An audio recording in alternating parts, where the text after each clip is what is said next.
Chapter 1. 3 Days of Hunger and 9 Meals.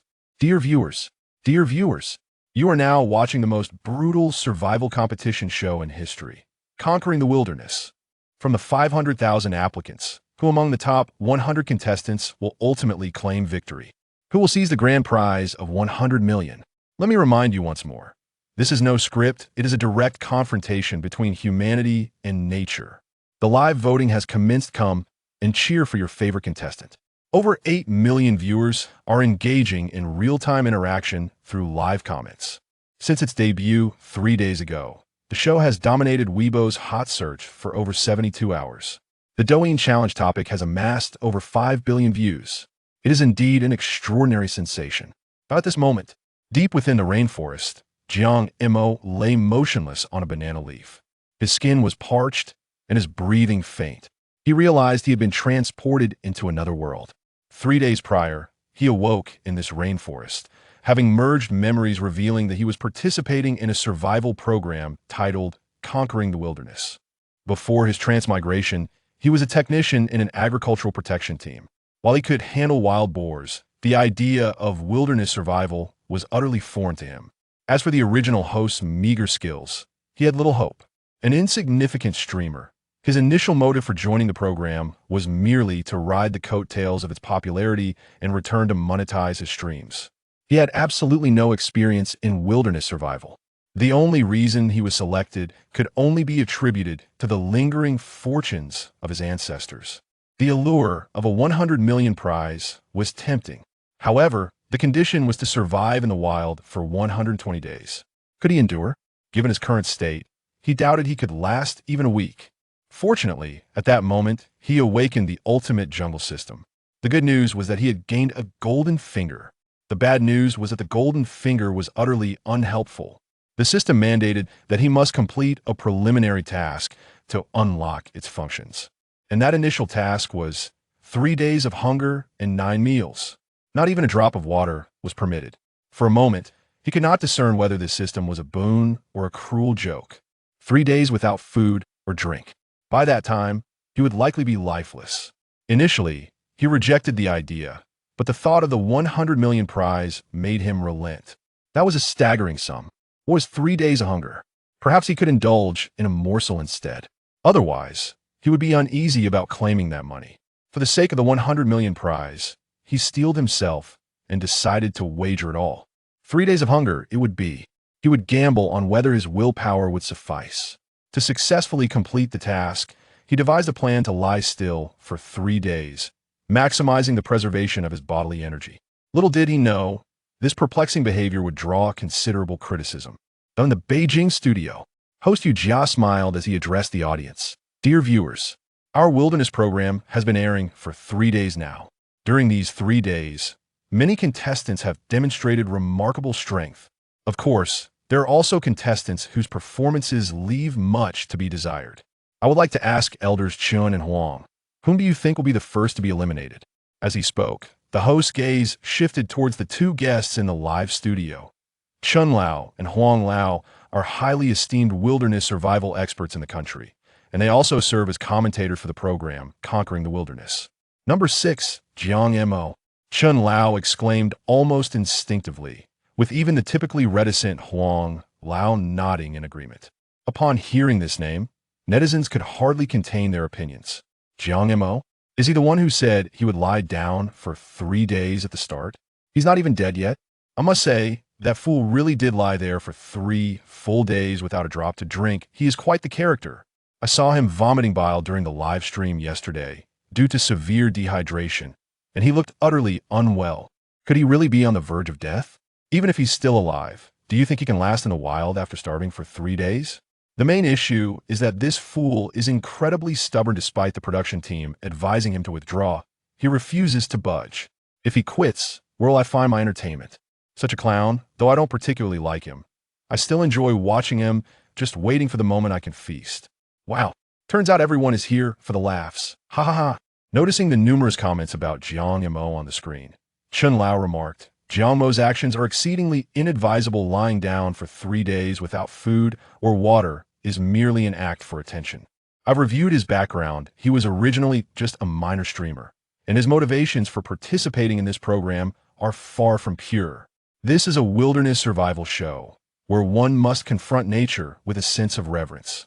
Humans can only survive 3 days without water surpassing that threshold, typically leads to demise.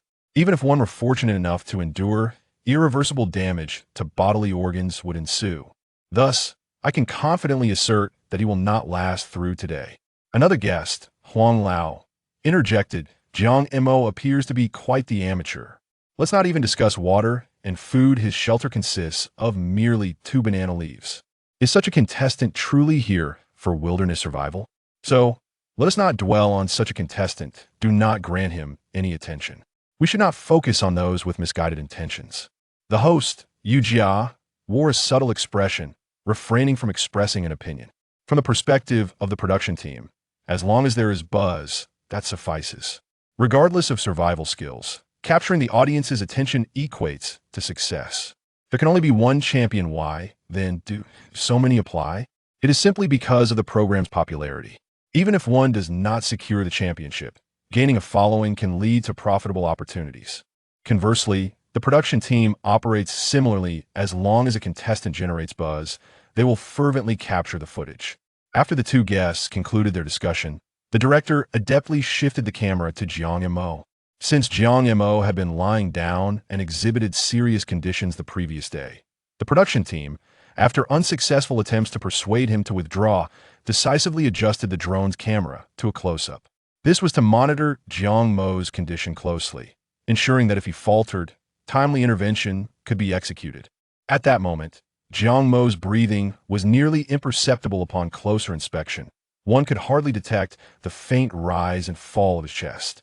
Witnessing this state, the production team was taken aback. The director quickly grabbed the intercom, exclaiming, medical team, contestant number 6, Jiang Mo, is in serious condition. Prepare the helicopter for immediate rescue. The barrage of comments flooded the screen. Aside from a myriad of question marks, the other comments were too numerous to count. Is he really dead? It's over. Given this situation, he's unlikely to make it. The production team is in trouble. Did he really just pass away? What are you doing? Hurry up and take a screenshot for a memorial photo. The electronic pickled vegetables I just laid eyes on, gone in just 3 days. Yet amidst the chaos of comments, a sharpie netizen posted, he moved. He's alive. Chapter 2. Do you understand, Rebar? Just as Jiang Mo felt that his time was drawing near, a mechanical voice pulled him back. Basic task completed. Reward. All attributes 1, resistance 80, and a chance to draw a lottery. Host, Jiang Mo. Speed, 38. Strength, 41. Agility, 43. Resistance, 98. Skills, none. Reputation, 0. When these values were conferred upon him, Jiang Mo felt little change, as a mere 1 seemed negligible. However, when he noticed the resistance increase of 80, he felt a significant alleviation of his discomfort. Though he still endured an unbearable hunger, it now felt more like weakness than imminent death. With a chance to draw a lottery, Jiang Mo did not hesitate to proceed. Yet, when the lottery panel appeared, he was utterly bewildered. The options on the spinning wheel read, Mystery Box 1, Mystery Box 2, Mystery Box 7, and thank you for your patronage. Is this some sort of nested Russian doll? I'm here trying to win a lottery, and you're giving me mystery boxes. It's akin to a sow's bra, layer upon layer. Helpless, he realized he could not change his fate. He only hoped to procure a valuable skill, as survival in the wilderness demanded it. Lottery draw. With that command, the wheel spun. Congratulations. You won a mystery box. Will you open it? Open. You have obtained immunity to snake venom. No, one-time use. Jiang Mo was taken aback. This item would be beneficial in prosperous conditions, a precaution for life-threatening moments. However, he had been starving for 3 days. What he truly needed was sustenance. Without survival skills, he feared he might perish from hunger. The most frustrating part was that this immunity to snake venom was, indeed, one-time use. Is this some kind of joke? Although his physical symptoms had greatly improved, the agony of thirst and hunger was more pronounced than ever. No one could fathom the depth of his craving for water and food at that moment. He could not wait another moment. The hunger and thirst were unbearable. He must set out immediately to seek nourishment. In the studio, the host, Yu Jia, expressed his excitement, saying, "He's moving. It seems he's truly alive." However, Chun Lao remained skeptical, stating, 3 days without water. All bodily organs must be failing. It's likely just that the word resurgence had not even left his lips. I end the scene. Jiang Mo has already risen to his feet. Chun Lao's mouth hangs agape, clearly astonished, as if what he witnessed is beyond his comprehension. The barrage of comments is flooded with question marks. Is this what you call a moment of revival? My goodness, is he still alive? My electronic pickled vegetables have come back to life. The atmosphere in the studio fell momentarily silent. Everyone fixated their gaze on the screen, captivated by Jiang Mo's every move. The director once again picked up the intercom. Medical team, stay put. Number 6, Jiang Mo's condition requires observation. In the rainforest, Jiang Mo seemed to sense something, waving at the drone. He even offered a shy smile. What's up, buddy? How can you still smile at a time like this? Could someone explain this? What does it mean to go 3 days without food or water? Understand the concept of Rebar? The tough ones are akin to knights bidding farewell to their kin. To put it plainly, this is a level akin to a crematorium burning corpses, earning a monthly income of 100,000. Of course, Jiang Mo was oblivious to these comments. In his mind, there were only 2 thoughts, food and water. Suddenly, his eyes glazed over, an unsettling look crossing his face. The drone adjusted its angle to the direction Jiang Mo was staring at. Before him lay a stagnant pool of water, roughly the width of a foot. As the drone zoomed in, they could clearly see a dead tree frog floating within. Jiang Mo noticed it too. He understood that this stagnant water was undrinkable. Water contaminated by a corpse was even more perilous. Yet, after 3 days without water, he could no longer endure the thought of spending another hour searching for a source. He contemplated his formidable resilience, believing that drinking it would only lead to 2 days of discomfort. Not drinking was more excruciating than death itself. He resolved to take the plunge. The audience in the live stream witnessed this unfolding scenario. What the heck? Brother, you can't drink that. Dude, I acknowledge your toughness, but drinking that could lead to serious trouble. Don't drink it if you truly wish to court disaster. Not even Jesus can save you. At this moment, Huang Lao chimed in with a warning. Drinking that stagnant water could lead to acute gastrointestinal infections, or worse, chemical poisoning. And there's a dead tree frog in there. His bodily functions are already fragile. He might even suffer damage to his nervous system. I strongly recommend the production team dissuade this contestant. The potential risks are far too great. The production team hastily communicated through the drone. Jiang Mo, that water is not safe to drink. I know you're very thirsty right now, but drinking it could lead to serious consequences. Do you hear us, Jiang Mo? However, at that moment, Jiang Mo was impervious to any warnings. He was thirsty, truly parched. He could no longer bear it. He quickened his pace, charging towards the stagnant pool. With one hand, he picked up the dead tree frog and flung it far away, then bent down and began to gulp the water. The viewers erupted once more. He's lost it. He's gone mad. He's completely lost his mind. Brother, what are you thinking? My electronic pickled vegetables. You can't just come back to life only to perish again. This is pure stubbornness. This is it for him. In the broadcasting hall, the host Yu Jia was left utterly speechless. Despite his professional hosting skills, he found himself at a loss for words. The 2 guest commentators were equally bewildered, unsure of what to say. After a brief pause, Mr. Chun finally spoke up. Jiang Mo is indeed a perilous contestant. He has no grasp of wilderness survival. He is merely gambling with his life. I strongly urge the production team to dissuade him, else the program itself may suffer repercussions. The director was also contemplating this matter. After all, Mr. Chun was not wrong. Jiang Mo's maneuvers certainly carried excessive risk. However, witnessing the surge in viewer comments, he hesitated. Since Jiang Mo's participation in the show, the buzz surrounding him had been incessant. Although he fell short when compared to those celebrities and internet sensations who naturally draw attention, he nonetheless distinguished himself among ordinary participants and small streamers. Moreover, there was an unspoken trend suggesting he could break into wider fame, as he consistently executed moves that were utterly unexpected. This undoubtedly promised to amplify the program's discourse. The director could already envision that Jiang Mo's actions today would undoubtedly become a hot topic. After much deliberation, he concluded that while the risks were considerable, the potential rewards were equally high. He picked up the walkie-talkie once more and called out, medical team, send someone to monitor Jiang Mo's condition at all times. Should any danger arise, initiate immediate rescue." At that moment, Jiang Mo had drained all the water from the pond. Feeling invigorated, he stood up, threw a few punches at the air, and bellowed with delight. Refreshing. Chapter 3. Consuming the spicy delicacy, although the water in the pond carried a distinct muddy aroma, laced with a hint of foulness. Such trivialities were of little consequence to Jiang Mo. In fact, he felt an inexplicable sense of satisfaction, for he was exceedingly parched and famished. Upon quenching his thirst, a revitalizing wave coursed through him, alleviating the burning sensation in his throat and stomach. Though his limbs remained somewhat feeble, clarity returned to his mind. Hunger, a profound hunger.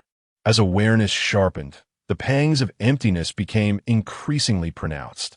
He felt as though he could devour an entire cow at that moment. The pressing dilemma was, where could he find sustenance?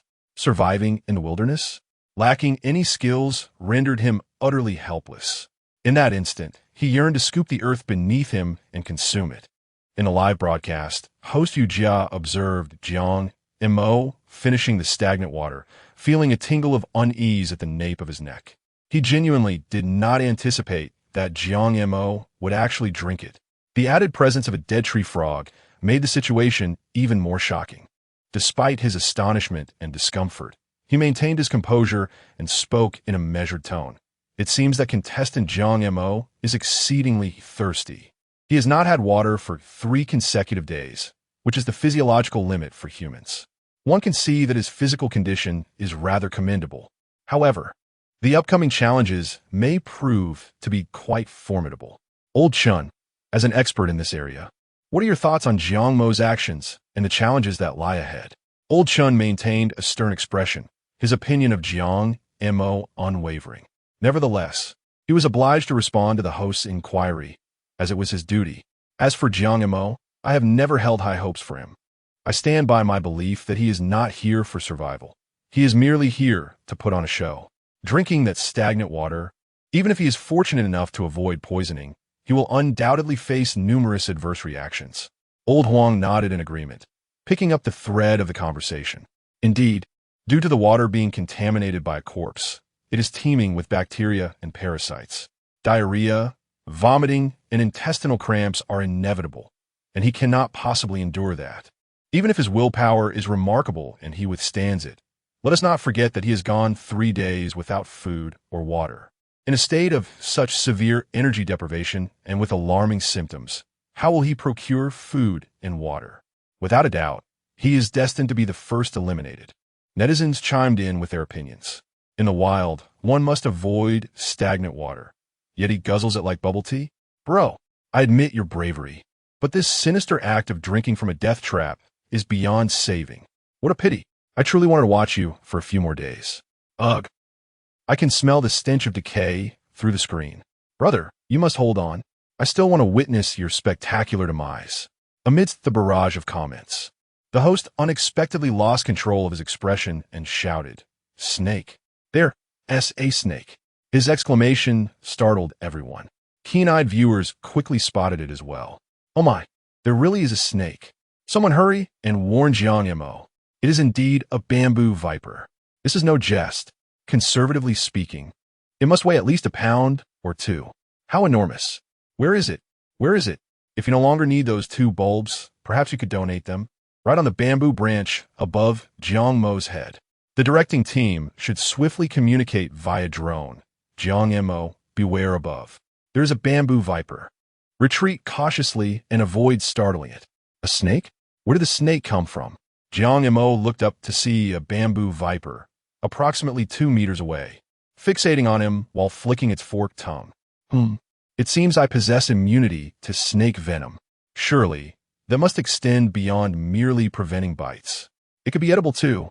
I am so hungry. He was genuinely famished. Hunger gradually overwhelmed his rationality.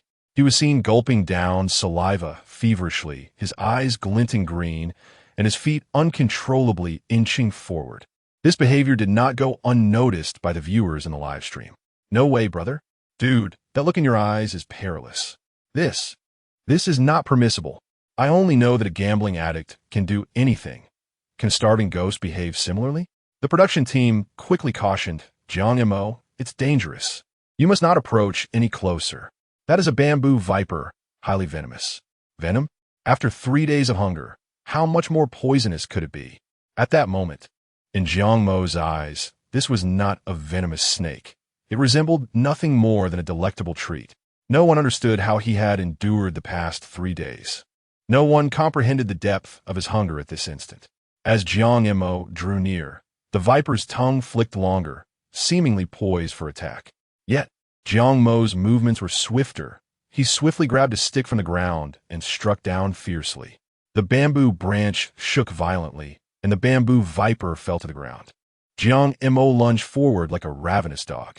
He extended his hand and cautiously pulled the viper from beneath him, but lost his grip. Sizzle. He inadvertently received a bite. Oh no! Jiang Mo's heart sank momentarily. However, recalling the system's immunity to snake venom, he reassured himself. He retrieved a multifunctional tool knife from behind him and, with a decisive stroke, severed the snake's head. In the show Extreme Wilderness, contestants are permitted to bring 3 tools. He had chosen a multifunctional tool knife, an axe, and salt. Originally, he intended to take a chance. Why would he select tools meticulously? Jiang Mo thought he possessed an advantage, believing that skills like fire starting or fishing traps were trivial, thus forgiving the original character for their choices. Little did he know, this troublesome system had granted him no skills whatsoever. A miscalculation. This meant that the venomous snake before him could only be consumed raw. What was even more unfortunate was that he could not enjoy cooked food until he learned how to start a fire in the wilderness. After decapitating the snake, Jiang Mo began the task of skinning it. Having just been bitten by a snake, blood has begun to seep from his hand. The drone fortuitously captured this alarming scene, leaving the production team in a state of panic. Jiang Mo, stop immediately. You've been bitten. This snake is highly venomous. If you continue to move, your blood circulation will accelerate, and the effects of the poison will manifest more rapidly. Given your current physical condition, this could be fatal. Despite the team's urgent pleas, Jiang Mo showed no intention of halting his movements. He merely flashed a smile at the drone. Don't worry, I won't die. Jiang Mo, this is no jest. The production team grew increasingly frantic, their voices rising in pitch. Please, don't move. We're dispatching a helicopter immediately. You must give us time to administer aid. Meanwhile, the barrage of comments surged wildly. Bro, heed the advice, don't move. I'm begging you. This creature is deadlier than a client. Dude, the last person bitten by this thing is now 6 feet under. Young man, it's fine if the path narrows, but dying is a serious matter. Don't touch my electronic pickled vegetables. This venom can take you down in an instant. Chapter 4. The venomous snake sashimi gamble. Despite the repeated admonitions from the production team, Jiang Mo remained resolute in his intentions. Eat, eat. This singular thought consumed his mind. He had come to believe in the ancient adage of cannibalism born from desperation. In moments of extreme hunger, one can resort to the most unimaginable actions.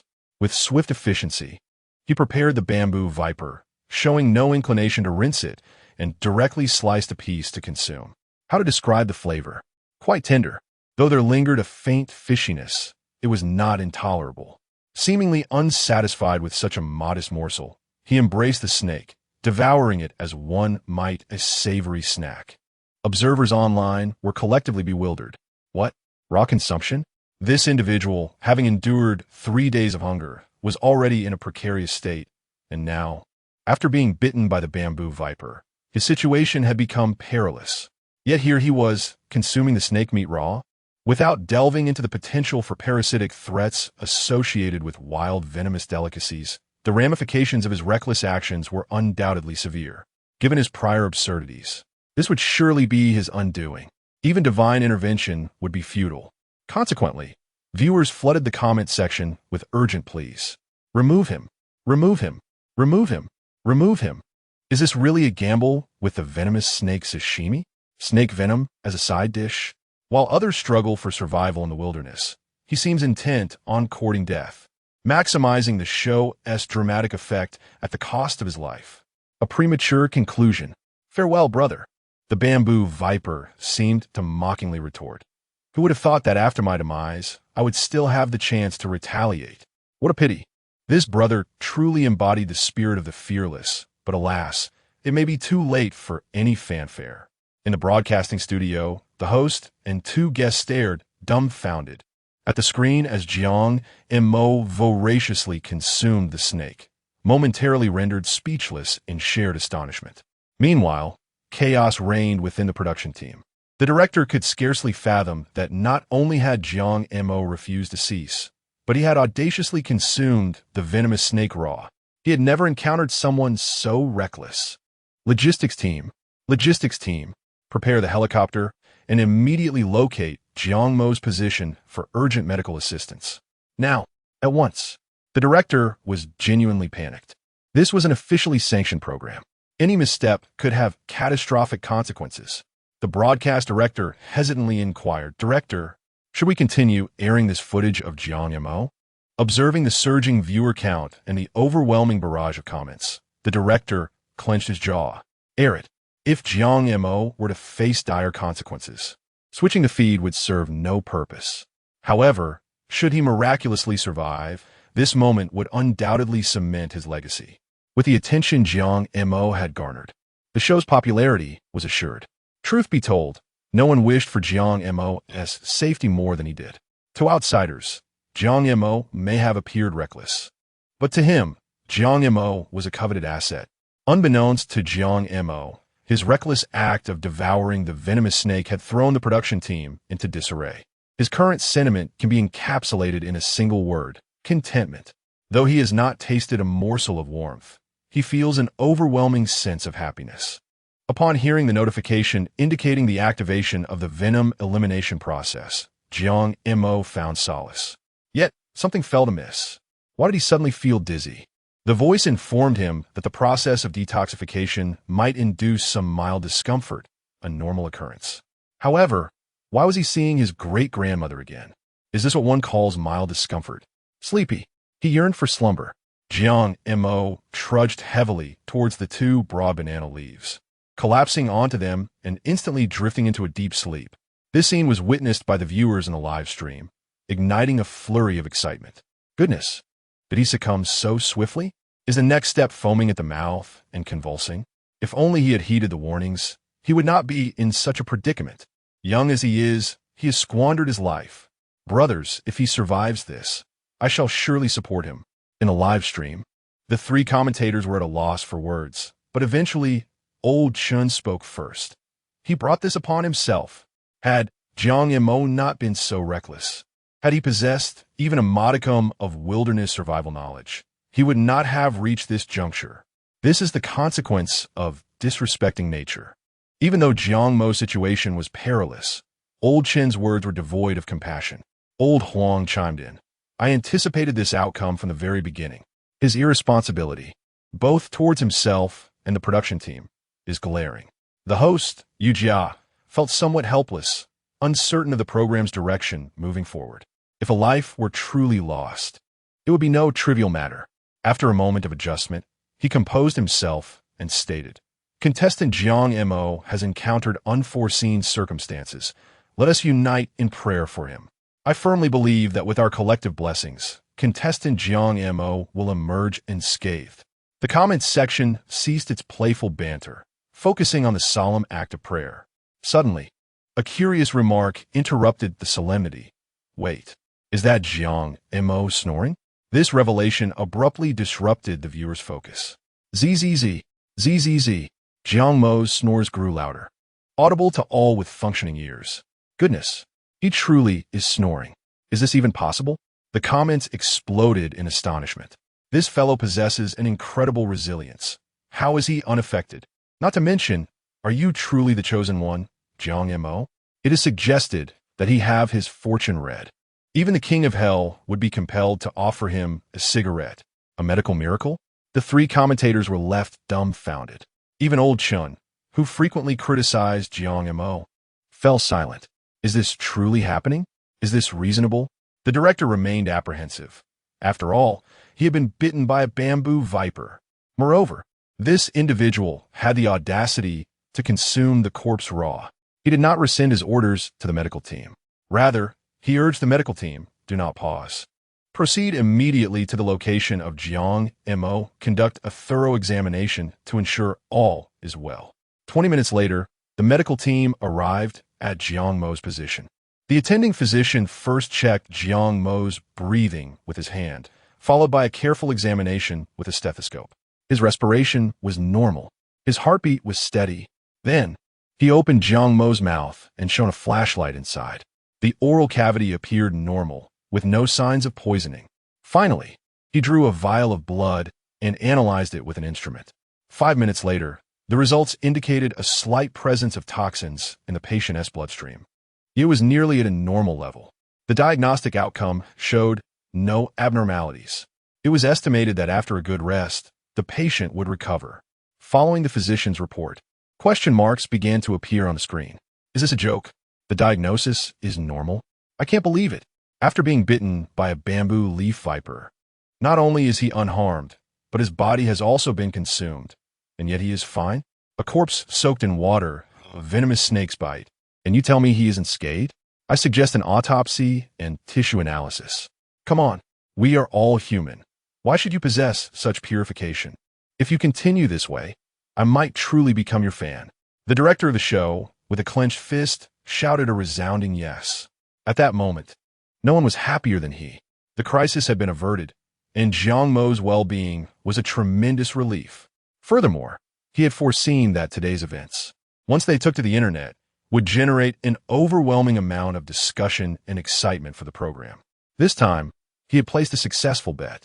Moreover, as long as Jiang Mo remained in the upcoming episodes, there would be no shortage of topics to engage the audience. Chapter 5. Opening the door to ginger mints. The topic of ginger mints has ignited a frenzy online. Venomous snake sashimi, bet your life. Corpse water rice. Wilderness survival, first person. A trio of trending topics, collectively garnering over 80 million views. Viewers of the live broadcast and curious bystanders are fervently discussing in the comments. Has anyone seen this? Is it a deliberate arrangement by the production team? As a mere bystander, can this information be trusted? You may doubt anything, but never question the authenticity of my good brother's fate. Indeed, do you think the wilderness flathead brother is merely speaking for effect? The most crucial point is that prior to these antics, this fellow had gone 3 days without food or water. What does it mean to be a max-level human? This is what it embodies. Unbeknownst to him, ginger mints had become a sensational topic online. The potency of that spicy strip was no trivial matter. He dozed off and slept soundly until the next morning. Upon awakening, he was greeted by the system's notification sound. Congratulations, host. Your reputation has exceeded 10,000, meeting the requirements for a lottery. Would you like to participate? Ginger Mints did not rush to respond, but instead inquired, how is reputation value accrued? This was something he needed to comprehend. In the live broadcast, the discussions regarding your actions, such as comments in the chat room, topics on social media, news dissemination, etc., will directly convert into reputation value. The more intense the public discourse and the greater the focus, the faster the reputation grows. After the system's explanation, he grasped the concept. However, he viewed the lottery as a trap. He would rather expend a bit more reputation value to purchase the items he desired than gamble on probabilities. Coupled with the system's previous operations, he held little regard for it. Can I access the shop? Yes, the system shop has been opened. This revelation excited Ginger Mints. The shop was replete with all manner of items, fire-starting tools, fishing traps, and even combination gift packs. He was drooling at the sight. Yet the problem was that all these items were grayed out, lacking prices or a shopping cart icon. How can I acquire these skills? Lottery. The probability theory from his past life had left him disheartened, and to his dismay, he found himself ensnared even after traversing to this new world. Did the system truly possess the capability to grant him anything worthwhile? Seemingly sensing his hesitation, the system prompted each lottery draw, regardless of winning or losing, will enhance all attributes by 1. It is undoubtedly a tremendous value. Gingerman scoffed, unwilling to believe the system's deceptive words. Nevertheless, the current situation left him with no choice.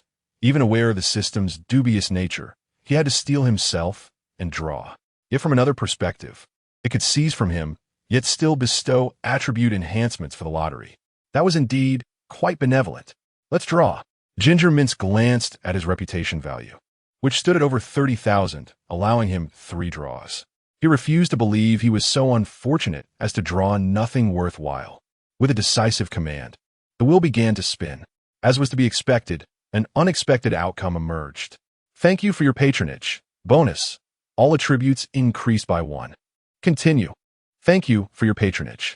Congratulations, you have drawn a blind box, which grants 1 to all attributes. Would you like to open the blind box? Open. Without hesitation, Jiang Mo decided. Congratulations, you have gained immunity to be venom for 1 use. Upon receiving this outcome, an unsettling premonition washed over Jiang Mo. He had endured 3 days of hunger, and only yesterday had he consumed a spicy snack to replenish a modicum of protein. His body's glycogen reserves had long been depleted, and he was in urgent need of carbohydrates. While honey would have been an excellent choice, the system cruelly deprived him of the skill to gather honey, instead bestowing upon him a one-time immunity to be venom. The ulterior motives were glaringly apparent. It was akin to teaching a thief how to withstand blows rather than how to steal. Is this truly a matter for a person to endure? Drinking stagnant water and eating a spicy snack was manageable, but to provoke a swarm of bees? Who could withstand such an assault? Jiang Mo had no intention of suffering. He refused to believe that a living person could be brought to their knees. Although he was unfamiliar with the flora around him and could not locate suitable carbohydrate sources, supplementing with fats would suffice. Fish presented itself as a commendable option. While he lacked fishing skills, as a resourceful individual, he could surely spear a wild boar. He had faith that he could catch at least 1 fish. In the broadcast studio, the host Yu Jia smiled and began, "Dear audience, welcome to our Wild Conquest program. Today marks the 4th day since the show began. The bullet screen voting is now open. You can participate in real-time voting to support your favorite contestants." Before Yu Jia could finish her introduction, the viewers were already eager. "We want to see Jiang Mo." Yes. I came today specifically to watch the master of poisonous snake sashimi. Quickly switch to my brother. I want to see him in action. I missed him dearly after this one night. Hurry and let my brother Jiang out." Following the online fervor from the previous day, many viewers had tuned in specifically to see Jiang Mo's slicing skills. At this moment, Jiang Mo's popularity surged, even eclipsing that of top contestants. It was inevitable. Jiang Mo was simply too captivating. They had watched plenty of survival shows, but they had never witnessed anyone struggle as he did. The production team quickly recognized this phenomenon, prompting the director to signal the host. The host, no longer delaying, announced, "All right, let us see what exceptional performances the contestants will deliver today." The camera cut to Jiang Mo, who was seen chopping bamboo. It was evident he was crafting a spear, and the viewers were instantly displeased. "Wait, is this really the first person you call the master of survival? Handsome guy, did I tune in to watch you spear fish? Are you certain you are Jiang Mo? My brother Jiang would never go fishing. I don't care what you are, get off my brother Jiang." Alas, it appeared he was indeed immersed in survival mode. "My good brother, I advise you to stick to your craft. Is this truly what you should be doing? In the midst of the wilderness survival challenge, I observe your prowess. Is the esteemed figure next door truly inferior to you? I urge you to reconsider your approach and find your way back." Yet, despite the opinions of netizens, Jiang Mo remains oblivious. At this moment, he is diligently crafting a harpoon, determined to catch fish today. Not even the arrival of Jesus could deter him, as he boldly claims. In the broadcasting studio, the host and 2 guests were expressions of astonishment. "Is this truly Jiang Mo? Are you certain? It seems the contestant has returned to the right path." The host, Yu Jia, remarked, "To be honest, considering Jiang Mo's willpower and physical capabilities, should he apply himself earnestly, I hold great expectations for him." However, the elder Chun remained skeptical, asserting, "I anticipated this. Just a few days ago, He was merely putting on a show for attention, and now he is dutifully crafting a harpoon? This is the essence of survival in the wild. Nature will impart valuable lessons on humility. As he concluded, a faction of Jiang Mo's newfound admirers could no longer remain silent. "You old man, didn't you predict that my brother Jiang would falter within 3 days? How amusing. Relying on your age to spout nonsense. Has my brother's skills not already proven you wrong?" However, such comments were fleeting, quickly swept away in the torrent of on-screen messages. Chapter 6, Is This It? Observing Jiang Mo as he meticulously crafted a fishing spear, the audience was struck by a wave of disinterest. Particularly those new viewers who had tuned in for the spectacle surrounding Jiang Mo quickly lost their patience. Cut. What is so captivating about this? Disappointing. We came here for entertainment, and this is what we get? Just this? Meanwhile, a handful of Jiang Mo's devoted fans lamented, "Oh, Jiang Ge, how could you squander such immense fortune bestowed upon you? Spearing fish is a task for the diligent. Is this truly befitting of you?" As the production team noted Jiang Mo's inactivity, they swiftly redirected the camera to focus on other contestants in the rainforest. Jiang Mo had finally completed his fishing spear and was ready to commence his endeavor. In the wilderness, rivers typically meander through low-lying areas. After traversing through the jungle for over an hour, he finally arrived at a small stream. However, upon sighting the murky waters, his spirits dampened considerably. The water was so turbid that nothing was discernible, a muddy hue dominating the view. Though the current suggested the presence of fish, the lack of visibility left him questioning the possibility of success. Having trudged for more than an hour, thirst consumed him. While catching fish was uncertain, at least he could quench his thirst. He knelt by the stream and drank deeply. Thanks to his experiment the previous day, Jiang Mo had discovered that with a resistance level of 98, drinking untreated water was a manageable risk. After refreshing himself, he was far from ready to concede defeat.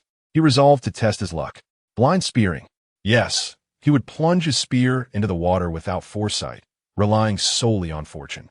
Simultaneously, in the studio, the scene shifted to another contestant. The production team was adept at catering to viewer interests, focusing on whoever was most popular at the moment. Presently gracing the screen was a top-tier celebrity, Kun.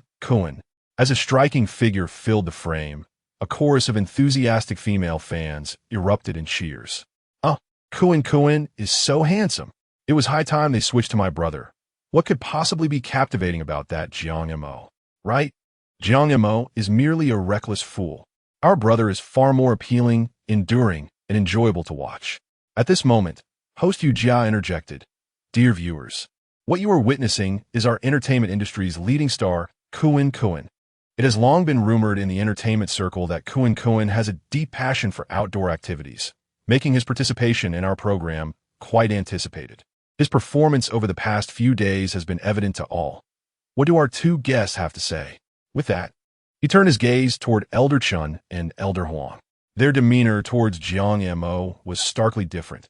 Elder Chun, commenting on Kun, wore a gentle expression. Kun is performing exceptionally well. Though he is a top celebrity, his survival skills in the wild have exceeded my expectations. I hold great hope for him. Kun is indeed one of the standout contenders. As Chun Lao began to speak on the screen, Kun squatted down and delved into the grass, shortly emerging with a white object in hand. Chun Lao promptly elucidated. This is wild water chestnut, rich in carbohydrates. In survival situations, it is imperative to supplement carbohydrates, fats, and proteins. Otherwise, bodily functions may become unbalanced. This simple act demonstrates that Kun possesses a solid foundation in wilderness survival skills. No sooner had he finished speaking than the barrage of comments erupted. Kun is truly remarkable. Not only is he an exceptional actor, but his outdoor survival skills are equally impressive. Wow, he even knows this. Surely he can endure until the end. Look at how stable his emotions are. One would never guess he is surviving in the wild.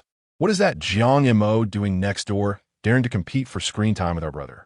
Indeed, that Jiang Mo is just a reckless fool, utterly incompetent, and quite unpleasant to behold. This guy's survival skills are undoubtedly sound, but his fans are utterly brainless. Is it not typical for them to engage in such petty rivalry? Boldly, warning, female warriors. Throughout the morning, Jiang Mo was unaware of how many times he had thrust into the water, yet he had not caught a single fish. Despair engulfed him. Why is catching a fish so difficult? Do I truly have to poke a beehive? As soon as this thought crossed his mind, he swiftly extinguished it. No, no. How could I so easily descend into such despair? The Li family's delicacy must not be taken lightly. Although he was utterly exhausted and his stomach growled with hunger, he believed he could persevere. Heaven does not forsake those who strive. He was convinced that if he continued to thrust, he would eventually catch a fish. Soon, 2 hours passed. At this moment, Jiang Mo lay on the ground, gasping for breath, utterly spent. He now understood that effort does not always yield rewards. However, hunger would surely drive one to madness. After all, I have high resistance and immunity to bee venom. A few stings won't kill me. Once this thought emerged, it spiraled out of control, even as he continued to press down again and again. Ultimately, it was to no avail. Damn it, Jiang Mo cursed loudly. I can clearly survive on sheer willpower. Am I really playing at trivial wilderness survival? Little bees, your father has come. In a live broadcast room, other contestants were showcased, though their performances did not match Jiang Mo's explosive energy. Nonetheless, their quality was evidently superior to other wilderness survival programs. The audience varied at different times, and most people could not stay glued to the live stream. Among the many new viewers arriving now, many were unaware of Jiang Mo's earlier performance, having come for the clips from yesterday. At this moment, the comments were fervently clamoring. We want to see Jiang Mo. Cut to Jiang Mo. I want to see that fierce individual. Surely, no one believes I came to watch wilderness survival, right? Quickly bring out that guy who soaked his rice in corpse water. Director, if you truly cannot handle this, resign and let me take over. What are we waiting for to cut to my brother Jiang? Speedily, arrange for the wilderness flat-headed brother. The director finds himself in a moment of indecision. Do you think he does not wish to observe the intricate slicing of ginger? Does he not yearn to witness the remarkable maneuvers of ginger preparation?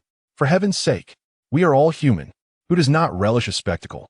Each time a new wave of viewers arrives, they demand to see the ginger being sliced once more. Yet, when the camera pans to the scene, Ginger appears foolishly flailing at murky water, engaging in a futile frenzy. What is there to behold in that? After several such instances, he disregards the viewer's comments, recognizing the lack of entertainment. By not showcasing the ginger, the audience can retain a flicker of anticipation while remaining in the live stream. Upon witnessing the relentless barrage of critiques, they ultimately depart in disappointment, whether out of consideration for the production team or for Ginger's sake. Withholding the camera from Ginger proves to be the most prudent choice. Unable to withstand the overwhelming flood of comments, the director glanced at the monitor. Oh, this fellow has ceased his fish-forking antics and is now staring blankly at a tree trunk. That gaze, that demeanor, how familiar it seems. Chapter 7. Disturbing the hornet's nest in the depths of the rainforest, Jiang Mo gazed intently at the beehive in the distance, continually performing mental gymnastics to bolster his resolve. Well, being stung won't be fatal. However, if I refrain from eating, I shall surely perish. Damn it, let us do this. Initially, he contemplated various protective measures, but after much deliberation, he deemed them futile. Thus, he decided to forego them entirely. After all, whether he faced a few stings or many, he would still be stung. To hell with it. Let them sting me to death. Meanwhile, in the production team, the director, noticing Jiang Mo's unusual demeanor, promptly shifted the camera's focus. Of course, I want to see Jiang Gu in action.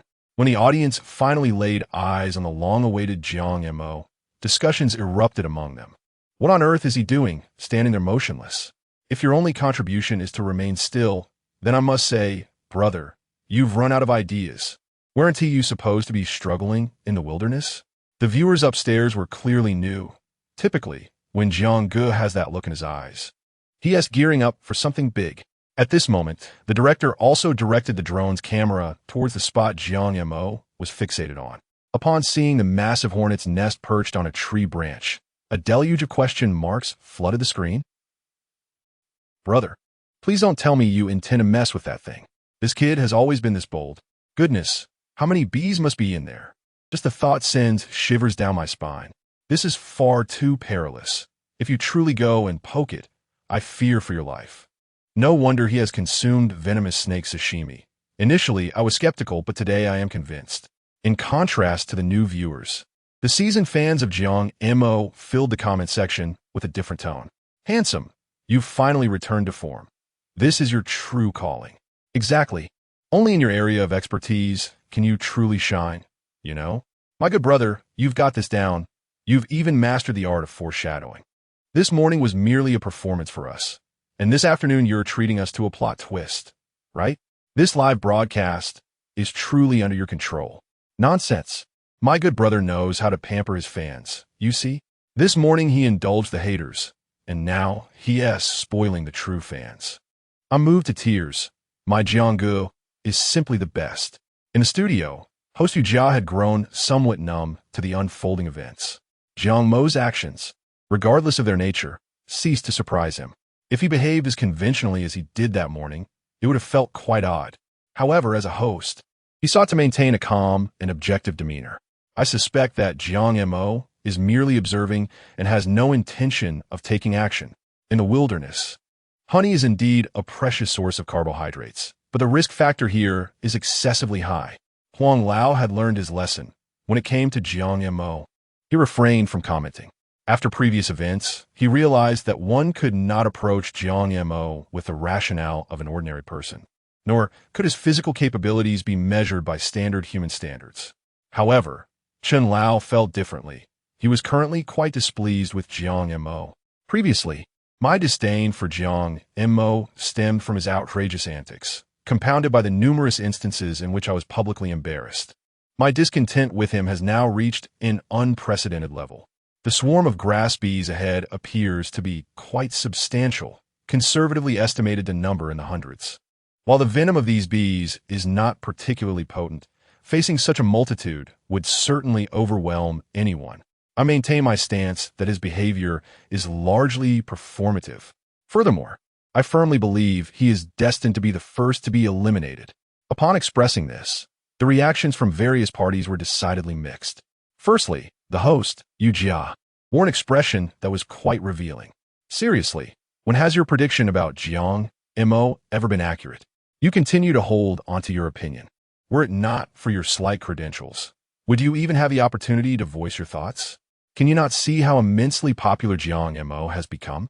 Are you blind to the program's inclination towards allocating resources in his favor?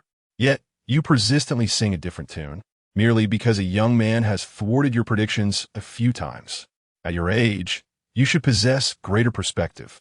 Among the audience, there were indeed some who resonated with Chen Lao's viewpoint, recognizing the inherent danger.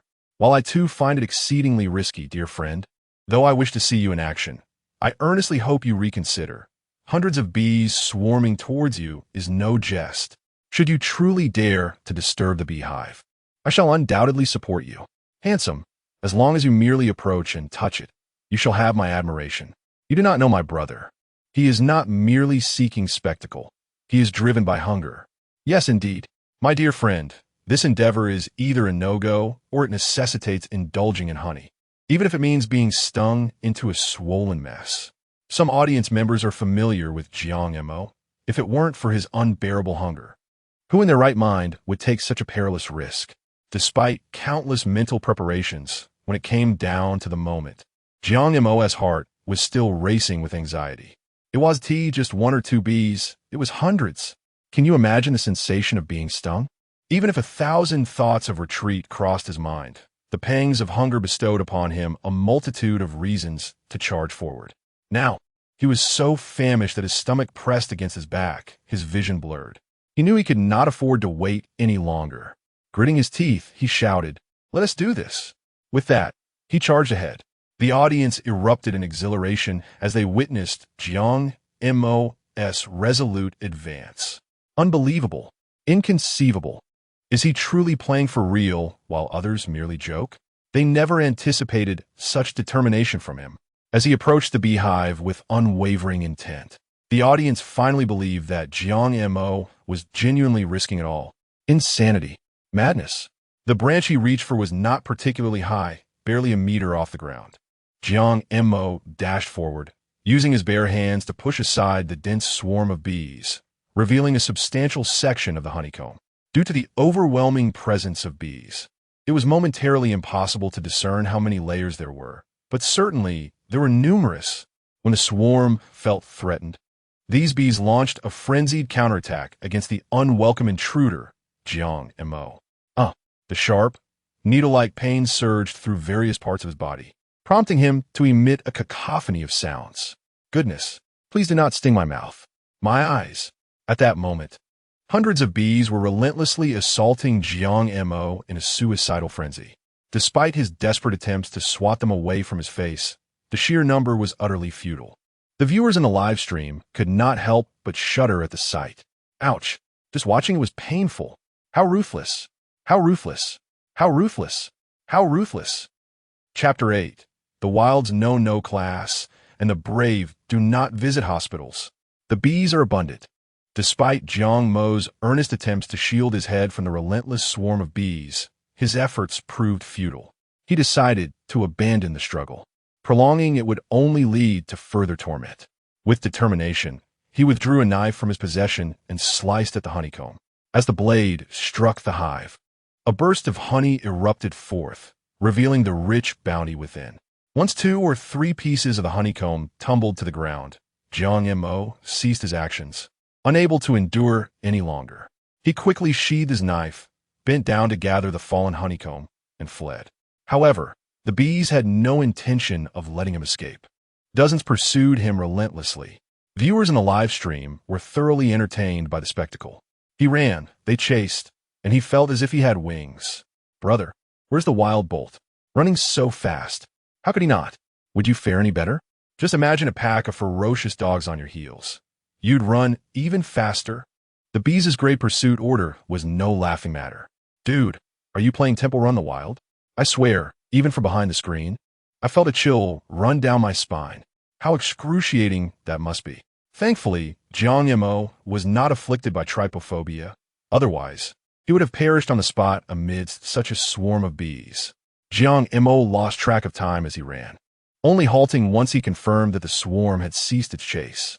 At this point, he was utterly exhausted, gasping for breath as he lay on the ground.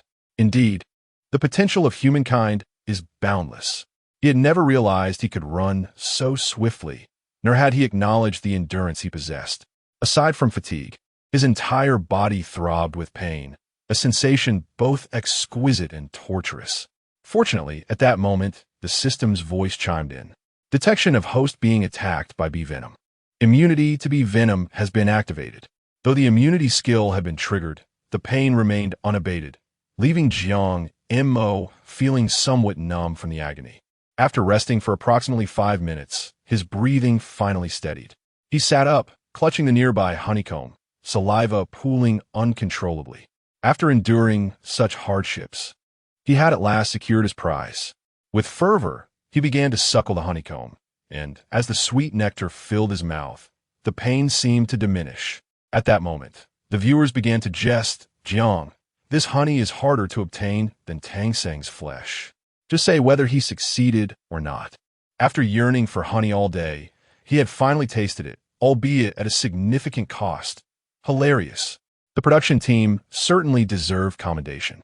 They must reward Jiang Mo for his injuries on the job. Meanwhile, the director of the program was grinning from ear to ear. Jiang Mo's antics were undeniably amusing, making it impossible not to smile.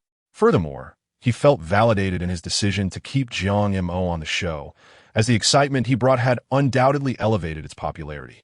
After years in the industry, he had encountered all manner of individuals, but someone like Jiang Mo was truly a first. In the studio, host Yu Jia had also begun to develop a liking for Jiang Mo. How should one articulate this newfound admiration? Even those who harbor a dislike for Jiang Mo find themselves irresistibly drawn to his show. In an unexpected turn, he posed a question to Old Chun. How should we approach this situation? Old Chin's expression darkened, yet he steadfastly held to his perspective. No matter what he does, it will not alter my opinion. With his approach, he certainly cannot last until the end.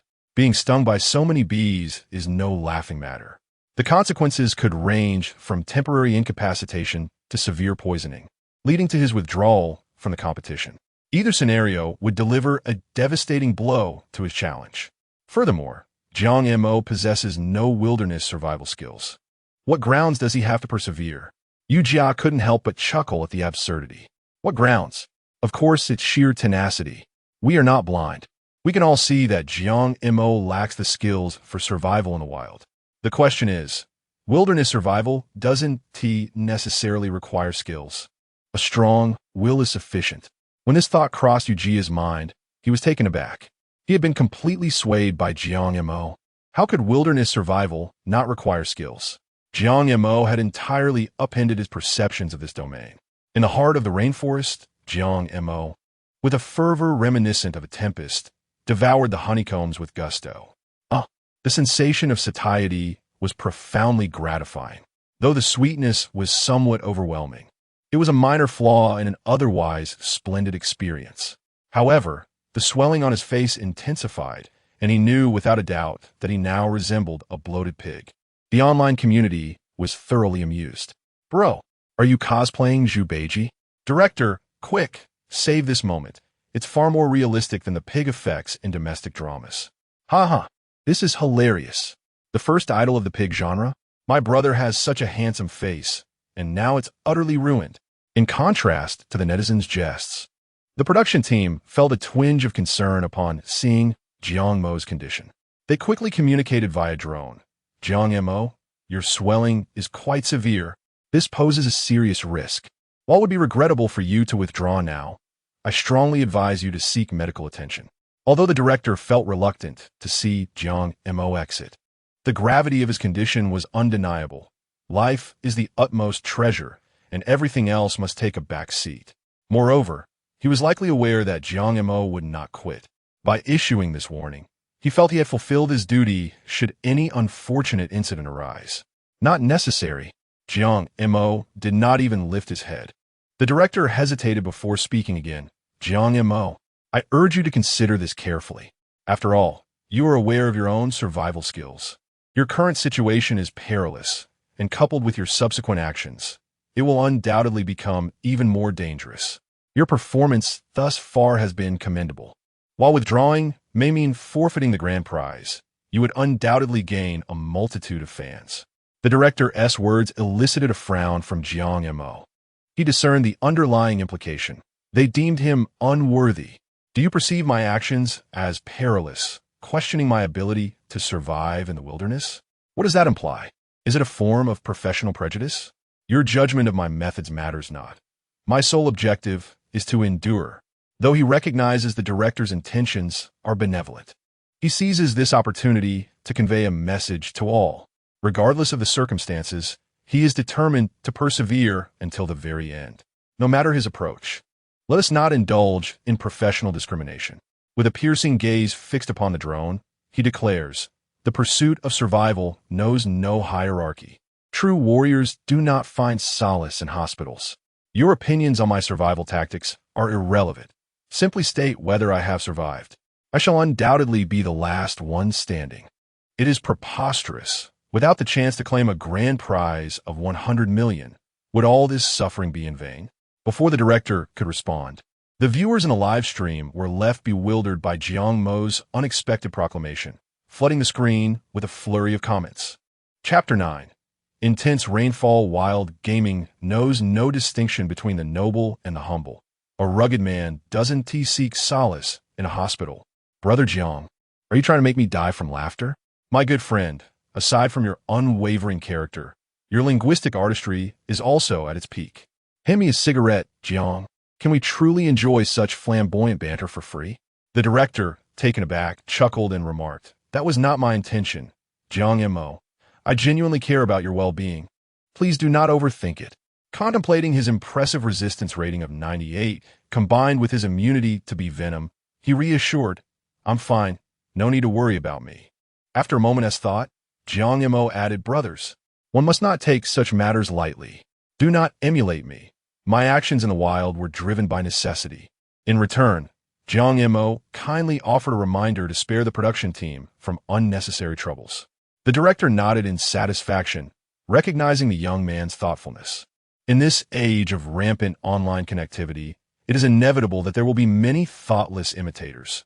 However, should any misfortune arise, it would undoubtedly implicate the production team. Jiang Mo, though seemingly brash, possessed a keen awareness that was commendable. Viewers were equally astonished by Jiang Mo's audacious remarks. Did my brother Jiang really say that? I can't stop laughing. Who in their right mind would poke a beehive? Does Jiang even need a reminder for that? Should we check if your sausage-like lips are still functioning? With your head covered in bumps, you caution us against carelessness. Yet you yourself engaged in such reckless behavior? Brother, I genuinely worry for you. Are you certain you're all right in your current state? Attention upstairs. Please choose your words wisely. You may question everything about my brother Jiang, but you shall never question his unwavering resolve.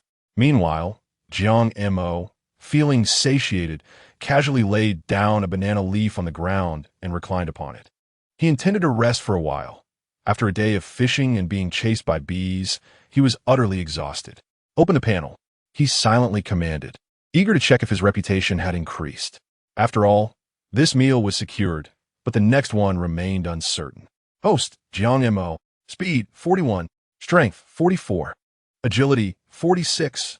Resistance, 101. Skills, none. Reputation, 10,038. Something seems amiss. How did my resistance jump to 101? I had previously drawn 3 times, enhancing my attributes. Yet, how did my resistance surpass 100? Is the maximum level not 100? I am well aware of my physical condition. While it may not be exceptional, it's certainly ISNT lacking. A rating of 40 or 50 would be quite normal. Reaching 100 would indicate the pinnacle of humanity. The prior rating of 98 meant I could withstand adverse conditions without even a hint of distress, let alone poisoning. One can only imagine how extraordinary my resilience truly is, far beyond that of an ordinary person. Today, the resistance has inexplicably surged to 101, leaving him utterly bewildered. What does this imply? It suggests that as long as I continue to draw from the lottery using my prestige points, my attributes will perpetually increase. However, this time, the system offered no response. Something felt amiss. Jiang Mo murmured to himself, convinced that something was wrong. Yet, he could not pinpoint the issue at that moment, so he decided to set it aside for now. Observing that his prestige points totaled just over 10,000, he reasoned that the events of today had yet to unfold fully. Otherwise, it would surely be more substantial. Nevertheless, it was sufficient for one lottery draw. He did not harbor any expectations that the insipid system would yield anything of worth. He merely wished to test whether his resistance points would rise further. System. Initiate the lottery. Prestige points meet the lottery requirements. Commencing draw. As the wheel began to spin, it ultimately landed on a mystery box, indicating a stroke of fortune this time. Congratulations. You have drawn a mystery box. Would you like to open it? Open it. Opening mystery box. You have acquired deep sleep. No, one-time use. What on earth? Deep sleep? I'm not even suffering from insomnia. What purpose does this serve? Is it not the case that I no longer require such a thing? To be bestowed with this useless skill, and a one-time use at that. Is this some sort of jest? After venting his frustrations, Jiang Mo regained his composure, though his brow furrowed in contemplation. No, this cannot be right.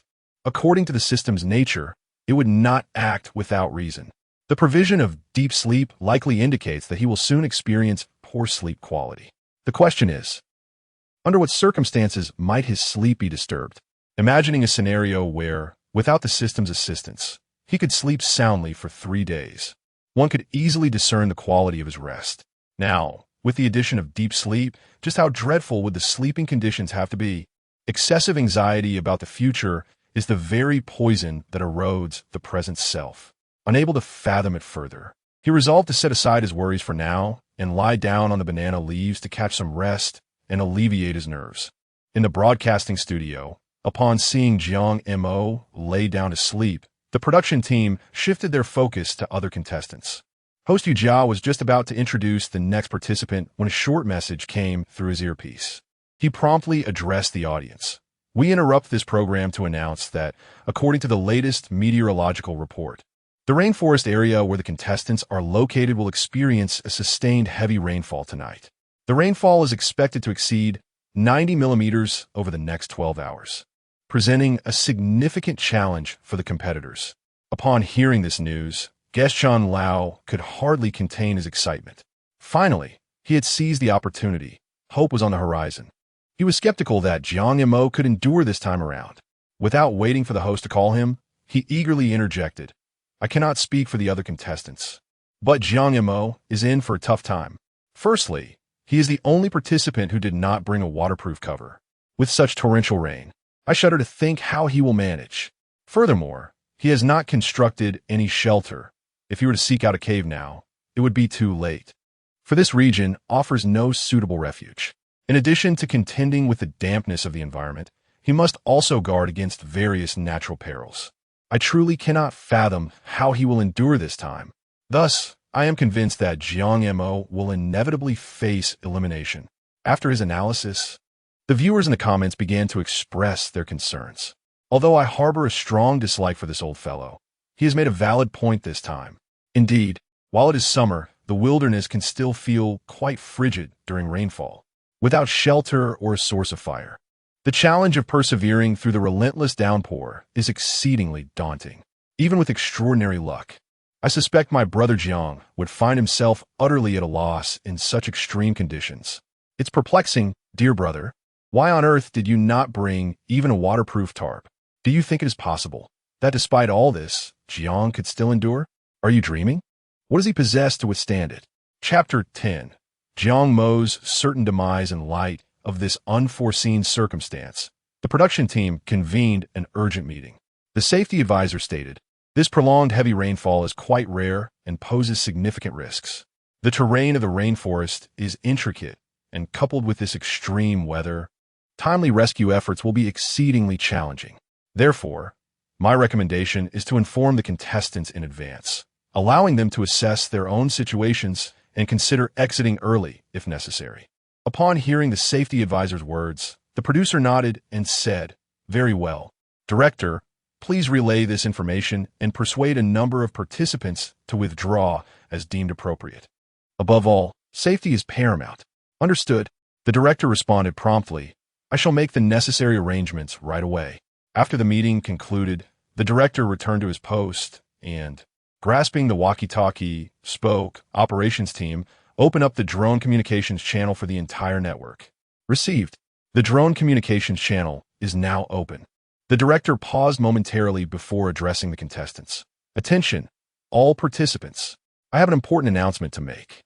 According to the meteorological station, there will be sustained heavy rainfall around 8 o'clock this evening, with total rainfall expected to exceed 90 millimeters over the next 12 hours. Please prepare yourselves accordingly. Given the substantial rainfall, rescue efforts by the production team will be considerably hampered. Therefore, I urge each contestant to carefully consider their individual circumstances. While it may be regrettable to withdraw at this juncture, your safety is of utmost importance. If any contestants wish to withdraw, please contact the production team promptly, and we will arrange a helicopter for your extraction. Lastly, in light of these uncontrollable circumstances, the production team will provide a compensation of 50,000 yuan to each contestant who decides to exit. Upon receiving the production team's notification, many contestants found themselves in a state of hesitation. After all, such heavy rainfall is no trivial matter. A moment's carelessness could prove fatal. Additionally, the prospect of a 50,000 yuan compensation swayed their resolve. Some contestants were acutely aware that they could not endure until the end. Their motivation for participating was merely to garner a following, which they could later monetize. Who would genuinely risk their life? Gradually, the production team received over 20 withdrawal applications from contestants. This marked the first large-scale exit since the show had commenced. The remaining nearly 70 contestants were either seasoned outdoor experts or had constructed exceptionally sturdy shelters capable of withstanding the impending deluge. Except for Jiang Mo, with a mere 2 banana leaves for shelter and scant survival experience, he was the sole exception. The director was closely monitoring the footage of the contestants in real time. Those who had not withdrawn were diligently reinforcing their shelters in preparation for the storm. Yet, Jiang Mo remained, blissfully asleep beneath his scant coverage of banana leaves. Observing this, the director felt a surge of anxiety. What on earth are you doing sleeping at a time like this? The other contestants have prepared their shelters with rainproof materials. Are you completely unaware of your predicament? He initiated a conversation with Jiang Mo once more, seemingly fearful that Jiang Mo might not awaken, drawing the drone in closely. Jiang Montak, wake up! Jiang Montak! After calling out numerous times, he finally roused him from slumber. Anyone awakened from a dream would likely feel a touch irritable. And thus Jiang Mo responded with a hint of annoyance. What is it? There is a severe downpour, rainfall exceeding 90 millimeters. Many competitors have chosen to withdraw. Your situation is far more dire than theirs. Have you considered pulling out? Withdraw? Are you offering me a fortune of 100 million for my exit? If I don't receive that, then all my suffering would be in vain. I refuse to withdraw. Whoever wants to leave can do so. You could tell me it's raining cats and dogs, or even that nuclear bombs are falling, but I shall not retreat. At that moment, the live broadcast shifted to Jiang Mo, and the audience erupted in laughter upon hearing his response. This is hilarious. I've heard of raining knives, but nuclear bombs? That's a first. It must be my brother Jiang. His linguistic talent has truly shone through. You may refuse to withdraw, but what about your shelter? Can you not see those 2 banana leaves? Isn't that my brother's shelter? Stop joking. This storm is no laughing matter. The director chuckled helplessly, realizing that Jiang Mo's stubborn nature rendered any advice futile. Yet, if he chose not to withdraw, he ought to at least make some preparations. Out of concern, he reiterated, if you're not withdrawing, then you must quickly build a shelter. Otherwise, you will find yourself in a dire predicament. Jiang Montak utterly exhausted, merely wanted to rest for a moment and responded dismissively, I know. I'll take care of it right away. With the notification delivered, the director ceased further discussion and the camera shifted to other competitors. At this very moment, every contestant was diligently fortifying their defenses. The reinforcement of shelters and various preparations were in full swing. Observing the competitors' efforts stirred the audience's anxiety. With such a significant rainfall, the challenge to the contestants was immense. If it were me, I would withdraw without hesitation. Me too. Just imagine, getting soaked to the bone without an umbrella on a rainy day. They must endure outside for 12 hours. In truth, if the shelter were well constructed, it should hold up well. However, with such heavy rainfall, it could easily be washed away. Hearing you say that makes me genuinely worry for my brother Jiang. Indeed, I wonder if those 2 banana leaves can withstand it. In the studio, host Yu Jia also bore a look of concern. To be honest, this is the first time in my hosting career that I have encountered such an extraordinary situation. Last month, the rainfall during the flood in City, it was comparable to this, and the losses were catastrophic. This time, the competitors faced a formidable challenge outdoors, and all we could do was offer our prayers. The audience was equally prompt in their display of support. Pray, pray, pray. Mr. Chun and Mr. Huang, what are your thoughts on this unexpected situation? Mr. Huang objectively responded, considering the extreme outdoor weather, I believe it is quite rational for the competitors to withdraw. As for the remaining participants, I observed the shelters they constructed, and most of them seem to have passed the test, especially those fortunate enough to find a cave. They are entirely safe. If they have a source of fire, even if the rain continues for several days, they will be fine. Mr. Chin nodded in agreement with Mr. Huang's assessment, adding that a treehouse is also a commendable option, as it would not be susceptible to flooding. With some reinforcement and the addition of a waterproof tarp, they could endure the conditions. He paused momentarily before continuing. However, as for the minced ginger, I fear it is doomed this time. Chapter 11. Already overdrawn boom. A clap of thunder jolted Jiang Mo from his slumber.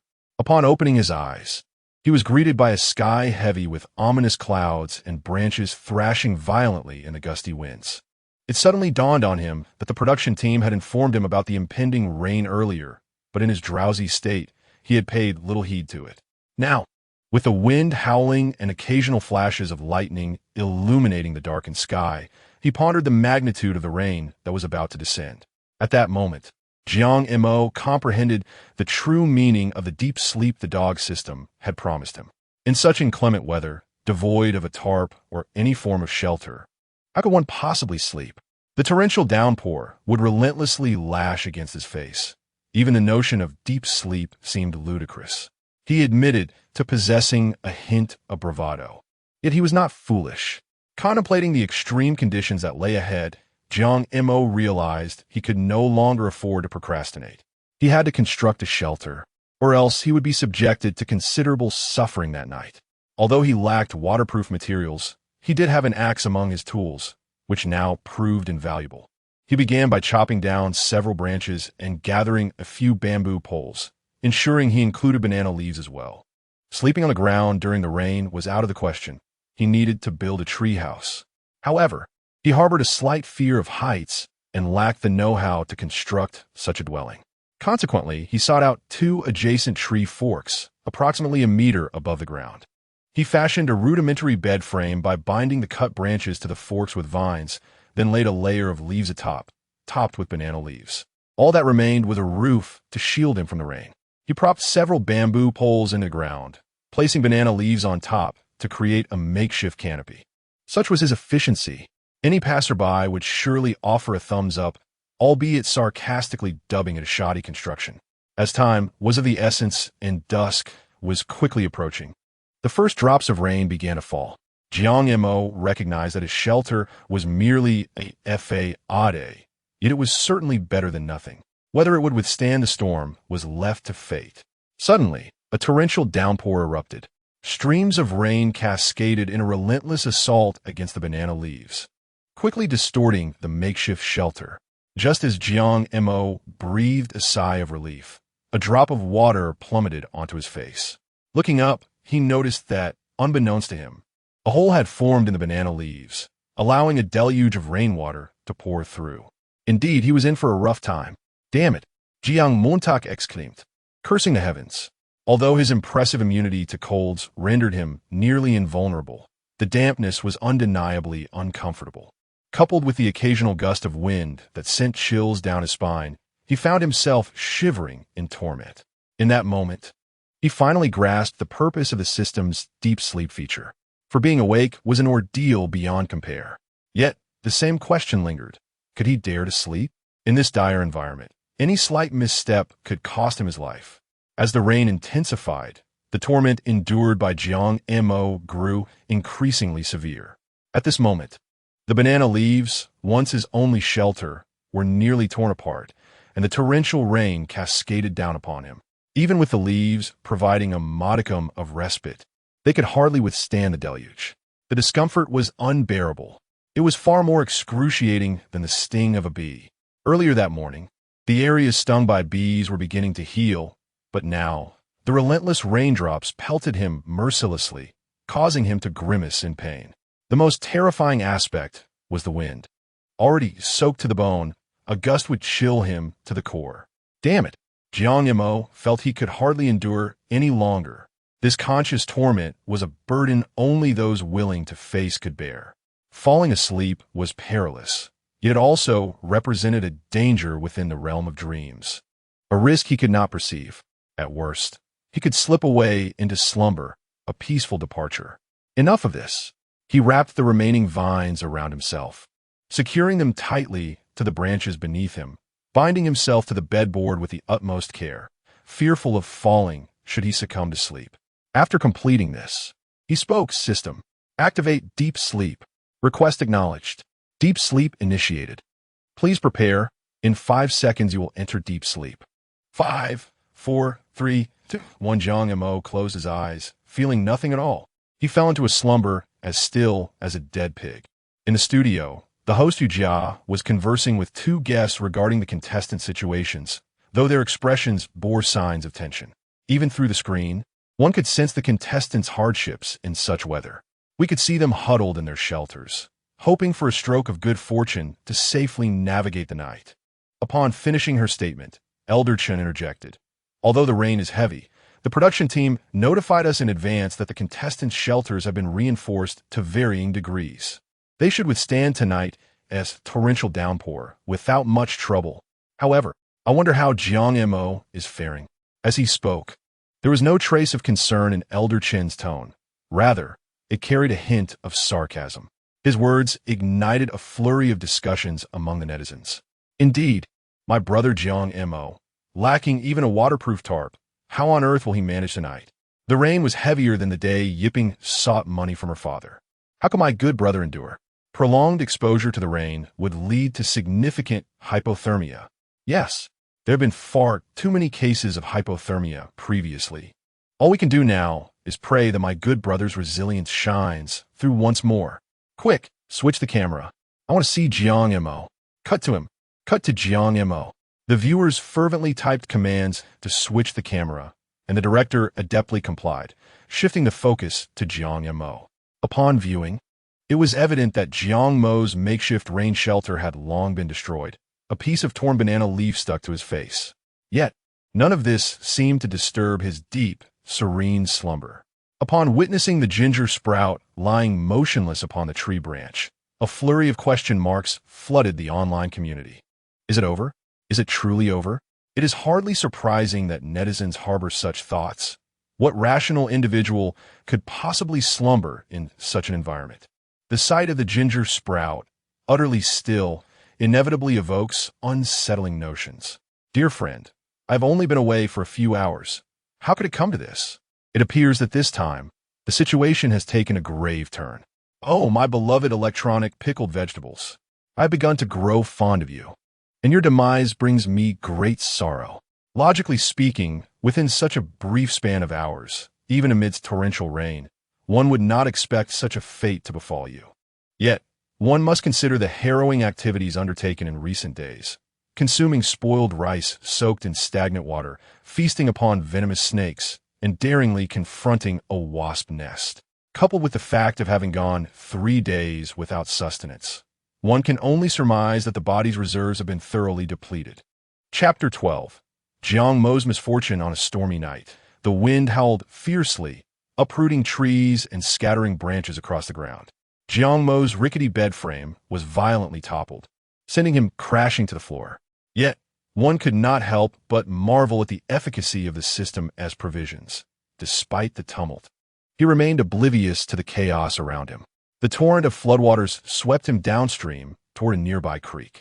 Fortunately, he had secured himself to the bed frame with vines while sleeping. Otherwise, the abrasions from the fall would have left him grievously wounded. The relentless rain showed no signs of abating, and given that his shelter was not far from the creek, the impending danger loomed ominously, unbeknownst to the slumbering Jiang Mo. Meanwhile, the production team wore grave expressions. From their perspective, the prospects for Jiang Mo appeared dire. Just imagine the severity of the rain and the fact that he had fallen from a branch over a meter high, showing no signs of life. Only a lifeless body could remain so still. Is there any way the logistics team can attempt a rescue? The director inquired, fully aware of the slim chances, but still hopeful. The head of the logistics team shook his head dejectedly. The downpour was too intense for the helicopter to land, and the floodwaters posed a threat to any rescue personnel attempting to reach him. After a brief pause, he continued, Jiang Mo may already be deceased. It would not be prudent to risk more lives for one casualty. The director's countenance fell beyond the immediate concerns. He felt a profound sorrow out of respect for life itself. Moreover, he had held high hopes for Jiang Mo, never anticipating such a tragic turn of events. Naturally, this incident would trigger a myriad of repercussions. For instance, should the program be halted? Given the nature of the incident, accountability would typically prompt immediate cessation of the broadcast. Yet today, there was an unusual silence from above. Uncertain, the director decided to reach out to the producer for clarification. The producer conveyed that the show must go on, adding that this was a clear directive from higher authorities. This felt amiss.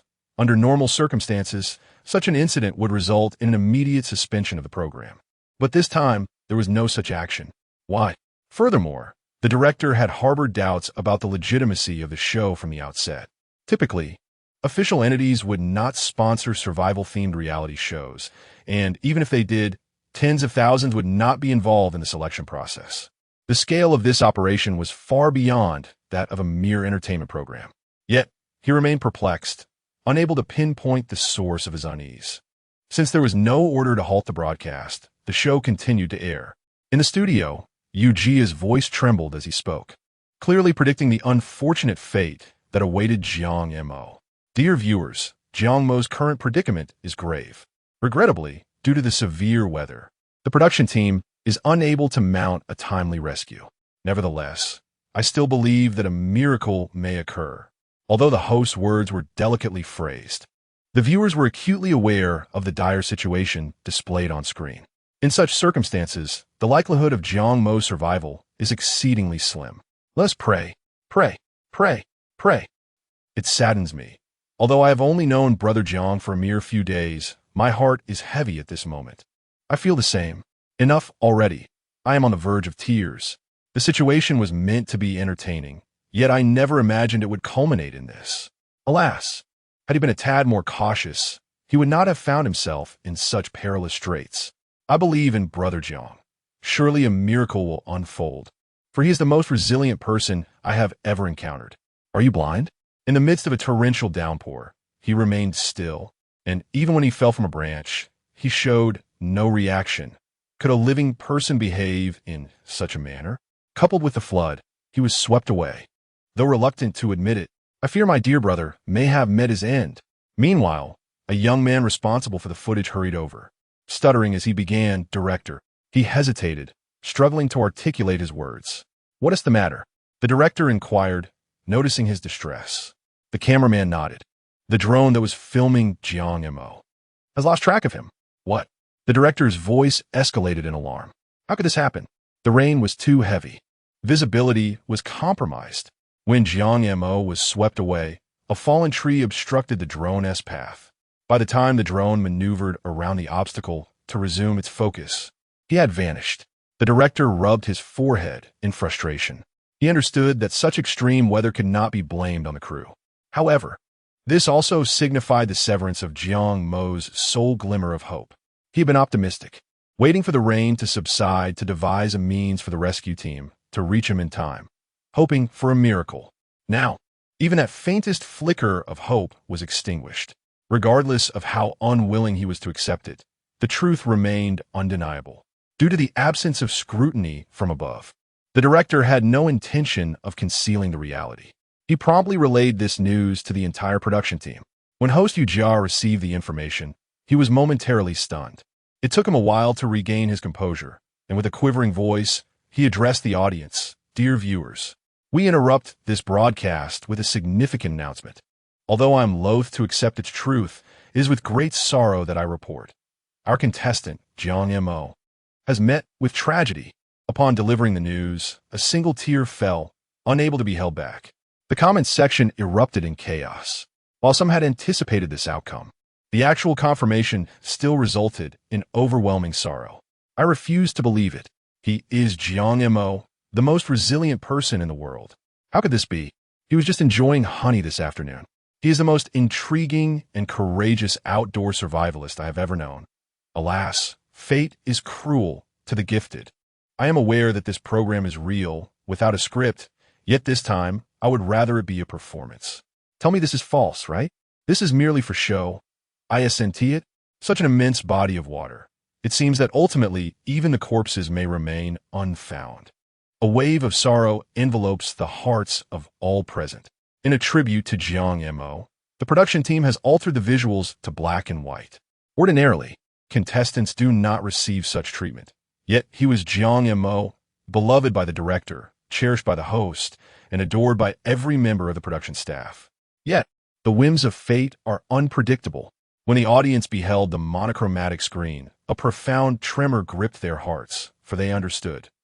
There would be no miracles.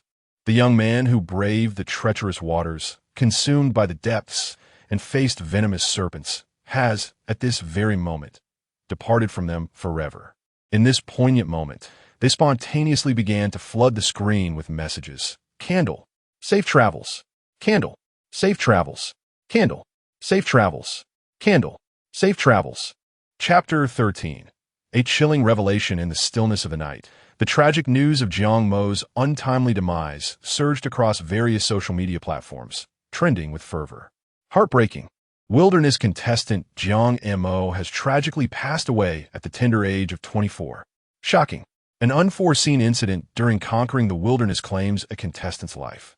The internet is abuzz. Are there mysterious circumstances surrounding Jiang Mo's death? Is there still a chance for survival? Stunning. The prodigious wilderness talent Jiang Mo has met his end. Breaking news. The production team of Conquering the Wilderness announces that the show will continue airing. Netizens flocked to comment sections in droves. Such a pity. Jiang Mo was my favorite contestant. I never imagined such a tragedy could occur. It's hard to accept. Humanity remains so insignificant before the forces of nature. Even someone as resilient as Jiang Mo could not withstand it. Even now, I struggle to believe this is reality. While we must honor the deceased, the production team had issued prior warnings, indicating that the primary issue lay with Jiang Mo himself. I concur.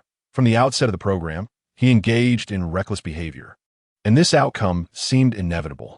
This time, he has truly met his end. No amount of fortitude could withstand such recklessness. This night will surely leave many restless. The following morning, the rain had ceased, and the sun ascended into the sky. Jiang Mo awoke from his slumber, his eyes falling upon a girl of similar age. With shoulder-length hair, sun-kissed skin, and standing approximately 5 feet 7 inches tall, she donned a camouflage outfit, exuding an air of competence that suggested she was a graduate of a police academy. Sensing Jiang Mo's awareness, she tilted her head and glanced at him. Awake? Jiang Mo nodded, expressing his gratitude. Thank you for saving me. Had it not been for your intervention, I might have been swept away. There's no need for thanks. You should be grateful for your good fortune, the girl replied candidly. You were fortunate that the flood carried you to the nearby shallows. I merely dragged you here. She then handed Jiang Mo a cup of warm water, crafted from bamboo, a simple bamboo tube. As he took a sip, warmth spread through him. This was the first warm sustenance he had enjoyed since beginning the program. Though it was merely water, the sensation was exquisite. Without concern for its temperature, Jiang Mo eagerly drank it down. May I have another cup? He inquired, feeling invigorated. The girl took the cup back. Aren't you worried about the heat? Jiang Mo shook his head. Not at all. Seeing that Jiang Mo was relatively unscathed, she continued, I can provide you with water, but I have no food. You must be a contestant from Conquering the Wilderness as well, so we are technically rivals. From here on, you will have to rely on yourself. Jiang Mo was not a greedy individual. Her straightforwardness was refreshing compared to those who spoke in riddles. I understand. Just your assistance and the 2 cups of warm water are more than enough. After a brief pause, he added, My name is Jiang Mo. And you? Nan Xian. She replied. Her current situation was hardly any better. It wasn't that she was unwilling to assist Jiang Mo, but rather that she hadn't eaten for an entire day. I must go find food. You handle things on your own, she said before turning to leave. Jiang Mo also wished to take action, but after drifting in the water all night, his skin had become waterlogged. He could hardly move, lying still to recuperate. He was fortunate that the sun was shining today. Given the resilience of his body, a mere hour in the sun should suffice for his recovery. As he lay there, Jiang Mo willed the system panel to open. Host, Jiang Mo. Speed, 42. Strength, 45. Agility, 47. Resistance, 102. Skills, none. Reputation, 78,083. What? His reputation had increased so much? Was it merely from drifting on a stormy night? The level of online discussion must have been extraordinary. Of course, he was unaware that he was already considered deceased. Seeing such a remarkable increase in reputation, Jiang Mo was overjoyed. This time, despite his grim situation, surely he could acquire a decent skill. System. Lottery. Requirements met. Lottery commencing. Thank you for your patronage. All attributes 1. Continue. The lottery will spun once more.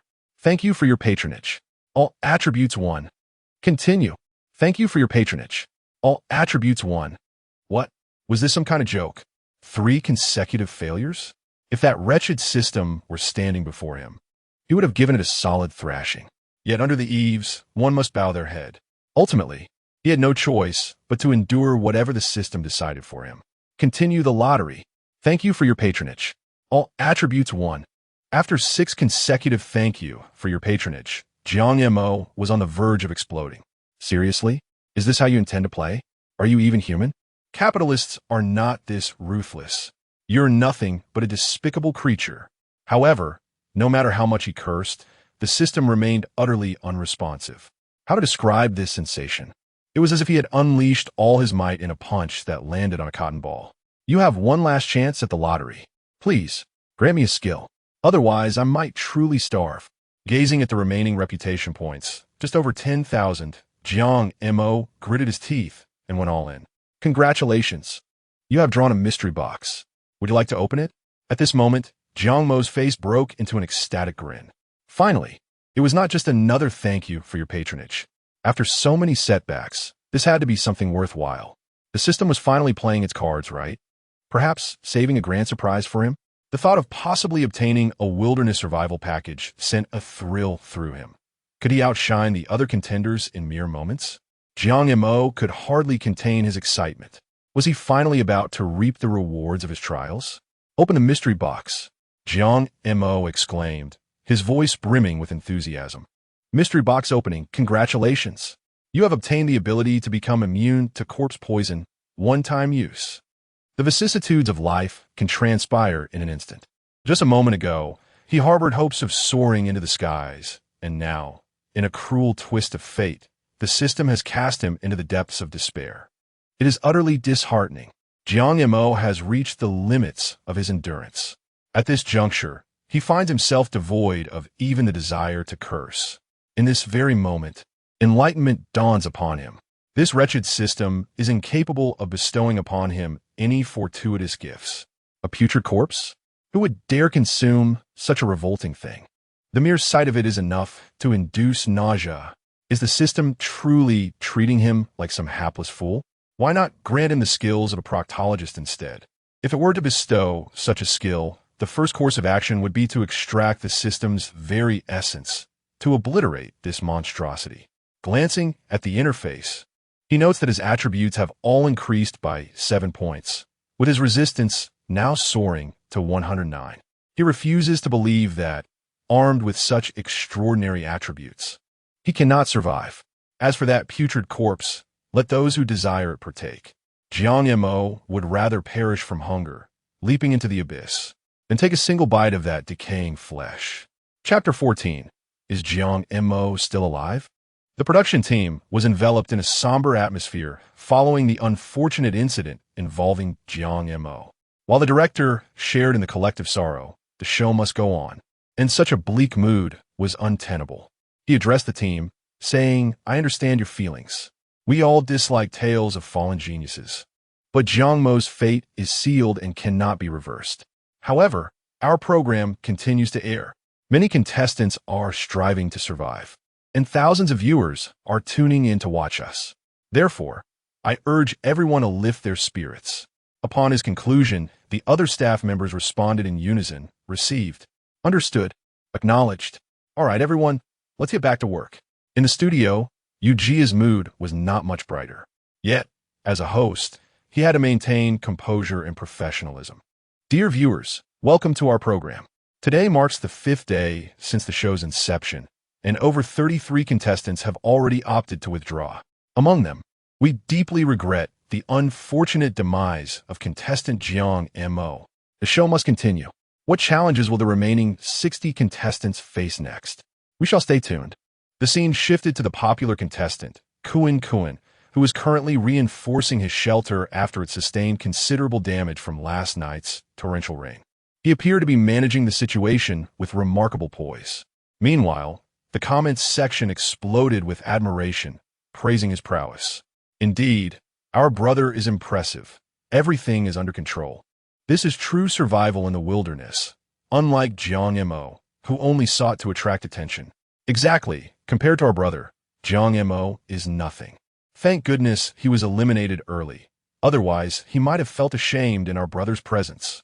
Can the upstairs folks show some decorum? This fan base is filled with delusional individuals. Why stoop to their level?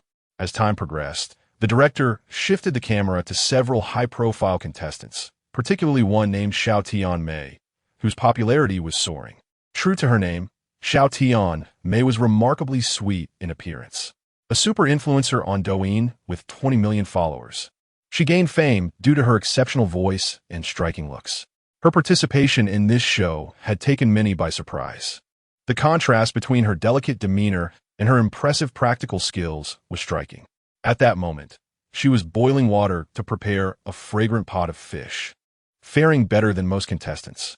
Truly, a child raised by the sea, she was adept at fishing.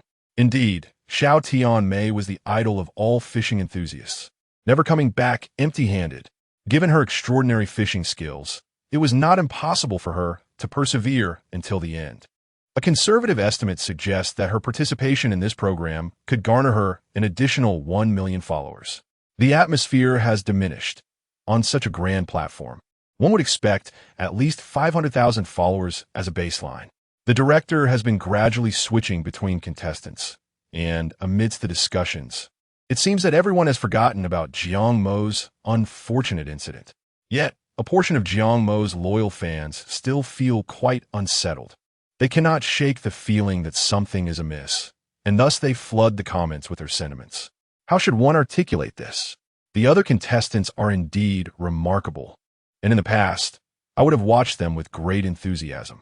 However, ever since I became acquainted with Brother Jiang, these performances seem rather bland in comparison. Indeed, there is a saying, one should not encounter overly dazzling individuals in their youth, for thereafter, everyone else appears rather ordinary. It is the first day of missing Brother Jiang. However, such sentiments quickly become submerged amidst the barrage of comments. In the studio, Yu Jia, glancing at the contestant profiles in hand, began. The next contestant is named Nan Xian, a senior at a police academy. Let us delve into the wilderness survival escapades of this police flower. The scene shifted to Nan Xian. After wandering for a while, she managed to find a few edible wild fruits. The quantity was meager, and their taste was quite astringent. Yet, in the wilderness, finding something to eat is already commendable. There is no room for picky preferences. Initially, she intended to consume them all. However, thoughts of Jiang Mo suddenly crossed her mind. That somewhat sunny youth, although somewhat disheveled, still exuded a remarkable foundation. While she cannot claim to be fond of him, she certainly feels positively inclined. Being trained in the police academy, she possesses not only a kind heart, but also a profound sense of responsibility. All right, I shall help him this once, she resolved. As noon approached and the sun blazed overhead, she decided to return to camp for a respite. Intending to bring back some food for Jiang Mo, observing Nan Xian's performance, host Yu Jia remarked, "The situation for this police flower is not particularly optimistic. I wonder how long she can endure." Viewers began to chime in with their critiques. "I bet she can only last a week at best, regardless of her endurance. This girl is quite attractive. How come I never noticed her before? She looks so stunning, so likable, with a completely different aura from other beauties. Indeed, while her skin may not be exceptionally fair, her features are exquisitely refined. Merely being good-looking is insufficient for participating in this program.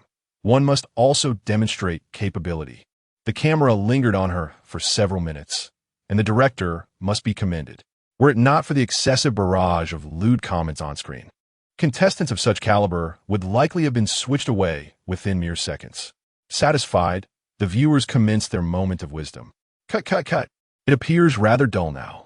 Indeed. Time for a change. Just as everyone clamored for a new perspective, a familiar figure appeared on the screen. The comments erupted instantaneously. What am I seeing? Am I hallucinating? Is that Jiang Mo? Had he not met his demise? Who then do I behold now? Goodness, it cannot be a resurrection. Director, please zoom in a little. Let us ascertain whether it is indeed Jiang Mo. Swiftly, bring the focus closer. Let's catch a glimpse of my brother Jiang. Not only the comments are in an uproar, but the production team is also in a frenzy. Initially, the director thought his eyes were deceiving him. Without hesitation, he quickly adjusted the camera angle. Upon recognizing the figure in the lens, he exclaimed, "Goodness!" The other crew members were startled by his sudden shout. "What on earth are you doing? Making such a fuss? Jiang Mo? It is Jiang Mo." The others looked on in confusion, questioning, "Jiang Mo? What on earth is that? Could it be a haunting?" Observing the bewildered expressions of everyone, The director clarified, Jiang Mo. Jiang Mo is not dead. Jiang Mo is still alive. Chapter 15, is it not cold yet? What? Are you certain? Is this for real? The other members of the production team bombarded with questions, clearly incredulous. Why would I deceive you? The director replied helplessly, come and see for yourselves. Jiang Mo is currently within a female contestant's territory. Upon hearing the director's words, the others quickly gathered around. Their shock was palpable when they confirmed that Jiang Mo was indeed alive. How could he possibly be unscathed? How did he survive such torrential rain? Moreover, when he was swept away, he appeared completely unresponsive. Quick, notify the director. Relay this news to him. The director nodded and swiftly retrieved his walkie-talkie. Director, come to the imaging room at once. 30 seconds later, the director arrived, exclaiming, what is all this fuss about? I can't even use the restroom in peace. The director explained, somewhat excitedly, it's Jiang Mo. Jiang Mo. Growing impatient, the director interjected. Could you please articulate your thoughts more clearly? Wasn't it said that Jiang Mo's situation was resolved? Everyone should focus on their tasks. It is natural for one to stutter when overwhelmed with emotion. After a moment to compose himself, the director continued, Jiang Mo. He is alive. He has survived. What? The director's voice rose sharply, and he shot up from his seat. How is that possible? Where did you get this information? The director explained, I saw it with my own eyes. He is currently in our frame. See for yourself. The director hastened towards the screen, and upon witnessing Jiang Mo sitting there as if nothing had happened, he froze for a moment. Shock, joy, confusion. In that brief second, 3 emotions played out perfectly across his face. He was astonished that Jiang Mo was still alive, elated at his miraculous return, and puzzled by how he managed to endure such dire circumstances. In the studio, the expressions of the host and 2 guests were equally compelling. Yu Jiao wore a look akin to that of the director, momentarily speechless. Elder Chun and Elder Huang were equally incredulous, despite their previous skepticism and disdain for Jiang Mo. Witnessing him standing there unharmed shattered their worldview. Was this still humanity? Having spent years in the wilderness, they understood the gravity of what Jiang Mo had endured. Surviving such an ordeal could not simply be attributed to mere resilience. As the drone camera zoomed in and confirmed Jiang Mo's identity, the barrage of comments erupted instantaneously. Brother, are you on a resurrection program? Is this scientifically possible? Am I witnessing an illusion? Indeed, last night, after plummeting from such a great height, you exhibited no reaction whatsoever. Even when swept away by the waters, you remained unfazed. How is it possible for you to survive? Is this not a miracle? It is as if you possess the resilience of steel.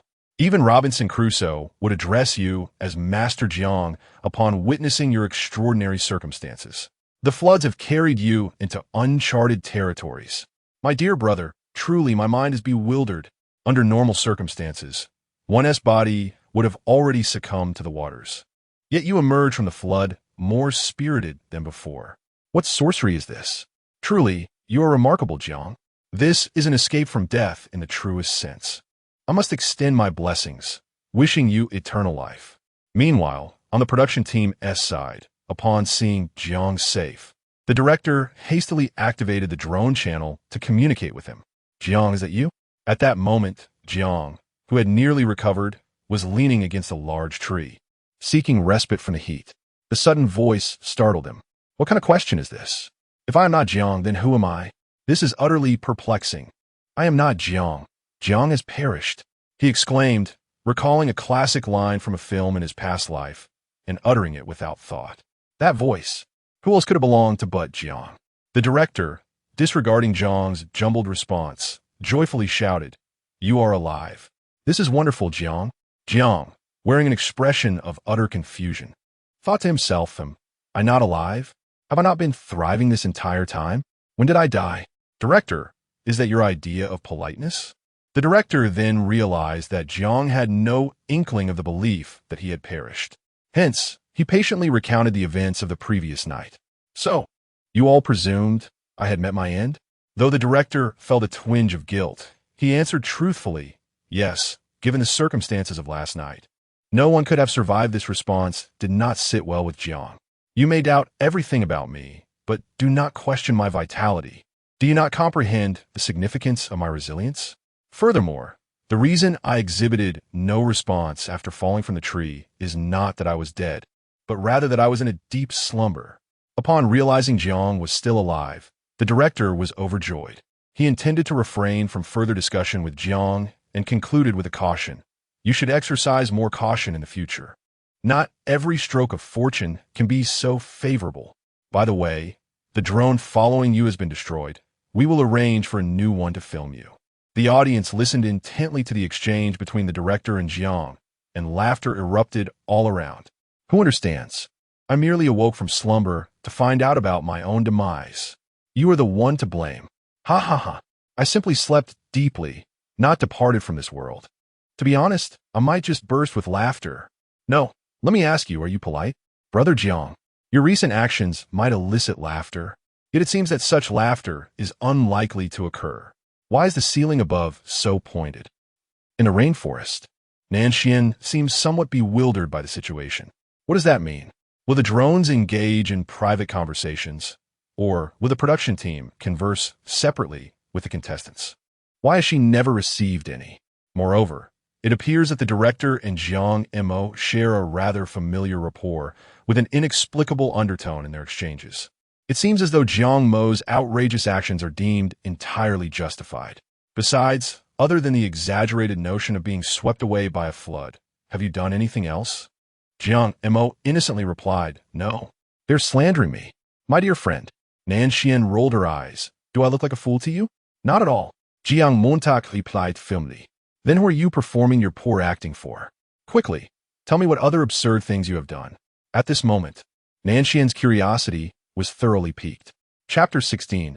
He is still pretending. Nanxian was truly curious, and Jiang Mo did not conceal anything. He began to speak, in fact. I went 3 days without a drop of water. I drank some stagnant water teeming with decay. I nibbled on a piece of venomous snake jerky. I disturbed a wasp nest. And then there was last night's flood drift. Other than that, nothing too extraordinary, just routine operations. As Jiang Mo recounted these experiences, his tone was remarkably nonchalant, as if he were discussing something utterly trivial. His demeanor promptly incited disdain among numerous netizens who flooded the comments. Is he really putting on an act? Is this not a real-life survival documentary? What are you bragging about? You make me so envious. I, Brother Jiang, have also improved. I can now show off in front of a police flower. Upon hearing Jiang Mo's tales, Nanxian was utterly astonished. Is it really that outrageous? The show has only just begun, and already he has amassed such a series of ludicrous escapades. It's as if he has mastered a new survival technique each day. Just considering what Jiang Mo mentioned, if anyone else had experienced even one of those incidents, it would have surely spelled disaster. I can't help but exclaim, I truly do not know how you have survived until now. Jiang Mo smiled lightly, replying, I have a strong fate. As soon as he finished speaking, the barrage of comments resumed. Seriously, he is still pretending. His attitude infuriates me. You beast. Why don't I have such opportunities? Jiang Mo, what are you pretending at? What exactly are you trying to portray? My brother Jiang has the capital to show off, all right? At that moment, Nanxian took out some wild fruits she had brought and offered them to Jiang Mo. This is for you. Please eat a bit to fill your stomach. After saying this, she appeared slightly embarrassed, adding, well, my circumstances aren't too great either, so this is all I can offer. Her expression was a mixture of shyness and awkwardness, but predominantly exuded a sense of simplicity and innocence. Upon witnessing this scene, the netizens were utterly moved. This soft-hearted guy has truly hit the jackpot. How is that fair? Police flower, are you confused? My good brother is handsome and capable, resilient in survival skills, and possesses solid assets. What do you see in him? To the commenter above, do you really have to be so bitter? Are you afraid that my good brother will suffer, yet also afraid he drives a luxury vehicle? Don't get me wrong. I have no issue with my brother driving a luxury vehicle, but the bitterness of love he endures is far worse than death. Looking at the wild fruits Nanxian had handed him, Jiang Mo showed no signs of hesitation as he said, Thank you. To be honest, he was quite surprised that Nanxian would share her food with him. In the wild, food is an incredibly precious commodity, For someone to offer you a few wild fruits is indeed a tremendous kindness, coupled with her previous act of saving him and providing him with warm water. He felt he owed her a great deal. Although he had yet to devise a way to repay her, Jiang Mo firmly etched this act of kindness into his memory. Take your time with your meal. I shall rest for a while and take my leave. With that, Nonsensical turned and returned to her sanctuary. Jiang Mo placed the fruit into his mouth. How should he describe the sensation? It was exceedingly sour, intensely astringent, yet he also perceived an overwhelming sweetness. He was a man who believed in repaying kindness. When others treated him well, he returned the favor tenfold. In the current circumstance, food was undoubtedly the most fitting method of expressing gratitude. However, a conundrum arose.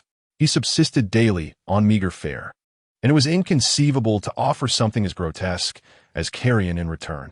That would not be an act of gratitude, but rather an act of vengeance. Yet, at this moment, he truly lacked any reliable survival skills.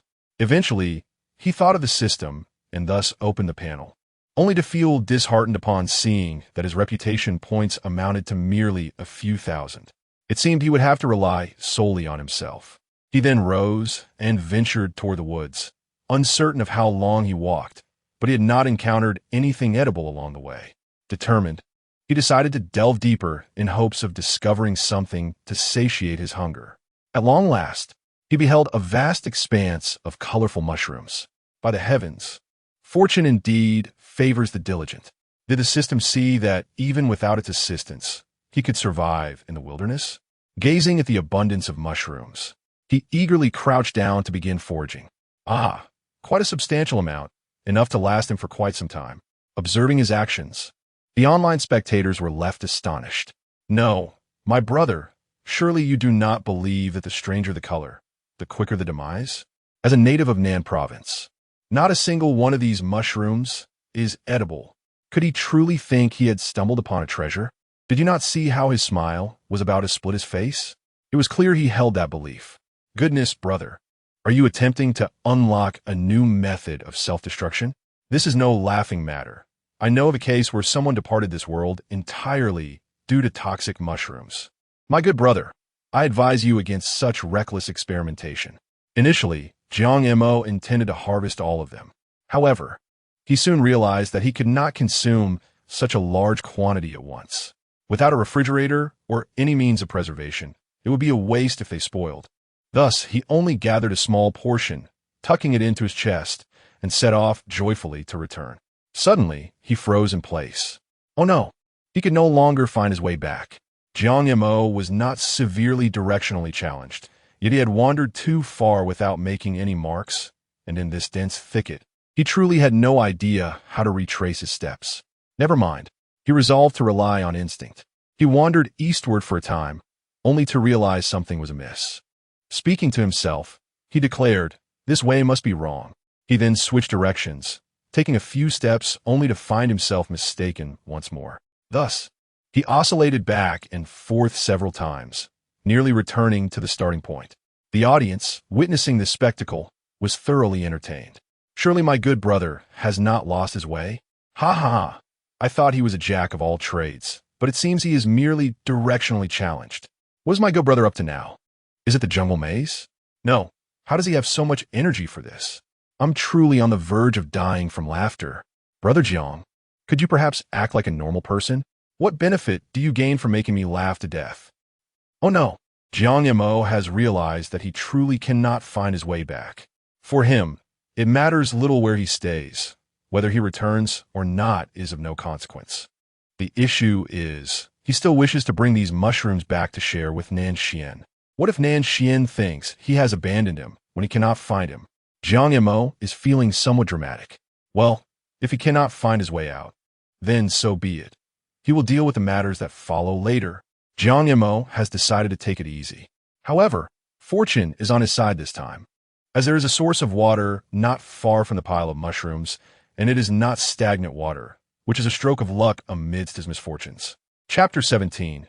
Disco on the grave. Having snacked on a few wild fruits at noon, I found myself far from satiated, and my stomach was already grumbling. Initially, I had intended to bring back some mushrooms, hoping to prepare a cooked meal using Nan Xian's fire starter. However, that now seemed impractical. Eating them raw it would be. It was not as if I had never done so before. Since we were not far from a water source, Jiang Mo still took the time to wash them. The production team, sensing the precariousness of the situation, decided it was time to intervene. Particularly the director, whose mood today resembled that of a roller coaster ride. Just as Jiang Mo had resurrected, he was again intent on causing trouble. Although the director was well aware of Jiang Mo's resilience, he was powerless against his penchant for self-destructive behavior. It was evident that Jiang Mo was preparing for something significant. The director quickly addressed the drone. Jiang Mo, that mushroom is poisonous. Do not consume it. You barely escaped death. Please do not act foolishly. The comment section erupted with viewers sharing their concerns. Good buddy. We know you're tough, but please heed the advice. That thing is genuinely dangerous. Indeed, especially in the wilderness, it poses real risks. Brother, you've already faced death once. Can you perhaps exercise a bit of caution? I genuinely worry for you. However, Jiang Mo remained oblivious to these warnings. He gazed at the pristine mushrooms in his hands. Bewildered, how could something that looks so appetizing be toxic? Although unfamiliar with these particular mushrooms, he had seen numerous videos about mushroom poisoning.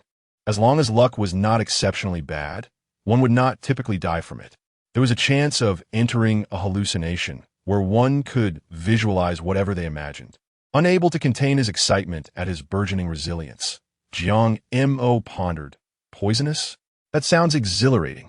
He had longed to experience the sensation of consuming toxic mushrooms and entering a cyberpunk realm. Without hesitation, he popped one into his mouth. To his surprise, it was slightly sweet and quite pleasant in flavor. As he devoured the mushrooms raw, the viewers were left in shock, their screens flooded with question marks. What? He's eating it raw? Wait, he can actually consume it raw. Frankly, Jiang Mo found the taste of these mushrooms far superior to the wild fruits. The flavor exceeded his expectations. Soon, he was ravenously consuming them, finishing off at least 20 before he finally paused, feeling utterly stuffed. Minutes passed without any reaction. Where was the promised cyberpunk world? Just as he lamented his lack of intoxication, one mushroom stood upright and smiled at him. As the contours of the mushroom became increasingly distinct, vibrant lights began to cascade from above, reminiscent of a nightclub atmosphere. The vibrant music began to play, and the mushroom swayed in rhythm with the melody. You would believe it. The mushroom danced with such enthusiasm. Noticing Jiang Mo's stillness, the mushroom started to speak. Come on, raise your hands and let's get hyped. The voice was incredibly infectious, and combined with the pulsating music and the diffuse lights, Jiang Mo could no longer restrain himself and began to move. At this moment, the comment section erupted. Wow, is my brother Jiang really dancing like this? How impressive. Jiang brother. Quick, can someone from the south explain what is happening with Jiang right now? Yes, in the zone. It's not too outrageous. Once, I ate some mushrooms and didn't notice anything strange until my pig at home asked me to buy him a phone. That's when I realized I was poisoned. Same here. Once, after eating mushrooms, I was playing mahjong when I heard someone knock on the door. Upon opening it, 3 8-tubes walked in, and I was completely bewildered. Can someone tell me if what they're saying upstairs is real? If it is, I would really like to try it once. I advise against that thought. If something goes wrong, you'll regret it. Exactly. As someone from the south, I don't dare eat mushrooms when away from home because I fear the doctors from other provinces want help. Based on your experiences, how long do you think Jiang Mo will remain in this state? Well, it varies from person to person. Although Jiang brother is quite resilient, he has consumed quite a bit. The main issue is that he ate them raw. Meanwhile, on the production team's side, all the staff were nearly in stitches watching Jiang Mo dance so provocatively. Ha ha ha ha. Why is he so flamboyant? Isn't that better than male models? You know, if Jiang Mo were to go to a bar as a male model, he would definitely be the center of attention. Despite the laughter, the director hesitated and said, given Jiang Mo's condition, should we send someone to assist him? After previous experiences, the director had become much more composed. He wouldn't immediately call for medical assistance for Jiang Mo's antics. I don't think it's necessary. I mean, he was fine after eating raw bamboo leaves. This can't be worse than bamboo leaves. Let us not rush. We can observe for now. Agreed, considering Jiang Mo's resilience. If it truly becomes critical, we can still seek treatment. After the staff discussed, the director found their reasoning sound. All right then, let us leave him be for now. In the rainforest, Jiang Mo was dancing joyfully, completely unaware of anything amiss, until he saw his great-grandmother. The way she moved was enchanting, far surpassing the mushroom-s dance. Wait, no. When did my great-grandmother start dancing at a disco? Could it be that she is truly dancing on her grave? Damn it, I've been affected. Jiang Mo quickly stopped, shaking his head fervently in an attempt to regain his clarity. But it was utterly futile. The more he yearned to remain awake, the more vivid the illusions became. At this moment, he felt as though he were not in the realm of reality, but rather in a world akin to an oil painting. Everything around him was adorned with vibrant, graffiti-like colors, including his great-grandmother. The sights before him were overwhelming, especially when accompanied by that infernal music. Each cell in his body urged him to leap up. Do not jump, Jiang Mo repeatedly reminded himself. It was not that he feared succumbing to exhaustion or that his body might falter. Rather, he was acutely aware that countless eyes were fixated on him, watching him dance. Those rascals were likely grinning with delight. Do not inquire how he knew this so clearly. He had once been a source of amusement himself, a premier spectator of the absurd. In a world where all crows are black, how could he be oblivious to the nature of internet denizens? He had to stifle himself at all costs. Otherwise, that group of rascals would undoubtedly concoct all manner of grotesque videos about him. Chapter 18. Is the production team playing a script? In the end, Jiang Mo devised a brilliant solution. Sleep. Regardless of the nature of any hallucinations, as long as he could lie down and fall asleep, he would no longer be the subject of ridicule. His remarkable self-control was not merely a testament to his unwavering willpower, but rather a result of his considerable resistance. Over 100. The effects of consuming such a plethora of toxic mushrooms were indeed potent, yet they did not reach the threshold of rendering him uncontrollable. Seemingly apprehensive that the production team might panic and summon a doctor, Jiang Mo waved dismissively at the drone before drifting off to sleep, assuring them, "It's fine. Please, no doctors. Although I may have been affected, I am entirely within control. I just need to rest for a bit. Do not start with the chatter about my demise." With that, he collapsed onto the grass, entering a deep slumber. The online audience found it amusing. I'm in tears. Jiang Gu is so considerate of the production team. He fears they might misunderstand. So he sends a greeting before sleeping. Is that kindness towards them? Or is he merely worried that upon waking, he would find the world proclaiming his death? Laughter ensued as they noted the memories of his past haunt Jiang Gu. Let us not kid ourselves. Even with 20 toxic mushrooms, the worst they could do is temporarily disrupt him. What was it that was said? The bamboo leaf green is merely the threshold to my door. If one truly wishes to overwhelm Jiang Gu with poison, they would need the entire family of king cobras to intervene. The after effects of the toxic mushrooms were significant. Jiang Mo's slumber was profound, extending into the early hours of the morning with no signs of awakening. Under such circumstances, it was conservatively estimated that he would continue sleeping until the following morning. While he rested, discussions surrounding him erupted into a frenzy. Jiang Mo, contestant of Conquering the Wilderness, has risen from the dead. Breaking news. The production team of Conquering the Wilderness announces that Jiang Mo will continue to participate in the challenges. Hilarious. A roundup of Jiang Mo's extreme antics during the show. Outrageous. Jiang Mo dances wildly in the wilderness after consuming toxic mushrooms, his moves rivaling those of top influencers. Such posts proliferated across various platforms, not only on Douyin, but also on Xiaoshu, Weibo, and other social media outlets, all teeming with trending topics about Jiang Mo. Numerous public accounts, news platforms, and browsers were fervently promoting the Jiang Mo incident. There was no escaping the fact that after the dramatic waterway escapade of the previous day, he had become the focal point of online discourse.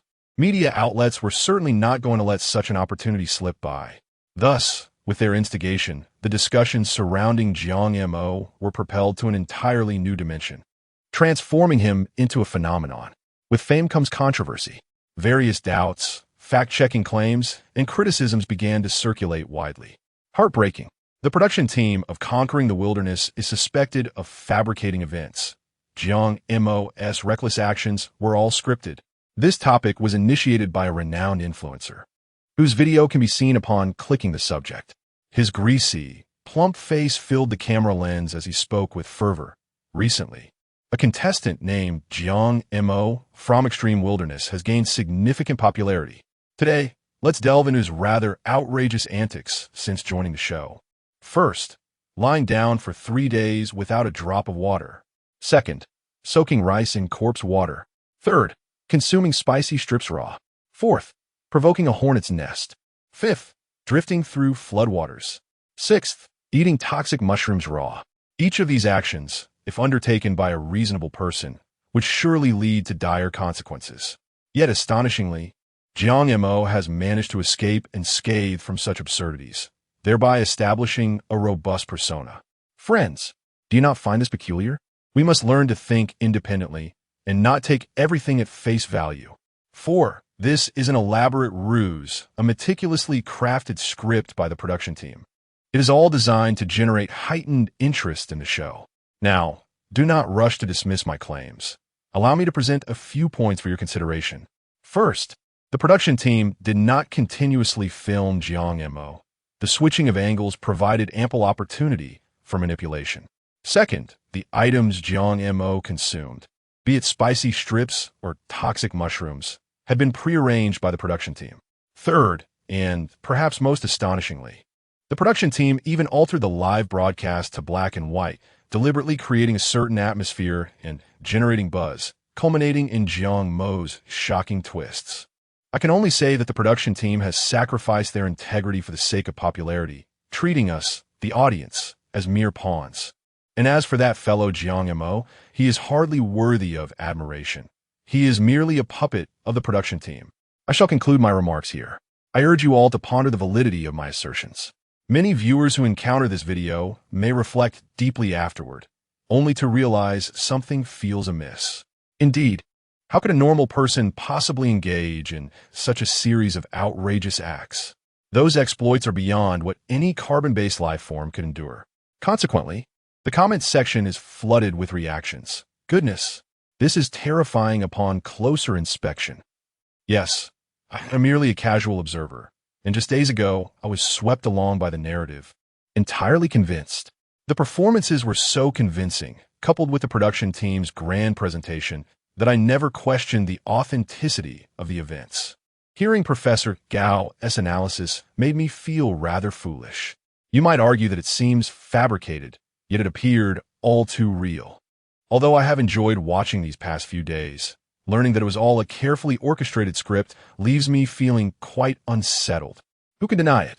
My emotions have been on a roller coaster ride. Just yesterday, I shed tears upon hearing of his misfortunes. Was I not deceived in my affections? It is utterly revolting how the production team operates in this manner. Such sentiments dominate the commentary, with only a scant few believing in the production team and Jiang Mo. This group consists of fervent admirers of Jiang Mo, who are also quintessential purveyors of amusement. They commented, "Stop being so bitter. Your inadequacies do not imply the shortcomings of others." Yet, is it truly possible that anyone believes the ramblings of this individual with a skewed perspective? Despite his vehement assertions, he offers not a shred of evidence, merely conjectures aimed at stirring the pot. Regardless of what others may claim, my unwavering faith remains with Brother Jiang. However, such comments were swiftly drowned out amidst a torrent of criticism. Beneath their remarks, numerous individuals lambasted them for their lack of discernment, nearly overwhelmed by the backlash. Ever since this video emerged, the sentiment across the internet has shifted dramatically. An avalanche of skepticism has surged forth, with many influencers eager to partake in this wave of denunciation, eager to capitalize on the ensuing negative attention. Chapter 19. Emergency Public Relations Sister Sasha's Flash News. A blogger who gained 2 million followers by riding the coattails of trending topics hastily released a video upon witnessing a post from Gao. Oh my goodness, friends. I never imagined that such a monumental program as Conquering the Wilderness could be fabricated. After hearing what teacher Gao had to say, I was utterly incredulous. In this world we inhabit, what is truly real? What can we control? Frankly, I was quite fond of Jiang Mo prior to uncovering the truth. Upon learning the reality, I felt a wave of revulsion. We are perpetually ensnared in meticulously crafted narratives. Merely contemplating such a situation sends chills down my spine. Individuals like her are quintessential anxiety manufacturers, fervently escalating the narrative, fearful that the situation will not spiral out of control. Regardless of the facts, as long as the views are secured, the truth becomes inconsequential to her. Soon enough, as she desired, her video amassed over 500,000 likes. There are countless individuals like Sister Sasha across the internet. This phenomenon gradually spiraled into chaos. Ultimately, the outcry turned directly against the production team and Jiang Mo. Host Yu Jia was privy to the entire series of events and promptly released a clarifying video. Dear viewers, our Conquering the Wilderness has no scripts whatsoever. We are the most authentic outdoor survival program, and all of Jiang Mo's actions were entirely genuine. Therefore, I urge everyone to remain rational, trust the production team, and also have faith in our contestant Jiang Mo. However, this video failed to produce any positive outcome and instead rendered him a target of public ire. The comment section was rife with vitriol. Are you still being obstinate at this point? Do you take us for fools? Is this truly the most authentic program? It was your claim of no scripts that led me to believe wholeheartedly. Reflecting now, I realize I was a fool, for only a fool would accept such nonsense. And what of the production team? What merit is there in dispatching a host to clarify? Is it that they can create but cannot acknowledge their faults?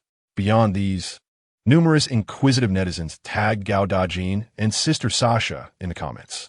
Gao, come quick. This host is still being obstinate. Sister Sasha's flash news, sister, hurry here. As the instigators of the situation, the two, witnessing the escalating fervor, also joined the fray. Gao, Yu Jia, I have always had a penchant for your hosting, believing you to be quite professional, but this time you have truly gone too far. Even now, you still defend the production team? Have you also been ensnared by capital? Where is your basic objectivity and fairness as a host? What of your professional ethics? I am genuinely disappointed. Sister Sasha's flash news. Do you realize that your clarifications make you appear as a mere clown? You can't possibly be the scapegoat for the production team, can you? If you have the capability to create, you must also have the courage to admit it. An explanation is due to all netizens. Two individuals personally entered the fray to comment, and the likes surged into the thousands in no time, firmly securing the top positions in the comment section. The online situation escalated rapidly, exacerbated by the provocations of certain internet celebrities, culminating in an uncontrollable scenario. Initially, the production team intended to adopt a strategy of silence. But given the current circumstances, such an approach was no longer viable. In response to this predicament, the production team convened an emergency meeting. In a meeting room of approximately 30 square meters, the producer and director sat at the forefront, both bearing visibly grim expressions. The producer initiated the discussion. What are everyone's thoughts on the current situation? The director furrowed his brow and remarked, I believe this is not as straightforward as it appears. Without orchestrated online manipulation, the topic would not have gained such rapid traction.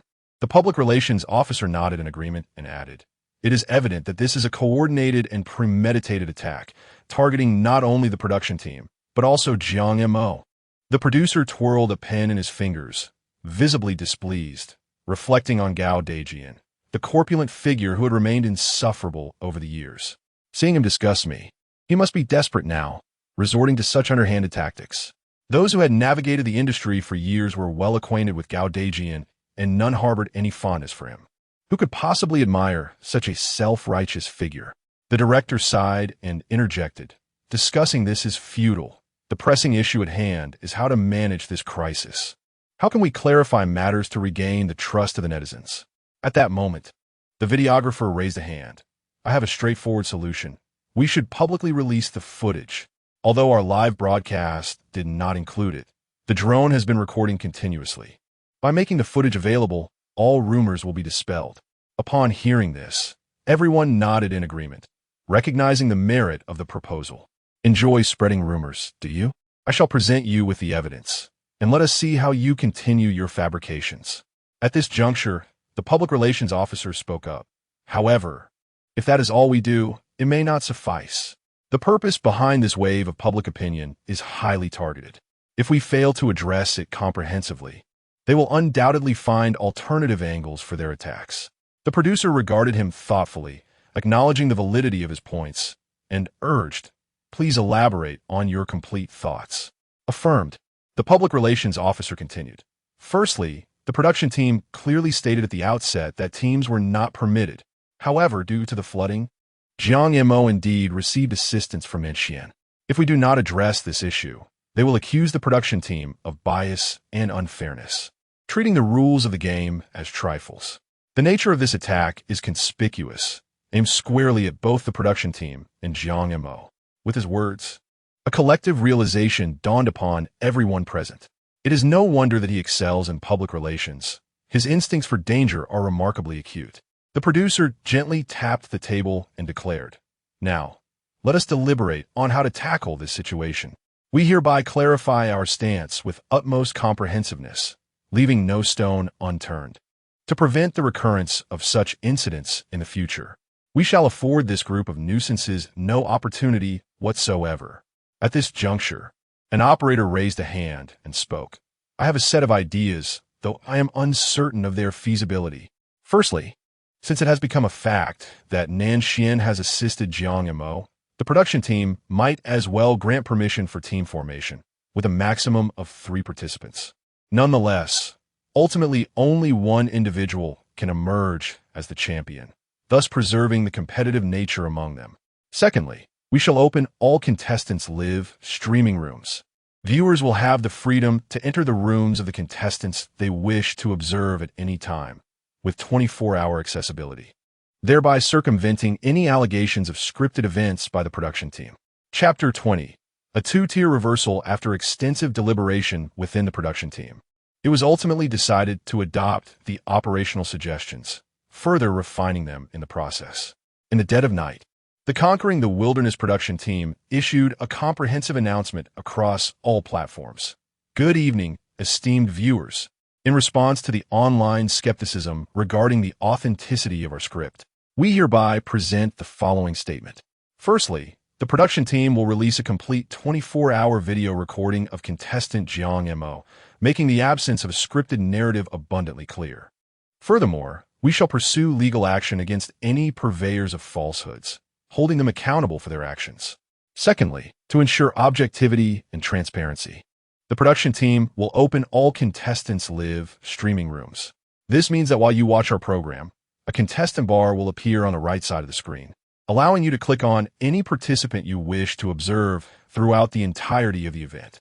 Thirdly, the production team will permit contestants to form teams, allowing for a maximum of 3 members per team, though only one champion shall emerge victorious. Once the team rosters are confirmed, we will rank the team popularity weekly, with the champion team receiving an additional reward of 1 million. Note, team popularity will be determined by viewer votes, the number of active participants in the contestants' live rooms, and their gifts. Attached to this announcement is the complete video recording of Jiang Mo. Following the release of this information, the previously one-sided narrative online was dramatically reversed. High and Mighty, along with Sister Sha, had relied on conjecture to tarnish the reputations of Jiang Mo and the production team, with no substantial evidence to support their claims. However, the production team's clarifications were compelling, bolstered by tangible video evidence. Netizens flooded the comments section with their opinions, questioning whether the existence of the recording could indeed prove the absence of script. Is the person above out of their mind? Can a scripted narrative truly endure 3 days without food or water? Can it withstand a flood? My brother Jiang is genuinely risking his life for this. Even if it were scripted, I would accept it. It is the presence of such petty conspirators that has led to tonight's rampant discourse. How dark must one's heart be to fabricate such nonsense? Amidst these comments, many expressed apologies to the production team and Jiang Mo. My dear brother, I sincerely apologize for misunderstanding you. It was all the fault of High and Mighty and Sister Shasha. They misled us. Conquering the wilderness remains the finest program, and we ought not to question it. Those two slanderous creatures must face legal repercussions. Indeed, they must be held accountable. However, the most entertaining comments undoubtedly came from the sections belonging to High and Mighty and Sister Shasha, filled with harsh criticism and vitriol. The derogatory remarks were as harsh as they were plentiful. Beyond the outrage of netizens, the production team's legal actions awaited them, as the tarnishing of such a major program, resulting in such a scandal, would surely lead to consequences severe enough to give these two individuals pause. The following morning, Jiang Mo was awakened by the drone of the production team's equipment. Today, the production team unveiled the new rules of the show to all contestants via drone. Upon hearing that teaming up was now permitted, every participant responded with delight. The prospect of an additional $1 million in prize money each week is indeed substantial. Even if divided among 3 individuals, each would still receive over $300,000. Moreover, in the wilderness, the advantages of collaboration far outweigh those of individual efforts. This new regulation signifies that popular figures and leading influencers will become highly sought after by others. Partnering with a contestant of high popularity not only offers the chance to share in the weekly championship, but also allows one to bask in the benefits of their fame. Unfortunately, the lesser-known contestants are likely to be overlooked. This is the stark reality. Human nature tends to gravitate toward profit while avoiding loss. Ultimately, the production team also provided each contestant with a mobile phone. However, the phone's functionalities were quite limited. It could only be used for chatting and interacting with fans in the live broadcast. When Jiang Mo received the phone, he examined it closely. There were no messaging, music, or search functions available. The interface contained merely 2 applications, one for messaging and another for Douyin. The messaging app only allowed communication with other contestants, while the Douyin app permitted viewing bullet comments solely in one's own live stream. In essence, this device was merely a tool for the production team to enforce the new rules, with no intention of genuinely aiding the contestants. This is understandable, after all, as this is a survival-themed variety show. Upon opening the messaging app, Jiang Mo found 2 message threads. One was titled Wilderness Conquest Contestants Group, displaying over 99 unread messages. The other contained a message from Nanxian. Where are you? Jiang Mo couldn't help but smile wryly at this. Admittedly, it was somewhat embarrassing to admit, but there was no need to lie, so he replied, sorry, I got lost while foraging for food yesterday and couldn't return. Nanxian, want to team up?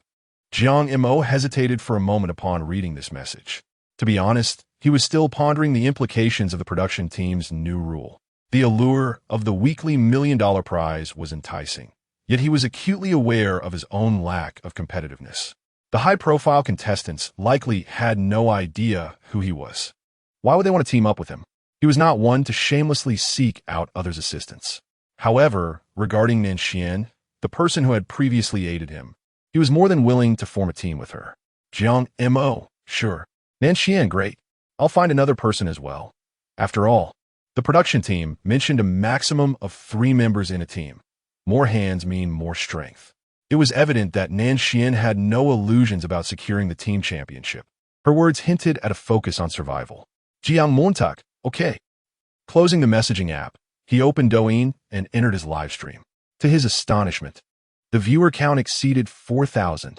Below there were the live broadcast visuals and the comment section. The live feed was provided by the drone, capturing his every move with clarity. LV5 Navigator. Wow, Jiang, you have finally opened your live stream. LV11, the impatient old horse. My good brother, it's a pleasure to finally converse with you. LV6 JKL, Jiang, please respond to everyone's messages. I know you're watching. LV22 Early Winter. Wow. Yang Yi, E all do to you. LV16 Gray Wolf, sending a lollipop X1. LV20 AA National Heavy Truck. Can you not see this, Jiang? LV11 Stubborn Little Donkey. LV32 Villainous Kitten. What is going on?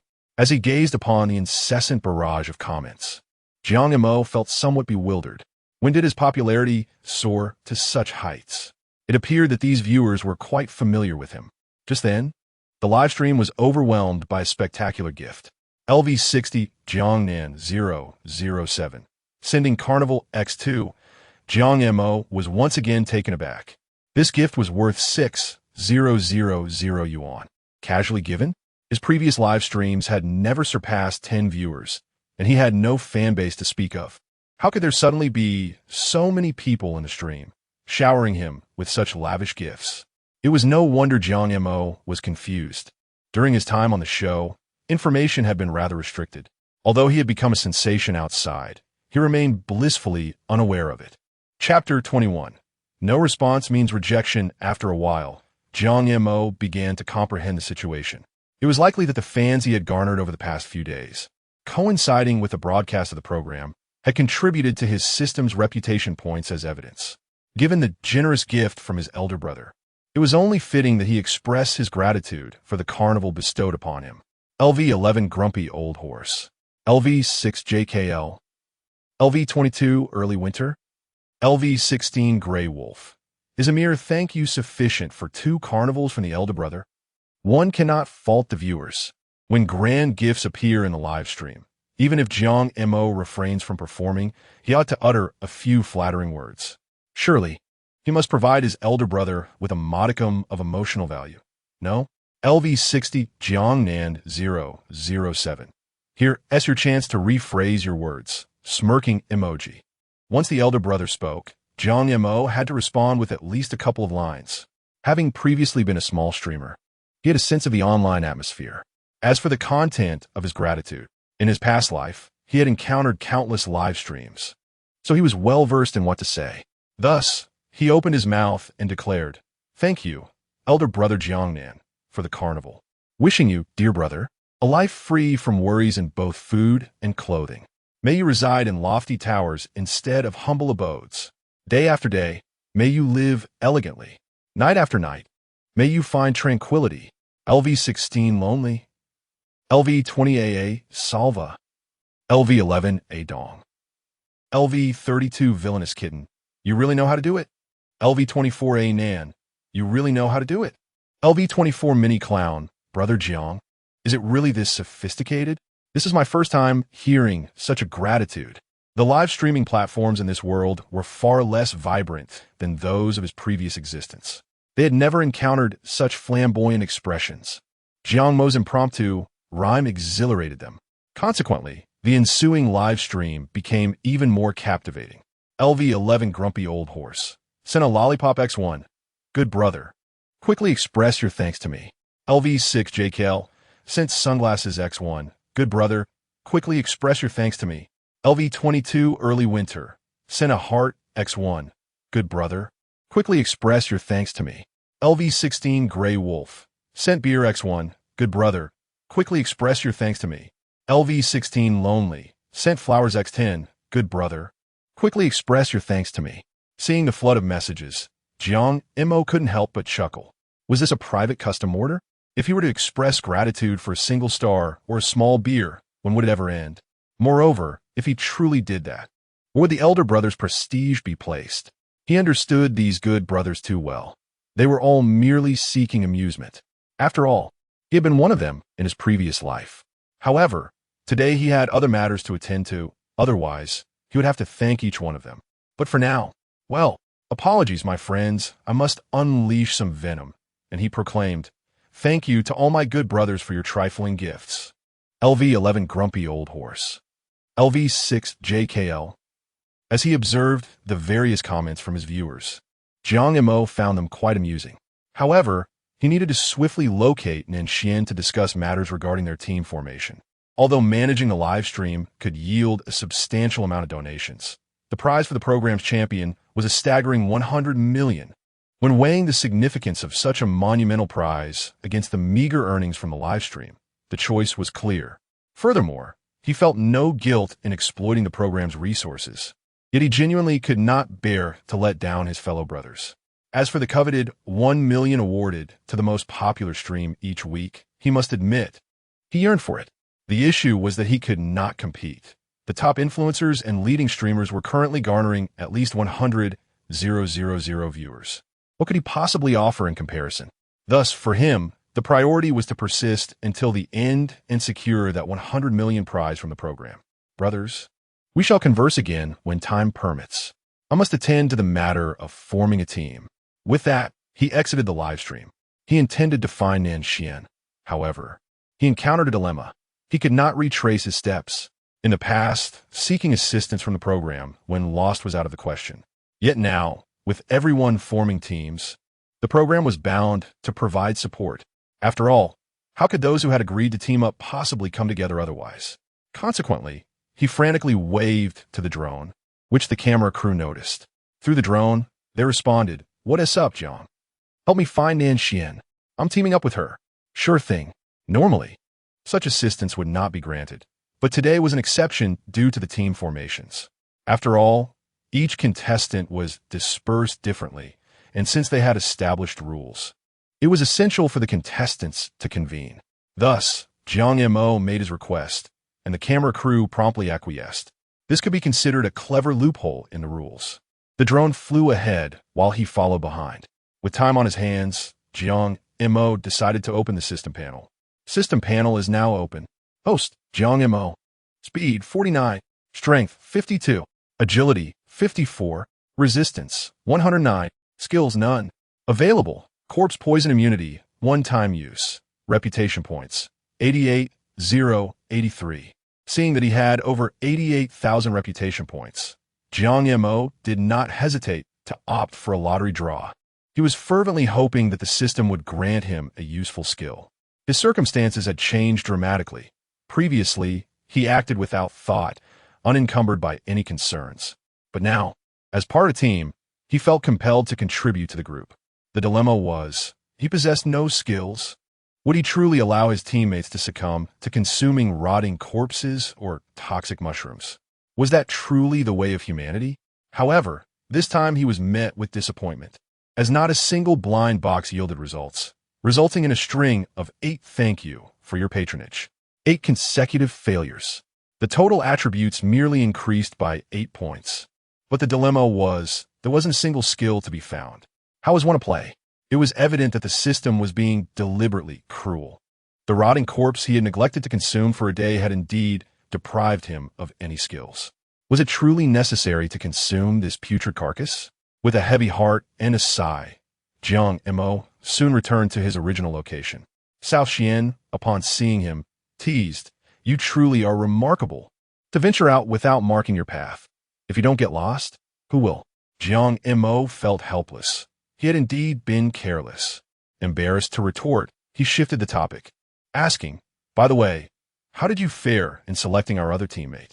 "I have already identified a candidate," Saucy replied with enthusiasm. "My high school classmate, Li Hui. She is a streamer. We share a close bond, and I just messaged her. She hasn't replied yet, probably hasn't seen it." Jiang Mo shook his head, realizing Saucy was a bit naive.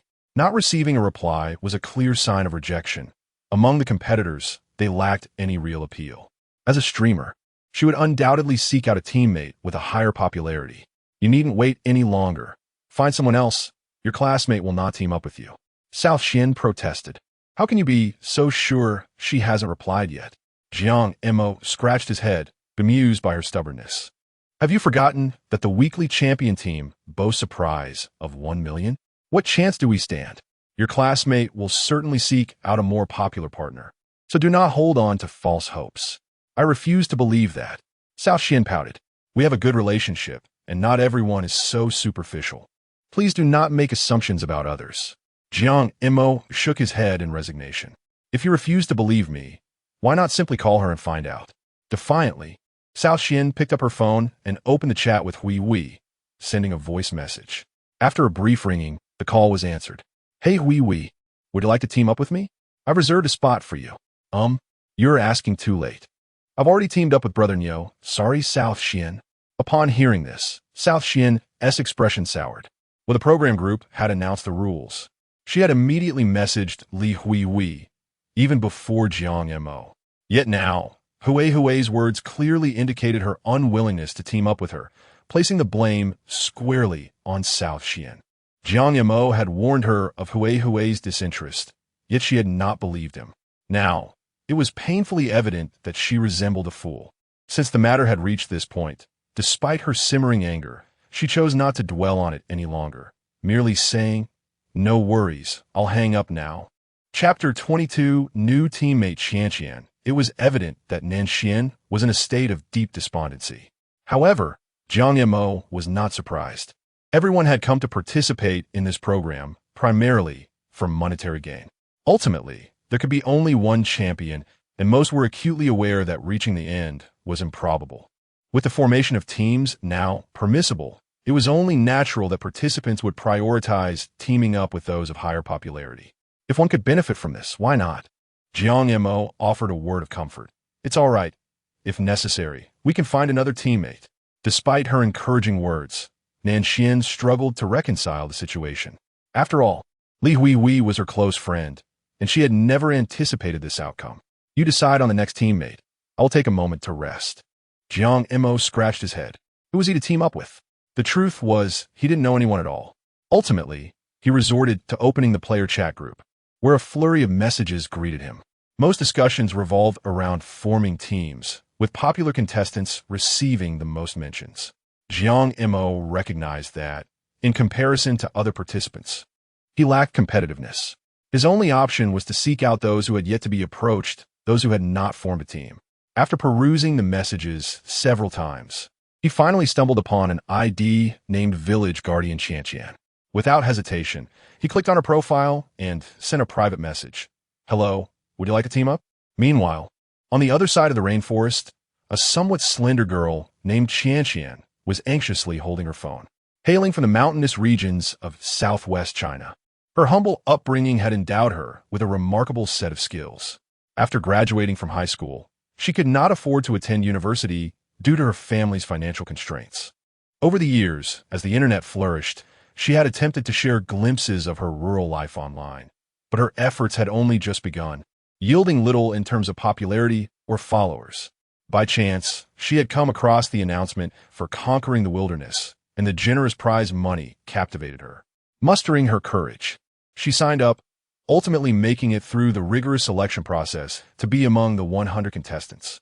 Throughout the past few days of competition, she had found the experience relatively easy. The conditions of the jungle were not dissimilar to those of the mountains behind her home. She could identify what was edible and what was not, and her exceptional trap-setting skills made her feel quite at home.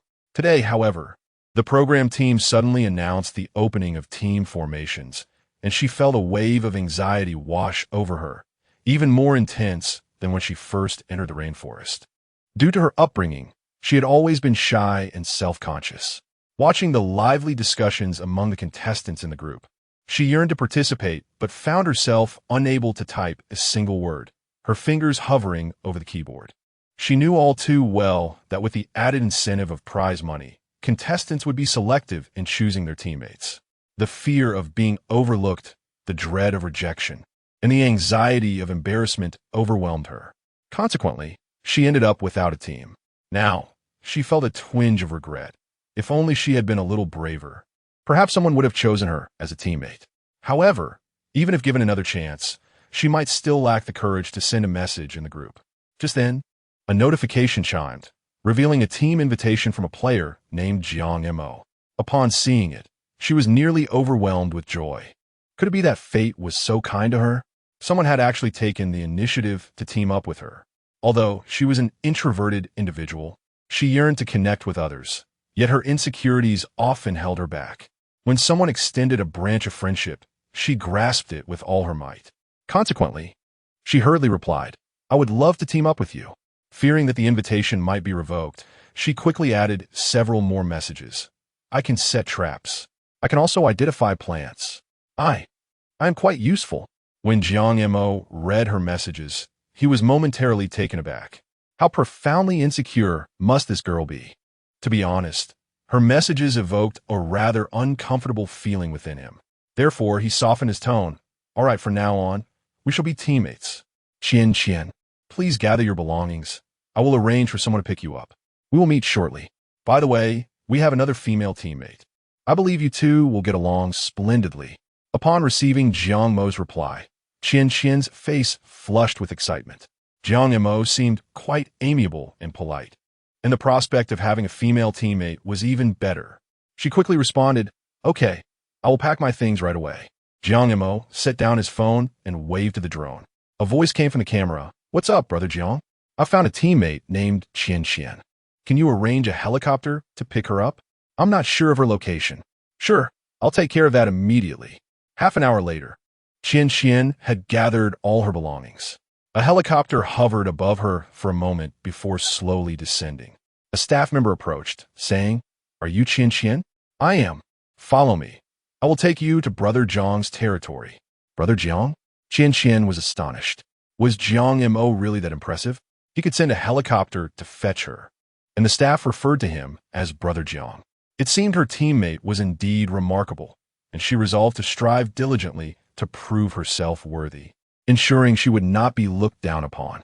Most importantly, the fact that such an extraordinary individual had chosen her compelled her to perform admirably in return. As the helicopter ascended, it soon arrived at Jiang Mo's camp. After the staff member set Qian down, he greeted Jiang Mo, "Brother Jiang, I have brought her to you. I hope you can make it to the end. I have high hopes for you." Jiang Mo gestured in acknowledgement and responded with conviction, "Absolutely." This scene left Qian in awe once again. Brother Jiang was truly formidable. His popularity must be immense. If the staff had confidence in him, then he must be one of the top contenders, and his survival skills were likely exceptional. My skills, I fear, may be insufficient. Henceforth, I must strive doubly hard to ensure I do not hold the team back. At last, Jiang Mo laid eyes upon Qian. She stood approximately 1.60 meters, slender and clad in simple attire, with a pair of sparkling eyes and a low ponytail. She perfectly embodied the essence of a modest girl. To alleviate any potential awkwardness, Jiang Mo took the initiative to greet her. "Hello, Qian. Welcome to our team. From now on, we shall be teammates." Qian's delicate face flushed a shade of crimson, her voice trembling slightly with nervousness as she replied, "Why you? Hello, Brother Jiang. Yes, I will strive to do my best and certainly not let our team down. You are truly remarkable. I've heard so much about you. I hope you will not think poorly of me." Chapter 23. Can Brother Jiang show some dignity? Jiang Mo wore a perplexed expression, akin to a black question mark. What was happening? How did this girl perceive her own prowess? If he were truly formidable, would he indulge in such subpar delicacies daily? Nevertheless, he could not undermine his own reputation, and thus mustered the audacity to respond. "It's not as exaggerated as you say. You are quite impressive as well. We shall be teammates from now on. Come, let me introduce you to another partner. Her name is Nonsensical." With that, he turned and led Qian towards Nonsensical shelter. Nonsensical. As they approached the shelter, Jiang Mo called out twice. Soon, Nonsensical emerged. Jiang Mo first addressed Qian, saying, "Qian, this is Nonsensical." Qian gently greeted, "Hello, Sister Nonsensical." Nonsensical nodded in response, "Hello, Qian." Jiang Mo then remarked to Nonsensical, "I've found a treasure. Qian is quite remarkable. She can identify plants and even craft traps." Upon hearing Jiang Mo's introduction, Qian's ears flushed with embarrassment as she hurriedly waved her hands. "I'm not that impressive. It's Brother Jiang who is extraordinary." Nonsensical raised an eyebrow. Jiang Mo is impressive? She could agree that he had a bold heart and a resilient spirit, but to label him as remarkable? A person capable of such absurd actions? Jiang Mo let out a soft snort, conveying a clear message for Nonsensical to refrain from undermining him. He too desired to maintain his dignity. At that moment, Qian spoke up, "By the way, yesterday I caught 2 squirrels in traps. Shall we eat them today?" Jiang Mo and Nonsensical exchanged wide-eyed glances, astonished by such fortuitous news. Was this unexpected happiness really happening? Since the program began, Jiang Mo had not enjoyed a proper meal, and Nonsensical situation was no better. Now, they could finally partake in authentic game, and their joy knew no bounds. "Wonderful," Nonsensical exclaimed with a smile, stepping forward to assist Qian with her luggage. "Qian, You shall stay in my shelter tonight. We will manage for one evening, and tomorrow you can set up your own." At this moment, Jiang Mo eagerly added, "Sister, feel free to let me know if you need anything." After all, she was a valuable asset, and it was essential to seize the opportunity. Their chance of savoring a warm meal rested entirely on Qian Qian's capabilities. Qian Qian responded, "Yes, I will. But first, let us prepare the food." Initially, Jiang Mo intended to help with the squirrels, but Qian Qian insisted that he refrain from intervening. 1 hour later, the two squirrels sizzled over the fire, releasing tantalizing juices, while Jiang Mo and Nan Xian salivated, their eyes fixated on the delectable feast. They looked like famished souls reborn. "All right," Qian Qian announced, handing Jiang Mo a whole squirrel. She tore off a small piece for herself and generously offered the remainder to Nan Xian. Witnessing this, Jiang Mo quickly interjected, "Qian Qian, that is too little for you. Let me share half." Nanchuan also interjected, "Indeed, after toiling all day, you can only consume this little. How can we accept such a meager portion? From now on, we are teammates. You needn't be so courteous." Qian Qian hastily waved her hands. "I am not being polite. My appetite is naturally modest, and besides, I had quite a substantial meal this morning." Seemingly fearing their disbelief, she added, "I am not deceiving you. I truly am not hungry." However, Jiang Mo disregarded her protest and tore off a generous piece to offer her. "You are too slender. You must eat more, or else others might think I am bullying my teammate. Surely, you wouldn't want me to be tarnished by public opinion, would you?" Qian Qian, already viewing Jiang Mo through a favorable lens, felt a twinge of anxiety at his words. After all, Jiang Ge was quite impressive, and his popularity was undoubtedly high.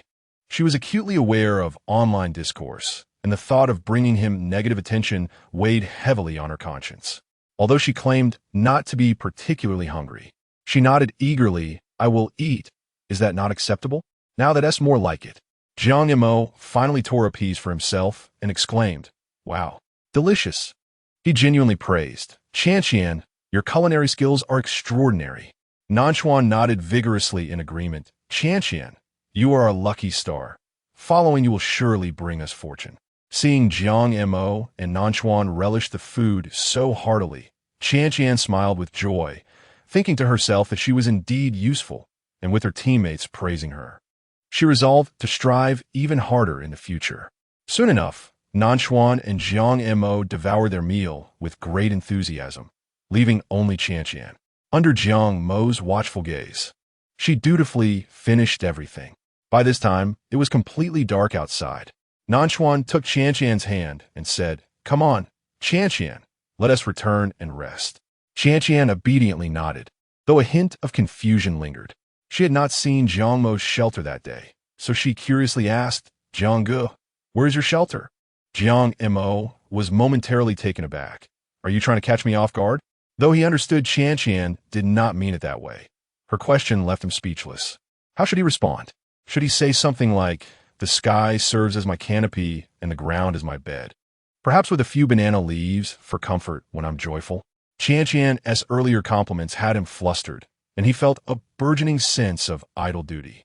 He wished to maintain his image in Qian Qian's eyes, so he pondered how to answer her. Meanwhile, Nanchuan watched him with an expression of mischief. After a prolonged moment of contemplation, Jiang Mo had a sudden inspiration and declared, "Qian Qian, that is of no concern to you. You all rest easy. I shall keep watch." Upon hearing this, Qian Qian was nearly moved to tears. Is Jiang Ge truly this kind? We sleep while he stands guard. Where can one find such a remarkable teammate? Jiang Ge, you really don't have to. No need. What do you mean by that? Jiang Mo said, looking solemnly righteous. As the only male in the team, these duties fall upon me. Fearing that he might reveal too much, he urged, "All right, hurry back and rest. You needn't worry about anything else." Qian Qian's eyes glistened with tears, overwhelmed by the kindness of Jiang Ge. Yet, beside her, Nan Xian appeared utterly bewildered. How could Jiang Mo dare utter such words? She nearly rolled her eyes into the heavens. At that moment, the camera of the production team fortuitously shifted to this scene, and Jiang Mo's seamless little routine left everyone utterly flabbergasted. They stood there dumbfounded, Host Jia, director, cameraman, director of broadcasting.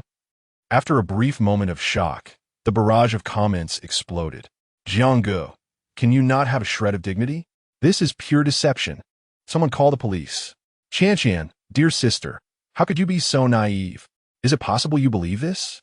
Jiang Mo, how could you deceive such an innocent girl? Are you even human? Brother, are you taking disciples?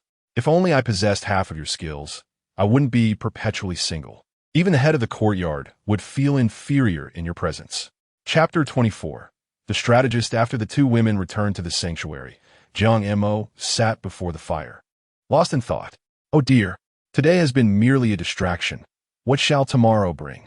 It is likely that at the break of dawn, he will have to venture out in search of food, and his facade is beginning to crumble.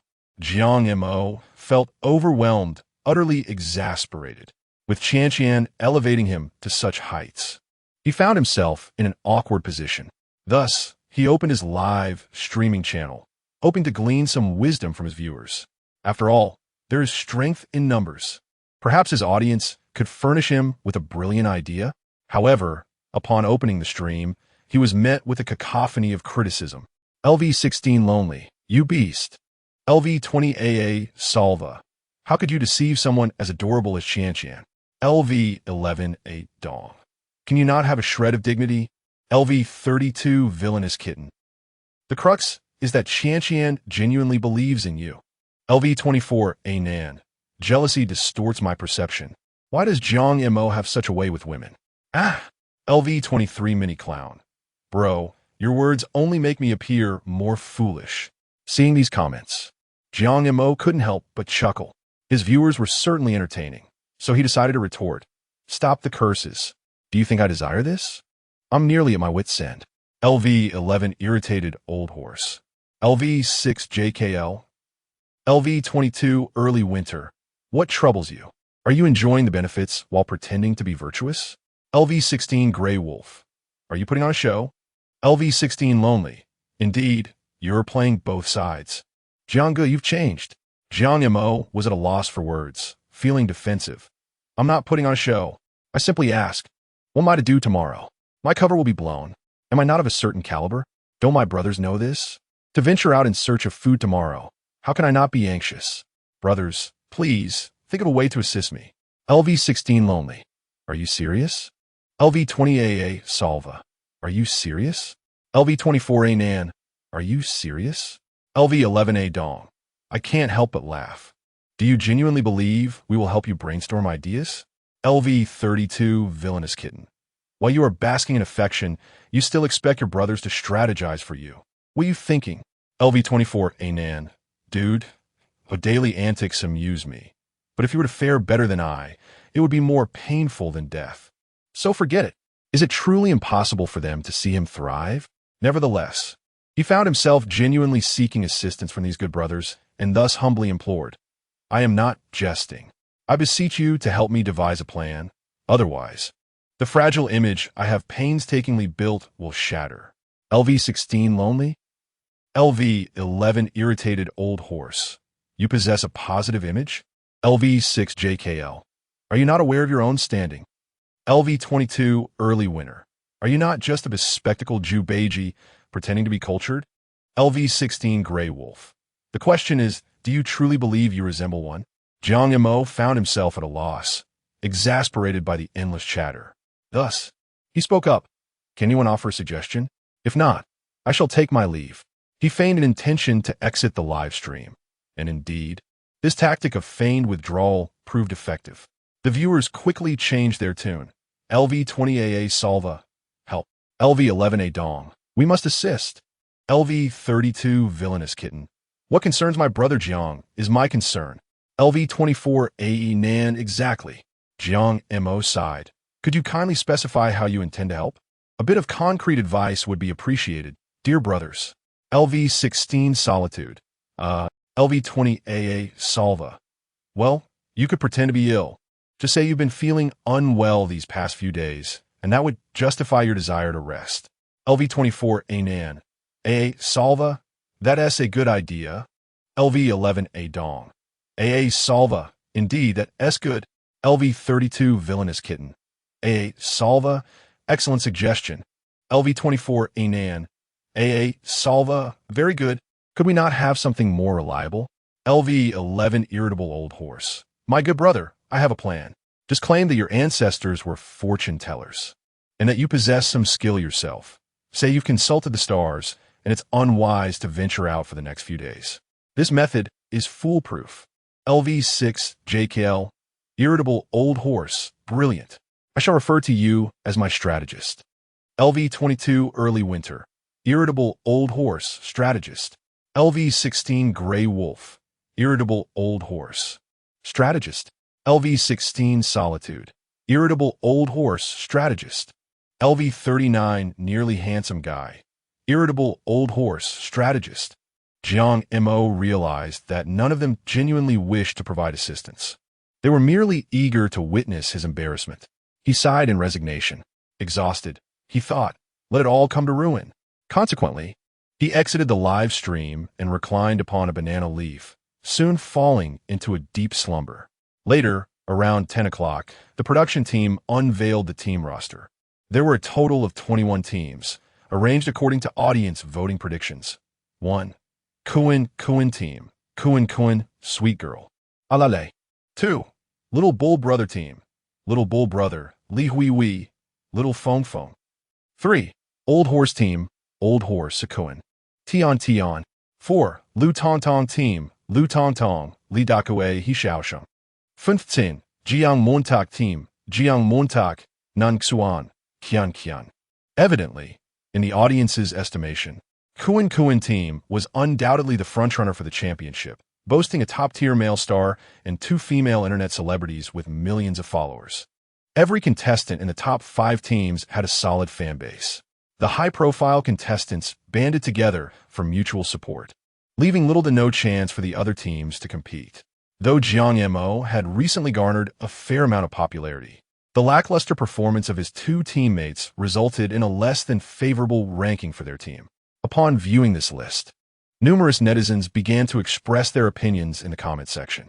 Our brother is undoubtedly going to secure the championship. The other teams should not even entertain such thoughts. However, that may not be the case, as the 2nd, 3rd, and 4th-ranked teams are formidable contenders, equally as strong as your top group. Alas, if this is how it unfolds, it seems devoid of suspense, with the other teams merely playing a supporting role. Who could argue otherwise? Let us not even mention voting rankings. I suspect the spotlight has been entirely monopolized by these teams, leaving the other competitors' live streams virtually deserted. And while my brother Jiang, does he lack competitiveness? I truly cannot comprehend how Jiang Mo dares to compare himself to the aforementioned teams, especially with those 2 amateurs in his group. He was a complete novice until recently, and even if he has garnered a few fans lately, what does he possess to compete with the leading teams? Indeed, this division is exceedingly unfair. Nevertheless, this arrangement may yield positive outcomes, as it promises greater entertainment value in the shows. Let us not forget, this is a survival program. It is not merely about popularity, but about who can endure the longest, with a staggering prize of 100 million at stake. The stakes are high. With the current popularity of the show, contestants must seize this opportunity. Even if they do not clinch the championship, the financial rewards are not insignificant. Particularly for those at the forefront, 100 million can be swiftly earned. The following morning, Jiang Mo was awakened by Nanxian. Upon seeing Jiang Mo having spent the night outside, Qian felt a pang of sympathy. How cold must it have been to endure a night outdoors? Jiang, in his vigil, must have suffered greatly. Thus, she timidly remarked, "Brother Jiang, you have worked hard." Jiang Montak, Nanxian, worked hard at what? Was he at just sleeping outside for a night? On any given day, I sleep outdoors. This girl, could she possibly be overthinking again? At this moment, Nanxian spoke. We are planning to venture out to find some food, as we have completely run out of supplies at home. Qian, filled with anticipation, asked Brother Jiang, "Will you join us?" Here it comes. The inevitable has arrived. What should he do? If he agrees, it would surely expose him. But if he declines, what excuse could he provide? After all, searching for food is a communal responsibility, and one cannot simply reap the benefits without contributing. Jiang Mo was on the verge of internal turmoil, uncertain how to articulate his response. Seeing his hesitation, Nanxian grew impatient. Cack out your tongue? Will you go or not? But under the pressure, an idea struck Jiang Mo, reminiscent of the strategist's words from the night prior. Resolutely, he decided to take a gamble. To be frank, my family has been involved in fortune-telling for 3 generations, and I consulted my fortune last night. It is inadvisable to venture out for food in the coming days. So I apologize, but you will have to bear the burden for the next couple of days. Nanxian? What is this guy on about? If he doesn't want to go, he should simply say so. There is no need to concoct such ridiculous excuses. However, Qian was different. Upon hearing Jiang Mo's words, her eyes widened in admiration. Wow, Brother Jiang, you can even predict fortunes? How remarkable you are. Jiang Mo was taken aback. This was not a skill he possessed. Wait, girl, what are you talking about? Nan Yuan was equally perplexed, pinching her philtrum in disbelief. What kind of teammates did she have? One was audacious enough to fabricate tales, while the other genuinely believed them. What on earth was happening in this world? Had she truly fallen behind? Unable to endure any longer, she declared to Qian, "Let us go. We shall seek out food and ignore him." P.S. This section was added on June 4th to address concerns regarding the narrative style. Initially, I did not intend to be redundant. I thought repetitive phrases would enhance the comedic atmosphere. I made adjustments after the 40th chapter to avoid affecting the reader's experience. If this caused any discomfort to the readers, I sincerely apologize. Chapter 25. A show in Jiang Mo's livestream room, although he did not engage with his audience. The viewers were in a frenzy. LV16 lonely? LV20 Salva? LV11 Dong. Seriously? Can she really believe such an absurd excuse? LV32 villainous little cat. The key point is she even admires him. LV24 Nan. It's over. I initially intended to trick this guy, but now he has been unexpectedly aided. LV23 mini clown. I can't comprehend.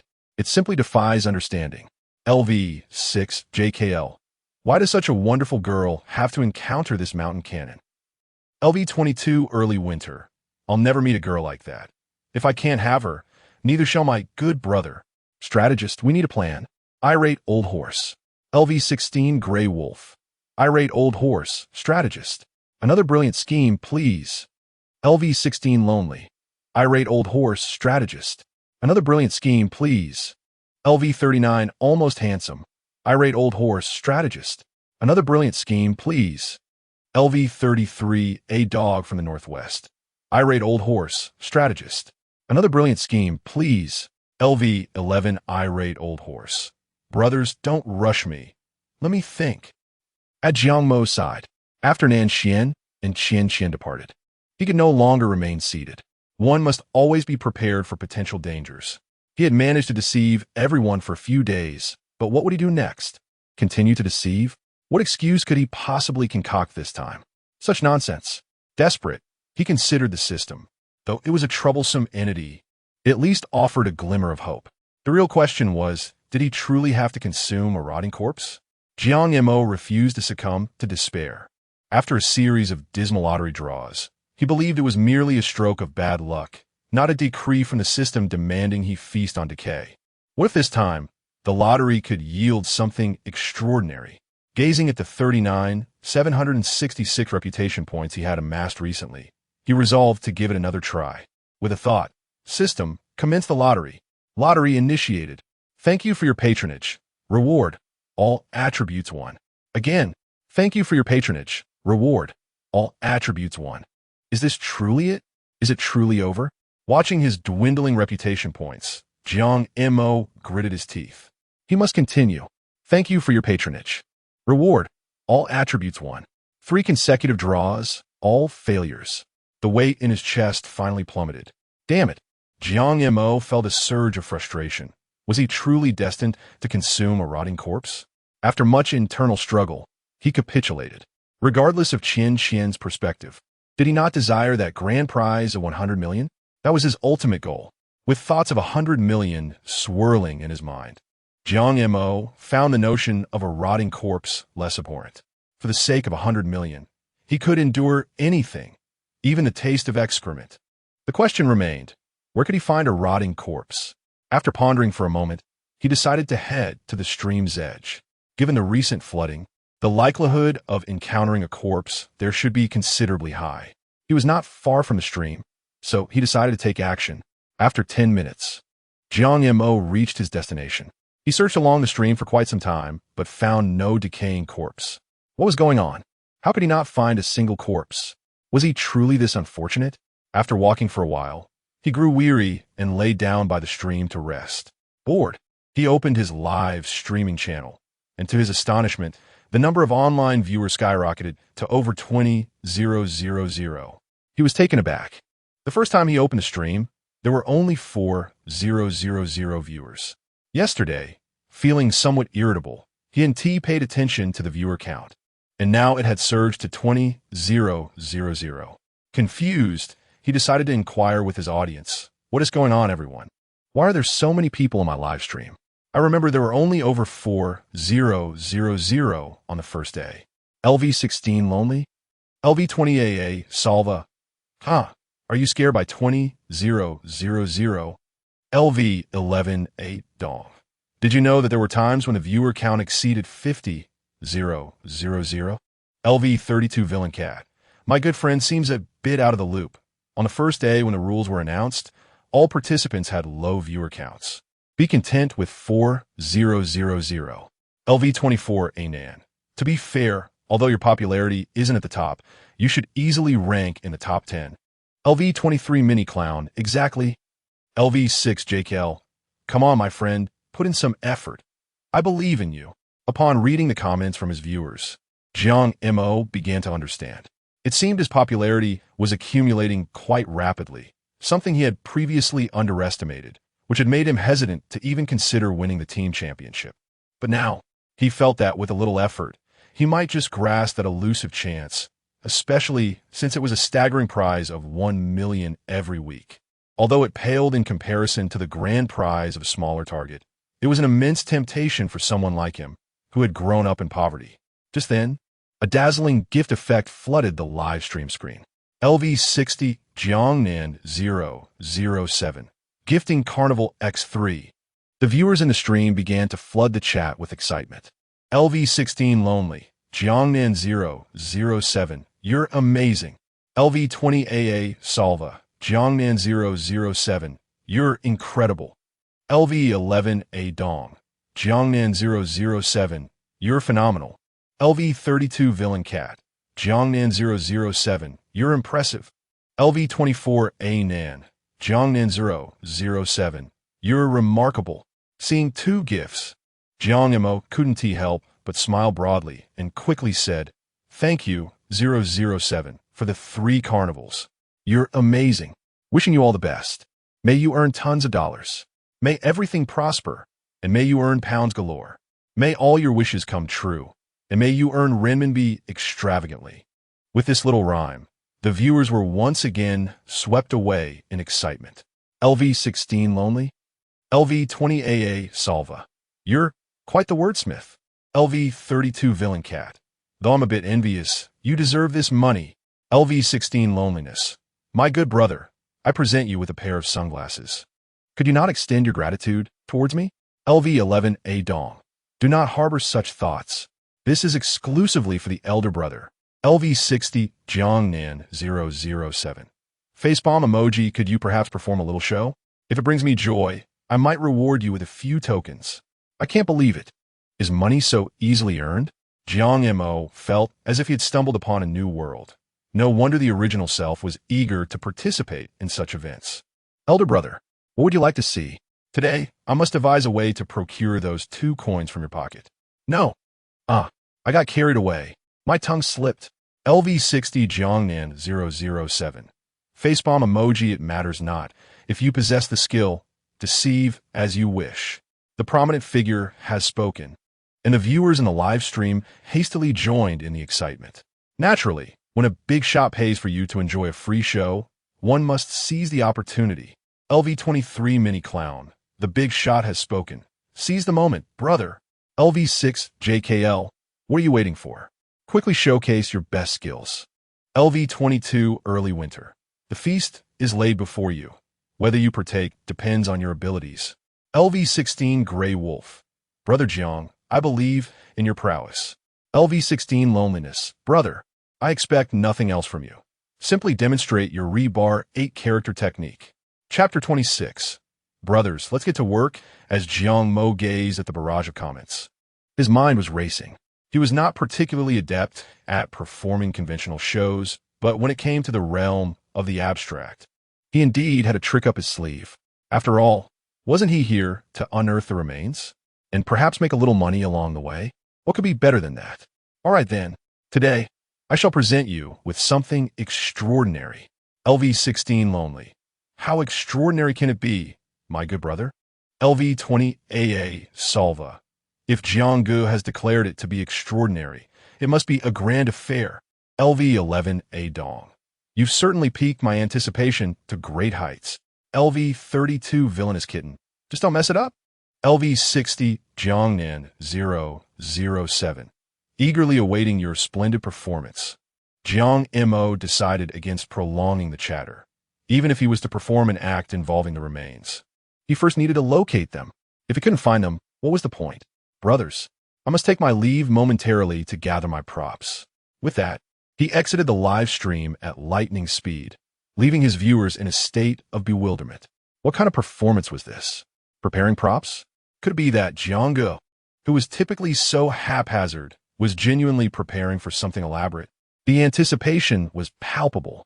After leaving the live stream, Jiang Mo followed the stream downstream, his eyes keenly scanning his surroundings. At last, after walking 2 kilometers, he spotted a dead fish by the creek. It was quite sizable, likely weighing around 10 pounds. However, what floated on the surface was no longer merely a fish. It was a form of life in the process of dissolution. The pallid skin was enveloped around fermenting innards, swollen into semi-transparent sacs. Each time the putrid gas expanded the scales, dark red blood mingled with yellow-green slime oozed forth. A foul stench wafted into Jiang Mo's nostrils, overwhelming him. He was indeed overwhelmed. Was he truly going to consume this? He questioned his very soul. Ugh! Jiang Mo couldn't suppress his dry heaving. The odor was unbearable. Coupled with the viscous discharge, he could hardly fathom how he would manage to swallow it. After considerable effort, he finally regained his composure. Thus, he opened his live stream, forcing a smile as he spoke. Brothers, my props are ready. Would you like to see what kind of performance I have in store for you? LV16 Gray Wolf. Can you stop teasing us? LV16 Lonely. If you got something, just do it. LV39 Almost a Handsome Guy. Exactly. My blade is already thirsting for action. LV33 A Dog from the Northwest. Hurry up with the performance. LV11 Impatient Old Horse. Enough with the theatrics. Commence the show. Jiang Mo was relishing their impatience. Oh, you are eager, are you? Fine. I shall indulge in this grotesque endeavor and give you all a taste of the discomfort I've endured. So brace yourselves, brothers. Don't blink. At that moment, Jiang Mo waved at the camera operator, urging him to zoom in. He pointed towards the deceased fish. Upon hearing Jiang Mo's request, the camera operator promptly complied, capturing the scene in stunning 8K resolution, the visual quality superb. At this moment, the putrid carcass of a fish oozed liquid, coming into view for all to see. Although his viewers had remained in his live stream, drones typically captured wide-angle shots, maintaining a certain distance from Jiang Mo. Moreover, their focus was solely on Jiang Mo, rendering them oblivious to the dead fish until now. As the drone zoomed in for a close-up, the visual shock hit them all at once. LV16 Lonely, ugh. Qu'allez-vous 20? Ah, salva. Ah. LV11 A Dong. LV32 Villainous Cat. What is this supposed to mean? It's disgusting. ISNT it. LV24 A Nan. This is truly revolting, brother. That physical assault is maximized. LV23 Mini Clown. I'm done. Brothers. LV6 JKL. Me too. But what does this have to do with your performance? LV20 AA Salva. Do we even need to ask? This hillbilly is just repulsive. The production team, noticing the commotion surrounding Jiang Mo, quickly directed the camera towards him. When the rotting fish appeared on screen, everyone was taken aback. truly taken aback. They were both disgusted, experiencing a visceral reaction, and bewildered about what Jiang Mo intended to do, leaving them feeling anxious. Host Jia, dear viewers, though the content on screen may evoke discomfort, this is the wilderness, the most authentic portrayal of nature, truly professional, as expected of a host. This moment elevated the program to an entirely new level. However, the audience watching the show was not as composed, flooding the chat with messages. What was Jiang Mo up to?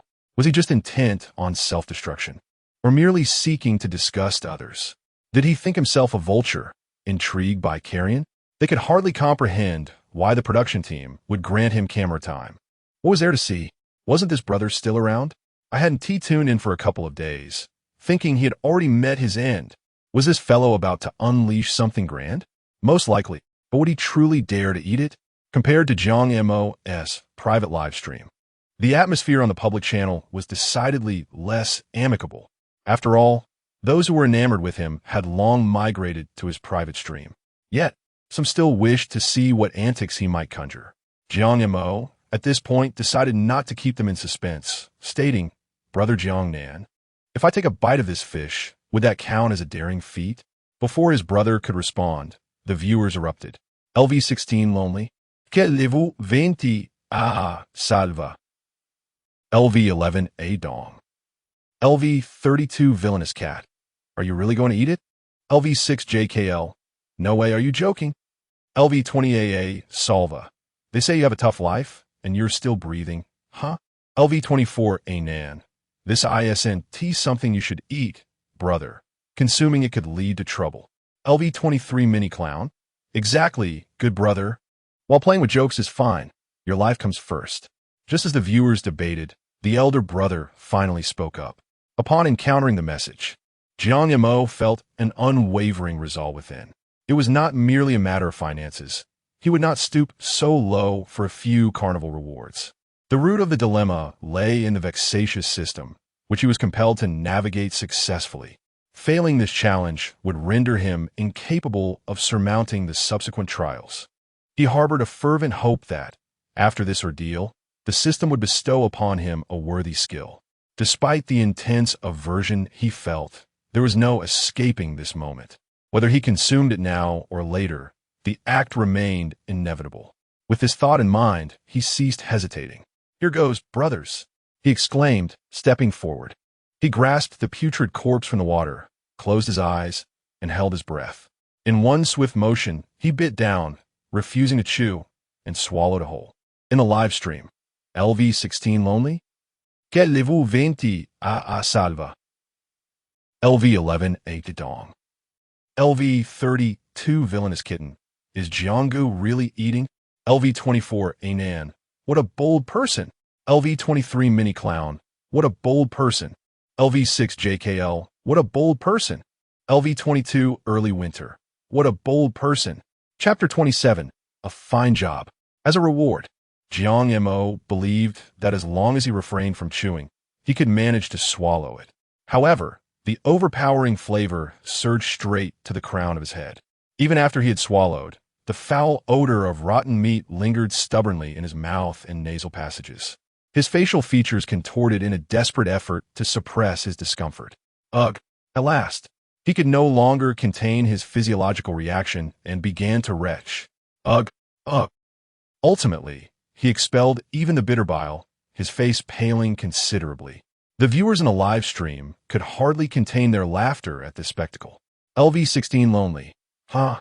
This is hilarious. LV20 AA Salva. Finally caught you. It seems you have a weakness too, Brother Jiang. LV11 A Dong. I thought he could really stomach it. LV32 Villain Cat. This is a classic case of biting off more than one can chew. He didn't eat the fish, and the meat he struggled to consume was vomited out clean. LV24 A Nan. I don't usually laugh truly, unless I can't help it. Ha ha ha ha. LV23 Mini Clown, bro. Why don't you try my name? It really suits you. LV6 JKL. Mini Clown, that essay killer line. LV22 Early Winter. In the studio, Yu Jiao was also trying hard to stifle his laughter, his face flushed with the effort. It was indeed a trial. Meanwhile, The director, cameraman, and producers were laughing so hard they could barely stand upright. The public chat in the official live stream was filled with amusement. This fool is truly going to make me die laughing. Although I'm a devoted fan of Little Nyo, this kid has some real talent. I must admit, I'm starting to like him a bit. I wonder what kind of people watch him. With such antics, I can only say they are rather foolish. It's so absurd. Our brother is far superior, surviving in the wild with elegance. Unlike this Jiang Mo. Alright, you want to play like this? Then I'll have the camp out in your live stream every day. Wait for me, I'm coming too, haha. Jiang Mo, until his stomach was completely emptied, finally ceased his retching. He felt somewhat weak. He hurriedly leaned over the stream to take a few sips of water to rinse his mouth until the taste of rotten meat had dissipated, and he felt much better. Picking up his phone, he noticed a surge of new viewers flooding in. My mom says I'm handsome has entered the live stream. Summer of Oranges has entered the live stream. Little Grass has entered the live stream. Y has entered the live stream. The neighbor's cat has entered the live stream. A little girl has entered the live stream. In the upper right corner, the number of online viewers had surged to over 30,000. Almost 10,000 new viewers had joined. Jiang Mo chuckled, brothers, though I've had a mishap. Do tell me, was this performance not commendable? He truly hadn't anticipated that the rotten meat would be so unpalatable that he could hardly swallow it. At this moment, the livestream chat was inundated with an array of extravagant gift effects. LV60 Jiangnan 007. Gifting Carnival X3. LV60 Jiangnan 007. A token of appreciation for a splendid performance. Upon witnessing the generous gifts from the elder brother, Jiang Mo swiftly expressed his gratitude. With the elder brother leading the way, the viewers in the chat began to shower gifts in abundance. LV16 Lonely, gifting sunglasses X1, a token of appreciation for a splendid performance. LV20 AA Salva, gifting lollipops X10, a token of appreciation for a splendid performance. LV11 A Dong, gifting flowers X1, a token of appreciation for a splendid performance. LV32 Villainous Kitten, gifting sports car X1, a token of appreciation for a splendid performance. LV24 Anan, gifting sports car X1, a token of appreciation for a splendid performance. LV23 Mini Clown, gifting beer X10, a token of appreciation for a splendid performance. LV6 JKL, gifting sunglasses X1, a token of appreciation for a splendid performance. This unexpected wave took Jiang Mo entirely by surprise. He had consumed the rotten flesh solely to fulfill a task assigned by the system. Just as the elder brother had initiated the carnival, he casually suggested performing a show. Little did he anticipate that, due to an unfortunate mishap, the live stream would attract so many new viewers, including those regulars who seldom gifted anything.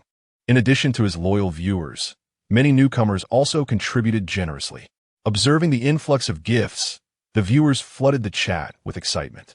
LV11 Irritable Old Horse. To be honest, I'm not envious of my brother's earnings at all. LV16 Lonely. He deserves it.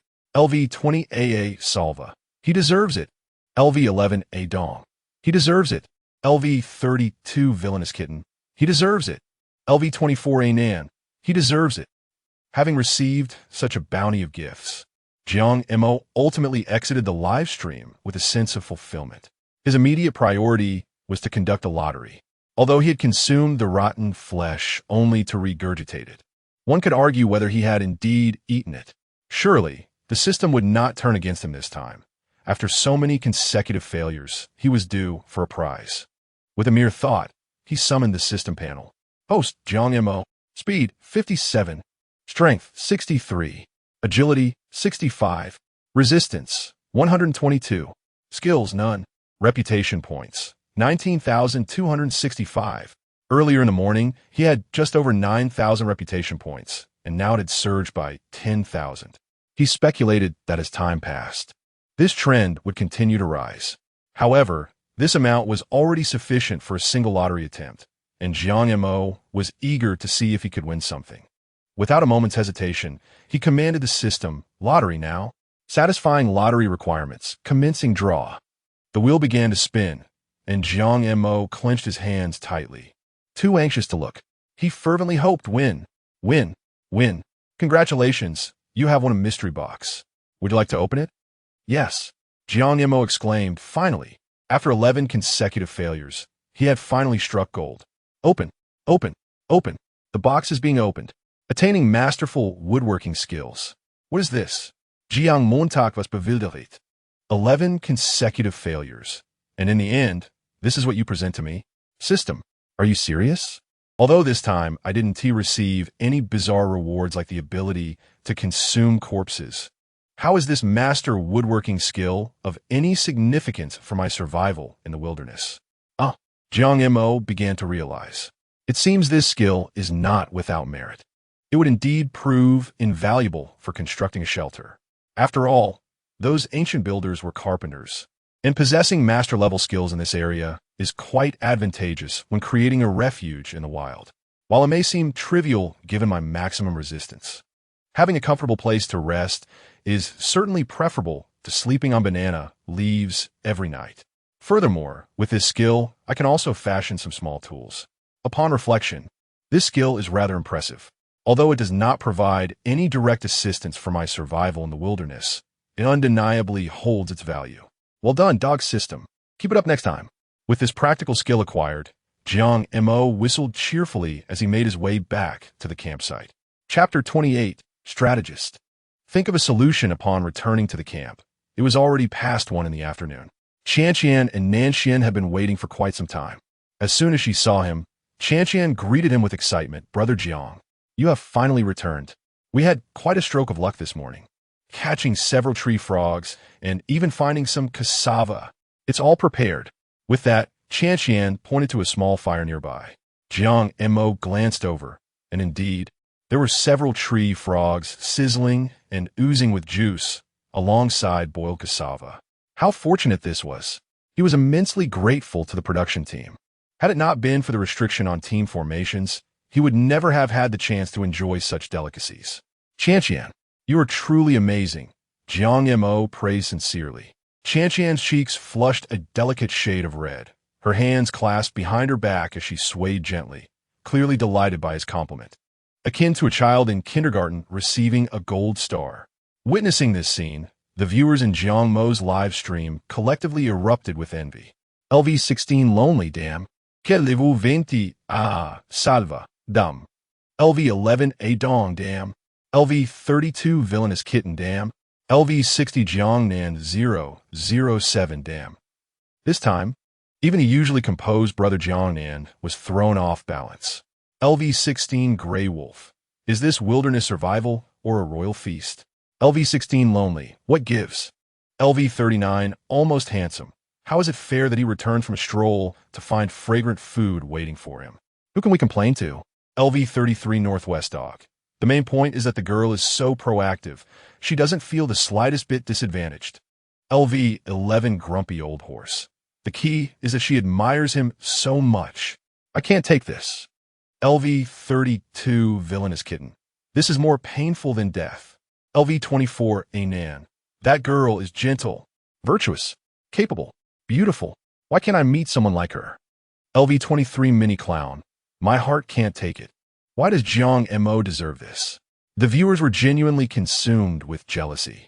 They had witnessed Jiang Mo endure the hardships of outdoor life, bringing them joy day after day.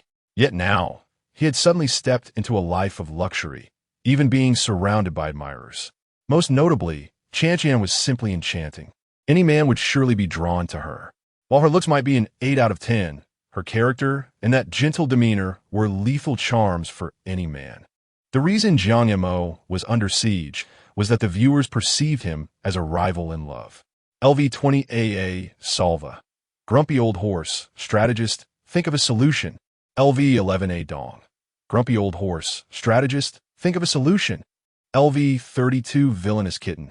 Grumpy Old Horse, Strategist, think of a solution. LV6 JKL. Grumpy Old Horse, Strategist, think of a solution. LV20 AA Salva. Grumpy Old Horse, Strategist, think of a solution. The barrage of comments fervently tagging the strategist reveals a collective desire to halt the current momentum. Qianqian, a girl of enviable charm, remains an object of admiration, to be gazed upon from a distance. Why does Jiang Mo, that scoundrel, merit such unwavering affection from her? It is imperative to thwart his advances. LV11 Impulsive Old Horse. Brothers, I possess a skill. This game can be turned around. LV16 Solitary. Impulsive Old Horse. Strategist, please enlighten us. We await your wisdom. LV20 AA Salva. Impulsive Old Horse. Strategist, please enlighten us. We await your wisdom. LV11 A Dong. Impulsive Old Horse. Strategist, please enlighten us. We await your wisdom. LV32 Villainous Kitten. Impulsive Old Horse. Strategist, please enlighten us. We await your wisdom. LV24 A Nan. Impulsive Old Horse. Strategist, please enlighten us. We await your wisdom. LV11 Impulsive Old Horse. We only need a storm in a Chanchian's live stream and recount this scoundrel's sordid past in detail. This will surely shatter her rose-colored view of him. In doing so, we might guide her back to the right path. LV16 Solitary. Excellent. I shall proceed at once. Que levu 20 salva. Excellent. I shall proceed at once. LV11 A Dong. Excellent. I shall proceed at once. LV32 Villainous Kitten. Excellent. I shall proceed at once. Unbeknownst to Jiang Mo, his companions are plotting to unveil his shortcomings. At this moment, he is ravenously hungry, squatting by the fire and gnawing on a roasted tree frog. After taking a few bites, and noticing the two women have yet to eat, he inquires with confusion, "What is going on? Why aren't you eating?" Nan Xian shoots him a glance. "We've already eaten. It's nearly 2 o'clock, brother. You're not proactive in foraging. And now you're lacking an appetite for food. I thought you had lost your way again." Truth be told, Nan Xian's response is quite genuine. Qian seems to have an overly favorable impression of Jiang Mo. Her straightforward nature lends her words a certain bluntness. Nevertheless, Jiang Mo appreciates this honesty. "My apologies, Jiang. We were so hungry that we couldn't resist eating first," Qian says, sticking out her tongue, clearly feeling a tad guilty for not waiting for him. Jiang Mo quickly waves his hand. "No need for that, Qian. I'm already quite content to have what's readily available. Truly, I must thank you. You are remarkable." With a shy grin, Qian falls silent, seated on the ground, watching Jiang Mo eat, finding him increasingly attractive, which causes her cheeks to flush. Jiang Montak, noticing her flustered state, asks in bewilderment, "What's wrong, Qian? Is there something on my face?" Qian hastily shakes her head. No. Jiang Mo nods and returns his focus to his meal. He is far too hungry. Everything he consumed last night has been expelled. Thankfully, he has food now, or he would truly fear starvation. Feeling a bit awkward, Qian refrains from looking at Jiang Mo any longer. Bored, she takes out her phone and opens her live stream. Though she knows few will join, she clings to a sliver of hope. This was also one of her motivations for participating in the program, as she hoped this platform would enhance her popularity and contribute to promoting her hometown. However, as soon as she opened the stream, she was utterly astonished. The barrage of comments flooded the screen, and the number of viewers in the upper right corner displayed over 8,000. This was something she had never even dared to dream of. Just that morning, she had observed the stream, which still only had single-digit viewers, a few of whom were bots. Yet by the afternoon, it had skyrocketed to 8,000. She felt as though it were surreal, almost beyond belief.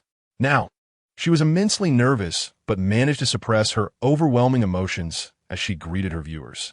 "Hello, everyone, I am Qian, and welcome to my live stream." As soon as she spoke, the chat exploded with enthusiasm.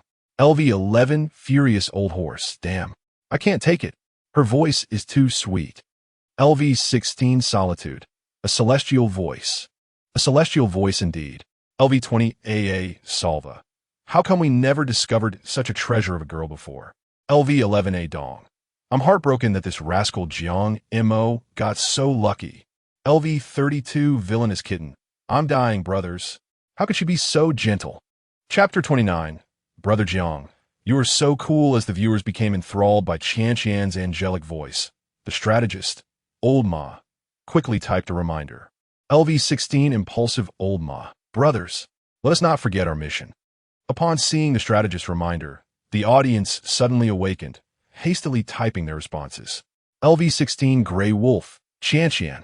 Let me tell you, that Jiang Mo is not a good person. LV16 Loneliness.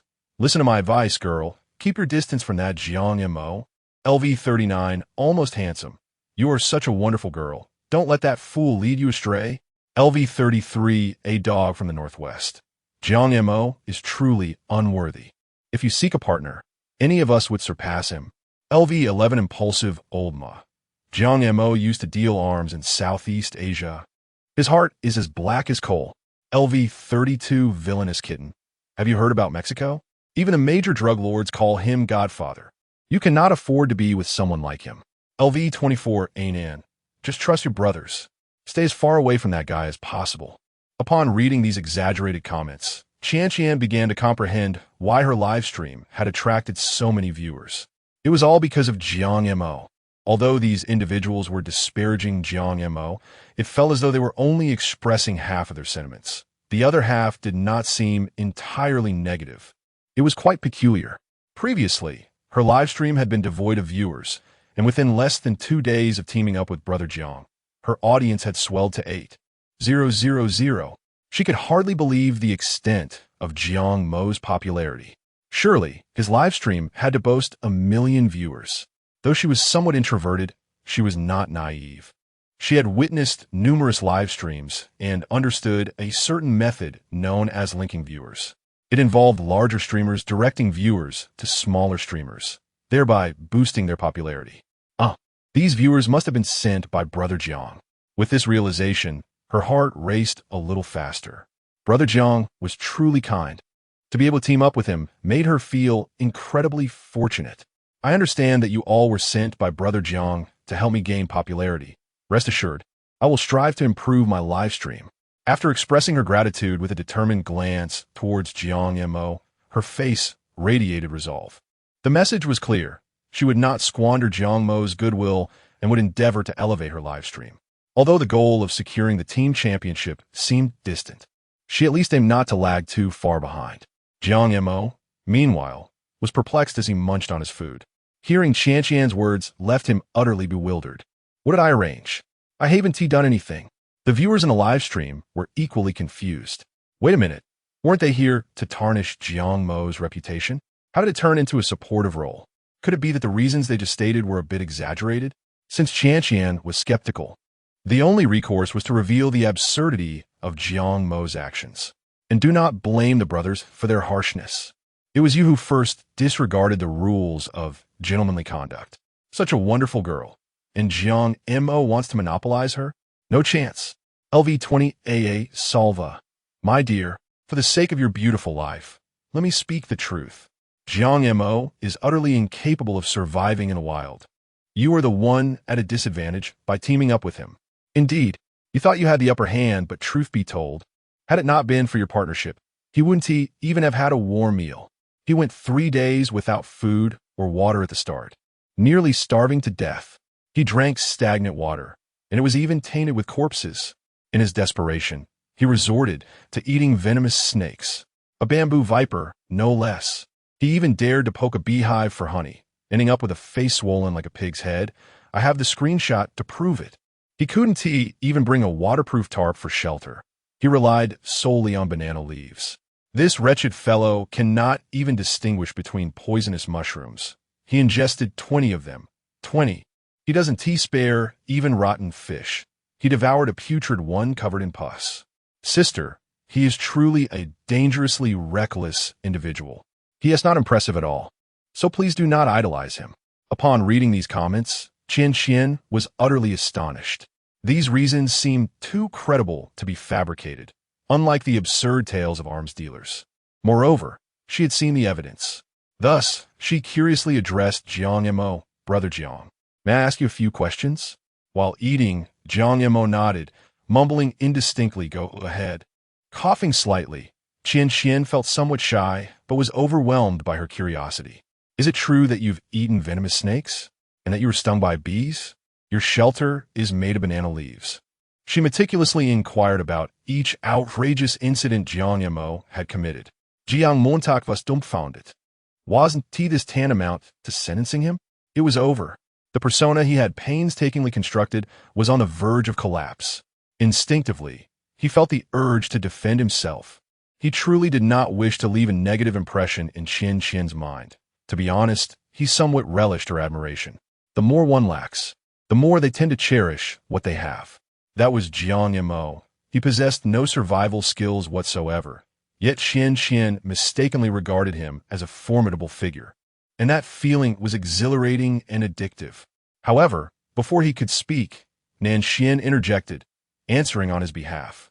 Yes, he is indeed responsible for all those actions.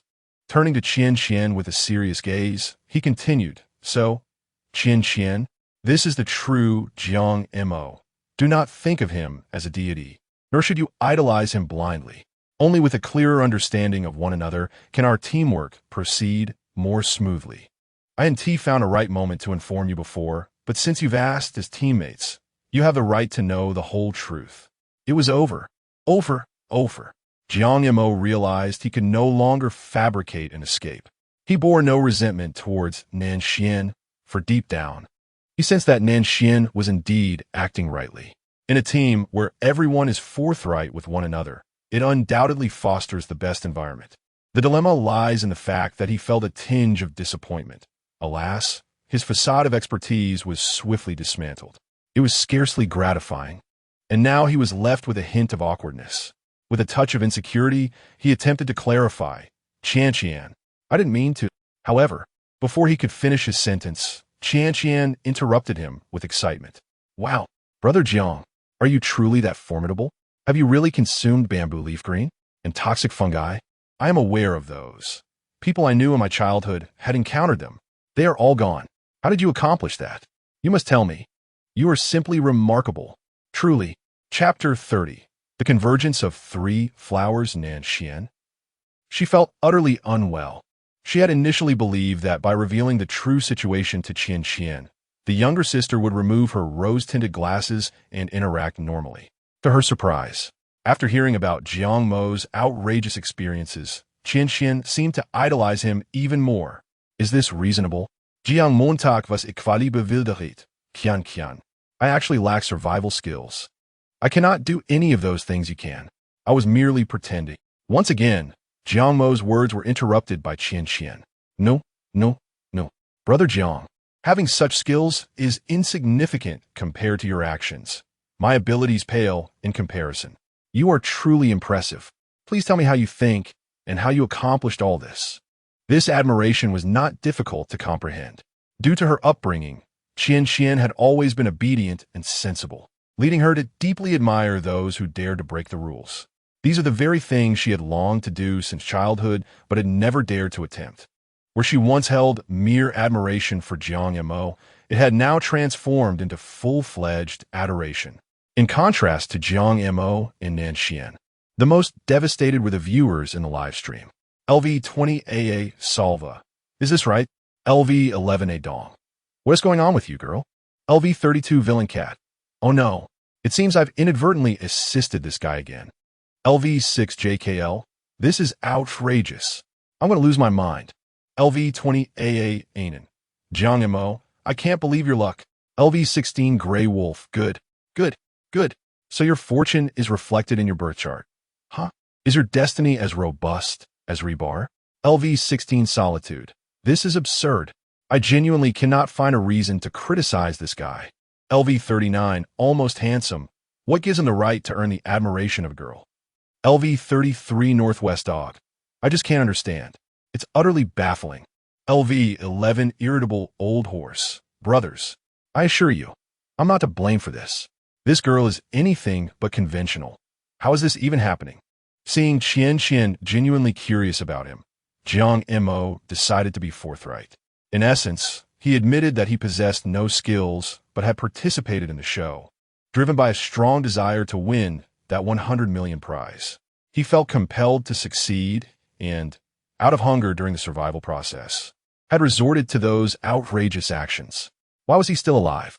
Jiang Mo's explanation was straightforward and blunt. Sheer tenacity. After he finished speaking, Qian's mouth fell agape, realizing that only by hearing Jiang Mo's own account could she truly grasp the circumstances and details of his experiences. The tumultuous events of Jiang Mo's recent days, combined with his embellished storytelling, left Qian utterly captivated. Brother Jiang, I understand now. Is your strong fortune due to the fact that your family has been engaged in fortune-telling for 3 generations? And since you also possess this ability, does it mean you have profound skills? Is it the legendary convergence of 3 flowers? Jiang Mo's features contorted in disbelief. Sister, do you truly believe in what you are saying? The notion of the 3 flowers gathering at the crown. Are you genuinely treating him as a deity? Just a few days ago, he claimed that his family had been practicing fortune-telling for 3 generations, which was nothing more than a spur-of-the-moment excuse. This idea was actually conceived by a fan. Who could have anticipated that the sister would render his logic airtight? If this momentum continues, it may very well devolve into the realm of metaphysics. While she remains unentangled, we must swiftly steer her back to reason. Qian. In this modern society, one must adhere to scientific principles. Fortune-telling is merely a ruse. My ability to navigate through numerous challenges is solely attributed to sheer luck. As for the notion of one's destiny being rigid, it serves merely as a descriptor, a figurative expression. Do you understand? It does not exist in reality. Jiang Mo earnestly implored, believing that he might succeed in redirecting Qian's mindset. However, she merely cast him a glance, remaining silent. That look was unsettling to Jiang Mo. It seemed to convey, rest assured. I comprehend. I will not disclose this. He sighed, realizing that correcting her beliefs would not be an immediate endeavor. Yet, upon reflection, the rationale she provided was indeed applicable. Otherwise, attempting to elucidate his various absurd actions would prove exceedingly cumbersome. Thus, he could simply attribute everything to metaphysical explanations, rendering it all seemingly logical. Qian, observing from the side, shook her head in exasperation. What a situation this was! Given her background in law enforcement, it was inconceivable for her to embrace metaphysical beliefs. As she prided herself on her rationality, recognizing their unity as a team, it was imperative to establish a division of labor. Only through such organization could they maintain long-lasting harmony. Otherwise, conflict was inevitable. Having been a team for a day, they ought to articulate their individual capabilities to facilitate clearer roles and ensure smoother challenges. Qian spoke methodically. I shall begin. I possess practical skills and can adapt to various tasks. However, I lag in food acquisition. Seeing her seriousness, Qian responded earnestly. I can take charge of food procurement. With a stroke of luck, we shall not suffer from hunger. However, the wilderness presents myriad uncertainties. If we face a food shortage for even a day or 2, our situation could become precarious. Thus, we must devise a strategy to store food and identify sources for reserves. After their analysis, Jiang Mo found their reasoning compelling. It is well known that the 3 essentials for wilderness survival are food, water, and shelter. Freshwater resources here are relatively abundant, allowing them to bypass that concern. He felt equally unprepared regarding food, yet he was confident in his ability to construct a reliable shelter. I may lack expertise in food procurement, but I can certainly erect a sturdy abode. We will be residing here for a while, and having a dependable shelter will significantly aid us in our endeavors. Jiang Mo's remarks bear no fault. Indeed, having a reliable shelter in the wilderness greatly benefits the team. However, a question arises. Can Jiang Mo construct one?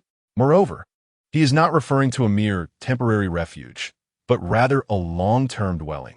The complexity of this task is on an entirely different level. Can Jiang Mo truly undertake such a formidable endeavor? It is no wonder that others harbor doubts. After all, throughout his prolonged wilderness survival, he has been sleeping in the open.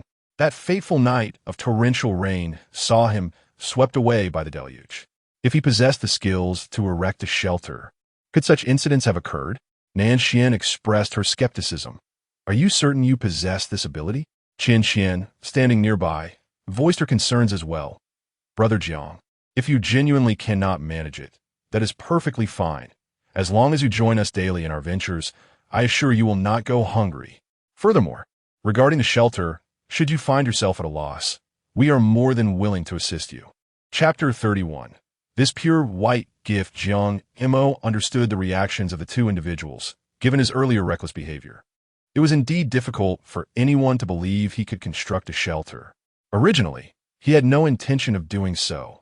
However, the system unexpectedly bestowed upon him the mastery of carpentry. With this newfound skill, he intended to create a genuine wilderness abode, rather than a mere temporary dwelling propped up by tarps. After all, they were to reside here for an extended period, making the establishment of a reliable shelter essential.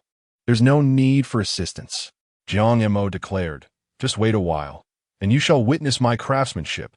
Upon hearing this, the two women fell silent, marking the conclusion of their first team meeting and the division of responsibilities. Jiang Mo was tasked with constructing the team's shelter, while Qianqian and Nanxian would venture out to forage for food. In the live broadcast, viewers finally found an opportunity. Initially, they had lost hope in disrupting Jiang Mo's budding relationship with Qianqian, as all his past misdeeds had been revealed, leaving him without any leverage. Yet now, he had voluntarily taken on the responsibility of building the team's shelter. The question lingered, did Jiang Mo possess the necessary skills? Was this not simply a chance for them to revel in his misfortune? LV-16 Grey Wolf. Jiang Ge is building a shelter? This is merely a source of amusement for the brothers. Haha. LV-16 Solitary. Good. This is self-inflicted. LV-39 Almost Handsome, damn. A fruitless search turned effortless. Good brother, this opportunity is yours. Do not blame the brothers for being ruthless. LV-33 A Dog from the Northwest. After this, I truly doubt Qianqian will still idolize him. LV-11 Irritable Old Horse. Indeed, Jiang Ge is still kind-hearted. This is a sacrifice to force the sister to face reality. With this, even the Leshan giant Buddha would descend, and Jiang Ge would take his place. LV-32 Villainous Kitten. How delightful. After this, Qianqian will surely realize her misguided admiration, and then it will be a fair competition for all present to see who can win her as a wife. Kilvei Shugufida Aonan, Funing Yang Yi. At this moment, the program's camera shifted to Jiang Mo, and upon hearing his intent to construct a shelter, the expressions of everyone present were remarkably uniform, filled with question marks. The staff began to discuss among themselves. What is Jiang Mo up to now? He can build a shelter? Oh, I genuinely want to laugh. How could he, if he had any skills at all, have been swept away by the flood, lying on banana leaves every day and now claiming to be a shelter-building expert? Please, does he think this is a movie? This brother truly knows how to stir things up. It's utterly incomprehensible. In the studio, host Yu Jia was momentarily speechless, primarily due to Jiang Mo's antics. What level does everyone know he operates at? Jiang Mo continues to surprise us all. Is he attempting to challenge himself this time? We all know that constructing a reliable shelter in the wilderness is no simple feat. Moreover, what he needs to construct is a shelter for the team, which adds to the complexity of the task. Regarding Jiang Mo's actions, what are your thoughts, Mr. Chun and Mr. Huang? Although Mr. Chun previously expressed astonishment at Jiang Mo's resilience, it is challenging to alter one's inherent biases. Prejudice in the heart is akin to an insurmountable mountain. In his view, Jiang Mo is an uneducated individual with misguided intentions. However, I find his endeavor to build a shelter quite comprehensible. He is merely evading responsibility. Evading? The host, Yu Jia, asked bewildered Mr. Chun. Could you elaborate on what Jiang Mo is trying to escape from? Mr. Chun, with an expression of having seen through everything, replied, he is evading the search for food. We all know he possesses no outdoor survival skills. During the team's initial division of labor, constructing a shelter is the only task that allows for some margin of error. Even if he fails to build it in the first couple of days, one cannot criticize him too harshly, as it requires a process. However, the search for food is a different matter. If they cannot find food within a day, their survival will face immense challenges, and his ulterior motives will inevitably be revealed. After Mr. Chin spoke, Mr. Huang nodded in agreement. Even without delving into his true thoughts, It is evident to me that Jiang Mo lacks the ability to construct a team shelter. His previous attempts have been witnessed by all. He could be aptly described as a black hole in wilderness survival. The only reason he has survived this long is due to sheer luck. Therefore, I believe his attempt to build a shelter will undoubtedly end in failure. As the two guests concluded their thoughts, viewers in the live broadcast room began to flood the chat with comments. I support what both guests have said. I have never encountered a wilderness survival contestant like him. Same here. Based on Jiang Mo's prior performance, his ambition to construct a team dwelling is akin to dreaming in vain. I could believe he might manage a simple temporary shelter, but a team dwelling? That is quite far-fetched. I wonder what is driving him to act this way. He never seems to settle down for a day. At this rate, the team will likely disband within days.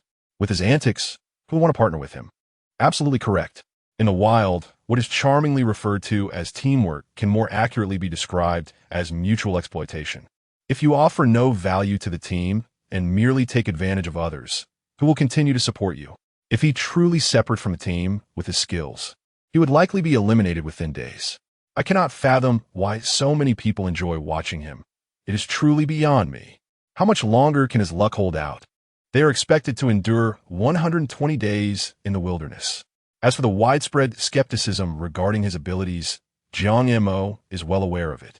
However, this time is different. He now possesses master-level carpentry skills. Constructing a team dwelling is not an insurmountable challenge. Without hesitation, he decided to take action, and the first step is to cut down trees, which will serve as his building materials. Fortunately, during the previous episode, I had brought along an axe, which I initially thought would be of no use. However, it has proven invaluable this time. He discovered a small grove and, seizing the axe, commenced his labor. Toiling tirelessly throughout the afternoon, he managed to fell merely a dozen trees, leaving him utterly exhausted. His palms were raw from the axe handle, and his hands throbbed with pain. Yet, this modest quantity of timber was far from sufficient. As night descended, he realized he must return to the campsite. It was unrealistic to continue working in the pitch dark. Upon his return, the two women had prepared dinner. When Xian saw him, she excitedly called out, "Jiang, you're back. We've been waiting for you for quite a while." Chapter 32, Jiang Mo, the Soft Rice Man. This evening's dinner was rather modest. The two women ventured out and managed to find only a handful of cashews and some chicken of the woods mushrooms. After all, trapping small animals relies heavily on fortune, and one cannot always count on a bountiful catch. Nevertheless, in the wilderness, having something to satiate one's hunger is quite commendable. Before the fire, Nanxian munched on cashews while recounting the day's events. Xian and I set up some traps again today. I wonder what tomorrow's yield will be. By the way, how is your progress? Not bad, Jiang Mo replied. I'm planning to construct a wooden cabin, so I need a substantial amount of timber. I spent the entire day felling trees, nearly exhausting myself. A wooden cabin? Nanxian exclaimed incredulously. That's no simple shelter you're attempting to build. Erecting a wooden cabin requires a profound understanding of structure and numerous small components for support. Are you certain about this? Absolutely. Jiang Mo certain. But how will you secure it? Nanxian posed a challenging question. Are you familiar with the mortise and tenon joint? Jiang Mo boasted, now possessing master-level carpentry skills. The mortise and tenon joint is fundamental in ancient construction, where nails were non-existent, relying solely on this technique for stability. While constructing a structure reminiscent of ancient architecture in the wilderness presents challenges, building a simplified version is certainly within reach. The most arduous task at hand was the wooden panels, as their preparation demands considerable time, which Jiang Mo decisively opted to bypass. He merely needed a few larger logs to stabilize the framework, while smaller round logs could fill in the gaps. Any openings could be sealed using straw and clay to address the issue of drafts. As for the roof, either bark or sod would suffice for waterproofing. To be prudent, a layer of waterproof fabric from the two women could be added for extra assurance. You know how to execute mortise and tenon joints? You aren't just boasting, are you? Nanxian, familiar with this technique, recognized its application in some purely handcrafted furniture, which contained no metal components whatsoever. The complexity of this method is not trivial. Most individuals would struggle with it. Only traditional artisans from rural areas and skilled carpenters in factories would possess such expertise. Could Jiang Mo truly be one of them?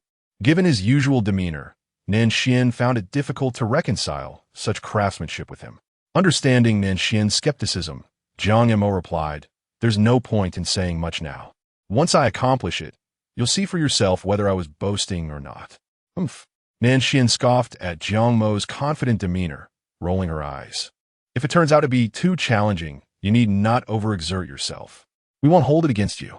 At that moment, Qian chimed in, "Brother Jiang, I believe in you, but please don't feel pressured. Regardless of whether you succeed, you're still the coolest in my eyes." Jiang Mo smiled. "Ah, in the end, you two still doubt my abilities. But that's all right. When I unveil the finished product, it will surely astonish you. I believe in you." Qian spoke up. "If you require assistance, feel free to call upon me and Sister Nanxian. After all, we will be residing together." At that moment, Nanxian nodded in agreement. Though she did not fully grasp your intentions, she expressed that should there be any need, simply inform her. Observing the two women, Jiang Mo felt a wave of warmth within him. What merit did he possess to encounter such commendable teammates? He fervently wished that this troublesome system would bestow upon him some practical skills, enabling him to lead these two ladies towards a fulfilling life during the forthcoming wilderness challenge. After dinner, Qian and Nanxian exchanged a few words before retreating to the shelter for rest. Exhausted from a day of chopping wood, Jiang Mo lay on the banana leaves and soon drifted into slumber. Meanwhile, in the Kuan fan support group, ardent fans were fervently discussing the recent team formations. In their eyes, Kuan was undoubtedly the foremost contender. Only Kuan's team was deemed worthy of claiming the team championship. As for the other teams, they hardly regarded them, believing they did not measure up to Kuan's caliber. Yet, disparaging others was their favorite pastime. Only by painting others in a poor light could they elevate Kuan's prowess. Among the many teams, only Jiang Mo's and Kuan's teams shared a similar composition of 2 women and 1 man. Furthermore, Jiang Mo had previously commandeered much of Kuan's trending searches, leading to considerable animosity towards him. Now, with the teams formed, the disparity in performance and contribution was glaring, and they felt compelled to take the opportunity to denigrate Jiang Mo group. Leader Li Tunten remarked, "Ladies, since the formation of teams 2 days ago, our brother has consistently taken his female teammates to forage for food and has even assisted in reinforcing the shelter. His performance in the team undeniably reflects leadership. And what of that Jiang Mo? He has never participated in any foraging activities, a quintessential freeloader. It truly is disheartening to witness." Upon sending this message, a wave of fervent discussion erupted in the group. Tunten is absolutely right. That Jiang Mo only relies on women. What purpose does a man like him serve? Enough said. Such a gigolo is truly off-putting. I cannot fathom what those 2 women see in him. With his appearance, how dare he call himself a gigolo? Our brother is 1,000 times more handsome. Why do so many people enjoy watching him? I can only assume they're all losers. I detest freeloaders. I have grown to loathe Jiang Mo. Seeing the sentiments of the group aligning with her own, Tunten proposed a plan. "Ladies, this Jiang Mo has snatched the trending searches that should belong to our brother, and now he is living off our female compatriots. We must take action online to put him in his place." The message resonated, eliciting a chorus of support. "Tunten, we stand behind you. Indeed, a man like Jiang Mo must be dealt with, so he can never rise again. I want the entire world to know that only our brother is the best. Whatever you say, Sister Tun, I can finance the support. I can also cash out my medical insurance card. I can have my boyfriend send me red envelopes. I can provide the funds. Sister Tun, devise a plan, and we shall follow your lead." In the late hours of the night, the trending topic surrounding Jiang Mo once again surged to the forefront of discussions. Jiang Mo, the most disappointing male in conquering the wilderness. Disgusting. Jiang Mo is merely a man living off others. Jiang Mo, why has he not been eliminated from the parasitic survival team? Jiang Mo, a leech in the wilderness. Jiang Mo should exit the show. A succession of 4 trending topics, each laden with vehement expressions. Chapter 33. The team of Jiang Mo's zero contribution, it must be said that Kuen's fans possess remarkable fighting spirit. In just a few short hours, the situation escalated to a level of notoriety across the internet. Opinions surrounding these trending topics can be categorized into three distinct groups. The first group supports the girls involved. The second consists of Jiang Mo's loyal followers, and the final group comprises mere spectators. To be frank, Jiang Mo's actions warrant the criticism he receives. Over the past couple of days, I was infuriated watching a particular program. That Xian is truly naive. Why should she share the food she procured herself with Jiang Mo? If it were me, I wouldn't have left even a drop of soup for him. A grown man expecting a girl to forage for food. How shameless can one be? The production team is quite amusing. Why didn't they eliminate such a parasite when establishing the team rules? Furthermore, that Nanshin clearly recognized Jiang Mo was making excuses to evade foraging. Why didn't he confront him? Was he perhaps threatened? Viewed in this light, Kuen actually comes across as rather gentlemanly. As a mere bystander, based solely on their performances in the show, Jiang Mo is truly unworthy of even carrying Kuen's shoes. Amidst the overwhelming chorus of condemnation, Jiang Mo's supporters refuse to back down. Do you even comprehend the situation? My brother Jiang is not reluctant to forage. He is merely considering his teammates' safety, as the food he consumes is beyond the reach of ordinary individuals. Moreover, does my brother Jiang need to rely on handouts? It's laughable. He could endure without food. Who does he look down upon? In the wilderness, anything edible is fair game for my brother Jiang. Do you really believe he cannot survive without female companionship? While such comments exist, they constitute a mere minority. Furthermore, the more supporters speak, the less confidence they seem to exhibit. It appears to paint an increasingly grim picture. Primarily, Jiang Mo's only redeeming quality is his resilience. He possesses no other skills whatsoever. His supporters genuinely wish to assist, yet the issue remains that Jiang Mo has never demonstrated any exceptional talent, and thus far, since forming his team, he has contributed virtually nothing. The discussions circulating online have certainly caught the attention of the production team.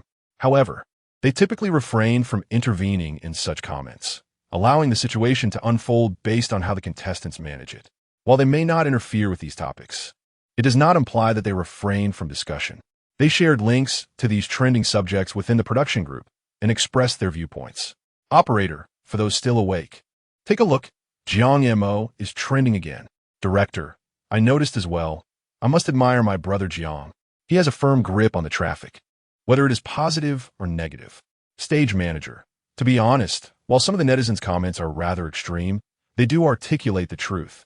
Since forming his team, Jiang Mo has indeed failed to provide any assistance to the group. Director, Jiang Mo is well aware of the situation. He plays by his own rules. And being alone in the wilderness is not a significant issue, even providing substantial entertainment value. However, when it comes to teamwork, he is undeniably a weak link. Yujia, I believe we should refrain from jumping to conclusions too hastily. Every action of Jiang Mo's raises questions. Until the dust settles, we cannot ascertain the ultimate outcome. Therefore, let us allow the situation to unfold a bit longer. Producer, I concur with you, Jia. Given that our rules are established, the individual trajectory of the contestants is beyond our concern.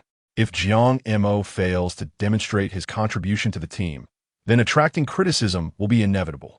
Conversely, should he prove his worth, his popularity will undoubtedly soar. Jiang Mo's personal live stream room. Although he himself is fast asleep, his fans remain wide awake. LV20AA, Salva. Damn it, this guy just falls asleep while we brothers are all worried sick. LV11A Dong. Honestly, I'm about to lose my mind. It's obvious this is all orchestrated by those die-hard fans.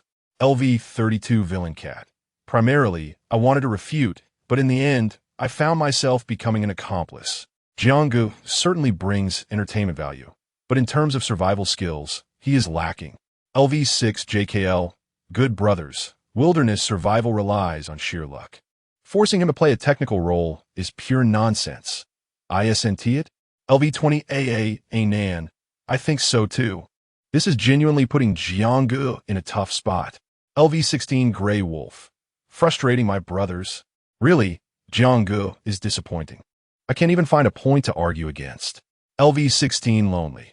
The opposition has clearly found our weakness, holding us firmly in their grasp. LV-39 almost a handsome guy. This is more painful than death. This guy is sound asleep? LV-33 Northwest Dog, sigh. LV-11 Irritable Old Horse, sigh. The fans expressed their collective frustration, revealing their disappointment over the situation. The crux of the matter is this. In terms of team contribution, Jiang Mo does indeed fall short compared to Kuan. While it's not entirely unjustifiable for them to criticize him for being dependent, their anger is palpable because they understand that Jiang Mo is not inherently that type of person. He simply is not suited for teamwork. But does that matter? Using such reasoning to counter their critics will only serve to provide further amusement.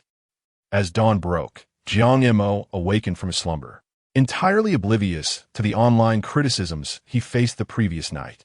His sole focus was on hastening the construction of a shelter, so he could stop sleeping outdoors and contribute to the team in some capacity. Eager to expedite the process and unveil his creation, he left to chop wood without even bidding farewell to the two women. By the time Nan Xian and Xian arose, it was already around 10 in the morning. Not seeing Jiang Mo, they felt no surprise as they too were preparing to head out. Sister Nan Xian, let us first inspect the traps we set yesterday, to see if we have captured any small creatures. If we find them empty, we shall seek alternatives. Upon hearing Xian's words, Nan Xian nodded in agreement. Let us be on our way. As Xian stepped outside, she chose her tools, a coil of reinforced PE line, a lighter, and a pot. The PE line proved to be of utmost utility for her. It was excellent for setting traps and maximized her wilderness skills. After traversing a considerable distance, they neared the completion of their trap check. Unfortunately, they had come up empty-handed. Only one trap remained, and should it yield nothing, they would have to subsist on plants for the day. As the two approached the final trap, they were suddenly met with a cacophony of howls. The sound was all too familiar to Xian. It was a wild boar. Sister Nan Xian, we cannot proceed any further. This creature is perilous, and my PE line cannot ensnare it. Xian felt a pang of regret. Had she opted for a thicker steel wire, the boar would surely have been trapped and, confined for 2 or 3 days, would have provided them with sustenance for some time. Alas, with the current reinforced PE line, they could at best injure the boar. But escape would merely be a matter of time. Chapter 34. Seize the opportunity to part ways in the broadcasting studio. The camera shifts to Nan Xian and Xian. Yu Jia remarks, it appears that the two female contestants from Jiang Mo's team have struck gold today. Their fortune is indeed remarkable. Xian is truly a hidden gem. The director, understanding the moment, swiftly redirects the camera to the wild boar, which is ensnared by the PE line around one of its legs. The more the boar struggles, the tighter the line becomes. Old Chen comments, although Jiang Mo is quite inept, his two teammates are relatively impressive, particularly Xian, whose trapping skills are exceptionally adept. However, this trap is insufficient to contain the wild boar. While the PE line is sturdy, it still falls short for such a large animal. The reason the boar remains trapped is that the line has embedded itself in its leg, causing it pain. If it were to go wild, it would undoubtedly break free in no time. Old Huang nods in agreement, lamenting, what a pity. If Xian could successfully hunt this wild boar, she would undoubtedly be a standout in this show, especially as a female contestant. In stark contrast, her teammate Jiang Mo is. Previously, he was a topic of ridicule online for being perceived as living off others. Now, witnessing Xian's near hunt of a wild boar, the disdain for Jiang Mo has only intensified. Can Jiang Mo not be of any use? His teammates are toiling away while he foolishly chops at trees. It is evident that Xian's potential is being squandered. Had she been placed in a different team, her capabilities would shine. I can see that she possesses talent. Yet her judgment seems lacking, having paired with Jiang Mo. If she had a more competent partner, this wild boar might have already been captured. It is frustratingly close. She could have achieved greatness, yet fate is unkind. My impression of Jiang Mo was neutral, neither dislike nor fondness. Yet seeing him now has turned into genuine disdain. who would appreciate someone who lives off their teammates' efforts? Meanwhile, the production team observes the situation with a sense of regret. If Qian were to succeed in her hunt, she would undoubtedly become the new center of attention. The striking contrast of her petite frame, hunting such a massive wild boar, would create a significant impact. Moreover, this would mark the first instance in the show's history where a contestant successfully hunts such a large prey. The director exclaims, "What a shame. If Qian had chosen a steel wire, the wild boar would have surely been captured." The operations manager adds, "If only we could secure it. With just a bit of finesse, the show's popularity would undoubtedly soar." The cameraman observes, "This wild boar must weigh nearly 300 pounds. This PE line won't hold it for long." The director expresses his frustration. "It's truly disheartening. It feels as if the feast is right at our lips. Yet we cannot partake." In the jungle, Nan, undeterred, was resolute in her pursuit. As a graduate of the police academy, she possessed both courage and determination. The prey was tantalizingly close, and relinquishing the opportunity felt utterly regrettable. "Qian, let's draw near for a closer look. If chance permits, I wish to seize the moment. Wild boars are truly perilous. My line cannot contain them, and I do not wish to recklessly provoke a beast that could lead to our undoing," Qian cautioned. "Let's approach just a bit closer." Nan insisted fervently. "If we sense an opportunity, we shall take a chance. If not, we will quietly retreat. What say you?" Qian felt a stir of temptation as well. Capturing a wild boar would ensure their sustenance for at least half a month. Yet, past experiences warned her against such proximity. Nevertheless, Nan's relentless persuasion began to sway her resolve. "Very well, we shall take a glance, but let us tread lightly," she acquiesced. The two women then moved cautiously towards the wild boar, their steps nearly silent and deliberate. At last, as they concealed themselves behind a large tree, they beheld the creature in full clarity. It was a wild boar, weighing approximately 300 pounds, its body robust with sinewy muscles, its deep gray bristles bristling along its back. Most striking were its long, sharp tusks. At that moment, Nan's fleeting hope was extinguished. The beast was colossal, and she and Qian, even with a dozen allies, would stand no chance. A single charge from the boar could swiftly send them to their demise. She gently tapped Qian and gestured for a retreat. The two women silently withdrew, disappointment etched across their faces. Such a magnificent prize lay before them, yet they were powerless to claim it. Despite their reluctance, reason ultimately triumphed over impulse. In the studio, witnessing their despondent demeanor, the host Yu felt a pang of discomfort. What a pity. For Nan and Qian, this is undoubtedly a significant setback. Only by placing ourselves in their shoes can we truly comprehend their feelings. Elder Huang remarked, "Objectively speaking, this incident cannot be blamed on Jiang Mo. Other male contestants would likely find themselves equally helpless." However, seeing the two women in such a state of melancholy and reflecting on Jiang Mo, I truly believe he is unworthy of remaining in this team. Elder Chun concurred. Indeed, the online discourse is not without foundation. To put it bluntly, Jiang Mo is merely leeching off his teammates. Elder Huang was correct. This situation could not be laid at Jiang Mo's feet. Yet, in stark contrast, it became evident that he contributed nothing to the team. Many understood certain tasks were beyond their reach, yet they offered an illusory sense of attainability. In the wake of failure, they would attribute the cause to shortcomings, seeking solace in that rationale. Undoubtedly, Jiang Mo represented that very shortcoming. The online commentators have grown increasingly fervent in their critiques. To be honest, my heart truly aches for these two teammates of Jiang Mo. There is no way around it. They were stuck with Jiang Mo, and it can only be deemed their misfortune. This segment truly infuriated me. Had Jiang Mo been a bit more competent, our circumstances might have been entirely different. Just look at the expressions of Nan and Qian. They are utterly despondent. The mere thought of Jiang Mo's demeanor incites a desire to strike him. Indeed, a man who relies on others is simply a man who relies on others. There is no hope to be found. It is high time to disband. There is no need to be further burdened by that leech, Jiang Mo. I concur. The two of you as a team would suffice. Why bring along that parasite? Jiang Mo? Such comments are rampant, and this peculiar sentiment is beginning to spread like wildfire.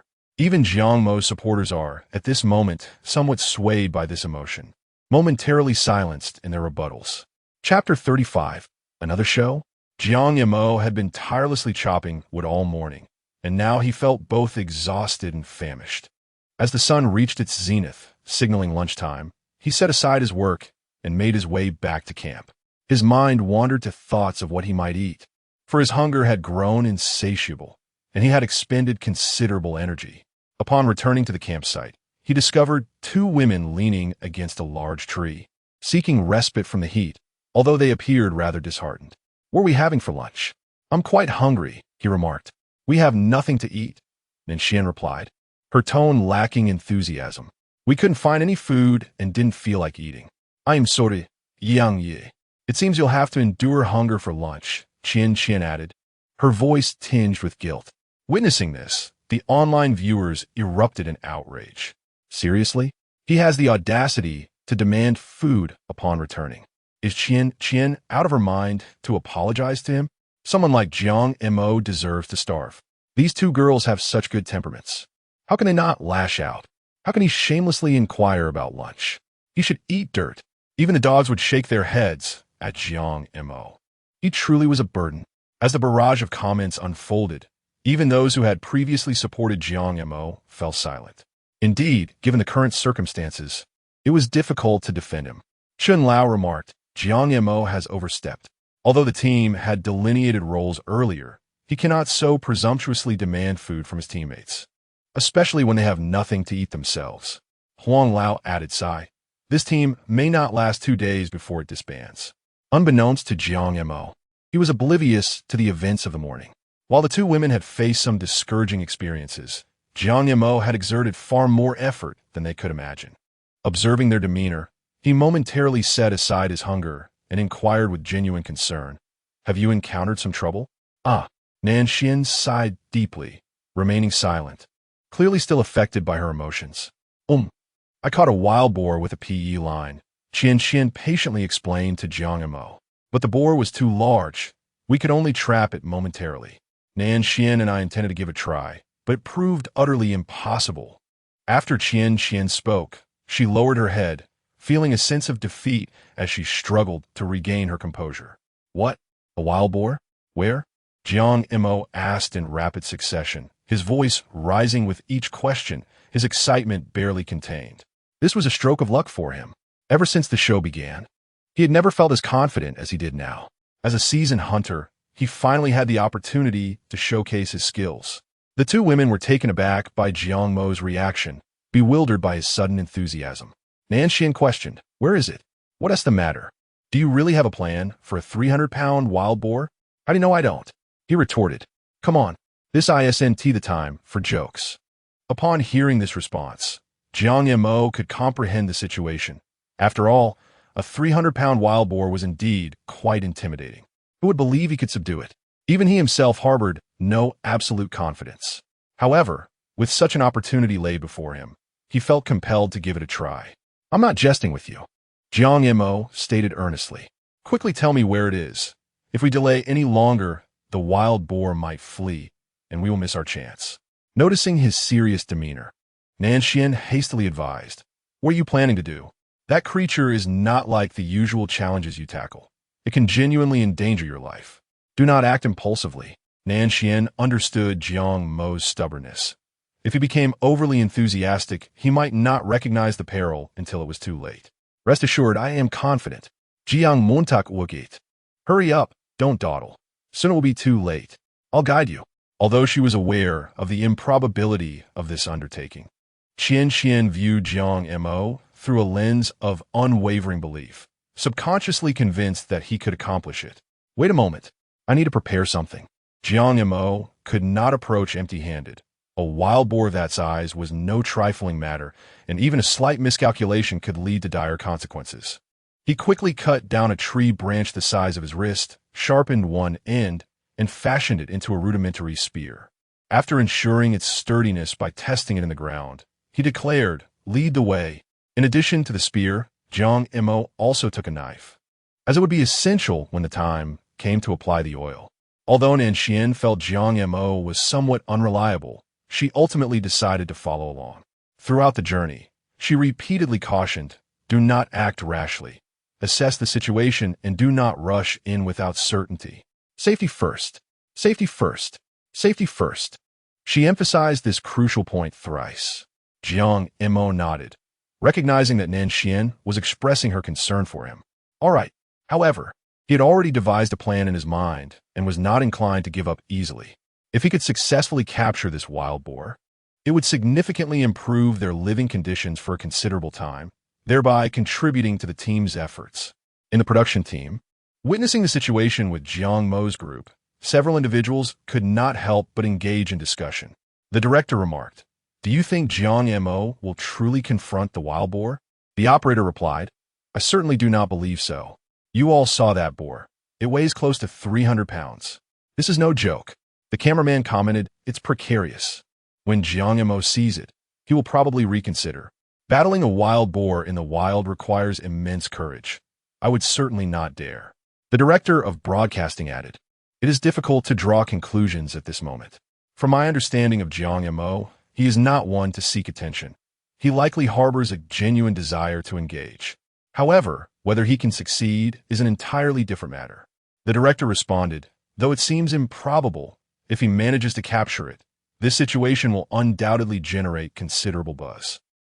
In the broadcast studio, the atmosphere here is far from the harmonious environment of the production team. Both Mr. Chun and Mr. Huang harbor considerable reservations towards Jiang Mo. Mr. Chun remarked, "Jiang Mo continues to seek attention in his usual flamboyant manner. However, this time is different. Previously, his audacious actions could be attributed to sheer tenacity, but now he is engaging in a struggle with a wild boar, an endeavor where the stakes are immediately apparent. I suspect that upon arrival, he will soon retreat." Mr. Huang nodded in agreement, stating, "At this juncture, he is still performing for the cameras, attempting to gain followers through such dubious tactics. This behavior is utterly disgraceful. If only he would channel this energy towards supporting the team, he could alleviate some of the pressure on his teammates. Instead, he spends his days indulging in superficial antics, sacrificing his dignity for fleeting fame." Chapter 36. So Fierce? Before long, Jiang Mo followed the two women to the vicinity of their destination. At this point, he could clearly hear the anguished cries of the wild boar, prompting the group to halt. "You two, stay put and do not move, regardless of what transpires." "Understood?" The two women nodded. Yang Ye. "Please be careful. If it becomes too perilous, retreat." Nanxian echoed her concern. "We can figure out the food later. Safety is paramount." Jiang Mo nodded and cautiously advanced, intending to approach the wild boar from behind to assess the situation before deciding on his next move. Qian and Nanxian concealed themselves behind a large tree, their hearts racing with apprehension. Gradually, Jiang Mo drew nearer, stopping approximately 5 meters from the wild boar. At that moment, he comprehended the predicament. The boar remained ensnared due to its legs being caught in traps. Though Qian had employed PE line, it had wrapped around several times, embedding itself into the flesh of the boar, which bled profusely. The boar, in pain, lay there, not yet fully enraged. Once driven to madness, it would struggle fiercely, even with broken legs. Jiang Mo carefully analyzed the scenario. It was unrealistic to think he could kill the boar with a spear directly. He had to rely on cunning. The optimal strategy was to thrust the spear into the boar's eyes first, then find an opportunity to close in with a knife to finish the confrontation. Despite his extensive experience from previous encounters with wild boars, his heart raced with anxiety. The circumstances were entirely different now. In the past, he had numerous companions to assist him, who would hold the creature down while he delivered the finishing blow, armed with superior tools. However, he could not afford to retreat now. Years of honing his skills had not only endowed him with ample experience, but also instilled within him formidable courage. Taking a moment to steady his breath, he gripped the spear tightly and slowly approached the wild boar, preparing for a desperate fight. Nanxian and Qian, witnessing this scene, clasped their hands tightly together, their palms slick with cold sweat. In the production team, the director exclaimed, "No, is he really going in?" The operator responded with confusion, while the cameraman and director exchanged worried glances. "Director, should we call it off? This is genuinely dangerous." The director of broadcasting suggested. "No, stopping now could startle the boar, making it even more perilous," the stagehand insisted. "Then are we just to watch him go in?" The director queried. "It seems. We have no other choice. Let's hope this lad remains calm." In the broadcasting studio, host Jia was equally astonished. He had not anticipated Jiang Mo would dare to confront the beast. Though he was aware of Jiang Mo's resilience and unconventional approach to challenges, the fact remained that he was facing a wild boar weighing 300 pounds. The danger posed by such a creature in the wild rivaled that of a medium-sized feline predator. Regardless of whether he would succeed, the sheer audacity of confronting it head-on was a trait not commonly found in most individuals. I personally hold great admiration for Jiang Mo's courage. Were I in his position, I would falter. However, we must also acknowledge the objective reality.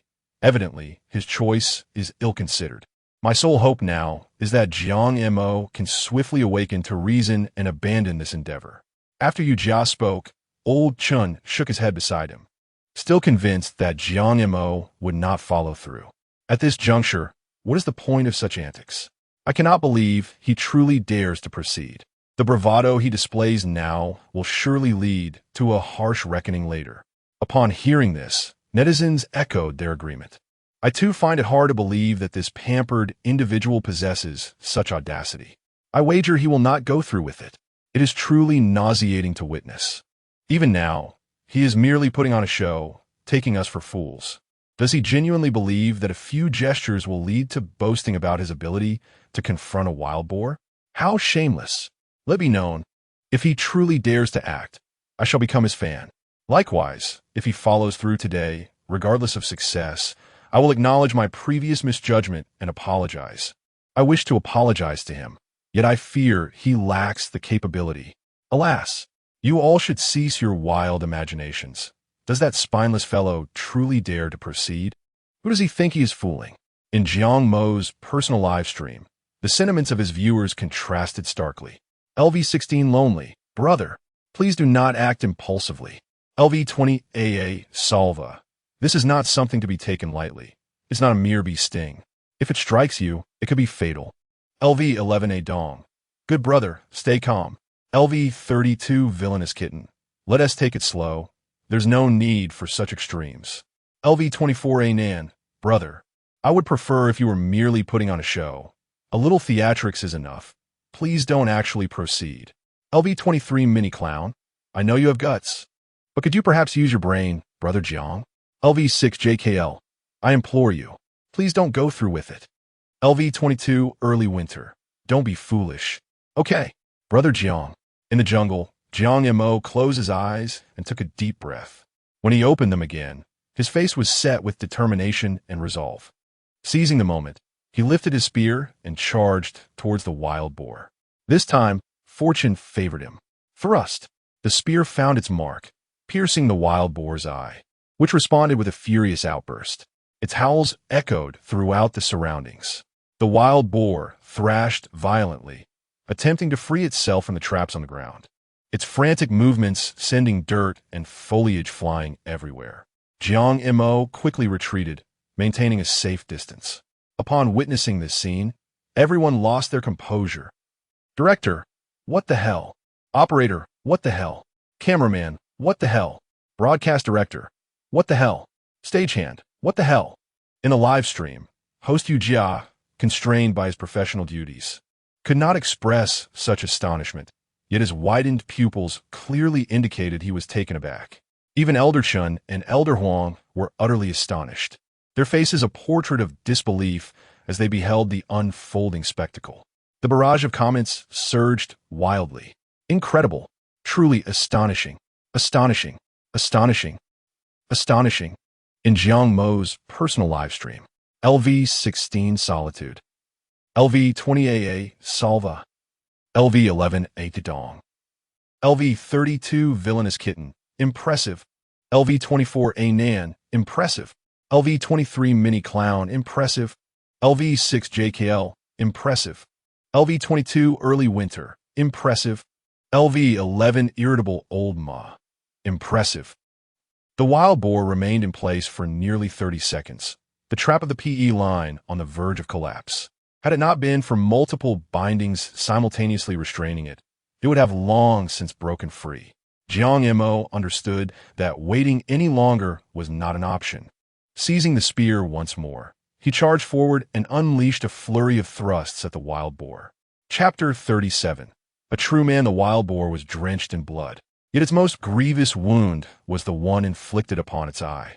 After a prolonged frenzy, the beast's stamina began to wane, no longer exhibiting the same ferocity as at the outset.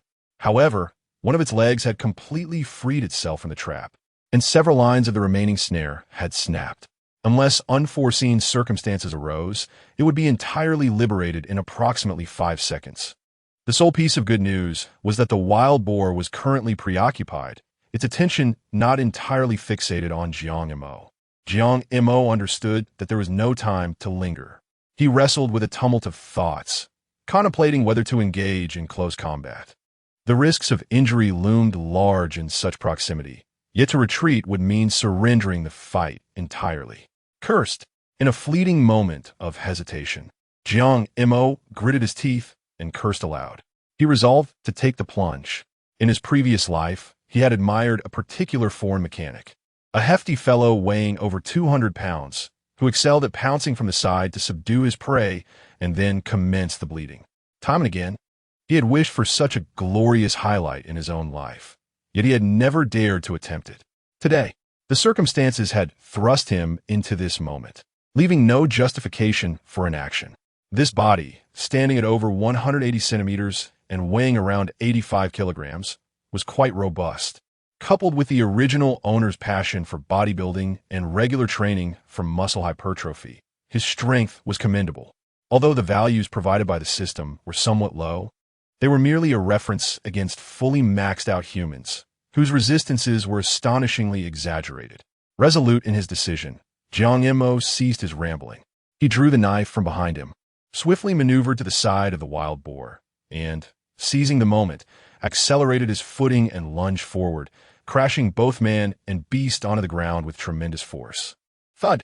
The sound echoed with a dull resonance, and the visual impact was utterly explosive, far exceeding the intensity of any WWE wrestling match. The two women, positioned behind a large tree, watched the heart-pounding spectacle unfold, their mouths agape in sheer astonishment. It was simply overwhelming. No man could possibly resist such an image. The primal, instinctual male genes embedded in their DNA were entirely awakened in this moment. In Jiang Mo's live stream, LV16 lonely, damn, a true man. Qu'allez-vous 20 a salva, dam, a true man. LV11 a dong, damn, a true man.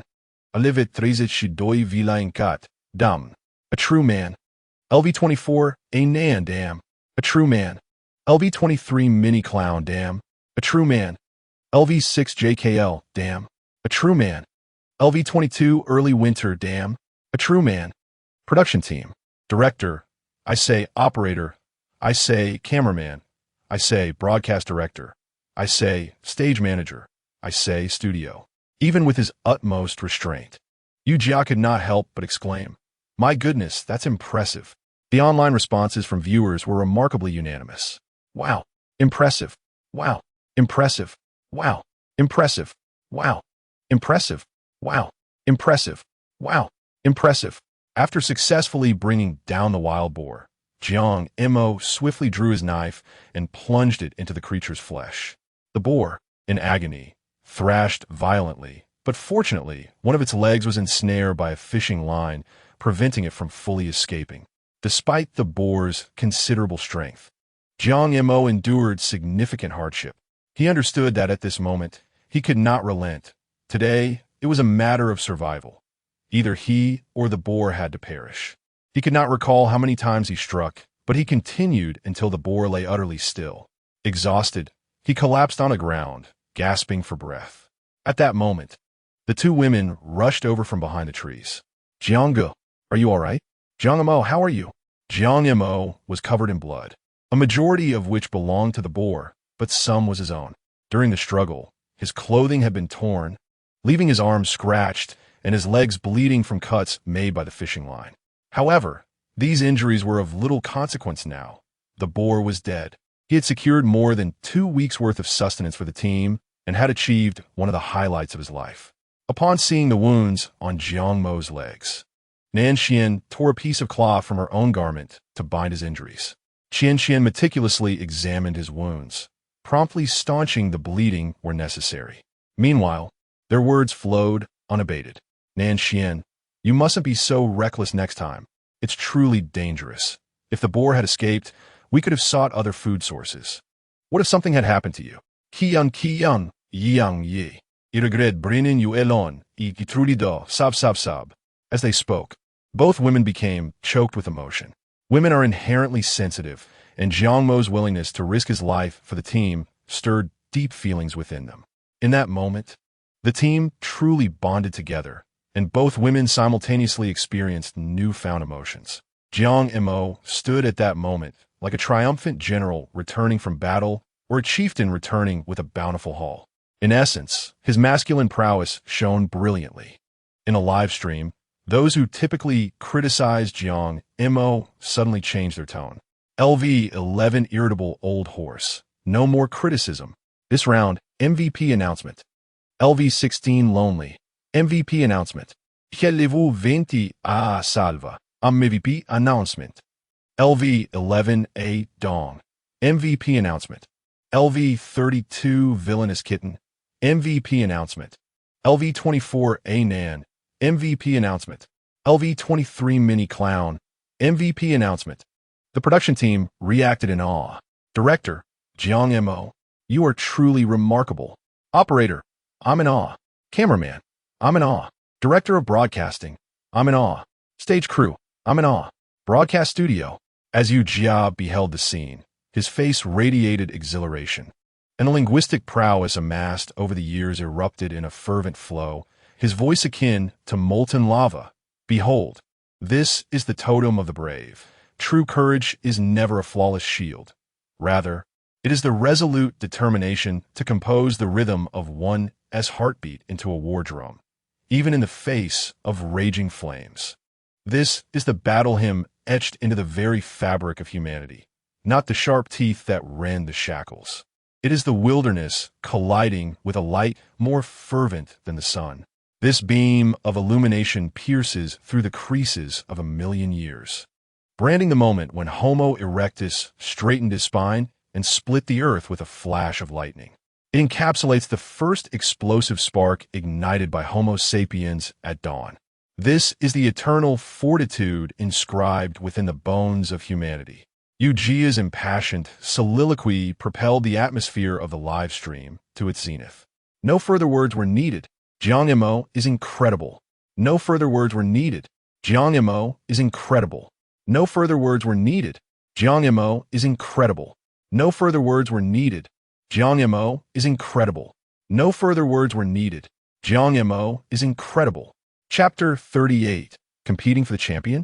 On this side, Jiang Mo lay on the ground for a while, gradually finding his breath steadying, and he no longer felt as fatigued. However, waves of pain coursed through his body, causing him to grimace. While grappling with the wild boar, adrenaline had surged through him, numbing any sensation of pain, but now he was suffering considerably. Does it hurt a lot, Brother Jiang? Qian Qian's gentle voice broke through, and upon seeing Jiang Mo's condition, she felt an overwhelming sense of sorrow and guilt. If only she hadn't recklessly brought him along, he wouldn't have endured such injuries. Oh no, Brother Jiang, it's all my fault. I shouldn't have brought you here. Noticing Qian Qian's distress, Jiang Mo quickly reassured her. Oh, it's nothing, just some superficial wounds. It's not a big deal. Please don't cry. He understood that if he didn't clarify his condition promptly, this foolish girl would be consumed by guilt. Nan Xian examined Jiang Mo thoroughly and found no severe issues. The wounds he bore were mostly scrapes from the ground.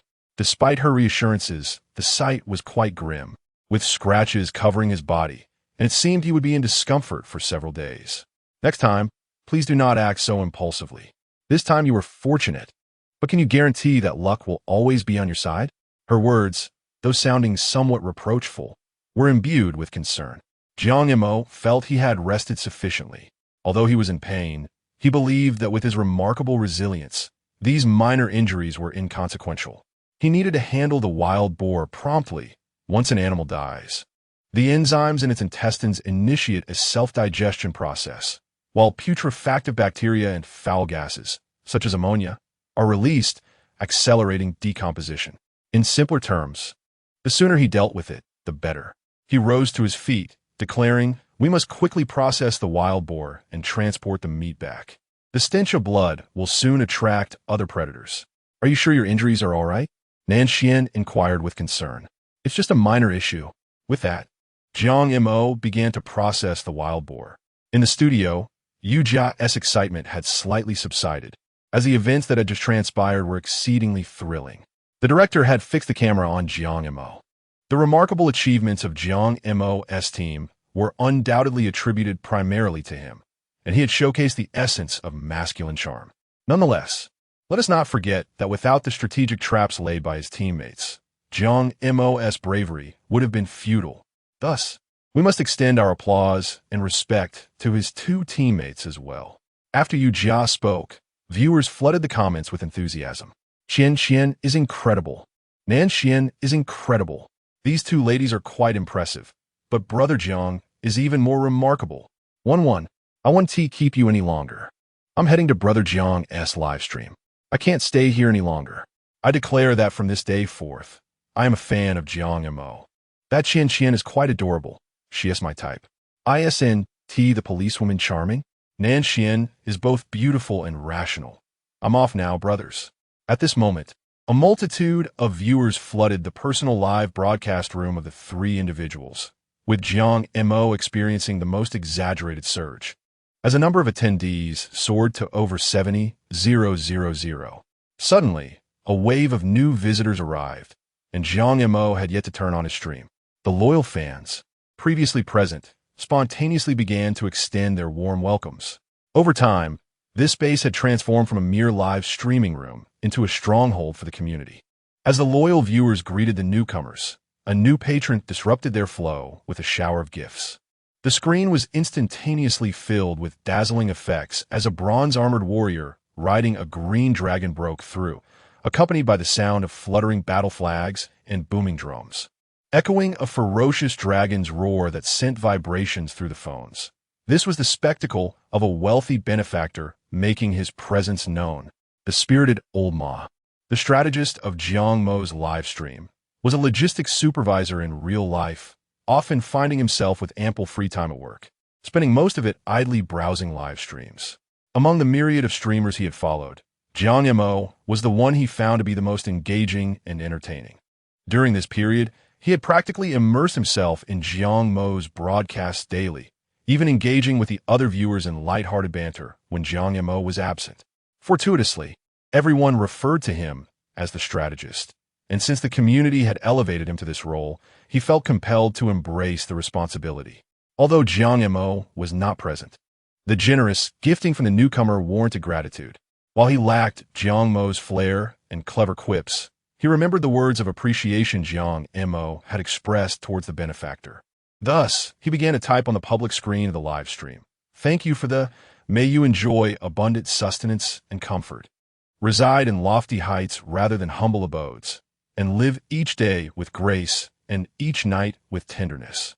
His lead inspired the steadfast viewers to follow suit, echoing their good wishes. "May you enjoy abundant sustenance and comfort. May you enjoy abundant sustenance and comfort. May you enjoy abundant sustenance and comfort. May you enjoy abundant sustenance and comfort." As the new members of our community witness such a spectacle, the absence of the host does not deter the audience from rallying behind Brother Xia, exhibiting a remarkable sense of unity and coordination. One user marvels at the prowess of Jiang Mo and wonders if his followers share the same exceptional qualities. Another expresses that this moment has truly elevated the status of Brother Xia. The atmosphere within the live stream is described as delightful, with one participant proclaiming their fondness for it. Another comments candidly that they have yet to encounter a live stream with such a sense of cohesion, even among the most popular streams. Lastly, a user speculates that Jiang Mo's team may indeed possess the credentials to compete for the championship. Chapter 39. The gratitude of Li Hui Hui in this moment. Jiang Mo remained oblivious to the fervor of the live stream. After toiling for an entire afternoon, the trio finally succeeded in processing the wild boar and transporting it back to their camp. Given the size of the beast, it was evident that they could not consume it all, and left unattended, it would spoil. Ultimately, Qian suggested that they cure the excess meat into jerky, significantly extending its shelf life. As Qian and Nan busied themselves with preparing a fire for cooking, Jiang Mo diligently sliced the boar meat into long strips and threaded them together with vines, preparing for the subsequent smoking process. Once Jiang Mo completed his tasks, the two women finished roasting the meat. In the wilderness, they lacked any condiments, with salt being their sole seasoning. Yet, the mere opportunity to savor a mouthful of succulent meat was a tremendous blessing. Delicious, Jiang Mo exclaimed, tearing off a piece with satisfaction. Qian, your skills are truly impressive. With a playful smile, Qian replied, if it weren't for Brother Jiang, we wouldn't be enjoying this. Jiang Mo, make sure to eat more. Nan raised a bamboo cup, proclaiming, let's toast with water in lieu of wine to celebrate. At that moment, the spirits of the three soared as they lifted their bamboo cups in unison. Cheers! Cheers! After indulging in their feast, the two women retreated to the shelter to rest, while Jiang Mo reclined comfortably on his banana leaf. He retrieved his phone and opened his live streaming room, only to be astonished by the figure displayed in the upper right corner. Over 80,000 viewers. This surge was indeed remarkable. What is happening, my friends? Why are there so many of you? As soon as he spoke, he found himself unable to read a single comment, as the screen was inundated with gift notifications. The dazzling array of effects left him dizzy, and this spectacle persisted for nearly 10 minutes before it subsided. Upon glancing at the sound wave indicator in the corner, he was stunned to see over 3 million, equating to more than 300,000 in monetary terms. This was no trifling sum. The earnings in a mere 10 minutes had him beaming with joy. LV23, I love to speak the truth. Finally opened the door. Wow, I see the real person. LV11, a certain mountain king. Brother, a true man. I admire you. LV16, like walking on thin ice. You are genuinely impressive. I never expected you to dare to confront a wild boar, my brother. LV17, taro grape. Incredible, handsome guy. LV36, bright moon across miles. Your performance today has completely won me over. I must admit, I was blind before. LV22, Xiao Yuan. No more words. Calling you Brother Jiang is a pleasure. In addition to the influx of new followers, the loyal fans from before were also flooding the chat. LV11, irritable old horse. No words needed. I can only admire you. Brother Jiang, you're amazing, and I have no envy over this money earned. LV16, solitude. Thumbs up. LV20, Salva. Good brother. With your actions today, we all feel proud. LV11, Dong. Indeed, damn it, the online buzz the past few days was relentless, leaving me feeling so frustrated. LV32, villainous kitten. My good brother has truly given me a sense of relief.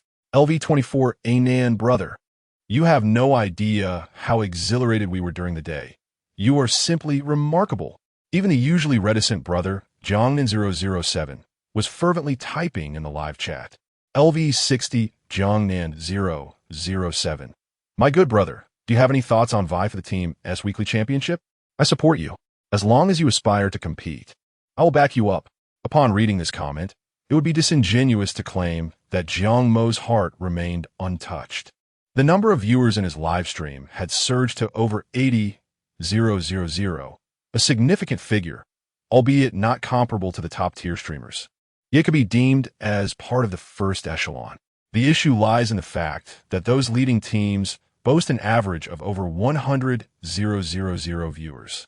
His team is slightly superior, while the other two members barely reach 10,000.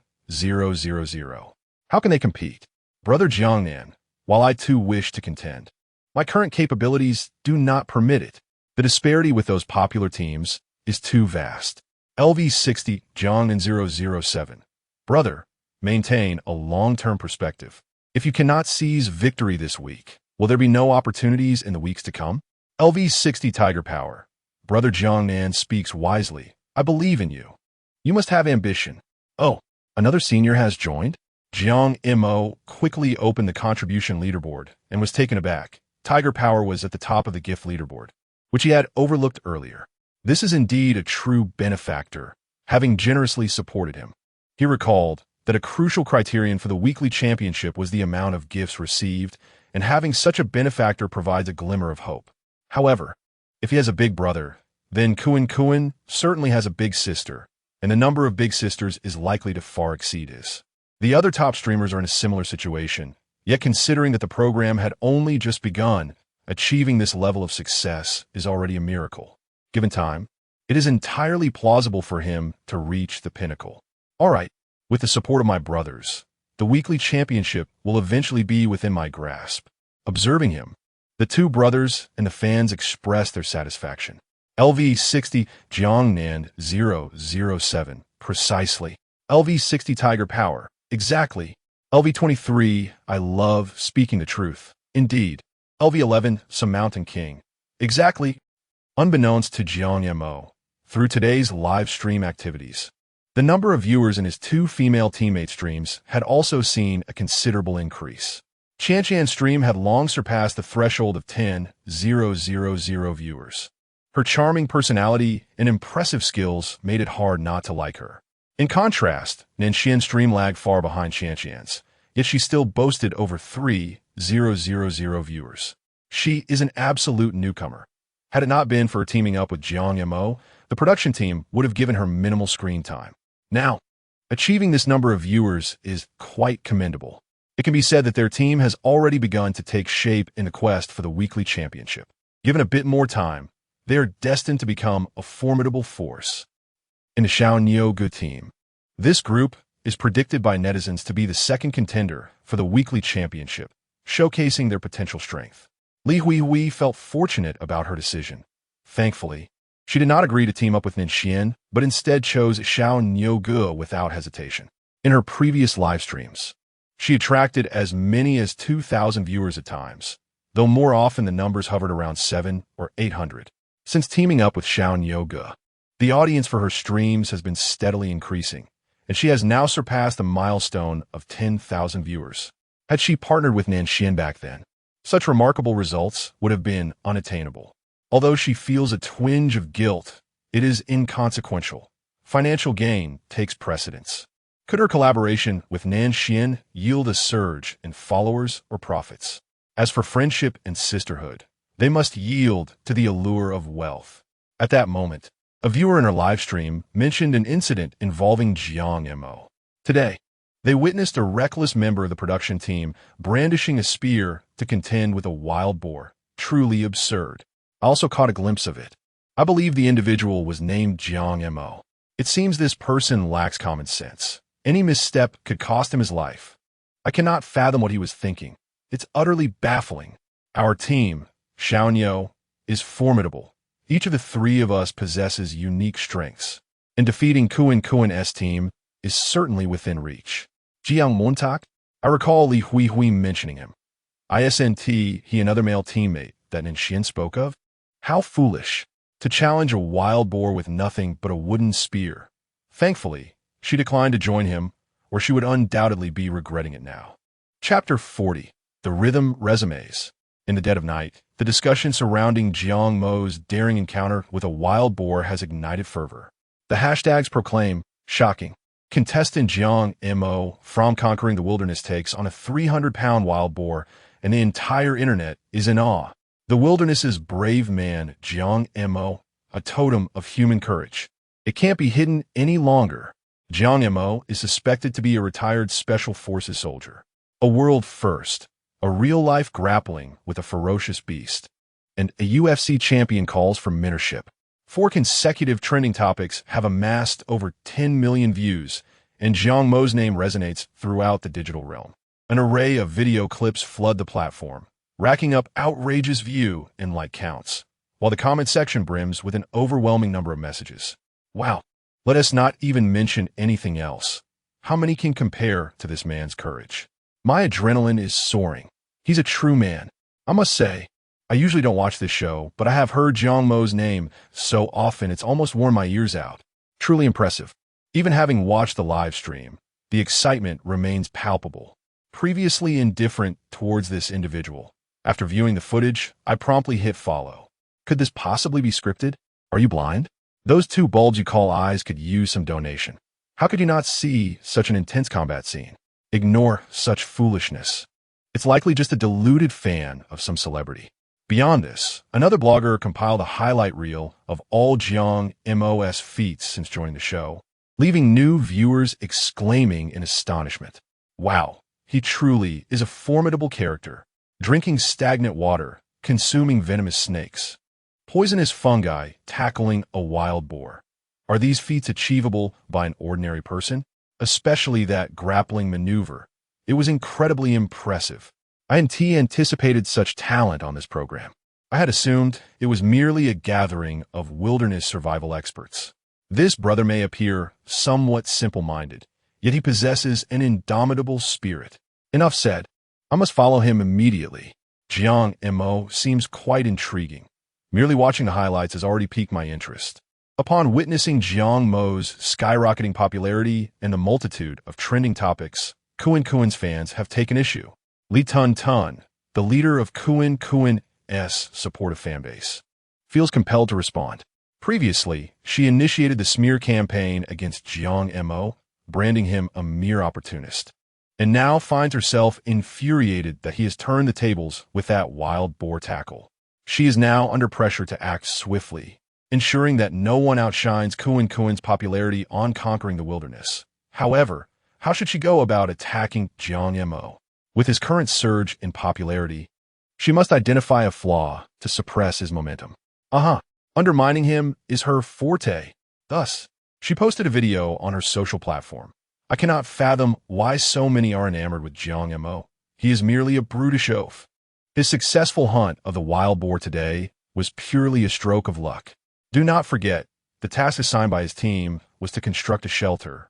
Yet after 2 days, he spent the majority of his time merely chopping wood. Do you truly believe he can manage to build a shelter in this manner?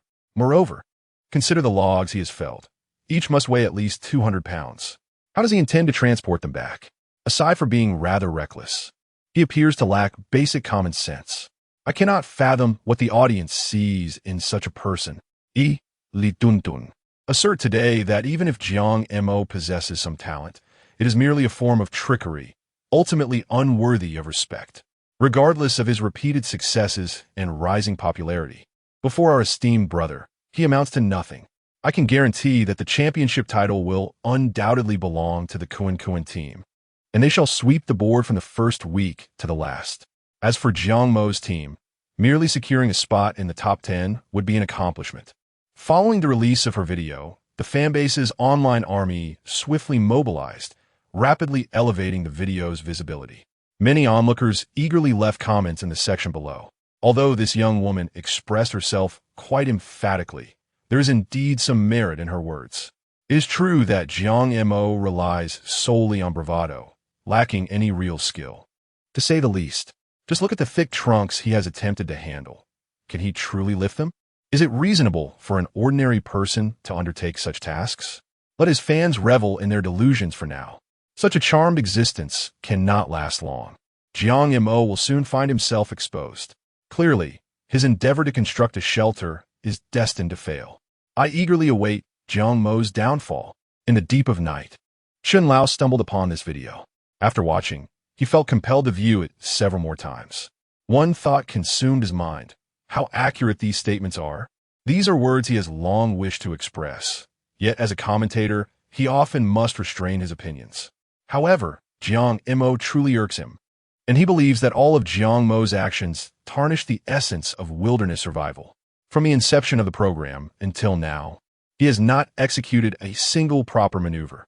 Even the most fundamental skills of survival escape him. It is entirely based on luck.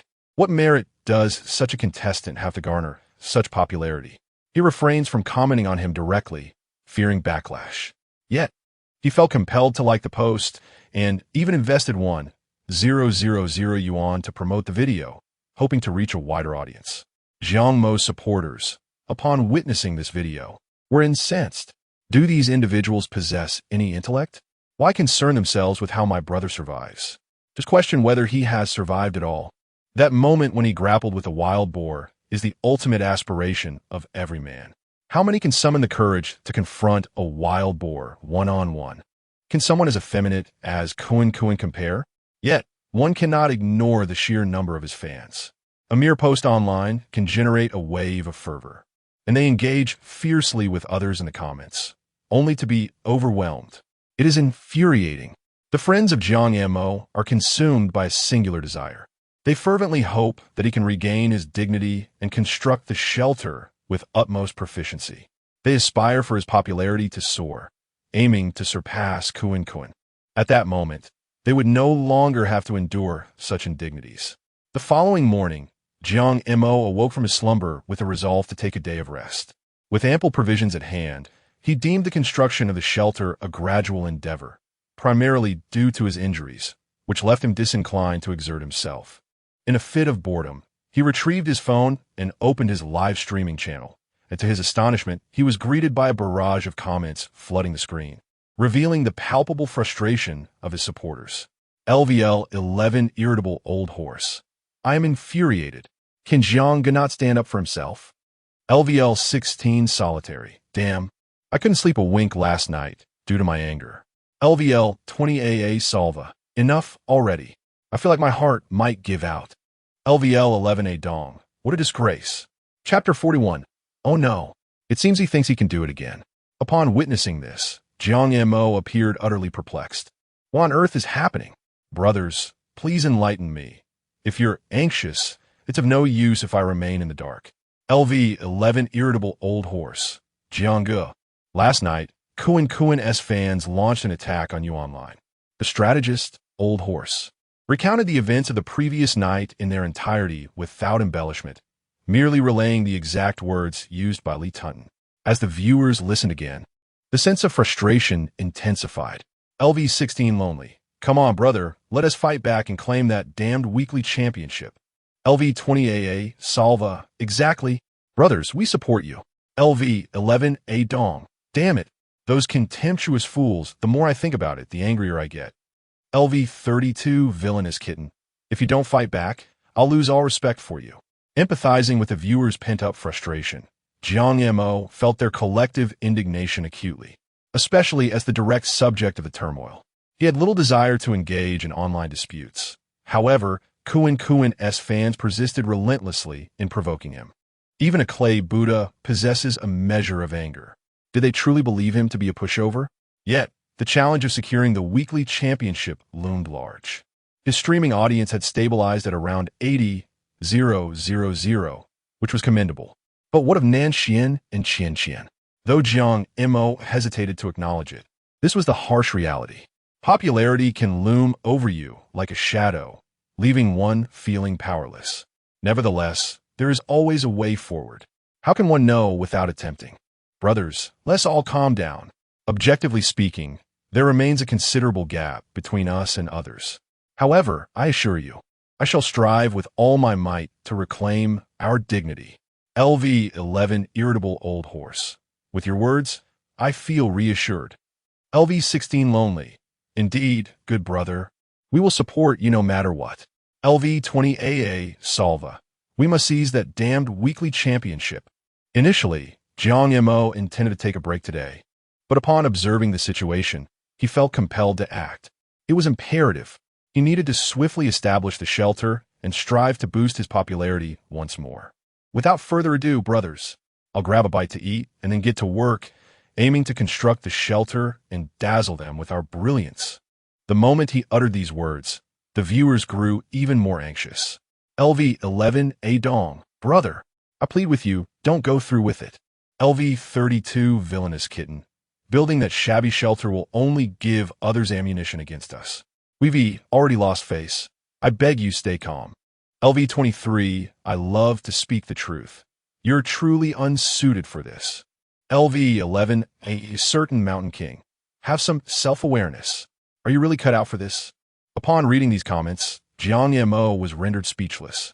Each viewer seemed to doubt his ability to construct the shelter, their words dripping with concern. Am I truly as incapable as you all suggest? Damn it, do you truly believe I will perish?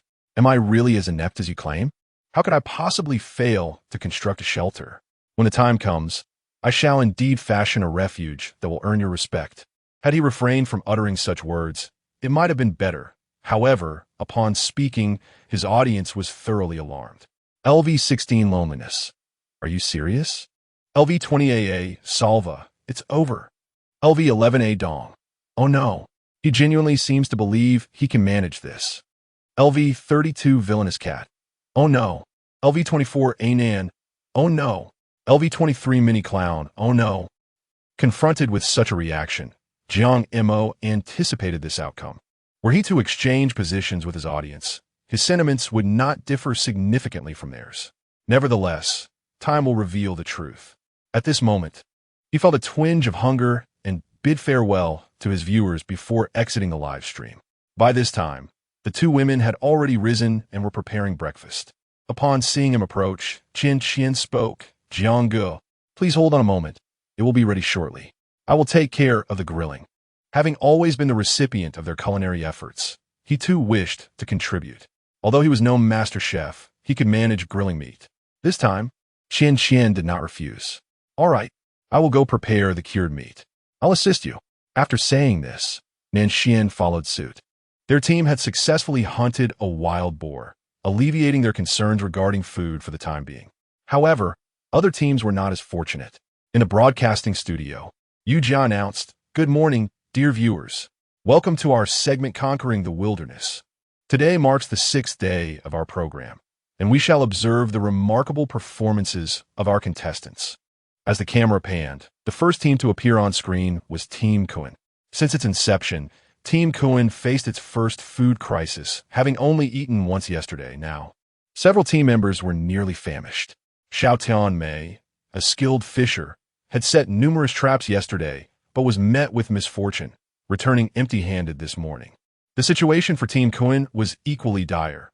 After spending the morning searching, they had only managed to find a few wild fruits, hardly enough to satiate their hunger. As for the contestant Alale, due to her recent menstrual cycle, she had opted not to venture out for food. Upon returning to camp, Xiao Tian Mei expressed her disappointment. Kunga, how was your haul? I struck out. I found a few fruits. Let us eat those for now, and this afternoon we can strive for better luck. All right. As the two women took the fruit into their mouths, their expressions contorted in distaste. It was overwhelmingly sour and astringent. Observing this, Yu Jia remarked, "It appears that Team Kuan is facing quite a challenge. Let us hope their fortunes improve this afternoon." Chen Lao added, "Such situations are quite common in the wilderness. Yet I have great faith in Team Kuan. Given their capabilities, they shall soon overcome this predicament." Huang Lao concurred. Indeed, in the wilderness, the unpredictability is overwhelming. The only certainty lies within humanity. Recently, the members of Kuan's team have showcased remarkable prowess. In response, netizens have been vocal in their opinions. Surely, with his capabilities, the elder brother can lead them to find sustenance within an afternoon. The primary concern lies with Alale, who has been unwell these past few days. Otherwise, given Kuan's team's strength, such a predicament would have been inconceivable. Little Sweet Sister has simply been unfortunate. With her fishing skills, the situation has been exceedingly unfortunate indeed. This encapsulates the essence of survival in the wild, where myriad uncertainties abound. Nevertheless, this does not diminish the fact that Kuan's team is the most formidable in terms of overall strength. As the scene shifts, we find ourselves with Xiao Niuji's team, comprising Xiao Niugu, Li Huihui, and Xiao Fengfeng. The principal strength of this team rests solely upon Xiao Niugu, a consummate outdoor enthusiast endowed with extraordinary survival skills. His substantial following of over 20 million on Douyin has primarily stemmed from his captivating wilderness survival videos. Xiao Fengfeng is a singing streamer, petite in stature, yet possessing a sweet appearance. Though her survival skills are considerably lacking, nonetheless, her popularity remains high. As for Li Huihui, aside from her somewhat appealing exterior, she merely seeks to ride the wave of popularity. Chapter 42, Prize Quiz. Little Neo had significant reservations about Li Huihui. However, as a team leader, he could not express them. Since the formation of the team, she had not once actively participated in any group forging activities, embodying the essence of a pampered young lady. Day in and day out, she was preoccupied with her phone, engaging in conversations with online acquaintances. He had come to the realization that Li Huihui was merely there to ride on the coattails of popularity. In truth, among streamers, leveraging popularity is not uncommon, and is not necessarily problematic. Yet, Li Huihui's approach was rather unseemly, lacking any semblance of subtlety. While Xiao Fengfeng made an effort to assist, Li Huihui behaved like an empress, expecting everything to be handed to her on a silver platter. A quintessential gold digger. This was Little Neo's candid assessment of Li Huihui. His initial choice to team up with her was based solely on her looks, hoping to achieve some entertaining dynamics that would elevate his own popularity. Now, he deeply regretted that decision. On the contrary, Li Huihui's mindset was entirely different.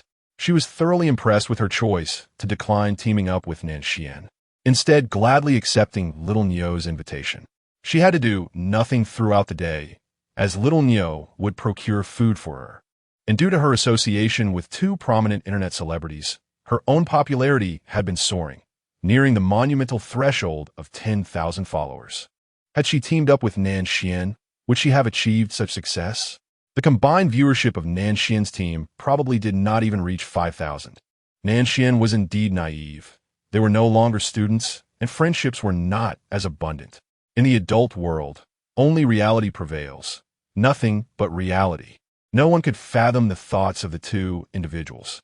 Observing their situation, Yu Jia remarked, "It seems Little Neo is facing some challenges. They have yet to secure food today. I wonder if this team can weather the crisis." Upon finishing, Chun Lao interjected, "This team is overly reliant on Little Neo. If he falters, the team could easily find itself in dire straits." Objectively speaking, the contributions of the other two female contestants are rather limited. Huang Lao nodded in agreement, indicating that if this continued, the team would undoubtedly encounter problems. After their analysis, viewers began to comment. "I'm a staunch supporter of Little Neo. I am well aware of his capabilities. If he were not in a team, I believe he would undoubtedly reach the pinnacle and secure a grand prize of 100 million. But now, the two most popular teams find themselves in a precarious situation. At such a critical time, Li Huihui is still glued to her phone. Can't she lend a hand to Little Neo? I must admit, I am feeling quite anxious." Yet, there was no need for such urgency. This was wilderness survival. Situations like this were entirely normal. Following this, the director shifted focus to various teams, revealing that circumstances were not significantly better elsewhere. In the wild, upon waking each day, one must immediately consider the issue of sustenance. Failure to secure food could lead to imminent elimination. Ultimately, the camera panned to Jiang Mo's team. Three individuals sat by the campfire, savoring their meal, punctuated by bursts of laughter. It was evident that they were sharing delightful stories. Witnessing this scene left netizens in disbelief. The stark contrast between their situation and that of other teams, who struggled to secure even a morsel of warm food, was striking. This team appeared to be living in abundance, almost to an absurd degree. Are you certain this team is here for wilderness survival? Their demeanor resembles that of a picnic party, one commenter mused, expressing incredulity. What incredible luck that Jiang Mo has. Another added, indeed, his fortune is purely serendipitous. He possesses no other skills. Were it not for Qian's clever trap, would Jiang Mo have had the chance to feast on wild boar? Although Jiang Mo's team was faring well, their approach was somewhat reckless, eliciting skepticism from viewers. Yu Jia, the host, maintained a relatively objective commentary. We can observe that Jiang Mo's team is in good spirits. They hunted a wild boar yesterday, so they need not worry about food for the time being. Moreover, the team morale is exceptional. However, Chun Lao held a differing opinion and remarked critically, even if they are not currently concerned about food or the future, we know that meat primarily consists of protein. Yet the human body requires carbohydrates and fats as well. Without a balanced intake of nutrients, health will inevitably decline. Moreover, Jiang Mo remains the team's greatest variable. Yesterday's events revealed him to be rather reckless. I cannot believe his luck will hold indefinitely. Sooner or later, misfortune will strike. Chen Lao's comments resonated with many of Kuen's fans in the comment section. They echoed his sentiments, expressing disbelief that Jiang Mo's luck could persist without fail. As expected from commentator, he sees through the essence of the situation, one fan noted. Chen Lao has a discerning eye. We, the Kuen fanbase, stand by you. Speak your mind boldly, do not hold back. If anyone dares to attack you, we shall retaliate, especially against Jiang Mo supporters. The studio was able to view these comments in real time. At that moment, Chen Lao wore an almost gleeful expression. What was his purpose for being on this show? Was it not merely to profit? As a commentator, he needed to remain aware of the dynamics at play. Given that Kuen's popularity was significantly higher, he aimed to speak favorably of Kuen to appease his fans. As for Jiang Mo, he lacked a fan base and survival skills. What warranted his high popularity? He was determined to criticize Jiang Mo relentlessly. What could Jiang Mo and his supporters do in response? Yu Jia, the host, found Chen Lao's behavior distasteful. It was disheartening to see him sacrificing integrity for fleeting fame. However, as a host, Yu Jia knew he could not voice such sentiments openly. Clearing his throat, he gracefully shifted the topic, inadvertently offering Jiang Mo a lifeline. Dear audience, in just a few days, our team champion will be announced. The production team has also initiated a prize-winning guessing game. You can cast your vote for the team you believe in, and we will select 10 fortunate viewers from those who correctly predict the outcome to receive a smartphone valued at 5,000 yuan. Perhaps the lucky winner could be you. Join in the excitement. As Yu Jia concluded, various voting options for the teams appeared on the screen. Soon, netizens eagerly participated. Who would refuse such an opportunity to vote for their favorite team and stand a chance to win a smartphone worth 5,000 yuan? Chapter 43. The Potent Potion Soon. The first prediction results for the voting emerged from the production team. First place, Team Kunken. Second place, Team Xiaonyo Ge. Third place, Team Laoma. Fourth place, Team Lu Tongtong. Fifth place, Team Jiang Mo. Evidently, the audience's expectations were firmly placed upon Team Kunken and Team Xiaonyo Ge. Even though the conditions for both teams today were not particularly favorable, it did little to dampen their popularity. The sole criterion for the weekly champion, as determined by the production team, was based on public appeal. As long as these two teams remained in the competition, the weekly champion would inevitably emerge from among them. While the number of viewers in Jiang Mo's livestream approached an impressive 100,000 in the eyes of the netizens, he was still not on par with Kunken and Xiaonyo Ge. Many of Jiang Mo's ardent supporters expressed their discontent, flooding the comments with messages such as, "Is this an affront to my brother Jiang? Surely, we cannot be relegated to 5th place. And, come on, my good brother is also nearing 100,000 viewers. A little respect would be appreciated. You predict and speculate all you want. We shall see the actual results in due time." In response, Kunken's fans did not hold back, retorting, "Jealousy. Keep on being jealous. No matter how much Jiang Mo tries to make a name for himself, he remains in a different league from our brother. Indeed, he cannot even break into the top 3. What is he shouting about? Futile. The depth of our brother's appeal is incomparable to that of a mere brash newcomer. Give Jiang Mo a decade to amass fans, and he will still only be able to look up to our brother." The spectators felt a pang of frustration. They yearned for Jiang Mo to prove himself, to seize that elusive weekly championship, so that they too might revel in a moment of pride. On Jiang Mo's end, he was oblivious to the production team's betting mechanism.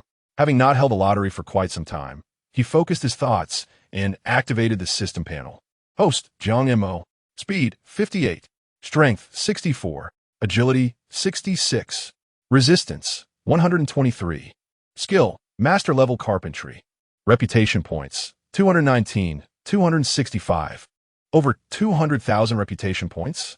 Jiang Mo rubbed his eyes to confirm he was not mistaken. Goodness, how could there be so many? He had not opened the panel in quite a while. If memory served correctly, he had merely consumed a cursed fish and taken down a wild boar. And his reputation points skyrocketed to over 200,000. He felt as if he had struck gold. This was a timely boon, as he desperately needed to validate his existence. Just then, the system's voice chimed in once more. Detected that the host's accumulated reputation points have reached 300,000, meeting the requirements for system upgrade. Would you like to spend 200,000 reputation points to upgrade? What is this nonsense?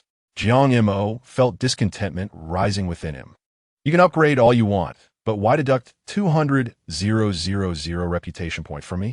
That is a substantial amount, enough for 20 lottery draws. Even if luck is not on my side, I should still be able to obtain something worthwhile. Upgrading now feels like a complete reset, and that stings quite a bit. Having upgraded, what transformations can one expect? This is a matter that Jiang Mo must clarify. If the upgrade yields no discernible difference, then his 20,000 prestige points would have been in vain. Insufficient permissions. Unable to disclose. Damn! Jiang Mo cursed under his breath, sensing an ominous premonition. Could it be that the system was merely concocting an excuse to undermine his prestige? Given the system's dubious past, he found it hard to trust. Nevertheless, Jiang Mo ultimately succumbed to temptation and opted for the upgrade. System upgrading. 5, 4, 3, 2, 1. Upgrade complete. As Jiang Mo beheld the upgraded system, he was left utterly bewildered. It was not entirely dissimilar to its previous state. Indeed, the changes were negligible. The only feature still available was the lottery. The items in the shop remained inaccessible.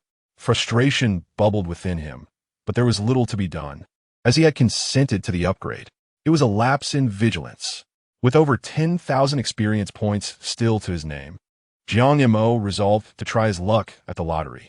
He fervently hoped that, after the system had depleted his 20,000 prestige points, it might bestow upon him something worthwhile. System. Lottery. Lottery in progress. Congratulations, you won a mystery box. Would you like to open it? Open. Mystery box opening. You have received a strength potion, valid for 7 days. A strength potion? While it may not be as enticing as a direct survival skill, it still held its utility. For the shelter he was preparing to construct, ample strength was essential, as the load-bearing framework would be no trifling matter. Moreover, with a duration of 7 days, it was quite a boon. With this newfound advantage, Jiang Mo felt a surge of energy. He promptly seized his axe and ventured into the woods. Upon arrival, without hesitation, he consumed the strength potion. Having already felled a considerable amount of timber in previous days, he found several hefty logs on the ground and bent down to test one. Good heavens! With merely a casual lift, he hoisted it effortlessly, estimating its weight to be around 200 pounds. Remarkably, it felt light, requiring only a fraction of his strength. However, his testing motion was subtle, and the drone's camera failed to capture this extraordinary feat. Jiang Mo was thoroughly pleased with the potion's effects. Previously, he had been concerned that the timber was too heavy for him to carry back, but now, all his worries had evaporated. He mused that since the strength potion's effects were so potent, he should make the most of it. The log he had considered suitable for load-bearing now seemed somewhat inadequate. Thus, his gaze shifted to a nearby tree, which boasted a diameter significantly greater than the previous log, at least half again as thick. The diameter must have approached 40 centimeters. Such a robust piece of timber would ensure the stability of his shelter. Without further ado, Jiang Mo grasped his axe and commenced chopping. The production team. The director skillfully shifted the camera to focus on Jiang Mo, and Yu Jia observed his actions with a look of bewilderment. If my memory serves me right, Jiang Mo was chopping these trees to construct a shelter, was he not? The timber he had previously felled was already sufficiently thick, yet today, this log appeared to be even more robust, nearly twice the girth. How on earth does he intend to transport it back? Chun Lao could not suppress a smirk at the corner of his mouth. Yet another opportunity to pander to Kuen's fans had presented itself. He had always asserted that Jiang Mo was nothing but a reckless brute devoid of any intellect. And Jiang Mo was indeed providing him with the chance to reinforce that claim. I have consistently emphasized that Jiang Mo is merely a fool, lacking any survival experience. It seems evident now that he not only lacks survival skills, but also common sense. What purpose does he have in chopping down such a massive tree? To build a shelter? How absurd. The portion of the log stripped of its branches must weigh at least 500 pounds. How does he expect to carry it back? Does he truly believe himself to be some sort of Hercules? At this moment, Huang Lao also furrowed his brow, expressing his confusion. He estimated that even the logs he had previously cut would have nearly exhausted him to lift, and now he was attempting something even more ludicrous. What exactly is he trying to accomplish? The online community was ablaze with comments, exclaiming, "Oh great, here we go again." This baffling display of cerebral misfire was utterly incomprehensible. Surely, he cannot be under the impression that he is capable of moving it. Chapter 44. Disqualification from the competition in a live broadcast room of Jiang Mo. The audience watched in dismay as his absurd actions unfolded. LV32 Villain Kitten. Terrible, terrible, terrible. LV23, I love to speak the truth, brother. I truly cannot comprehend your reasoning. Why persist in opposing this wretched shelter? LV11, some mountain king. Didn't we advise you against such underhanded antics? LV16, Solitude. Why does he refuse to listen? LV20AA, Salva. It's over. LV11A, Dong. It's not just about building the shelter. Why are you chopping such thick logs? Do you intend to carry them back? LV32 Villain Kitten. I can't believe it. Frustration abounds. LV24 Anan. What is he even thinking? Does he realize the gravity of the situation? LV23 Mini Clone. Jiang Yi. Implore you. This is not the time for antics. It is no wonder the audience was in uproar. Jiang Mo's recent maneuver was undeniably outrageous. It contradicted the most fundamental understanding and common sense. Who would believe he could carry back 500 pounds of wood? Within the production team, staff members shook their heads in disbelief. Director, what on earth is Jiang Mo doing? He should be aware of his current predicament. Is he out of his mind? The director of broadcasting wore a look of helplessness. Due to work commitments, he had to be present during the day, but after hours he remained in Jiang Mo's live stream. He was also one of Jiang Mo's devoted followers. The events of the previous night were still fresh in his memory, and he was quite agitated. He had hoped that Jiang Mo could redeem himself and alter the fixed perceptions of others, ultimately striving for the championship. Now, however, this reckless decision had left him feeling utterly exasperated. I truly cannot fathom his thought process. Is he deliberately tarnishing his own reputation? Anyone can see that such heavy timber cannot be moved back. If it cannot be transported, why chop it at all? Does he possess an endless supply of strength? Moreover, this action brings him no advantages. Hasn't he just provided others with the opportunity to criticize him? Comet operator, alas. It was bound to be exposed. Previously, he could rely on sheer luck to maintain his status, but now operator. To be frank, I replayed his solo battle against the Wildborn numerous times yesterday. It was truly impressive. I even considered finding a boyfriend like him, but now it seems I was far too hasty. Logistics, continuing down this path, offers him no benefits whatsoever. Based on his performance yesterday, as long as he avoids mistakes, he could have enjoyed a comfortable stretch ahead.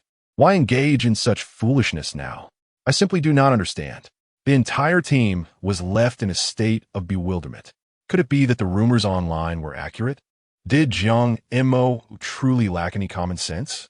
This was not mere conjecture. Upon reflecting on Jiang Mo's past actions, it was evident that none had adhered to reason. While he had managed to navigate previous challenges, such fortune would not accompany him indefinitely. Once such doubts take root, they become exceedingly difficult to suppress. They have now begun to genuinely doubt whether Jiang Mo possesses sound judgment. In the broadcast studio, as Yuja observed everything unfolding on camera, he found himself at a loss for words, unsure how to defend Jiang Mo. Should he suggest that Jiang Mo is, in fact, a concealed colossus capable of lifting those several hundred pounds of timber? If he were to make such a claim, the audience would likely categorize him alongside Jiang Mo. It is difficult to comprehend Jiang Mo's actions at this moment. However, until a conclusion is reached, it is prudent to adopt a wait-and-see approach, as we remain unaware of Jiang Mo's true intentions. Yujia still endeavored to lend Jiang Mo some support, hoping to preserve a semblance of dignity for him. One can only wish that Jiang Mo would have an epiphany in time. At this juncture, Elder Chen seized the opportunity, eagerly declaring, "Dear viewers, tell me, was my critique accurate or not? I previously stated unequivocally that Jiang Mo lacks even the most fundamental common sense. Now everyone can see it for themselves. It is abundantly clear that I have been correct." At that moment, he felt Jiang Mo's demise was imminent, and his rhetoric grew increasingly fervent. "I believe it is a disgrace for someone like Jiang Mo to participate in our program. I strongly urge the disqualification of Jiang Mo." Following his proclamation, the online audience erupted in applause, particularly the fans of Kunkin, who were reveling in the moment. Elder Chun was right. Jiang Mo was indeed a shame to the program. Support for his disqualification surged. With such actions, what merit does he have to remain on this show? I cannot fathom how he was selected during the initial auditions. Surely, no dubious methods were employed. I strongly recommend that the production team conduct a thorough investigation. Such detrimental practices must be curbed. Indeed, if someone like him can gain entry, were the auditions merely a farce? They profess to be the most professional and authentic outdoor survival program, and yet this is the result? I demand an explanation from the production team. Elder Chen's momentum incited a flurry of comments, and there was a palpable air of determination among the viewers, as if they would not relent until their aims were achieved. Yujia shot a glare at Elder Chen. This was tantamount to stirring trouble for the production team. They had hired him to commentate, not to create complications, and he was being compensated for it. How could he bite the hand that feeds him? The director, holding his forehead, clearly felt a headache coming on. Such negative sentiments spread quickly, and if not handled adeptly, the production team could find themselves in quite a predicament. Yet, he cannot simply dismiss Jiang Mo without due consideration. Moreover, he understood that while Jiang Mo might appear somewhat absurd, he was far from the extreme Elder Chen suggested. The allegations of underhanded dealings during the auditions were pure nonsense. Frustrated, he contemplated his next steps and ultimately decided to take a hands-off approach for the time being. Meanwhile, Jiang Mo remained entirely oblivious to the uproar unfolding online. At this moment, he was fervently chopping down trees, unable to stop himself. Indeed, one must admit that the strength potion was remarkably effective. Not only did it enhance his physical power, but it appeared to have significantly improved his stamina as well. Damn it, the 200,000 reputation points were certainly well spent. He fervently wished for the system to provide him with more such invaluable items. At this juncture, his thoughts were quite straightforward: to swiftly fell the trees and gather the materials needed for construction. By doing so, he could fulfill the grand promises he had made earlier, showcasing to his followers that he, Jiang Mo, was not merely resilient, but also possessed survival skills in the wilderness. Simultaneously, he hoped that this endeavor would elevate his popularity, making him a formidable contender in the race for the championship in team weekly rankings. He sought to vindicate himself, not only for his own sake, but also for his loyal supporters. However, unbeknownst to him, his eagerness to prove himself was, in fact, leading to a contrary perception from the outside world. Chapitre 45. For an entire day, Jiang Mo did not once pause. After he had nearly finished chopping the thick timber, he turned to the finer pieces. Through his relentless efforts, he finally gathered all the necessary materials to construct a shelter. At this moment, he was filled with immense joy and a profound sense of accomplishment. However, unbeknownst to him, the online discourse surrounding him had escalated to an outrageous level.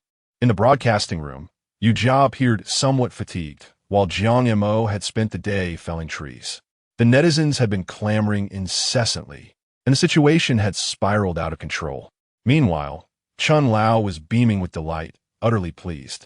The viewers continued to flood the screen with relentless comments, many of which were quite harsh. Was the production team truly intent on protecting Jiang Mo? They claimed there was no behind-the-scenes manipulation. If they wished to safeguard Jiang Mo, they might as well award him the championship outright. There was no need for the other contestants to endure this misery. If the championship was predetermined, why subject the other participants to such torment? Jiang Mo must be disqualified. His presence was diminishing the program's prestige. Jiang Mo, leave conquering the wilderness. You do not belong here. If the production team does not provide an explanation soon, we shall take to trending topics. Observing this overwhelming tide of criticism, Jiang Mo's supporters were nearly frantic. It was futile. This fellow was oblivious to his phone. He was completely unaware of the live chat or the vitriolic remarks circulating online. In their desperation, his friends devised a plan to seek out Nan Xian and Qian Qian's livestream, hoping the two women could deliver a message to Jiang Mo, urging him to halt his current activities. Upon receiving the news, both women were filled with concern. Judging by the description from the supporters, the situation had escalated significantly. If things continued this way, he might even withdraw from the competition. Qian Qian was on the verge of tears, exclaiming, "Why is this happening? Jiang Ge is merely chopping wood. He has the freedom to do as he pleases." Sighing, Nan Xian acknowledged the reality of the era dominated by viewership. The popularity of Kuan Kuan meant that his fans had considerable influence, a fact that could not be denied. Otherwise, how could her good friend Li Hui abandon her to team up with Xiao Niuge? The pressing matter was to assess Jiang Mo's situation firsthand. "Don't worry, Qian Qian," Nan Xian reassured her. "It's not as severe as it seems. It's merely a matter of public sentiment." Although she spoke with a calm exterior, Nan Xian herself found Jiang Mo's actions perplexing, viewing them as mindlessly reckless. This was typical of the Jiang Mo she knew, never adhering to conventional norms. Yet, her concern lingered. Let's go see what he is up to. Jiang Mo's tree-felling location was merely around 500 meters from the camp, and within 10 minutes, the two women arrived at his site. However, upon witnessing the enormous pile of timber before them, they were left astounded. He had chopped so much. What size of house was he planning to build? Was this truly just a shelter? As they observed logs thicker than their waists scattered across the ground, the reason for the uproar online became all too clear. "Why did you chop down such a thick log?" Nan Xian inquired, her expression one of confusion. "To construct a shelter," Jiang Mo retorted, exasperated by the absurdity of the question. What else could he possibly be doing, if not for that purpose? "Are we playing house here?" Nan Xian's bewilderment deepened. "How do you intend to transport such a massive log back? Surely, you cannot expect me and Qian Qian to assist in moving it? The log must weigh at least 500 pounds. What strength could two girls possibly muster?"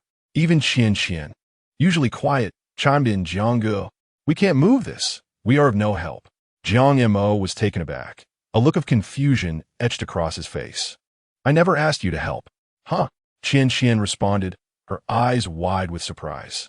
"Then how will you carry it back?" "Of course I will shoulder it," Jiang Mo declared, as if it were the most natural thing in the world. He had consumed a strength potion from his system, leaving him with an abundance of energy.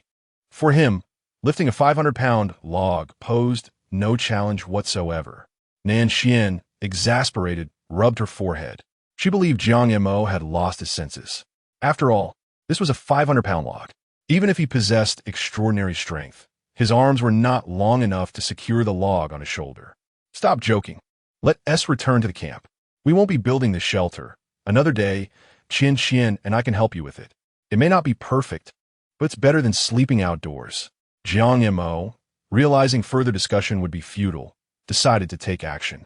He bent down, spread his legs, and grasped the log firmly. With a slight exertion, he hoisted the 500-pound log onto his shoulder, adjusting it comfortably in place. Upon witnessing this spectacle, the two women stood there, mouths agape in astonishment. Clearly taken aback, in Jiang Mo's live stream, viewers had initially been complaining about him, but as soon as they saw him effortlessly lift the log onto his shoulder, chaos erupted in the chat. LV32 villainous cat. What the heck? LV23, I love speaking the truth. Am I seeing things? Is this real? LV11 Mountain King. Holy cow. LV16 Solitude. Holy cow. LV20 A Salva. Holy cow. LV11 A Dong. Holy cow. LV13 Vilainos Cat. Holy cow. LV24 A Nan. Holy cow. The production team stood in disbelief, their eyes wide open, struggling to comprehend the scene unfolding before them. The director, the broadcast director, The cameraman, the operations manager, and the logistics staff all gasped in unison, utterly flabbergasted by this extraordinary display. Was this truly a human feat? They had underestimated him, remaining far too naive and worldly. One could never anticipate what Jiang Mo would do next to defy expectations. In the broadcast studio, silence reigned supreme. The host, Yu Jia, opened his mouth, yet found himself unable to articulate a single coherent sentence. Chun Lao's complexion appeared somewhat pallid. It was evident that he was taken aback, gripped by a sense of trepidation. Meanwhile, the barrage of comments from netizens flooded the screen. What on earth? Is this still a human being? The astonishment echoed repeatedly. At this moment, Jiang Mo remained blissfully unaware of just how outrageous his actions were. Observing the two women standing there, speechless, he felt a twinge of annoyance. Why are you dazed? He chided, prompting them to snap back to reality. Yet, their hearts remained tumultuous, for the spectacle before them was simply too explosive. After some time, as the two women managed to regain a modicum of composure, Jiang Mo's next remark left them equally bewildered once more.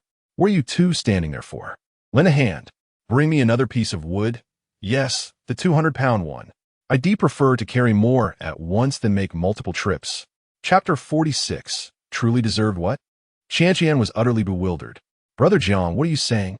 Nanxian's face mirrored her confusion. She was convinced she must have misheard him. This was simply absurd. Please, say that again. Jiang Mo was at a loss for words. I asked you both to lend a hand. Just lift another log into my hands, and I can carry one away with me. Upon receiving a definitive answer, the two women became even more perplexed. It was well known that Jiang Mo was already shouldering 500 pounds, and now he wanted them to add another log, which they estimated weighed at least 200 pounds.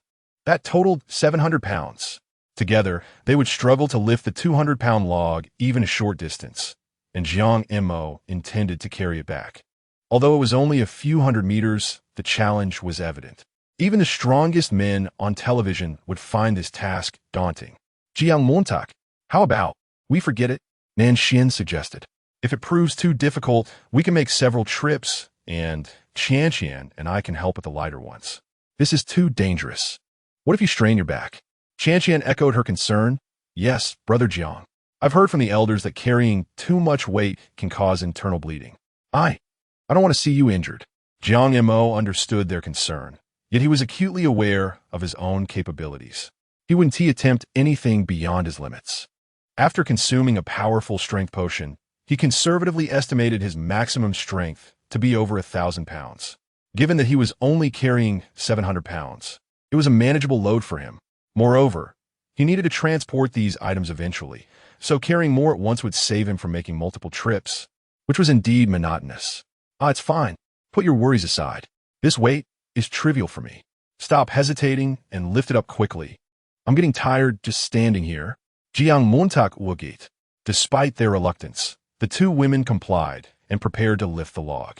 However, when they bent down to grasp it, their first attempt failed to yield any results. 200 pounds was no small matter for them.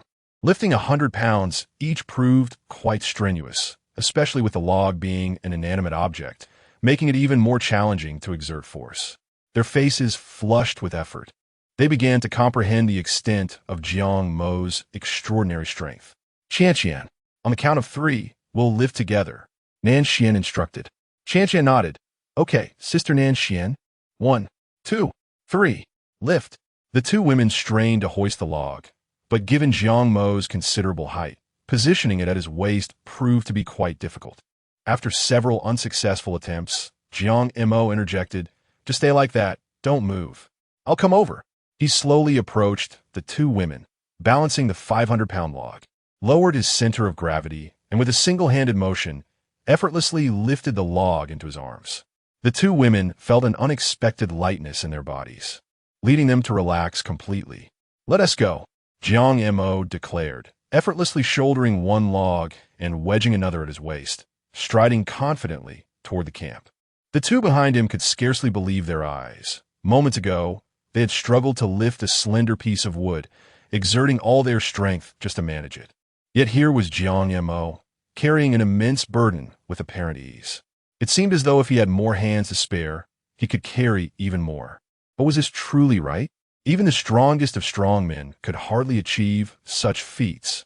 In a live stream, the barrage of comments exploded. LV32 Villain Cat. What? This. LV23, I love honesty. I can't even. LV11, a Mountain King. Jiang, have you been modified? Are you even a carbon-based life form? Gelfauschesnasche Salitude. I'm amazed. LV20AA, Salva. This must be the pinnacle of humanity. He seems to be carrying 700 or 800 pounds without breaking a sweat. LV11A Dong. My brother is truly impressive. LV32 Villain Cat. The strongest man in the wilderness. LV24 A Nan. This is utterly outrageous. The comments flooded the live stream, making it impossible to discern the sheer volume of astonished reactions from the viewers. Initially, they believed that Jiang Mo's ability to lift that 500-pound log was already extraordinary, yet this same individual was now carrying another log at his waist. It was beyond comprehension. In the production team, everyone stood in stunned silence, momentarily forgetting their tasks. Fortunately, the live broadcast equipment was already set up, providing them a brief respite to collect their thoughts. The director had been anxiously contemplating how to handle Jiang Mo's situation, given the immense buzz online. Now, however, Jiang Mo had once again turned the tide with his monstrous display of strength. Who could have anticipated this? It was astounding. Everyone was human. How could this young man possess such power? Indeed, the director had never before used the term powerful to describe Jiang Mo, but this time, he felt it wholeheartedly. Unsurprisingly, the happiest person in the room was the director of broadcasting, a staunch fan of Jiang Mo. He could picture the chaos in Jiang Mo's livestream at that moment, but alas, he had work to do. Otherwise, he would have delightedly showered Jiang Mo with gifts to celebrate. There was no denying it. Truly impressive. Jiang Montag was exceptional. The operations team chimed in. I made up my mind. From now on, I will seek a boyfriend who meets the standards set by Jiang Mo. The logistics team retorted. That means you'll be single forever. No one in this world can match Jiang Mo. The cameraman quipped, why not just pursue Jiang Mo directly? If you tell him the truth, I won't be jealous. In fact, I say you're aiming too high for my brother. In the broadcast studio, at this moment, Yu's expression is truly captivating. His initial remark about adopting a wait-and-see attitude was merely a facade, intended to spare Jiang Mo some dignity and leave room for maneuver. Ironically, his words have manifested into reality. Who could have anticipated that Jiang Mo would manage to carry those logs? Moreover, he astonishingly bore 2 of them. Dear audience, I hope you will shower your applause upon Jiang Mo this time, for he truly deserves it. Old Chen's countenance has darkened to an extreme. He initially believed he had everything under control, yet never could he have foreseen. The words he spoke today not only offended Jiang Mo, but also inadvertently antagonized the production team. Consequently, his position as a guest on the show is now precarious, and he is unlikely to receive any financial compensation. There is a genuine possibility that the production team may seek to complicate matters for him, and he is now utterly distressed.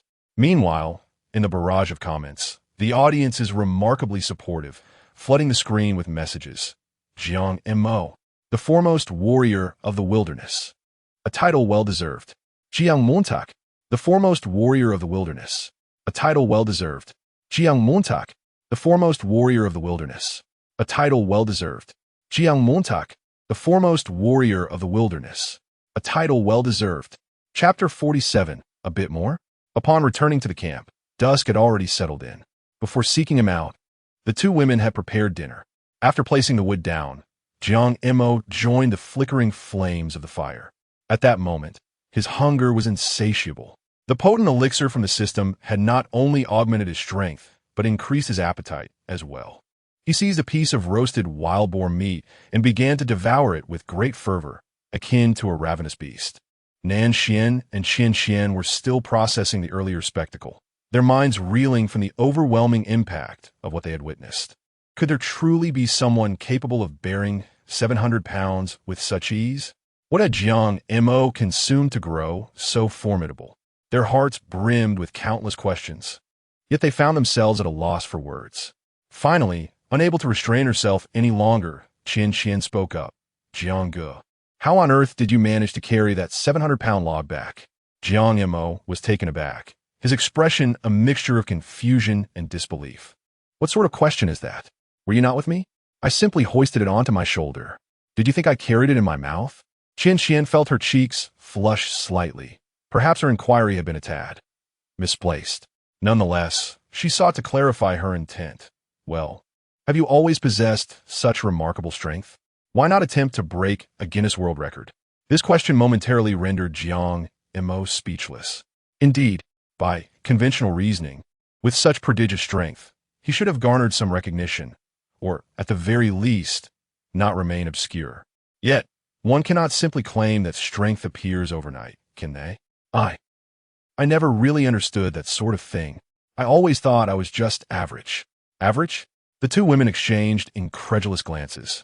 You consider that average? What does that make everyone else? Yet, Jiang Mo's response was somewhat defensible. He exuded the aura of a pure, unrefined brute. Yang Yi, you are truly impressive. Qian Qian praised earnestly. If you were to visit our village for a feast, you'd have to be seated at the head of the table. Surprisingly, Nan Xian nodded in agreement. If you were to attend our police academy, no one would dare lift a bowl unless you moved your chopsticks first.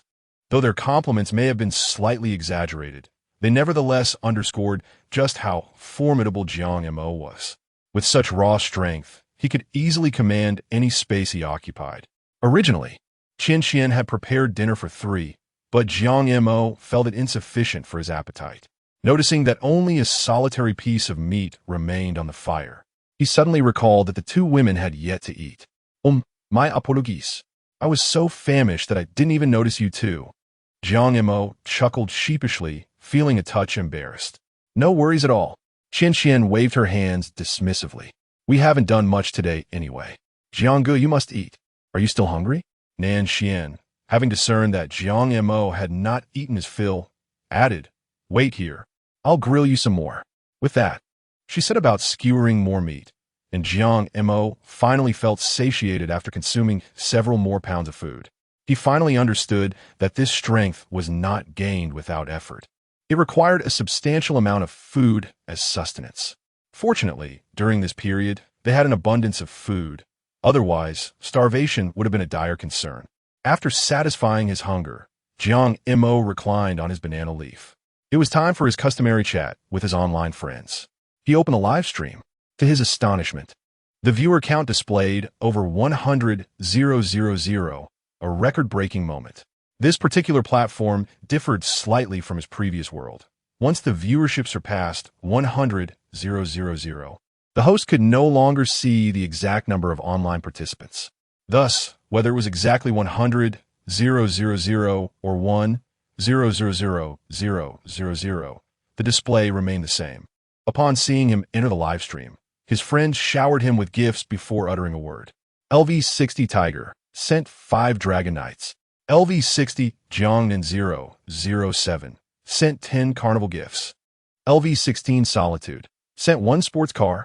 LV20AA Salva sent 10 sunglasses. LV11A Dong sent 10 beers. LV32 Villainous Cat sent 2 airplanes. LV24 Anan sent 1 Douyin number 1. LV23 Mini Clown sent 20 flowers. LV11 Irritable Old Horse sent 1 sports car. Watching the screen fill with gift effects, Jiang Mo couldn't help but smile broadly. This was all money. After a considerable wait for the gift animations to subside, Jiang Mo finally spoke. Thank you, my dear brothers, for your generous gifts. You are too kind. LV11 Irritable Old Horse. What's the big deal? You are doing such an impressive job. You deserve to earn it. LV60 Tiger. You deserve to earn it. LV60 Jiangnan 007. You deserve to earn it. LV16 Solitude.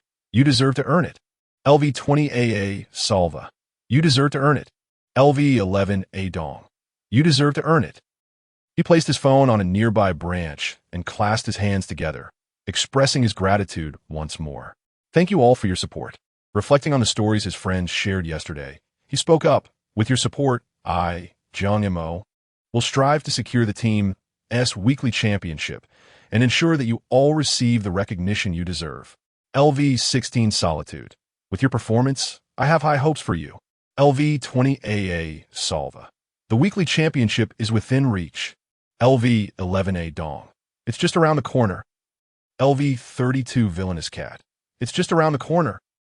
At that moment, the elder brother 007 chimed in. LV60 Jiang Mo 007. My good brother, your strength is truly remarkable. Have you always been this strong since childhood?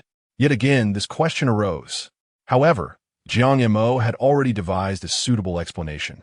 Indeed, he had been strong since childhood. He simply never understood the Guinness World Records or participated in any strongman competitions. With a succinct response, he addressed all the questions his online friends might have had. This segment concluded smoothly. When netizens learned of his remarkable strength from a young age, they were envious to the core. LV60 Jiang 007. Impressive brother. You must have never been bullied. LV60 Hahushingwai. Damn. I was mercilessly beaten by my cousin as a child. I couldn't fight back, and complaining was futile, as it would only lead to further punishment at home. LV16 Gudu. If only I possessed your strength, I would be a formidable figure in our village. LV20 A Solva. Brother, it's a shame your strength isn't utilized on construction sites to lift rebar. LV11 Adong. Come help me with the building, and you could earn quite a bit. LV32 Fampai Xiaomao. I am genuinely curious. With your strength, what level would you be at a construction site? LV24 Anan. Do we even need to ask? He could earn upwards of 100,000 a month just by moving bricks. LV23 Mini Clown. Incredible. LV11 by Zhao Leoma. There's no arguing against that. Upon seeing these comments, Jiang Mo couldn't help but smile, humbly responding, It's not as exaggerated as you all claim. I merely possess slightly greater strength than the average person. LV16 Gudu. Slightly greater? LV28 Salva. Do you even hear what you're saying? LV11 Adong. LV32 Fampai Xiaomao. LV24 Anan. Chapter 48. Elder Chun in a panic at 10 o'clock in the evening. The broadcasting studio was bustling. This was the time when work typically concluded and the studio's signals had just stabilized. Yu Jia, along with two guests, had just risen to depart when the director and producer entered. Upon witnessing their arrival, Elder Chun felt a foreboding sense of dread. Surely, these two were not here to confront him. He was acutely aware that the momentum he had generated today had spiraled somewhat out of control, inadvertently dragging the entire production team into the fray. The producer addressed him, Elder Chun, you need not come in tomorrow. As for the contract previously signed with the production team, I will arrange for a lawyer to contact you. Everything will proceed according to legal protocol. Whether or not you are owed any compensation and the amount thereof will be determined by our legal counsel. But rest assured, we will not withhold a single penny from you. Upon hearing this, Elder Chun grew frantic. At over 60 years of age, he had a son who was of little help, idling away his days at home. His daughter-in-law had left, and his grandson was being cared for by his wife. The burden of the family's expenses rested solely on his shoulders. He had hoped that the signing fee from his program would provide a semblance of stability for his family. Now, it appeared that he was about to lose his job. In truth, this constituted a significant professional blunder on his part, one that could lead to the production team terminating the contract. Moreover, their legal team was undoubtedly more adept than his own, making the prospect of obtaining compensation seem rather unrealistic. Instinctively, he felt the urge to resist. He simply could not afford to lose this job. Why? Surely, a reason must be given. The director chuckled, feigning ignorance. Do you truly not understand the situation? What is it that I am supposed to know? Elder Chun retorted defiantly. Very well. The director had initially intended to afford him some dignity, but now it seemed wholly unnecessary. When we signed the contract, did we not clearly stipulate that critiques should be objective and fair? Before the director could finish, Elder Chun interrupted. Where have I been anything but objective and fair? I merely speak the truth. This was a classic display of panic, an attempt to argue without merit. The director, with a resigned smile, replied, Why the haste? I have not finished speaking. I'm not in a hurry. Elder Chun denied vehemently. The director chose not to get entangled in this triviality. Can you genuinely claim your critiques were fair? Do you think we are deaf or blind? Are we incapable of noticing your bias against Jiang Mo? Elder Chun was aware that some of his remarks regarding Jiang Mo had indeed been excessive. Yet he felt he had not erred. What bias have I shown against Jiang Mo? Where did I go wrong? Do you possess wilderness survival skills? He is merely a brute. The director found this increasingly intolerable. And who is to say that he lacks wilderness survival skills? At this juncture, Elder Chun found his confidence. What essential elements of wilderness survival does he know? Food, shelter, water. What does he understand about any of these? Not so. The director interjected, perplexed.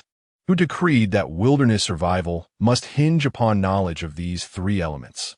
The crux of wilderness survival is simply survival, is it not? As long as he can survive. Do you care what he thinks? Mr. Chun is acutely aware of his shortcomings, yet he remains obstinate. Very well. The director has also discerned that this is merely a game of manipulation. Let me inquire. How do you justify the rhythm you imposed on the production team today?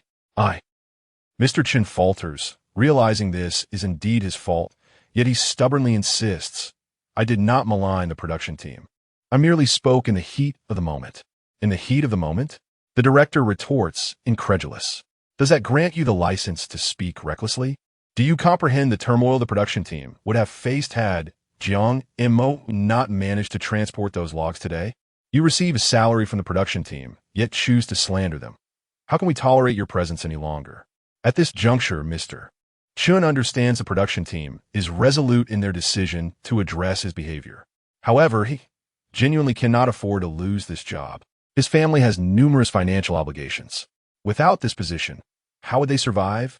Contemplating all this, his tone softens. Director, producer, today was indeed my mistake. I shall refrain from such conduct in the future. At my age, securing a job is not easy. Please, could you grant me another chance? The director chuckles. Now you choose to humble yourself? Is age a valid excuse?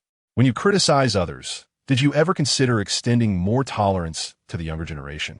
Such a person still expects understanding from others. Neither he nor the producer is one to be overly indulgent. After years in this entertainment industry, they have encountered all manner of individuals. Having granted Mr. Chun an opportunity today, he is certain to cause further trouble down the line. For the long-term interests of the production team, decisive action must be taken. The producer remarks, enough has been said. It has become uncomfortable for everyone. Let be. The lawyers will contact you shortly. With that, he turns and leaves, offering Mr. Chun no opportunity for further entanglement. The director casts one last glance at Mr. Chun before promptly following the producer out of the studio.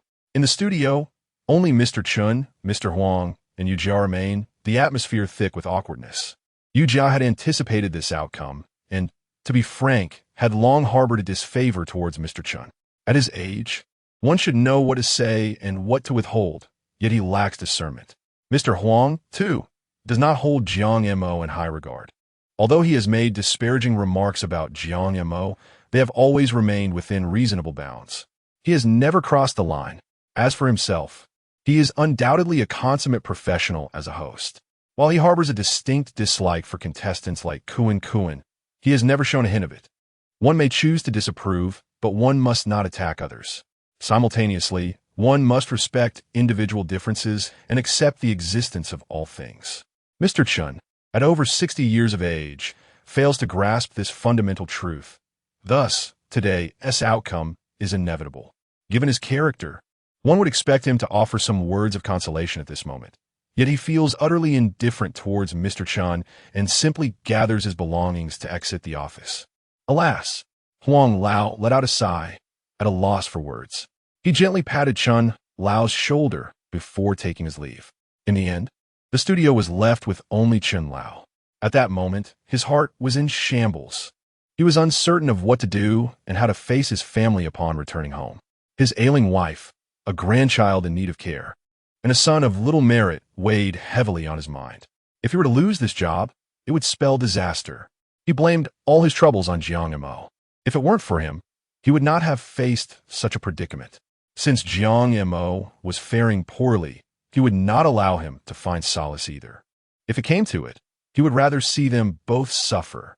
Jiang Mo had been chopping wood under the pretense of building a shelter. but Chen Lao doubted he possessed the skills to do so. Moreover, the timber was so thick.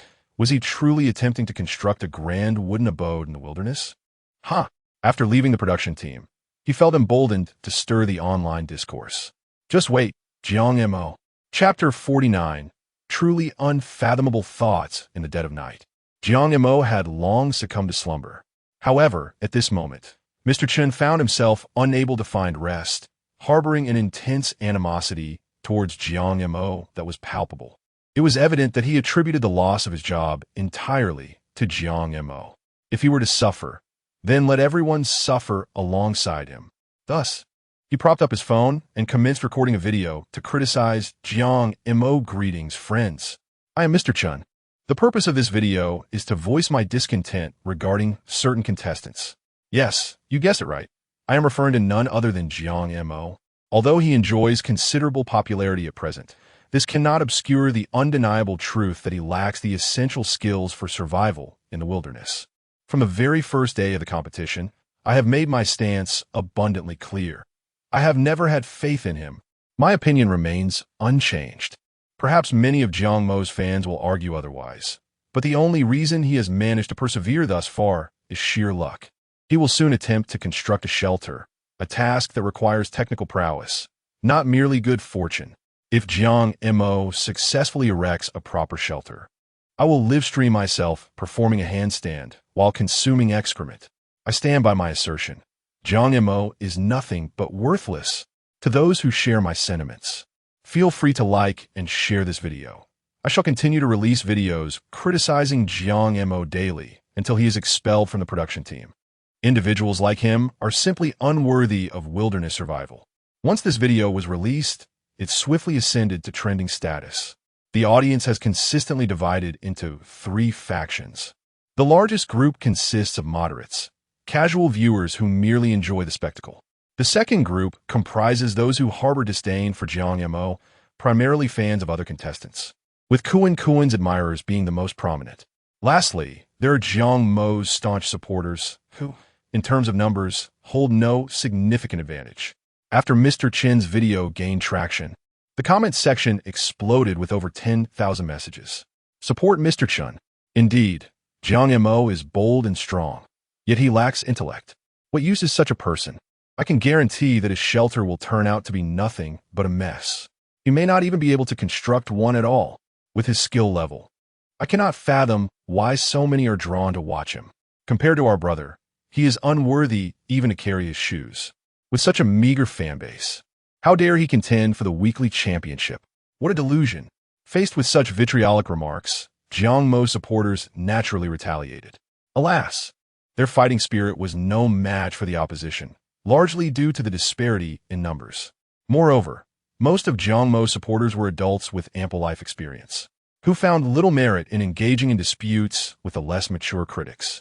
Among all, those merely observing the spectacle were the most delighted. The fierce exchanges between the two sides provided ample entertainment, indifferent to who emerged victorious. In any case, Mr. Chen's momentum had successfully captured everyone's attention. Initially, the construction of a shelter by Jiang Mo appeared to be a trivial matter, yet it has now become a subject of considerable commotion, with many eagerly anticipating his missteps. The following day, Jiang Mo awoke well past noon, utterly exhausted from the previous day's exertions. Upon rising, he found that the 2 women had already prepared breakfast. Yang Yi, come and eat. Qian beckoned him.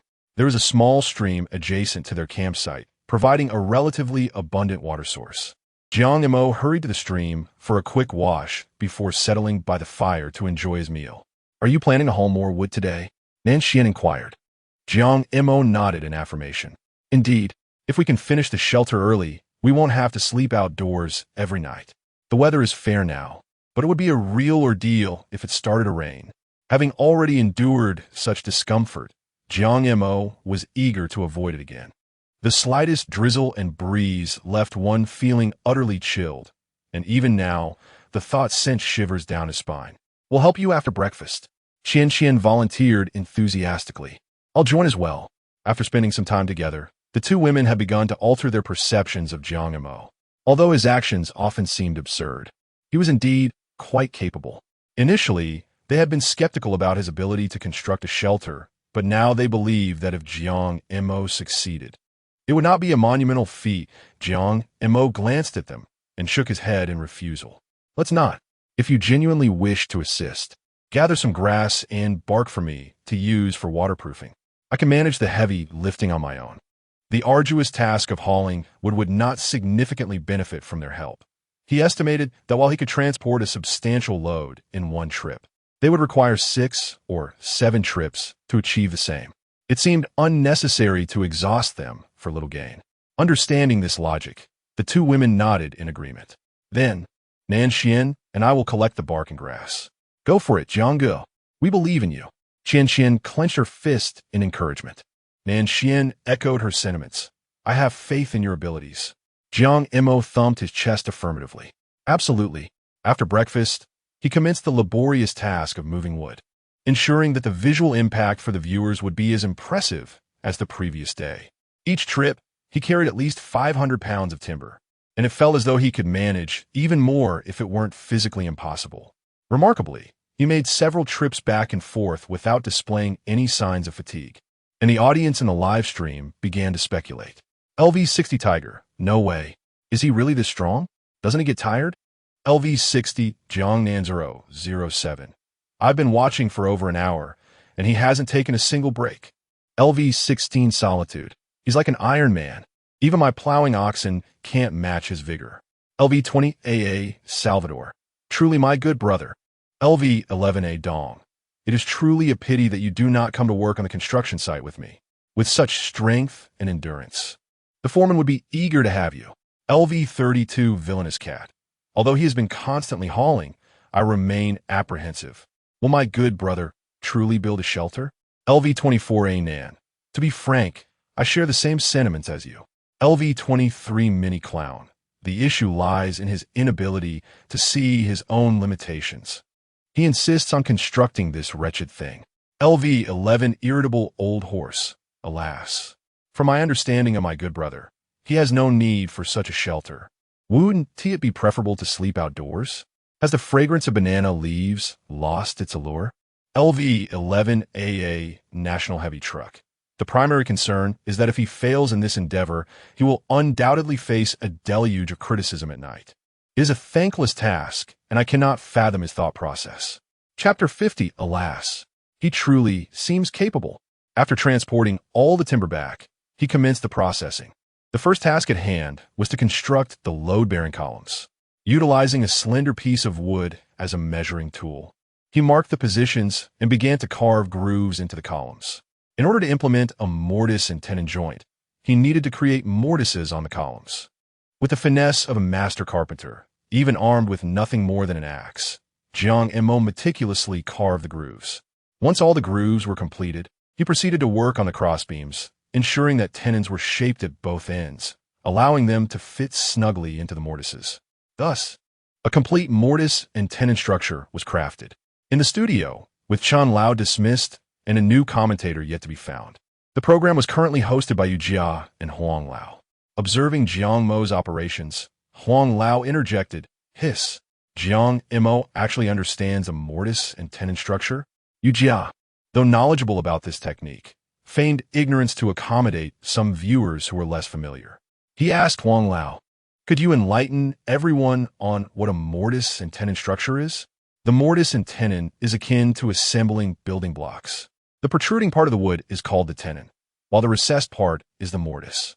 When they interlock, they hold tightly without the need for nails or glue. Ancient houses and furniture were constructed this way, resulting in incredibly stable structures. After his explanation, Huang Lao wore an expression of disbelief. This technique is typically reserved for seasoned carpenters. It is indeed a substantial skill. Most impressively, Jiang Mo achieved this level of craftsmanship with limited tools, making it hard to fathom the extent of his woodworking prowess. How remarkable! Yu Jia exclaimed, somewhat surprised. He was aware of this technique, but had not delved deeply into it. With Huang Lao's elucidation, he began to appreciate the high value of Jiang Mo's work. Impressive, Huang Lao sincerely acknowledged, marking his first compliment towards Jiang Mo. This is where he diverged from Chen Lao. He would commend when warranted and critique when necessary. Unlike Chen Lao, who was mindlessly antagonistic towards Jiang Mo, this Jiang Mo truly never ceases to amaze us. Yu Jia smiled. Since the beginning of the program, he had held admiration for Jiang Mo. In his eyes, Jiang Mo was a bold innovator, unafraid to tread unconventional paths. Yet today, the sensation was akin to a robust man, skilled with a broadsword, suddenly picking up a needle to embroider shoes. Remarkably well, at that. Who could argue with that? The viewers in the live stream were equally enthusiastic, inundating the chat with comments. This kid Jiang Mo is impressive. Who knew he had such skills? Wait, isn't he just a reckless fellow? He possesses such craftsmanship. I know this well. When my aunt got married, the furniture was custom-made by a carpenter, utilizing this mortise and tenon structure. In the past, our village built wooden houses using this technique. Jiang Mo can do this too? How grand of a residence is he planning to construct? Goodness, I always thought this kid was merely tough and resourceful. It turns out he possesses genuine skills. Jiang Mo's live stream.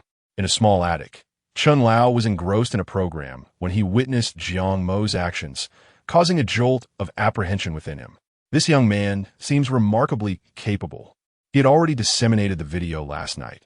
Could it be that he would end up facing an embarrassing live streaming situation?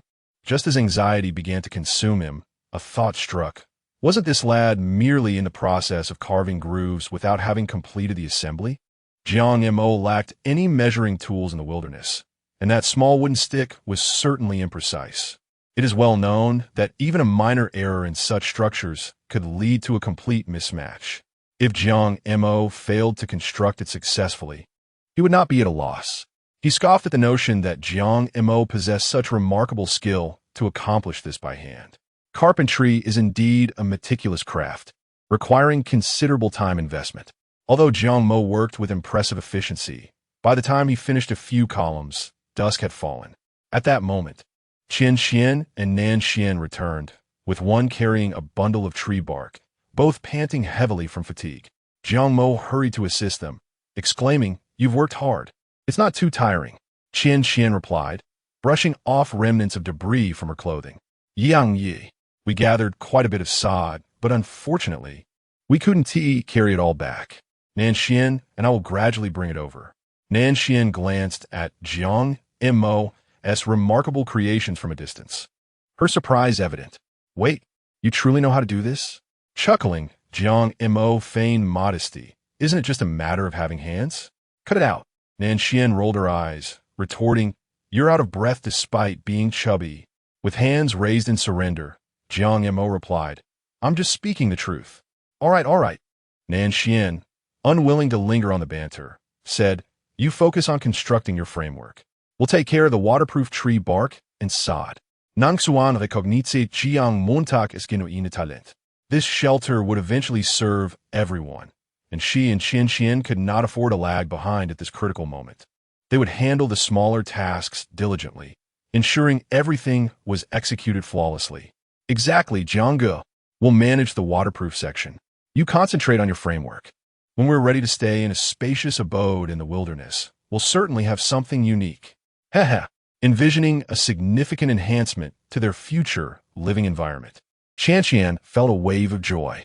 "All right," Jiang Mo declared, thumping his chest confidently, "I will ensure you reside in a magnificent house. Our abode will become the premier wilderness survival mansion." Qian, lost in her delightful thoughts, couldn't help but smile. "I will prepare dinner," Nan Xian announced. "I shall assist." Qian offered. "No need," Nan Xian replied, gazing at Qian. "You have worked hard today. Allow me to cook for you." No stealing my thunder. With Nan Xian's resolute attitude, Qian had no choice but to acquiesce. Thus, only she and Jiang Mo remained in the space. This marked her first occasion of being alone with Jiang Mo, and a tinge of nervousness fluttered within her, causing her heart to race uncontrollably. Fortunately, the darkness had enveloped the surroundings, obscuring the flush of his cheeks. Chapter 51. Truly the strategist soon. Nan Xian had the meat expertly roasted. The three of them sat by the fire, relishing their meal. "Eating only meat every day isn't quite sustainable," Nan Xian remarked. Without glycogen, our weight could plummet drastically. In their everyday lives, everyone is preoccupied with weight management, particularly women who attach great importance to their physique. However, in the wilderness, the situation is quite the opposite. Many contestants tend to gain weight prior to participating in survival shows. The purpose of this is to store energy to combat the prolonged caloric deficit and maintain normal bodily functions. Although they currently have no shortage of food, relying solely on protein for an extended period is undoubtedly unwise. Let's finish up these tasks first, Jiang Mo said, taking another bite. Truth be told, the meat was initially delightful, but consuming it daily had become tiresome. He felt somewhat lightheaded as he found the wild boar meat to be somewhat coarse. Tomorrow, while I gather tree bark, I'll see if I can find any wild fruits. If I do, I'll bring back a good haul. Qian is particularly adept at these matters. After dinner, with no entertainment options in the wilderness, the two women returned to their shelter for rest. Jiang Mo, as usual, lay down on the banana leaves and opened his live stream. At this moment, the viewer count had stabilized above 100,000. He wasn't precisely sure of the exact number, but he could distinctly sense that the viewership was steadily increasing. Every day, he noticed unfamiliar IDs entering the live stream, and the influx was considerable. Upon his entry, the audience flooded the chat with messages. LV60 Jiangnan 007. Awesome, bro. I never expected you to master that skill. LV60 Tiger Might. Honestly, I was stunned when I saw it during the day. This is nothing like the impression I had of you.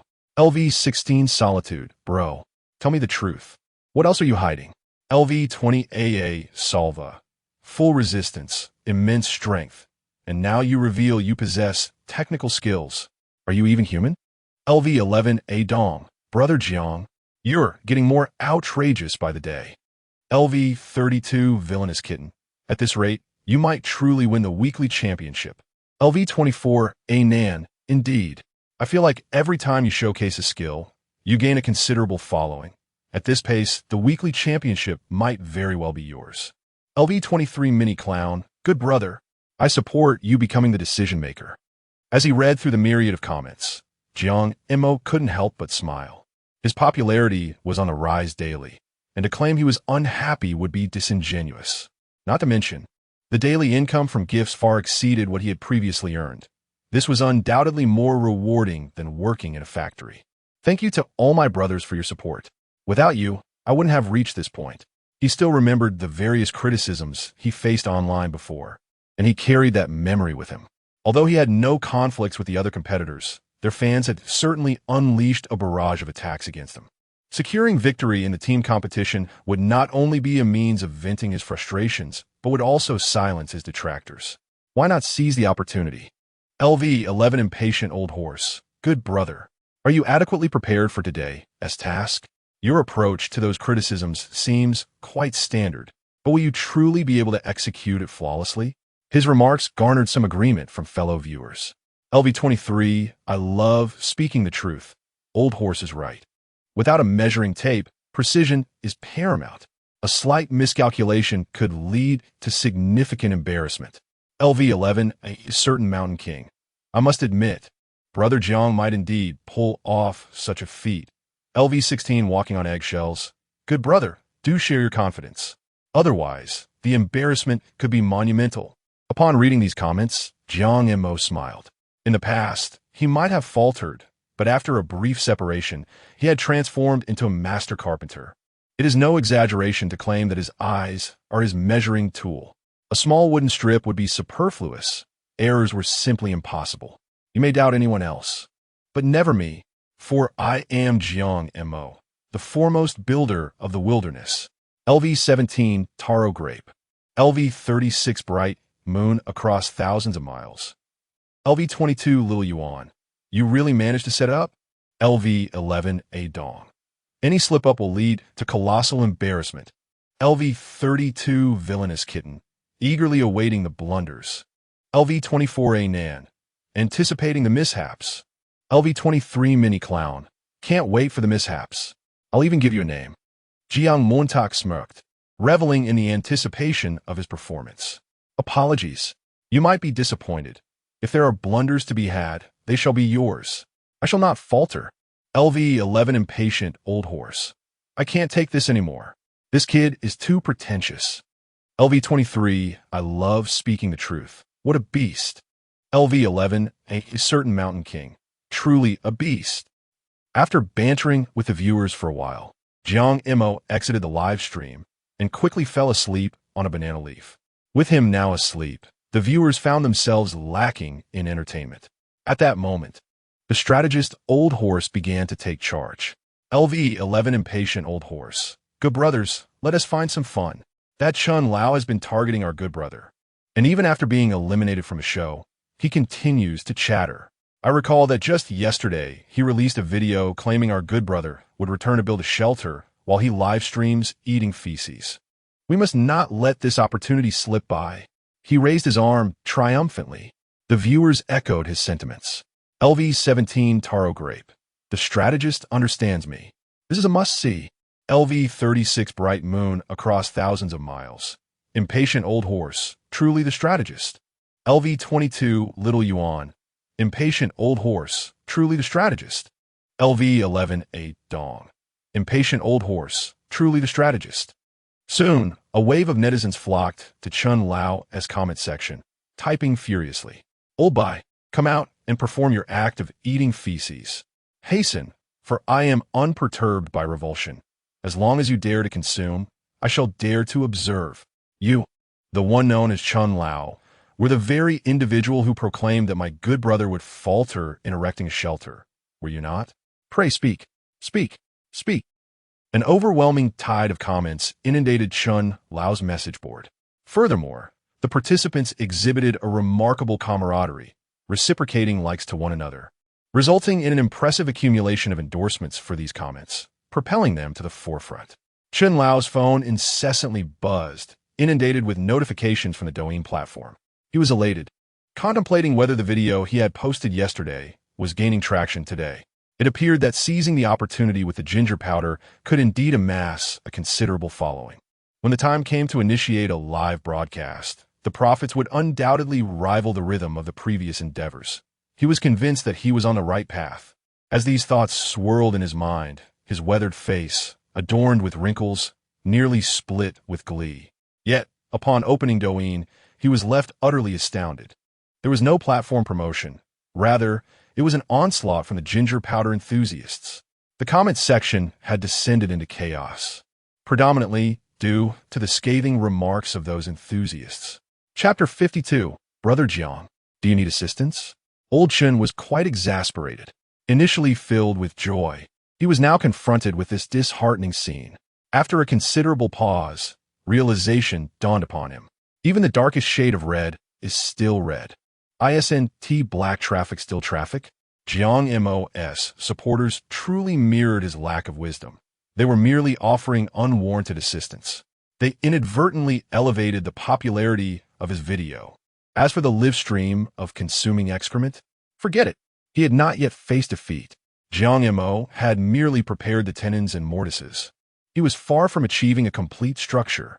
If even a single piece of wood was misaligned, all of Jiang Mo's meticulous preparations would amount to naught. He truly doubted Jiang Mo's ability to execute flawlessly. Hence, capitalizing on the current buzz, he hastily produced a new video. Greetings, dear viewers. Surely you recall from my previous video that should Jiang Mo successfully construct a shelter, I would live stream myself consuming excrement while standing on my head. I noticed in the comment section that many of Jiang Mo's fervent admirers were already celebrating as if victory were in the bag. Pray, is Jiang Mo even close to achieving that? Even if he possesses knowledge of the mortise and tenon joint, can he truly construct a shelter outdoors without proper tools and precise measurements? My assertion that he is a reckless fool stands unrefuted. Would a rational individual, blessed with his skills, resort to sleeping outdoors every night? Does he not possess the foresight to prepare in advance? Surely, he could have brought along some measuring tape. Moreover, I wish to address Jiang Mo's zealous fans directly. I have not yet lost. I guarantee that Jiang Mo will absolutely fail to construct an outdoor dwelling. Let me reiterate, if he indeed succeeds, I shall live stream myself eating excrement while standing on my head. Old Chun, will keep my word. If Jiang Mo cannot accomplish this feat, I implore him to exit the program. Such a person is unworthy of participating in a survival challenge. Upon completion of the recording, he exhibited no hesitation and promptly chose to publish the video. In no time, the viewership of this video surged. The comment section was nothing short of a spectacle. Firstly, those who supported Old Chun were predominantly fans of Kuan, alongside some supporters of other contestants. Old Chun was correct. Jiang Mo is indeed a reckless man. To expect him to perform delicate tasks is akin to hoping for Zhang Fei to embroider shoes. Jiang Mo's ardent fans are truly amusing. They are already celebrating far too early. Let us wait until Jiang Mo has constructed something before we pass judgment. Is that not clear? Birds of a feather flock together. Jiang Mo's character is reflected in the nature of his fans. It's laughable. One must wonder what caliber of individuals are drawn to someone like Jiang Mo. Upon reading such comments, the viewers were understandably incensed. They retaliated vehemently. Are you all blind? My good brother is clearly talented. Is he reckless? It doesn't matter. Just acknowledge his prowess. Indeed, any single achievement of my good brother can be lauded for ages. I truly cannot fathom where your sense of superiority originates. The most amusing of all are the fans of the chicken. How can this group of individuals, akin to diodes, so readily declare others to be foolish? Chun Lao, you old fellow ought to brace yourself. This utter nonsense, mark my words, even the arrival of Jesus would not be enough to save you. The commotion escalated on both sides, much to the delight of the onlookers. The more vehement the insults exchanged, the greater their amusement. Numerous comments serve as a testament to the sheer level of absurdity at play. The piano virtuoso from Zhuan must concede this round as well. With the fans embroiled in fierce disputes and the controversial nature of Chun Lao's remarks, the topic rapidly gained traction. In addition to the casual observers, the program staff were also involved. The director, being of advanced age, seldom sleeps and spends long hours each night scrolling through short videos. Upon encountering Chun Lao's latest video, he promptly shared it in the group chat of the production team, accompanied by a brief note. The director mused, "This old chap truly cannot remain composed outside the program. Who does he think he is, demanding that Jiang Mo be removed from the show?" It genuinely made me chuckle. The director of broadcasting chimed in, "I have disliked him for a long time. Initially, he was difficult to read, but as time passed, he became increasingly repugnant." The operator added, "While he may not be the most admirable individual, some of his statements possess a degree of value." As a staunch supporter of Jiang Mo, the director of broadcasting felt a twinge of displeasure at the operator's comment, struggling to comprehend its implication. The operator clarified, "This old fellow claims that Jiang Mo merely executed preliminary tasks that appear impressive, yet assembling it all remains a considerable challenge." The cameraman interjected, "That's a valid point. Until the boots touch the ground, who can ascertain the outcome?" The stagehand remarked, "Precision is paramount. Any misalignment between the tenon and mortise could lead to significant errors, especially in the absence of accurate measuring tools in the wild, which is highly likely." Yu Jia expressed, "I concur with your perspectives." Upon reading these messages in the group chat, the director of broadcasting became agitated. Even though he recognized the validity of their analyses, he had unwavering faith in Jiang Mo. Historically, his opinions aligned closely with those of others, yet Jiang Mo's astonishing feats had repeatedly won him over. In his heart, a good brother would never act without purpose. The director of broadcasting proposed, "Let us make a wager. I bet that brother Jiang will undoubtedly succeed in constructing it. I wager a week's worth of breakfast. What say you all?" "All members." The director replied, "Though I admire Jiang Mo, objectively speaking, the challenges he faces are quite formidable. Thus, I bet against him succeeding, at least not on the first attempt." The operator and stagehand both concurred, and the cameraman echoed their sentiments. Yu Jia added, "While your arguments are sound, I still bet on Jiang Mo." The director of broadcasting responded, "Yu Jia, you have discerning taste. Let us await their breakfast offerings." The operator rolled his eyes, and the stagehand scoffed. The following morning, Jiang Mo awakened from his slumber. The first task was to craft a wooden pickaxe. Given his woodworking skills, creating such a simple tool was child's play. Once the tool was ready, he began marking the chosen flat ground, designating spots for the placement of pillars, essentially laying the foundation. After determining the locations, he wasted no time and lifted the pickaxe to commence his work. Thwack, thwack, thwack. Jiang Mo struck the ground repeatedly, resembling an indefatigable machine. Before long, the sound roused the two women from their slumber. Qian, bleary-eyed, emerged from the shelter and beheld Jiang Mo digging away. She understood precisely what he was doing. To her surprise, Jiang Mo's enthusiasm was remarkably high, starting his labor so early in the morning. As a member of the team, she felt compelled to lend a helping hand. Yang Yi, do you need assistance? Chapter 53. The Iron Man, no need for that. As he spoke, Jiang Mo did not pause his work. Fully aware that assigning such laborious tasks to Nanxian and Xian would yield minimal efficiency. In a team, each member should harness their strengths to maximize collective benefit. Hearing Jiang Mo's words, Qian pouted, but we will all be living here. How can you dig alone while I just stand by? Jiang Mo chuckled and explained, it's not that I don't want you to help, but your efficiency in such tasks is rather low. Instead, if you focus on preparing breakfast, you can later continue gathering bark, which would be of far greater assistance to me. Oh, Qian nodded obediently. As long as she wasn't lagging behind the team, she was willing to do anything, just so she could remain active. Otherwise, she would feel an overwhelming sense of guilt. However, she did not immediately start a fire to cook. Instead, she poured some cold boiled water from last night into a bamboo tube and walked over to Jiang Mo. Here, Jiang, have a sip and take a break. To his surprise, Jiang Mo realized he was indeed quite thirsty at that moment. Thank you, Qian. He accepted the bamboo tube and drank eagerly, feeling a warmth in his heart. A rugged man like him was quite susceptible to such inadvertent displays of care. He found it utterly endearing. After finishing, he returned the bamboo tube to Qian and sincerely expressed, "Thank you, Qian. It's wonderful to have you around." Upon hearing his words, Qian's ears flushed crimson. For a moment, she stammered and struggled to utter a coherent reply. It's nothing. We're all teammates, helping each other." After saying that, she swiftly turned and ran away. Jiang Mo was somewhat baffled by the situation. What was going on? Nevertheless, he refocused on his task of digging and resumed his work with vigor. Meanwhile, the viewers in the live stream were growing anxious. LV11 impatient old horse. What's going on? Brother? Can't you see the obvious? LV23, I love to speak the truth. Damn it, Jiang Mo.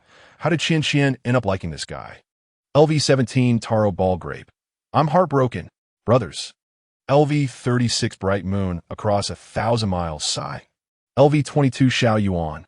To be honest, I used to think my brother was unworthy, but now I believe he is quite fitting. LV11 A Dong. 1. Honestly, my brother is burly and has a decent appearance. With a little grooming, he could easily match Qian without issue. LV23 Mini Clown, damn. So I've always been the clown. Soon, the two women finished preparing breakfast. Jiang Mo paused his work to join them, devouring his meal with an insatiable appetite, akin to a famished ghost reborn. There was no denying it. His recent exertions had left him ravenous. After all, energy conservation is a fundamental principle. The two women had grown accustomed to his voraciousness, considering he was a man capable of lifting 700 pounds. What was wrong with him eating a little more?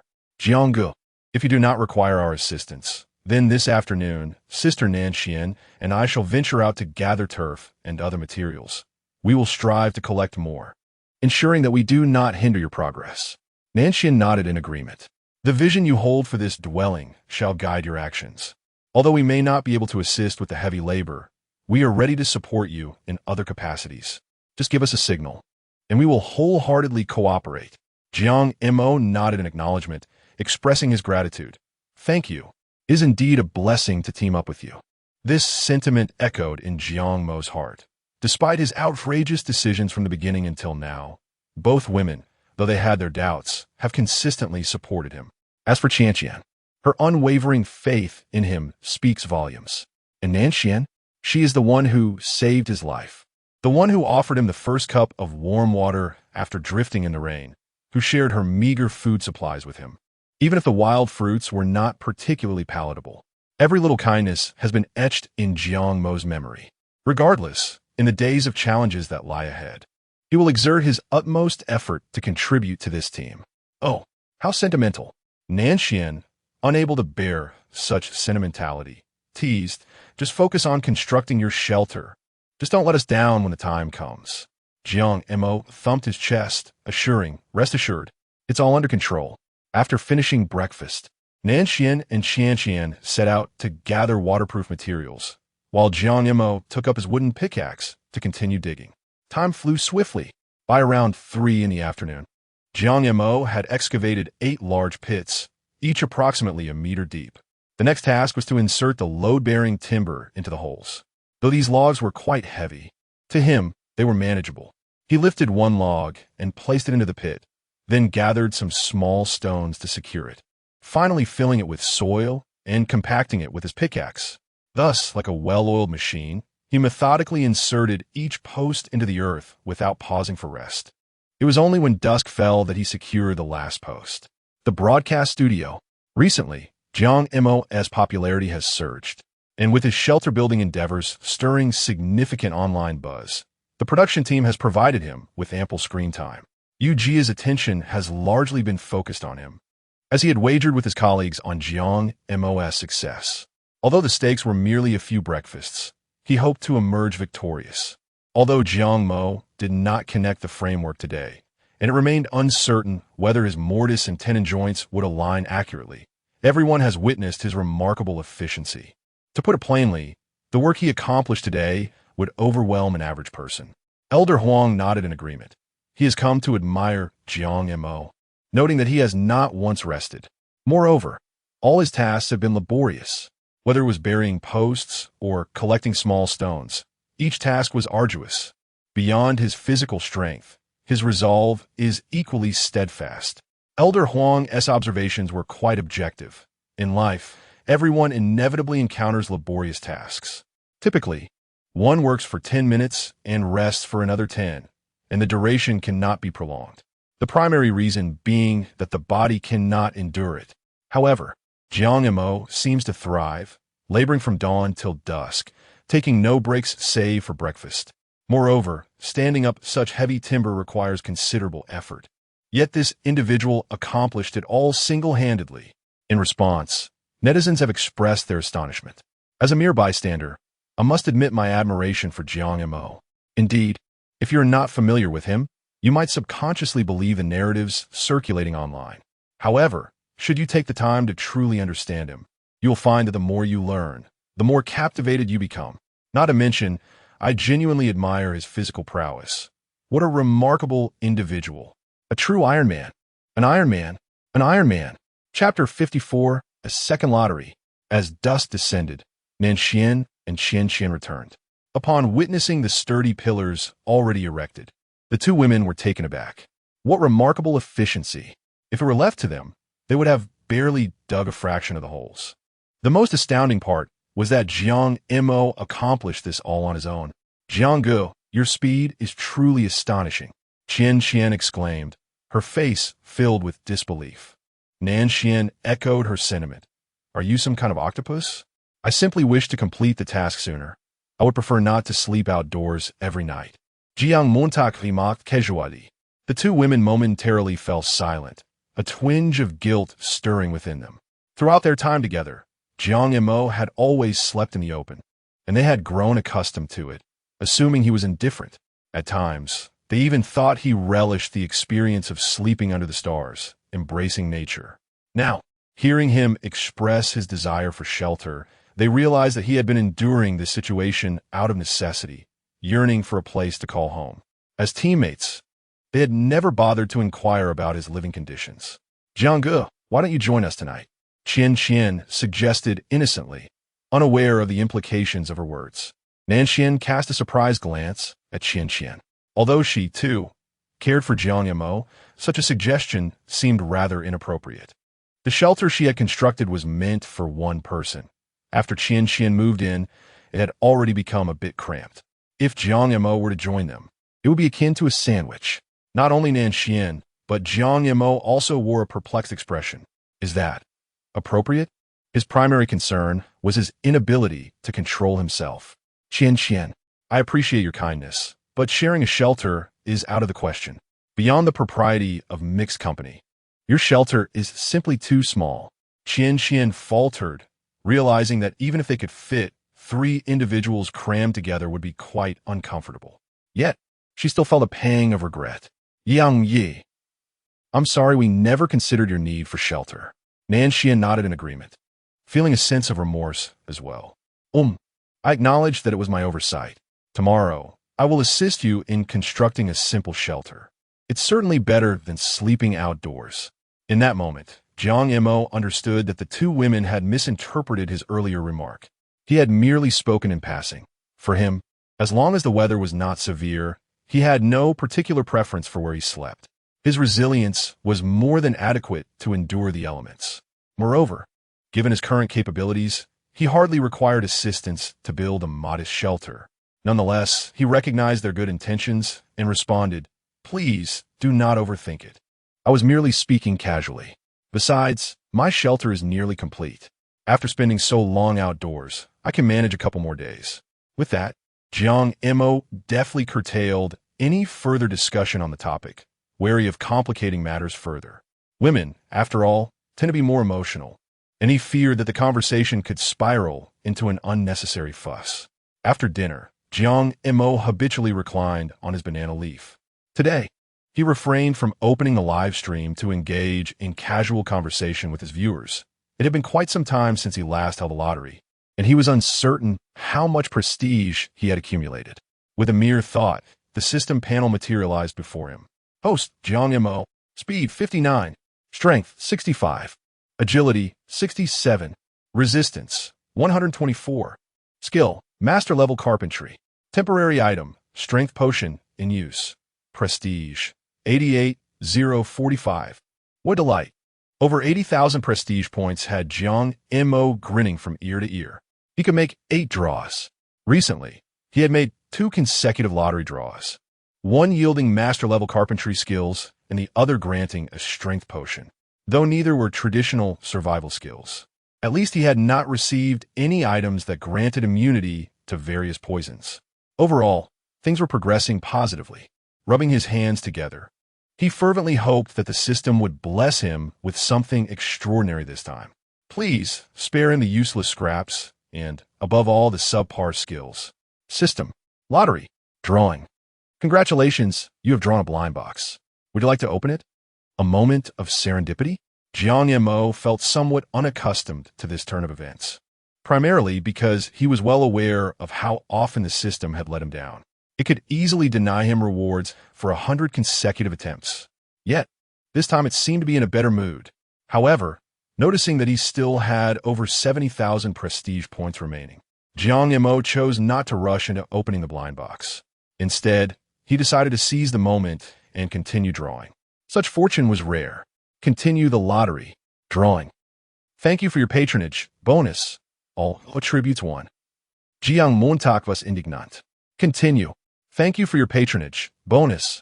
All attributes 1. Continue. Thank you for your patronage. Bonus. All attributes 1. 6 consecutive draws, all failures.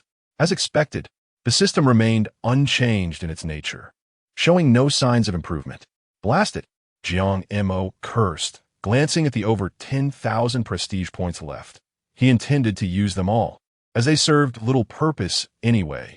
Yet, after 6 consecutive failures, he hoped the system would show him mercy and present him with something worthwhile. Continue the draw. Drawing. Congratulations, you have drawn a blind box. Would you like to open it? Yes, Jiang Mo exclaimed, clenching his fist in jubilation. He had drawn a total of 8 times, winning 2 blind boxes. To be honest, he felt quite satisfied. Although the odds were low, it was a significant improvement compared to before. Could it be the reason behind his investment of 200,000 prestige points in upgrading? System. Does upgrading enhance the probability of winning? Yes. Receiving this confirmation made Jiang Mo beam with delight. The expenditure of 200,000 prestige points was indeed worthwhile. Open a blind box. Opening blind box, congratulations. You have drawn supervision. Vision increased by 5. 0. Current vision 10. Vision? If I recall correctly, my vision is approximately 5. 0, which is typical for an average individual. Now that I have acquired this extraordinary long-distance vision, it seems my eyesight has improved by 50%. This skill is quite remarkable. Although it may not be a direct survival skill, it feels even more impressive than those. With a vision of 10. 0, one could confidently declare, my eyes are indeed a measuring tool. How delightful. Jiang Mo is elated. The utility of this skill is undoubtedly vast, yet he still requires time to acclimate to it. There is still another mystery box, and Jiang Mo does not hesitate. He opens a mystery box. Opening mystery box. Congratulations. You have acquired high-altitude survival technique. High-altitude survival technique? What on earth is that? It sounds rather impressive. System, please provide an introduction to this skill. High-altitude survival technique, S-rank skill, adept at climbing. Fearless of heights. Is it really that straightforward? This feels rather dismissive. Nevertheless, as an S-rank skill, it must possess considerable strength. Yet, the description leaves much to the imagination. Chapter 55, Successful Connection. Soon, the 2 skills granted by the system were successfully acquired. His vision had improved by 5. 0, allowing him to perceive the world with remarkable clarity. Even under the cover of night, he could observe his surroundings without impediment. This enhancement was indeed remarkable. The world he beheld was utterly transformed. It was akin to transitioning from 720p to 4K Blu-ray, an entirely different echelon of quality. As for the skill of aerial survival, he felt rather indifferent. Nevertheless, possessing this ability was undoubtedly beneficial. He would test it out in due time. The following morning, Jiang Mo awoke with eagerness and hurried to the front of the shelter. With his vision doubled, he was now able to scrutinize the details with much greater precision. Although connecting the beams of the structure posed no significant challenges, he did notice a few minor imperfections. A quick glance revealed that one of the tenons was slightly thicker than it should be, prompting him to grasp his axe and make the necessary adjustments. He meticulously refined nearly all the timber until he could discern no further issues, at which point he paused. The next step was the most crucial, connecting the beams. As long as this segment proceeded without major complications, his luxurious wilderness shelter would be more than halfway complete. Once the framework was established, the remaining tasks would be mere trifles. In the broadcasting studio, Yu Jiao watched anxiously as Jiang Mo spent the morning repairing the wood. He had made a bet with his colleagues, and although the stakes were modest, he earnestly hoped for Jiang Mo's success in completing the construction. We could see that Jiang Mo was preparing for the final phase, and the exhilarating moment was fast approaching. It remained uncertain whether he would achieve success on his first attempt. While Huang Lao had begun to regard Jiang Mo with a more favorable light, he maintained a pragmatic perspective and was skeptical about Jiang Mo's prospects. Although there were many admirable qualities that drew our attention to him, such as his extraordinary strength and remarkable determination, Huang Lao candidly expressed his doubts. Truth be told, I too wished for his success, but it seemed an arduous task. Previously, he had utilized a homemade measuring tool for some preliminary assessments, exuding confidence. However, this morning, as everyone observed, he had been engaged in blind adjustments without any measurements. This behavior indicated that he was indeed lacking in confidence. Huang Lao's insights were met with unanimous agreement from the audience. Indeed, his analysis was astute. From a behavioral standpoint, Jiang Mo was manifesting a clear deficit in self-assurance. Oh, I truly desire to witness his success. After all, constructing such a large shelter in the wilderness is quite rare. If he were to succeed, it would indeed be a unique achievement. Should he accomplish this feat, his team would likely be on the path to the championship, as a well-constructed shelter could mitigate numerous uncertainties. He certainly won't succeed. Only our brother stands as the #1 seed for the championship. Indeed. Don't you all watch short videos?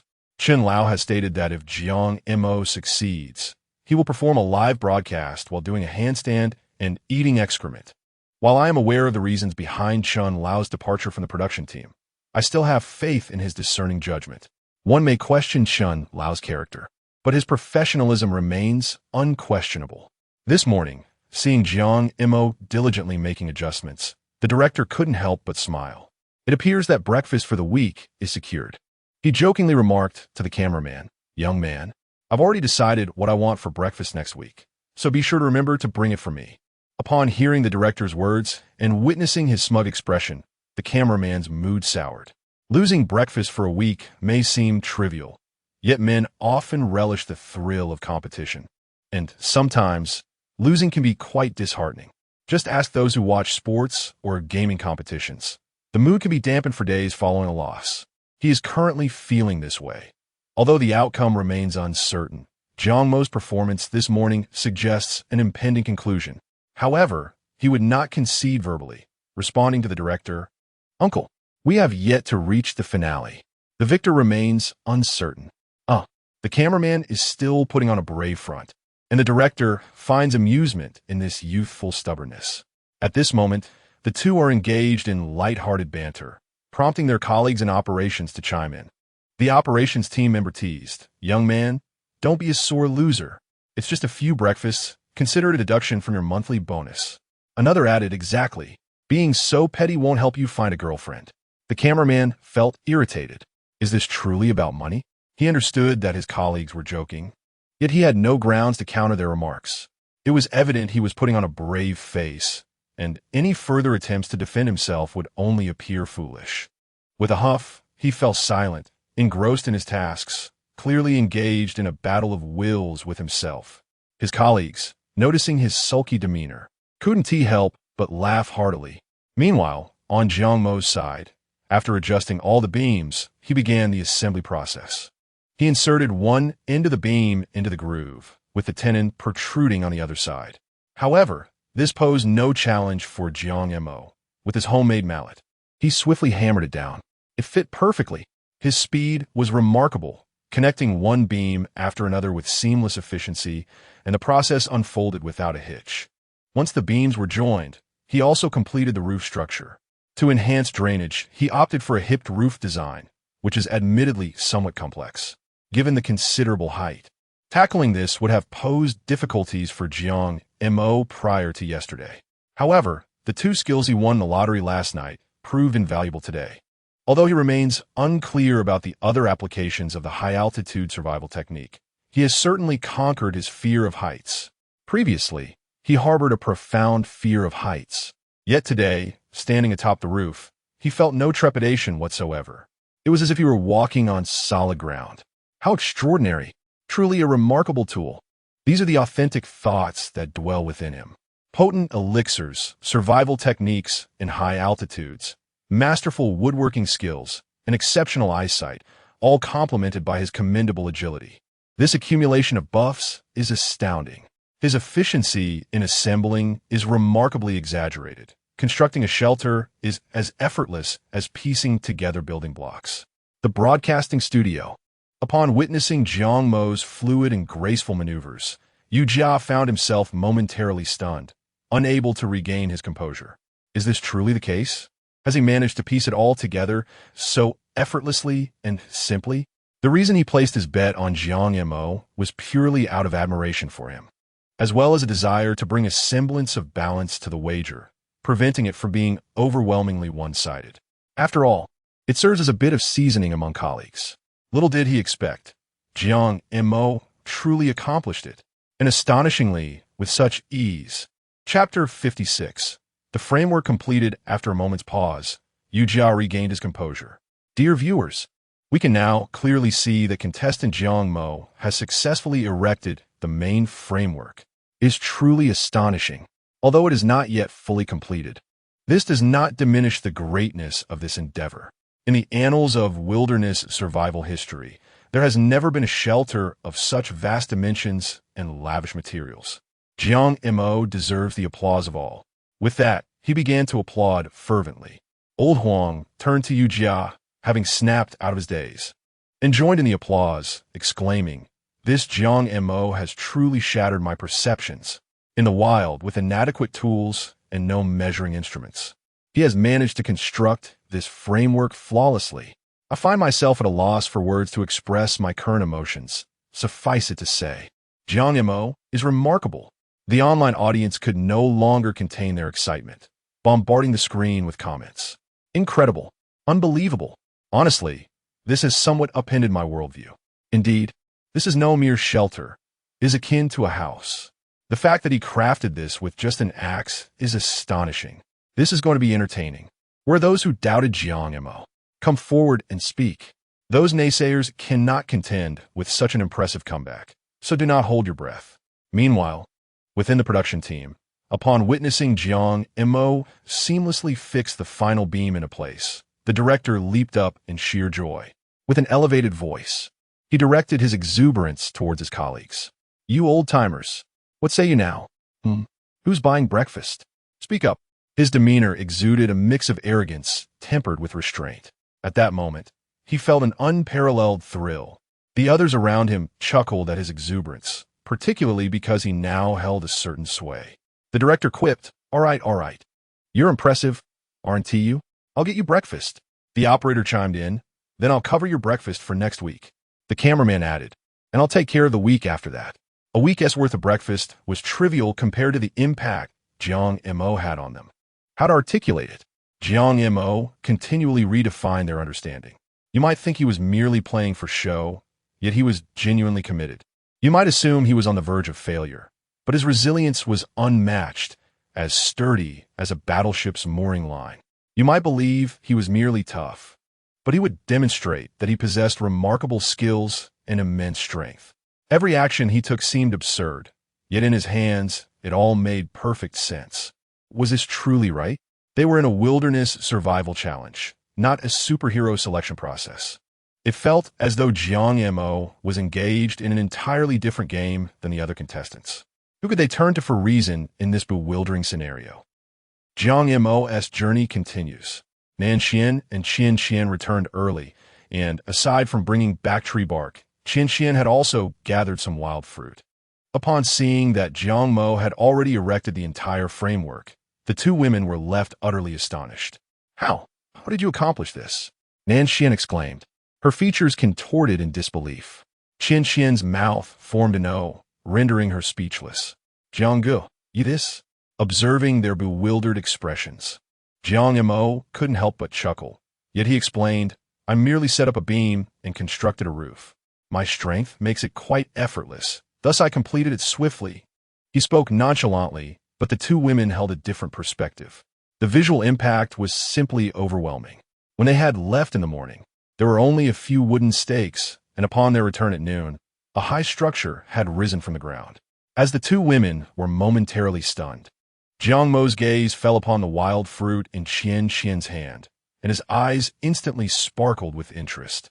To be honest, he had grown tired of eating meat daily. The wild boar meat had become increasingly tough, and he had longed for a change in flavor. Qian noticed Jiang Mo's eager expression and graciously lifted the wild fruit, saying, Jiang, here. Without hesitation, Jiang Mo stepped forward, took the fruit, and peeled it before devouring it. The taste of the wild fruit was indeed delightful, tangy and sweet, reminiscent of mangosteen. Qian, you are amazing, Jiang Mo exclaimed, giving her a thumbs up. This fruit is exquisite. While his praise may have been slightly exaggerated, Qian was delighted by Jiang Mo's compliment. Yang Yi, you are the impressive one. Compared to you, I am nothing. No. Jiang Mo quickly waved his hand. We are equally capable. We simply excel in different areas. Qian giggled uncontrollably, thrilled by his words. Meanwhile, Nanxian could no longer bear the exchange and interjected, could you two stop with the mutual flattery? I know you're both impressive, but isn't it a bit shameless to say it aloud? Upon hearing Nanxian's remark, Qian immediately closed her mouth, though her smile remained. Sensing the situation, Jiang Mo winked at Qian. Ignore her. She's just jealous of us. Nanxian rolled her eyes at Jiang Mo. Fine. You're impressive. I'll go cook while you two continue your peacock display. Watching Nanxian leave, Qian quickly followed, clearly intending to assist with the meal. Jiang Mo was left alone. After finishing the remaining wild fruit, he surveyed the state of his framework. Ensuring everything was in order, he decided to proceed to the next step. Logically, he should have perfected the walls before considering the roof, but specific circumstances called for specific analyses. Currently, he lay on banana leaves, and even a slight rain would spell trouble for him.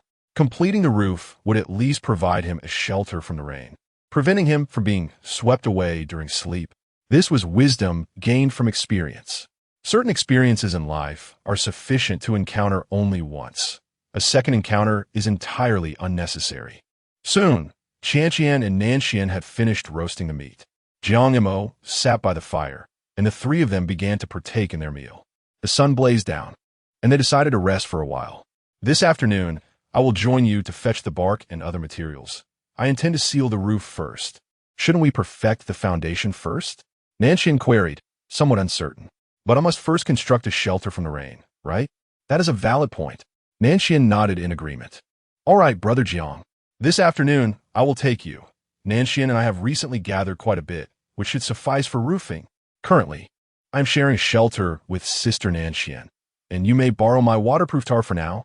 In truth, as long as an ample supply of bark and thatch is collected, the necessity of the tarp becomes irrelevant. The design inherently features a gabled roof. Once the bark is properly laid, concerns about rain leakage are unfounded. Chapter 57. Climbing trees in the afternoon, the Jiang Mo team, consisting of 3 members, set off from their camp, heading towards the location where the 2 women stored tree bark. This marked the first collective outing for the trio, an experience that felt quite novel. Along the way, Qianqian's chatter was incessant, her lively remarks flitting from one topic to another, creating a remarkably relaxed and harmonious atmosphere. As they progressed, Jiang Mo's keen eyes roamed around, eager to explore, especially since his vision had improved significantly. Suddenly, he halted, standing stock still in his tracks. Before him stood a towering skyward tree. As its name suggests, this tree could grow exceptionally tall, typically exceeding 50 meters. The branches of such trees generally spread out at the top, leaving a bare trunk at the base. Jiang Mo paused because he had spotted a sizable bird's nest perched high at the top of the tree. His curiosity piqued. Was it possible for a man to reach such heights? The thought ignited a restless itch within him. He had drawn the skill of high-altitude survival, but the system had provided little explanation. All he knew was that it enhanced climbing abilities and instilled fearlessness of heights. As for the true extent of this skill-less prowess, he remained uncertain. Why not give a try? The taste of bird eggs should be delightful. After all, he was growing weary of boar meat and craved a change in flavors. Moreover, the nutritional value of bird eggs was substantial. Once a person plagued by acrophobia, he now sought to challenge his own vulnerabilities. Though a tinge of fear and concern lingered, one must always take the first step, right? Besides, the system rated high-altitude survival as an S-level skill, implying it must be quite formidable. Without further ado, he declared, Qianqian, Nanxian, wait for me a moment. I'm going to retrieve a bird egg. Let's enhance our meals. Huh? Qianqian looked bewildered. Bird egg? Where? Jiang Mo pointed, urging them to look upwards. Yet they saw nothing. There's nothing there. Look closely, right up at the top on that branch. A huge bird's nest. Can't you see it? Are you referring to the very top? Nanxian asked, uncertainty etched on her face. Jiang Mo nodded affirmatively. Yes, exactly at the very top. Nanxian appeared perplexed. Are you certain you're not joking? Her reaction was understandable, as the point Jiang Mo indicated seemed preposterously high, at least 60 to 70 meters. Who could possibly see anything from such a height? Why would I jest with you? Jiang Mo retorted, gesturing dramatically. It's at least this big. Jiang, are you serious? I can't see a thing. Jiang Mo smacked his forehead, realizing that while he possessed enhanced vision, Nanxian and Qianqian were ordinary individuals. It's natural that you can't see it. My eyesight is superior to that of an average person. Just disregard it. With that, he readied himself to climb the tree, adopting the proper climbing posture. However, Nanxian, quick on her feet, yanked him back down. Brother, what are you doing? I believe your vision is indeed sharper than most, but given the height, how do you intend to ascend this bare tree? Qianqian wore a worried expression. Jiang, This is far too dangerous and exceedingly high. It is not worth risking yourself for a few bird eggs. But could Jiang Mo be dissuaded at this moment? He had already fortified his resolve. Today he was determined to climb that tree, and no one could change his mind. Fear not, I possess remarkable tree climbing skills. He proclaimed confidently. You all should know that I, Jiang Mo, rarely boast without reason. When I assert my prowess, there is always substance behind my words. In my childhood, I was affectionately dubbed the tree climbing king of Xia village. Surely, you understand that while people may misname one another, they never mistake a nickname. To convince the two women, Jiang Mo exerted considerable effort, believing his tale to be flawless. The production team observed this unfolding drama with a sense of disbelief. This kid, Jiang Mo, truly cannot remain idle for even a day. They estimated the tree's height to be around 70 meters, approximately the height of a 25-story building. Just imagine the implications. At such a distance, unless Jiang Mo possessed binoculars, it would be utterly impossible for him to see anything. The most ludicrous part was that he intended to climb it barehanded. Was he jesting? The trunk was completely bare, devoid of any footholds, and there was no climbing gear in sight. How on earth did he plan to ascend? Fortunately, his name was Jiang Mo. Had it been anyone else, the crew would have been derisive. What audacity! Yet, Jiang Mo was different. Regardless of whether he succeeded in his endeavor, when he expressed his intention to climb, it was highly probable that he genuinely meant it. As for the dangers everyone spoke of, when had Jiang Mo ever operated under safe conditions? For him, taking risks was as effortless as drinking water. Director, should we intervene? One operator suggested. Indeed, Director, this height is perilous. If he tires midway, he might find himself unable to ascend or descend, especially with the strong winds. The risk factor is extraordinarily high. The director hesitated. This was a wilderness survival program, and engaging with the contestants too frequently was not ideal. Unless it was an emergency, they preferred to minimize dialogue. Let us observe for now. If he truly attempts to climb, we can dissuade him later. Meanwhile, Jiang Mo believed that his clever words might persuade the two women. However, his efforts were in vain. No, you shall not climb that tree today. We cannot allow you to take such a risk, Nan Xian insisted, her tone resolute, leaving no room for negotiation. Qiang Qian nu diet empatically, Yang Yi. I trust you in everything else, but this tree is simply too high. Any mistake could lead to unimaginable consequences. So please listen to us. Realizing that it was unrealistic to climb the tree in front of the two women, Jiang Mo conceded. All right, if you insist, I shall not climb. Good, he thought to himself. I will simply return and sneak back later. Seeing Jiang Mo relent, the two women breathed a sigh of relief. Then let us continue our journey. Qian announced, we are not far from the place where we can find tree bark. Onward. Jiang Mo fell in step with the two women. On the production team's side, upon seeing Jiang Mo persuaded to step down, everyone exhaled in relief. They were genuinely fearful that he might act impulsively. With his stubborn nature, once he made a decision, no amount of persuasion would sway him. However, it seemed that his two teammates could somewhat temper his tendencies.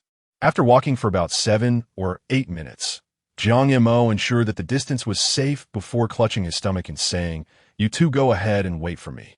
I'm feeling a bit unwell and need to take care of something. The two women expressed no doubt, nodding in synchrony before proceeding onward. Once they had moved a considerable distance away, Jiang Mo abruptly turned and sprinted off. He was determined to climb that tree today.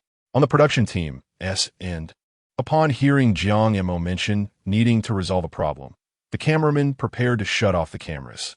However, the next moment, they witnessed Jiang Mo pivot and dash away. What was Jiang Mo up to? Chapter 58, The Gale Rises. In a frenzied rush, Jiang Mo swiftly returned to the towering tree. Without a moment's hesitation, he utilized both hands and feet, leaping several meters up the trunk with remarkable agility. His climbing technique bore a striking resemblance to that of a gibbon, characterized by sweeping movements and impressive efficiency. Jiang Mo was astounded by the effectiveness of this high-altitude survival skill. Despite the lower portion of the tree lacking any branches for support, His limbs effortlessly adhered to the trunk. It was no exaggeration to say it felt as though he were walking on solid ground. This exhilarated him immensely, and with each ascent, his excitement grew, making him feel more adept than even the most skilled parkour athletes. His movements flowed seamlessly, a harmonious display of grace. In the past, any elevation would have left him breathless and anxious, his hands and feet trembling. Yet, at this moment, as he glanced down from over 10 meters above the ground, he felt no trace of fear. Meanwhile, the production team was in a state of astonishment. By the time everyone regained their composure, Jiang Mo had already scaled nearly 20 meters.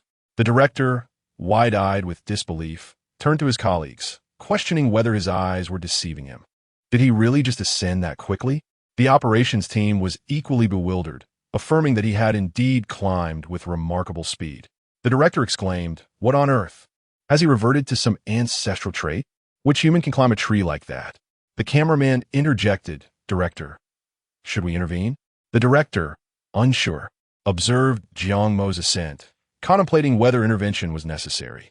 However, considering the tree's daunting height, any misstep could prove catastrophic. A fall from such a height would likely defy the very laws of physics. Moreover, attempting to communicate via drone would undoubtedly distract Jiang Mo, increasing the peril. At this juncture, it seemed futile to dissuade him. The crew concurred, fearing that a sudden noise could startle him into disaster. In the broadcasting studio, the screen displayed Jiang Mo's tree-climbing feat. Yu Jia and Elder Huang shared similar expressions of astonishment, both rooted to the spot. After a moment, Yu Jia regained his senses and pondered, Is this climbing scientifically sound? It was no wonder his speech faltered. Any ordinary person witnessing Jiang Mo's performance would be left utterly speechless. Such feats seemed beyond the realm of humanity, more fitting for the silver screen. Elder Huang remarked, "In my 30 years of outdoor experience, I have encountered numerous prodigies, countless adept climbers. Yet compared to Jiang Mo, they appear as mere novices." However, he harbored a sense of confusion regarding Jiang Mo's purpose for climbing. Surely, it wasn't merely to showcase his skills? The cameras had only just begun recording, and they had not overheard the prior conversation among Jiang Mo's team. Yu Jia expressed uncertainty. "I'm not quite sure. From what I know of Jiang Mo, he is not one to act without intention." Elder Huang nodded in agreement, recognizing that while Jiang Mo's climbing prowess was extraordinary, the tree's height posed a significant challenge. As he ascended, the winds would grow stronger, presenting even greater obstacles. This reminder stirred a sense of concern within Yu Jia. On the barrage, netizens were fervently commenting, "I suffer from acrophobia. Merely viewing through the lens makes me tremble." I share the same sentiment. The critical issue is the absence of any safety measures. A single misstep could lead to calamity. Setting aside other matters, his tree climbing skills are simply extraordinary. I was fixated on the screen, witnessing him ascend with remarkable agility. Snap, snap, snap. It's astonishing. Is he even human? What do you think he's climbing for? Given the height, there must be something extraordinary at the top, or else it wouldn't be worth such a perilous endeavor. Although I cannot fathom what it might be, I believe there is something at the summit that he cannot resist. What could possess such allure? It leaves me utterly intrigued. In the woods, Nan Xian and Qian Qian waited for a while, growing increasingly concerned that Jiang Mo had not caught up. However, to return hastily might lead to an awkward encounter if they stumbled upon Jiang Mo in an embarrassing situation. The time truly seemed prolonged. "Nan Xian, should we go back to look for Jiang? Nan Xian nodded. "Let us go," to avoid an excruciatingly embarrassing moment. The two girls called out his name as they approached the area where Jiang Mo was supposed to resolve his predicament. "Jiang Mo, Yang Yi." They called several times, but received no reply. Immediately, they sensed something was amiss. With a worried expression, Qian Qian exclaimed, "Nan Xian, do you think Jiang might be in some trouble?" "Not at all," Nan Xian replied firmly. She believed she understood Jiang Mo well. Given his physical prowess, the likelihood of a sudden demise was nearly non-existent. If he had encountered a wild animal, there would surely have been some noise, which they would have heard. Then where could Jiang have gone?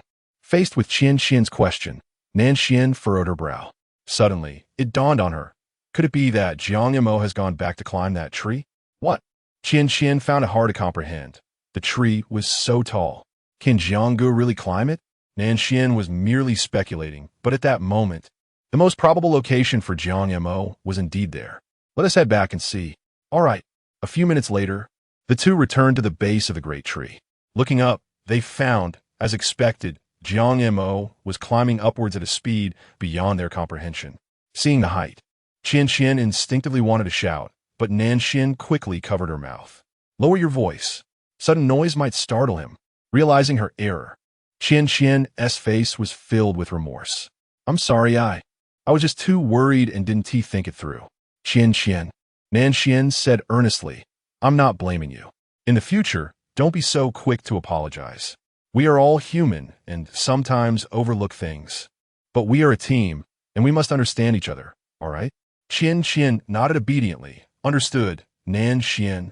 Upon witnessing Jiang Mo's current altitude, Nanxian couldn't help but gasp in astonishment. Although she maintained an outward facade of composure, her hands were tightly clenched, palms slick with cold sweat. At this moment, their worries proved futile. All they could do was silently pray for Jiang Mo's safety.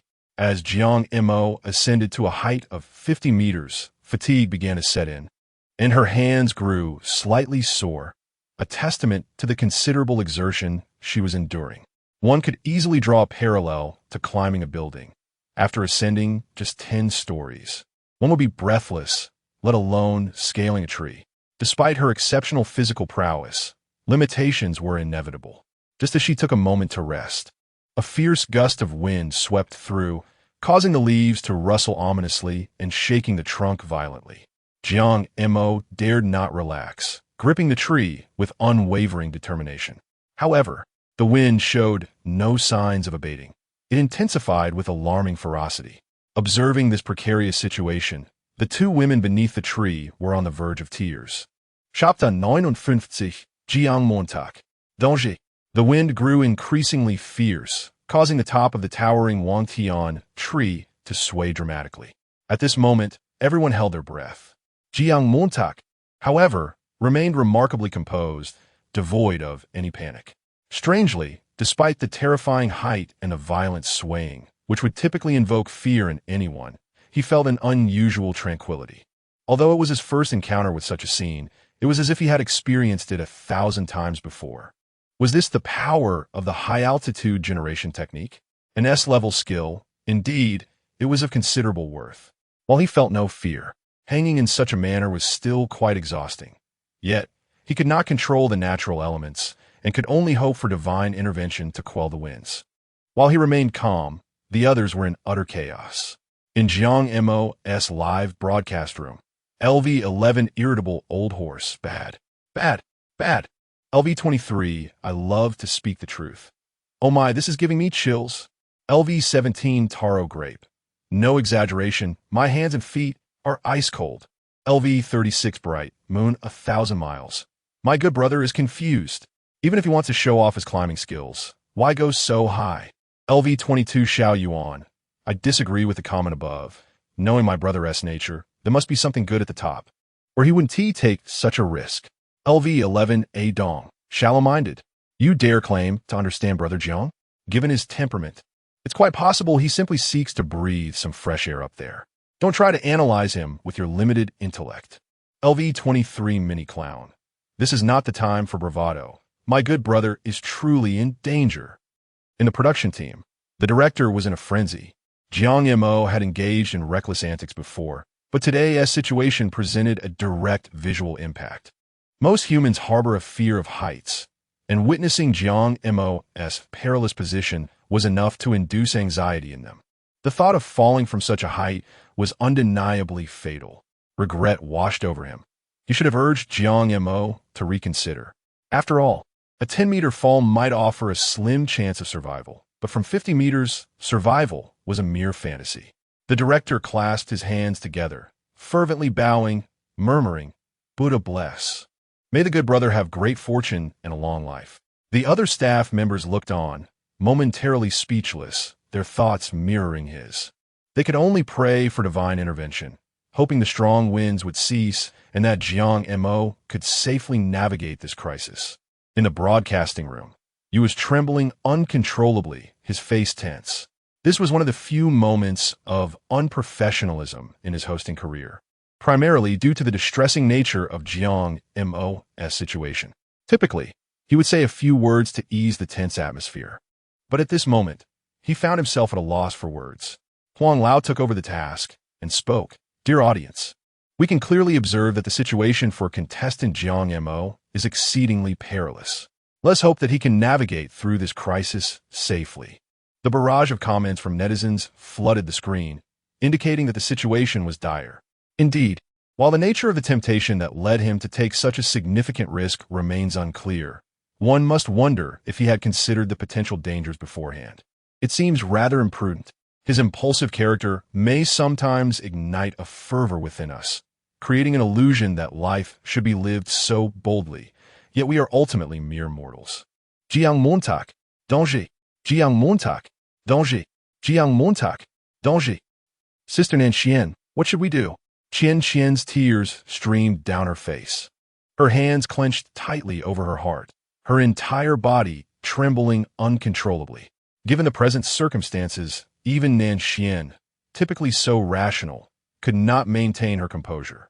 I don't know. Her face was etched with worry, her voice tinged with barely perceptible sobs. He always disregards advice. What can I do? With that, Nanxian completely broke down, tears flowing unbidden.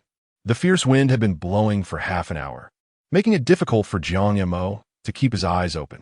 Thankfully, it finally ceased. Jiang Mo, although fatigued, knew this was not the time for rest.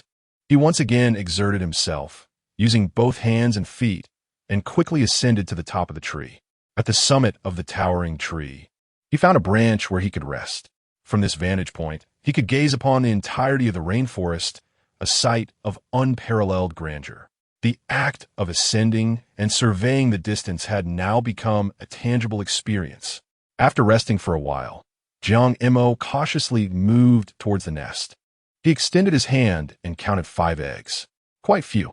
However, Jiang Mo felt a surge of joy. He had anticipated that the yield from a nest would not be substantial. Yet, having some is certainly better than having none. Moreover, he was beginning to grasp some practical applications of his high-altitude survival skills. Though this venture was somewhat audacious, it was worth the risk. Now, the question arose, how would he bring these eggs down? If he were to accidentally break them, all his efforts would be in vain. After pondering for a moment, he removed his shirt, placed the eggs inside, and stuffed some grass from around the nest to cushion them against any direct impact. Once secured, he tied the shirt around his waist. This should suffice. After resting sufficiently, Jiang Mo intended to retrace his steps. However, when a scene of him retrieving the eggs was transmitted via drone to the viewers, it left everyone utterly astonished. In the broadcast studio, host Yu Jia was left speechless. He climbed so high just to collect bird eggs?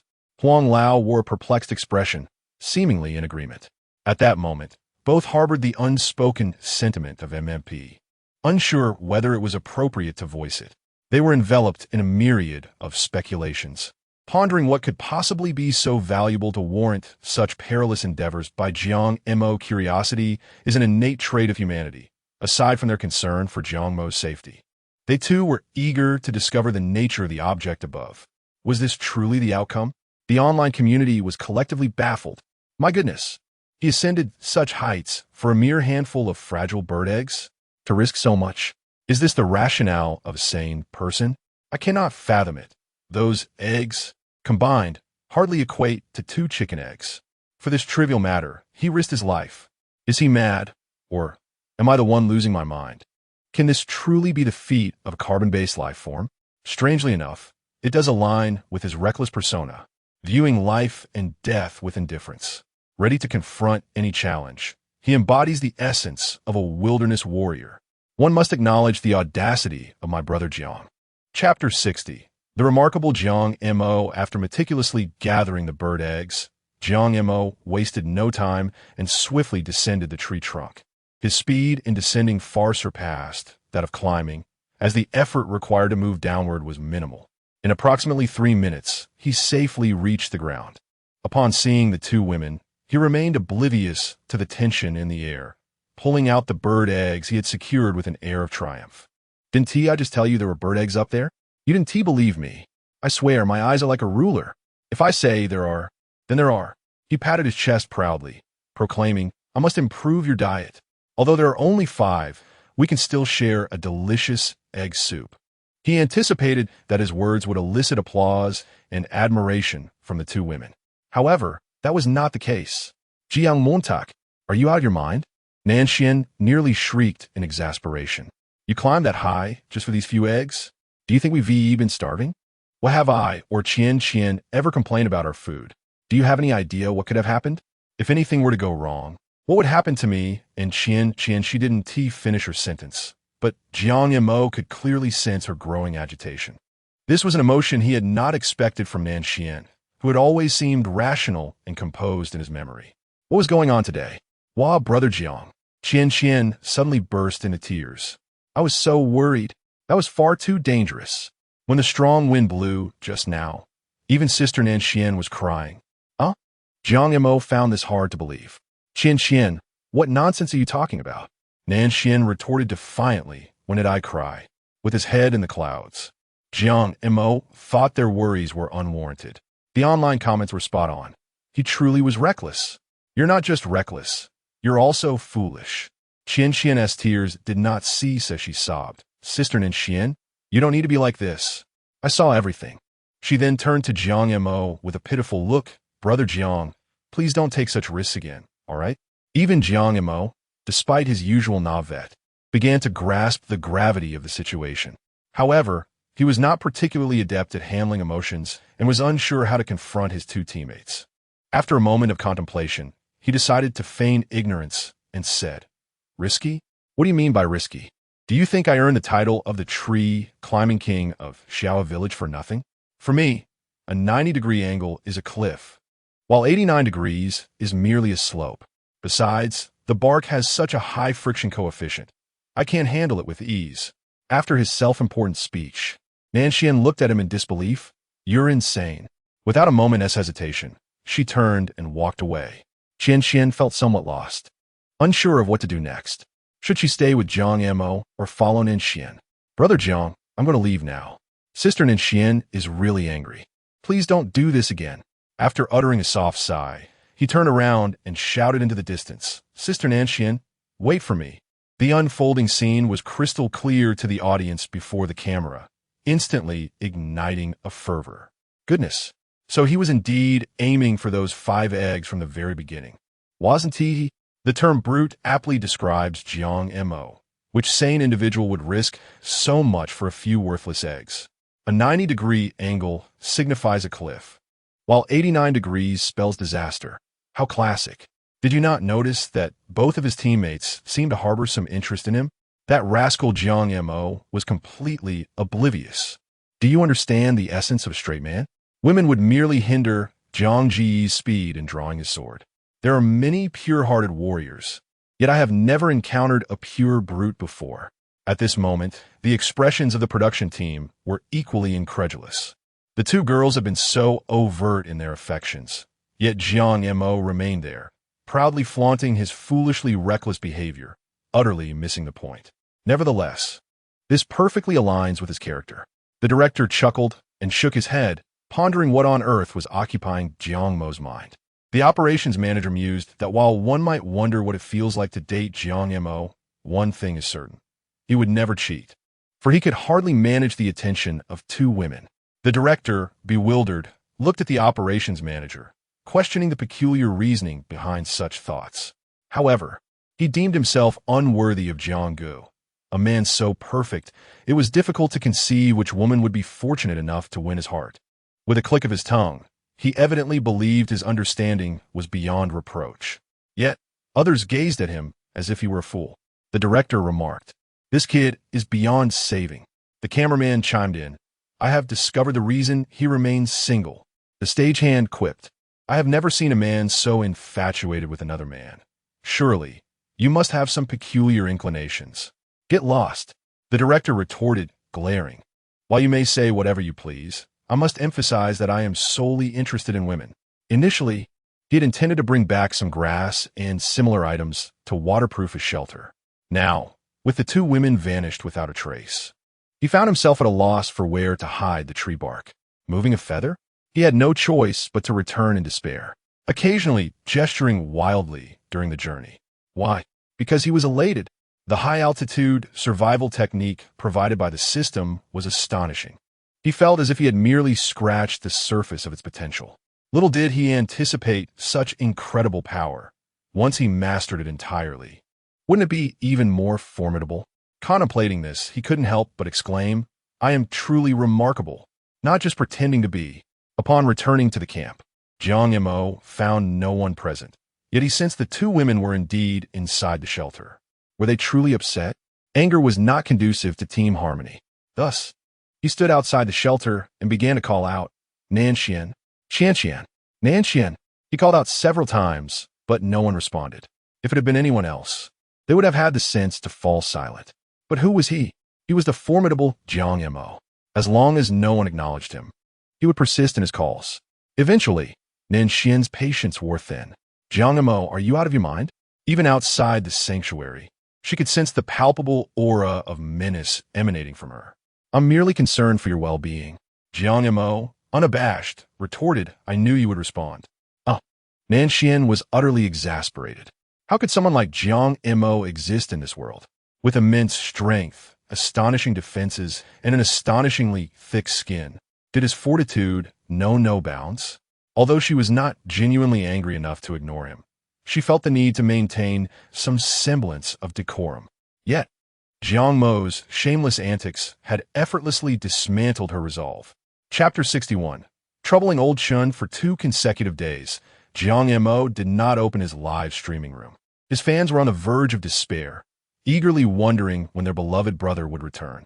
Observing through the lens, it was evident that Jiang Mo was preoccupied with entertaining his teammates, suggesting that he would not be going live today either. LV16 Lonely, Irate Old Horse. Our brother ISNT streaming. Could you conjure up an idea to amuse everyone? LV20AA Salva. Irate Old Horse. Share a brilliant plan. LV11A Dong. Irate Old Horse. With a fan taking the lead, the live chat transformed into a flurry of mentions directed at Old Horse. He undoubtedly noticed the commotion. Like the fans, he felt the absence of Jiang Mo in the streaming room these past 2 days. He had grown accustomed to spending each day in Jiang Mo's domain, confident that his brother would always have something entertaining for them. Just yesterday, they had witnessed an extraordinary performance. Now that Jiang Mo was on hiatus as the strategist of the streaming room, Old Horse felt compelled to meet the expectations of the audience. LV11 Irate Old Horse. I have a little something. Didn't T. Old Chan say that once our brother-S sanctuary is established, he'd go live and eat excrement while standing on his head? What are we waiting for? Let us watch the old fool perform some outrageous act. LV32 Villainous Kitten. Let us go. LV24 Anan. Let us go. LV23 Mini Clown. Let us go. Meanwhile, on the Douyin platform, Old Chun was currently live streaming. By resorting to unfounded slander against Jiang Mo, he had managed to attract some followers. His streaming room was buzzing with around 2,000 viewers, and with daily gifts rolling in, he was earning a modest sum of 300 to 500. For him, this was a welcome reprieve in his current predicament. Yet, a lingering anxiety gnawed at him, for he had previously made a bold declaration that the entire internet was aware of, aimed squarely at Jiang Mo yesterday, as he watched Jiang Mo flawlessly connect the beams. A sense of dread enveloped him. Throughout the day, he was beset by unease, fully cognizant of Jiang Mo's formidable popularity, capable of obliterating him in an instant. Oddly enough, no one seemed to trouble him. The day passed without incident, as if everyone had forgotten about him. Encouraged by this unexpected calm, he brazenly decided to stream today. After all, a single day without broadcasting could cost him several hundred. Just as he settled into a comfortable rhythm, receiving gifts, a tsunami of new viewers surged into his streaming room. Unaware of the context, he mistook it for a platform push, grinning broadly as he welcomed the influx. "Welcome. esteemed guests, to my live stream. If you have any questions, feel free to type them in the chat. And don't forget to follow. If you're feeling generous, consider adding a couple of badges and joining the fan club. Seeing old Chun's shameless demeanor, the viewers were incensed. Who the hell do you think you are? I'm your father. You said we could type our questions in the chat, right? Well, I have a pressing question. When will you eat that excrement? At your age, if it's too dry to swallow, we'd even allow you to have it with some broth. Speak up. Do not delay matters any longer. Since you're currently live streaming, just eat already. We are all waiting. With so many comments flooding in, it is impossible for you to pretend you do not see them. Witnessing the barrage of messages, Chen's face shifted from pale to purple. What should he do? Maintain his stubbornness? The reality is laid bare before him. Jiang Mo has not only constructed the shelter, but has done so in a remarkably extravagant manner. Default on his obligations? If he dares to do so, Jiang Mo supporters would undoubtedly unleash a torrent of criticism upon him. Would he even be able to continue his broadcast? Just as things were starting to improve, he is confronted with such a predicament, and his resentment towards Jiang Mo is palpable. He has come to realize that Jiang Mo is not only resilient, but appears to possess a variety of skills. Why didn't you utilize these talents sooner? As he stands frozen, the barrage of comments from viewers intensifies. Ultimately, with no other recourse, Chen is forced to shamefully end the stream and flee. What choice does he have? Must he truly taste the bitterness himself? The viewers had anticipated Chen's retreat, but they would not relent easily against such a person. Those with a sense of virtue can choose to be virtuous, but they certainly cannot assume that role. You can run from the first, but not from the 15th. Reflecting on the humiliation they endured at that time, they cannot bear it any longer. He must consume this humiliation.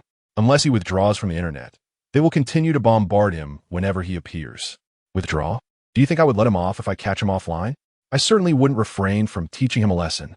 The viewers relentlessly attacked Chun, provoking the fans of Kuan.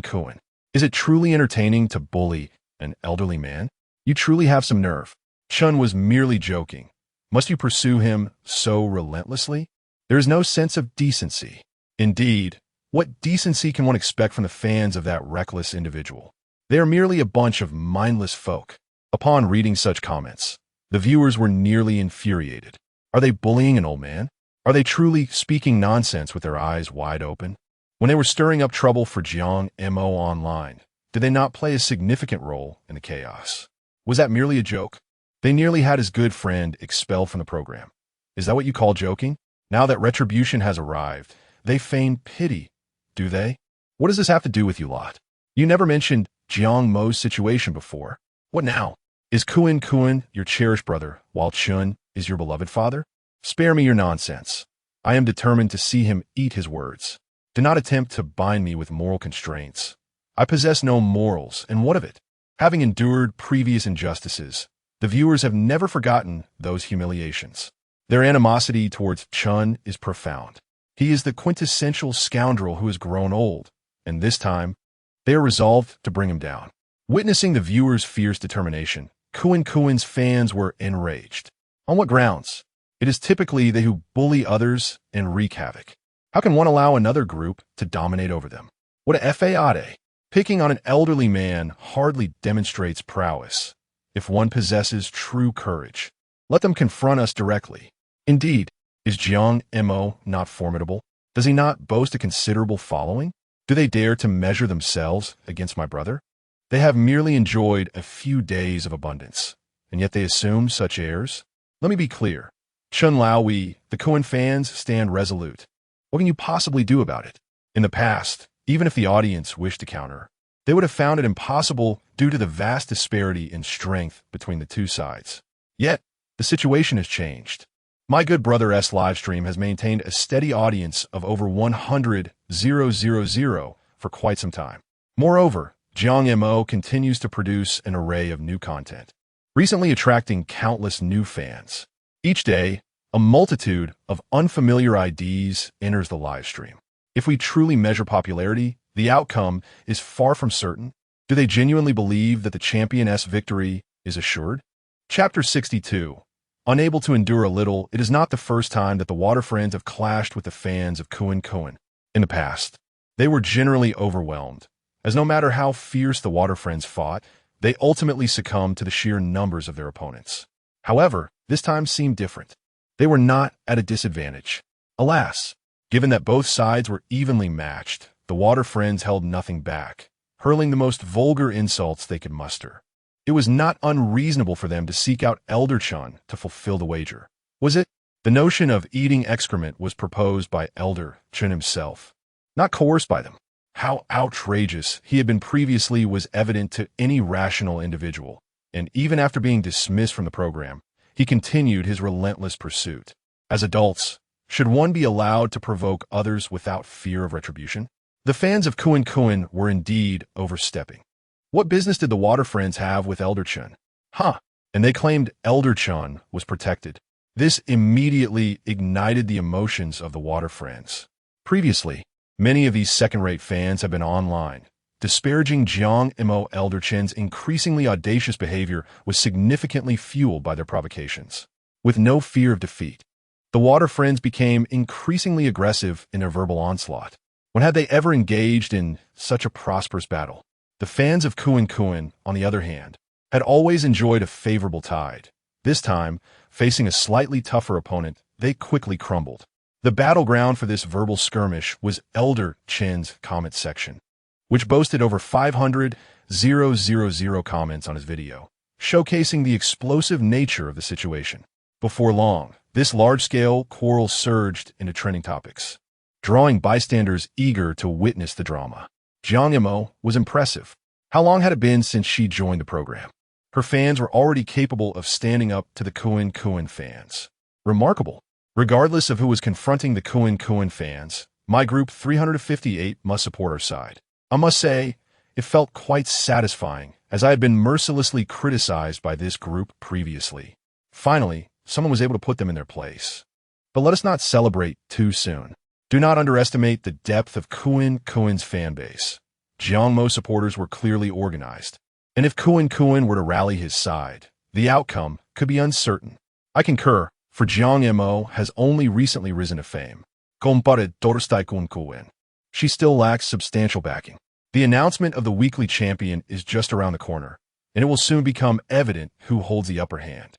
I estimate that the weekly champion will still be Kuan Kuan, as the other two members of his team maintain a decent popularity, certainly surpassing that of Jiang Mo's companions. Of course, one cannot overlook our director amidst the onlookers. The elderly tend to have difficulty sleeping at night, and they enjoy scrolling through short videos. Upon discovering this juicy gossip in Elder Chun's comment section, he promptly shared it in the program's group chat. Director, quickly take a look. This battle is remarkable. Both sides are evenly matched. Operator, excellent, excellent. This is the kind of exchange we need. Otherwise, how can we elevate our program's popularity? Cameraman, I've seen it all, and the insults are truly vile. Stagehand, it's captivating. I love it. I've learned something here. Perhaps it will come in handy in the future. Director, sweating, expression, all right. Don't bother with useless learning. By the way, where's that director? I haven't seen him around. Staff owe him. He is probably down in the field participating in the battle. Someone is criticizing Brother Jiang. How could he possibly stay away? Director, I'm here. Haha, it's all over. Damn, we finally won once. What a thrill. Director, don't celebrate too soon, you rascal. The day after tomorrow is the weekly championship settlement. When someone else takes the crown, they'll surely flaunt it in your faces. Just wait. Operator, although I also support Jiang Mo, I must speak honestly. He has hardly any chance of winning this week as championship. Staff, I concur. Cameraman, personally, I hope Jiang Mo wins, but one cannot deny the considerable gap in popularity between the two. Director, care for a bet? Same old rule. The loser treats breakfast. Staff, I'm in. Operator, of course we're betting. This is like a welfare gift. I have to accept. Director, if you take the bet and lose, we'll all cancel each other out. The following morning, Jiang Mo did not rush to get up. The main issue was that Nan Xian was still upset. His plan was to seal the top of the shelter, but without the guidance of the two women. He couldn't find a place to hide the bark and had no choice but to take a break. With nothing to do, he opened a live stream room, and lo and behold, upon his entry, The viewers were overjoyed. LV11 irritable old horse. Finally, my brother has opened for business. We've missed you. LV60 Jiang Mo 07. You rascal, you haven't shown up in the live stream for the past 2 days. We've just been staring blankly. LV60 Fierce Tiger. Exactly. What is going on with you? Jiang Mo rubbed his forehead. Brothers, it's not that I don't enter the live stream. It's that the readers don't enjoy watching this and say I'm just filling space, so I thought I'd come less. LV16 Lonely? LV20 AA Salva. I don't understand what you're talking about, but let me share some good news with you. What good news? Jiang Mo was intrigued. LV11 A Dong.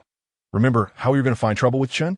Well, the viewers recounted the events that had transpired online yesterday, and upon hearing it, he finally understood. So, now my popularity has soared this high, I can actually go toe-to-toe with the fans of the top streamers. This is quite a promising development. Indeed, it's wonderful news. I've heard of that Chen. He is my greatest hater, ISNT. He has been all over the internet messing with me, and it seems he hasn't let up even off the show. LV60 Jiangnan 007. Exactly. LV16 Lonely, and he has only gotten worse. As for you dealing with him, I can only say 3 words. Well done.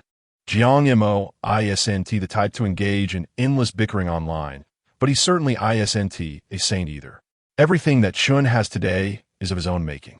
They have no enmity, yet this guy clings to him like a dog. He expressed that one should provide a candid critique, even acknowledging personal shortcomings, with a touch of sharpness that does not offend. However, it seems that Lao Bai is merely stirring the pot, treating the situation as if it were a matter of national pride. Is it not time for a retaliatory response to alleviate this frustration? Yet, he appears somewhat perplexed. Initially targeting Lao Chun, he has now found himself at odds with the fans of Kuan. My friends, while you may have triumphed over Kuan's supporters, what prompted this new conflict? LV11, the irate old horse. Those second-rate individuals are far too arrogant, relying on their vast fan base. We have endured our share of humiliation. Initially, our quarrel was with Lao Chun, but then they accused us of bullying an elder, challenging us to confront them instead. Can we simply stand by? Absolutely not. Chapter 63. A clear distinction. After listening to the account from his fans, Jiang Mo finally grasped the situation. However, the current circumstances were rather unique. He found himself within the confines of a large variety show, which rendered him somewhat of a public figure. He had no intention of clashing with a group of inconsequential individuals. After all, one must maintain a certain decorum. Nevertheless, he was keenly interested in securing the weekly championship, not only for the substantial monetary reward of 1 million, but also to deliver a resounding rebuttal to the delusional fanatics, which he deemed a fitting form of revenge. Should there come a day when he is no longer part of the show, he would not shy away from confronting these individuals directly. As for the fan base of the idol Kuan, Jiang Mo refrained from making any judgments, for he was not particularly well acquainted with this top-tier celebrity. Meanwhile, within Kuan's live streaming room, fans expressed their grievances with heartfelt emotion, painting Chun Lao as a paragon of virtue, claiming their actions stemmed from a sense of injustice. They asserted that Jiang Mo was the instigator behind it all, portraying him as nothing short of a villain in their narrative. Kuan had indeed heard of Jiang Mo's name, primarily through the voices of his fans. Initially, he paid little heed, as the name itself seemed rather commonplace. However, today was different. He noticed a significant detail. His fans had actually lost the verbal skirmish. He was acutely aware of the combativeness of his fanbase. Could Jiang Mo's followers be growing at such an alarming rate? Was his position as the foremost figure in the show now at risk? This could not be allowed to happen. His participation in the program was intended to bolster his popularity, and to not secure the top spot would be an immense embarrassment for a celebrity of his stature. His main rival was an unknown individual, and from the fans' descriptions, it appeared that Jiang Mo was not of commendable character either. How could Jiang Mo behave in such a manner? Was it truly entertaining to bully an elder?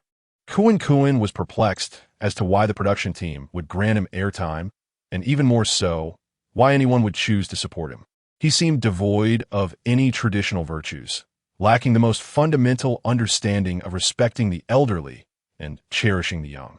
Kuen's remarks were crafted with great care. He did not directly criticize Jiang Mo, but instead, he positioned himself on a moral pedestal to question the latter's integrity.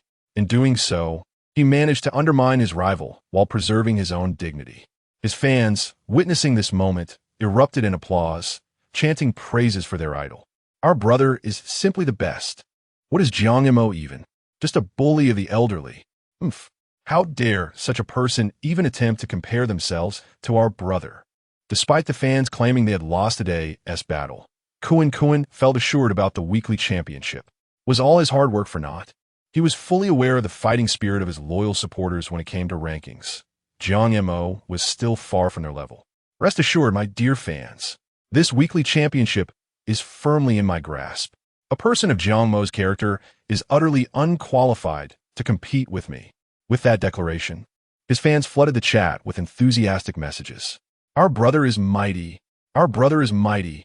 In the broadcasting studio, Yu Jiao was rendered speechless by the scene before him. Is this Kuen truly a top-tier celebrity? Is this how he chooses to address issues? No. Jiang Mo, despite his brash demeanor, never incited his fans to act, nor did he elevate the situation to involve the competitors themselves.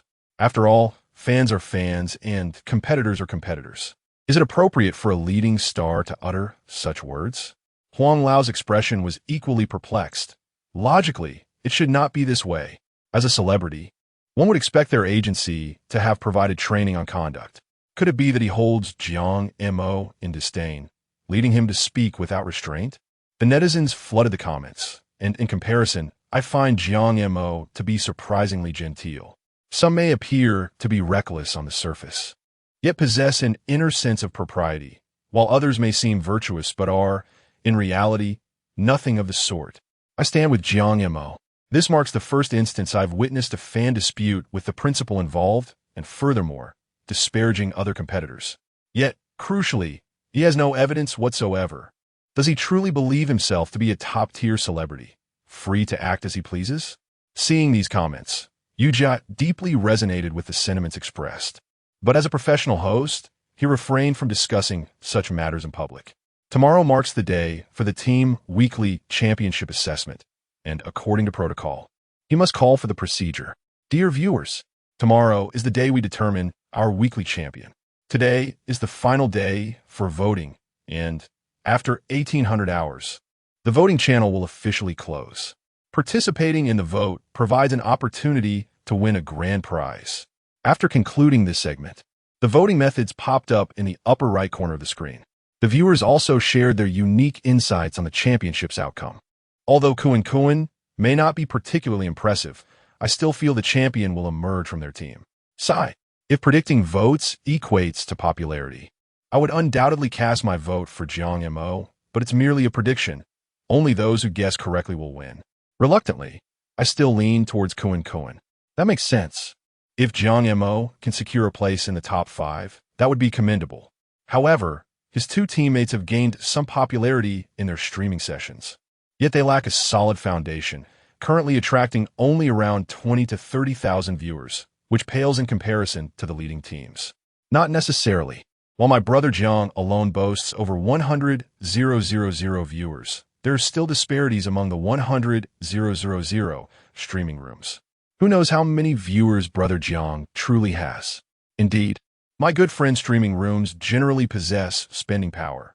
With a little push tonight, securing the weekly championship isn't out of reach. That's overly optimistic. From my perspective, for Jiang Mo to aspire to the weekly championship is akin to a pipe dream. Within the production team, after listening to Kuen's remarks, the staff exchanged bewildered glances, momentarily at a loss for words. Ultimately, it was the director who broke the silence. To be honest, we have always targeted only Kuen's fans, and it is consistently this group that instigates trouble. We have never directed our focus towards Kuen himself. How could he utter such words? Moreover, my brother Jiang has not even mentioned his name. This subtlety reveals character and distinguishes the two quite evidently. Director, well, I must agree with you this time. Indeed, yes.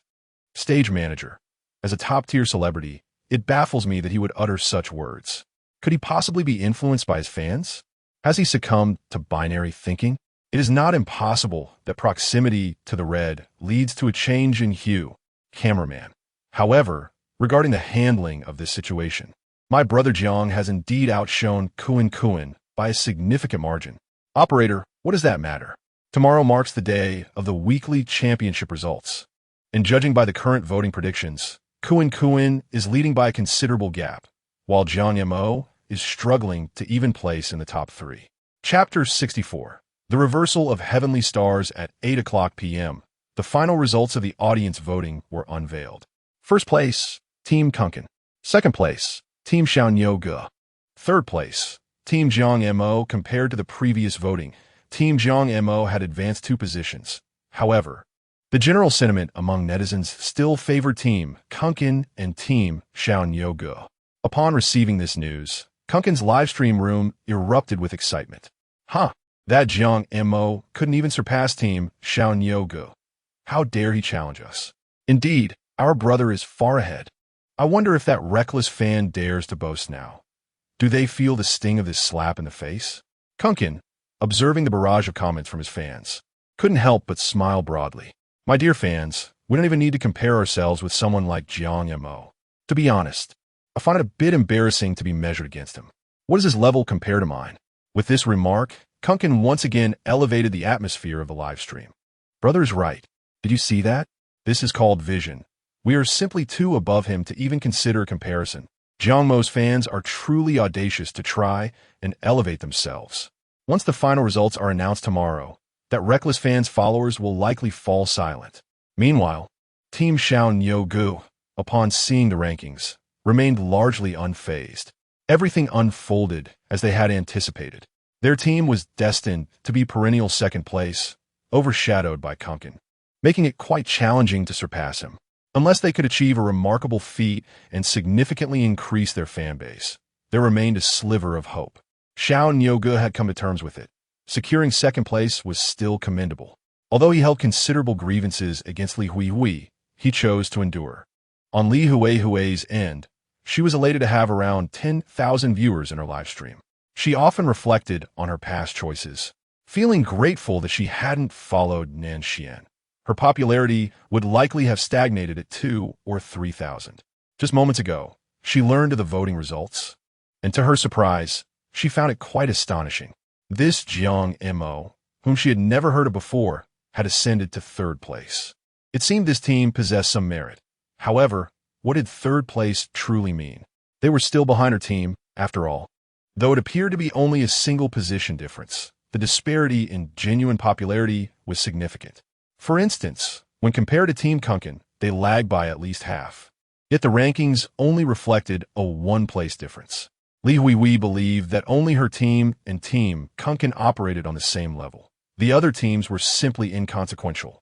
As for Jiang Mo, upon witnessing the ranking results, he felt little emotional upheaval. Team Kunkin and Team Xiaonyouge entered the program with an established fan base, whereas he was merely an unknown. For the audience, to elevate him to 3rd place was already a generous acknowledgement. That said, predictions were merely conjectures. The true outcomes would ultimately reveal themselves. Despite the considerable dissent from the viewers in the chat, Jiang Mo managed to maintain a relatively stable demeanor. Gentlemen, why the haste? Is this not merely a guessing game? The results will not be revealed until tomorrow. Moreover, as newcomers, even if we do not secure the top position, there is no shame in that. Reaching this point is already quite remarkable. LV11 impetuous old horse. Why can't the 1st place be ours? LV16 solitude. Exactly. Do we not triumph today? This proves we possess the requisite strength. LV20 AA Salva. Let us go. We must bring that Kuan down a peg. Jiang Mo is quite aware of the rules governing this popularity ranking, which are based on online viewer count, total online duration, and the income from gifts in a live stream. Frankly speaking, he believes the data from his live stream is not lacking. However, he recognizes the prowess of those top-tier influencers.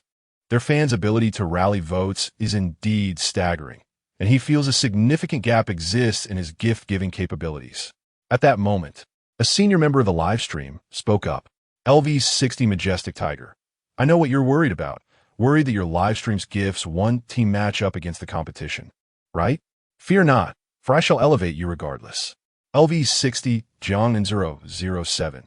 No more words, just let us shower gifts.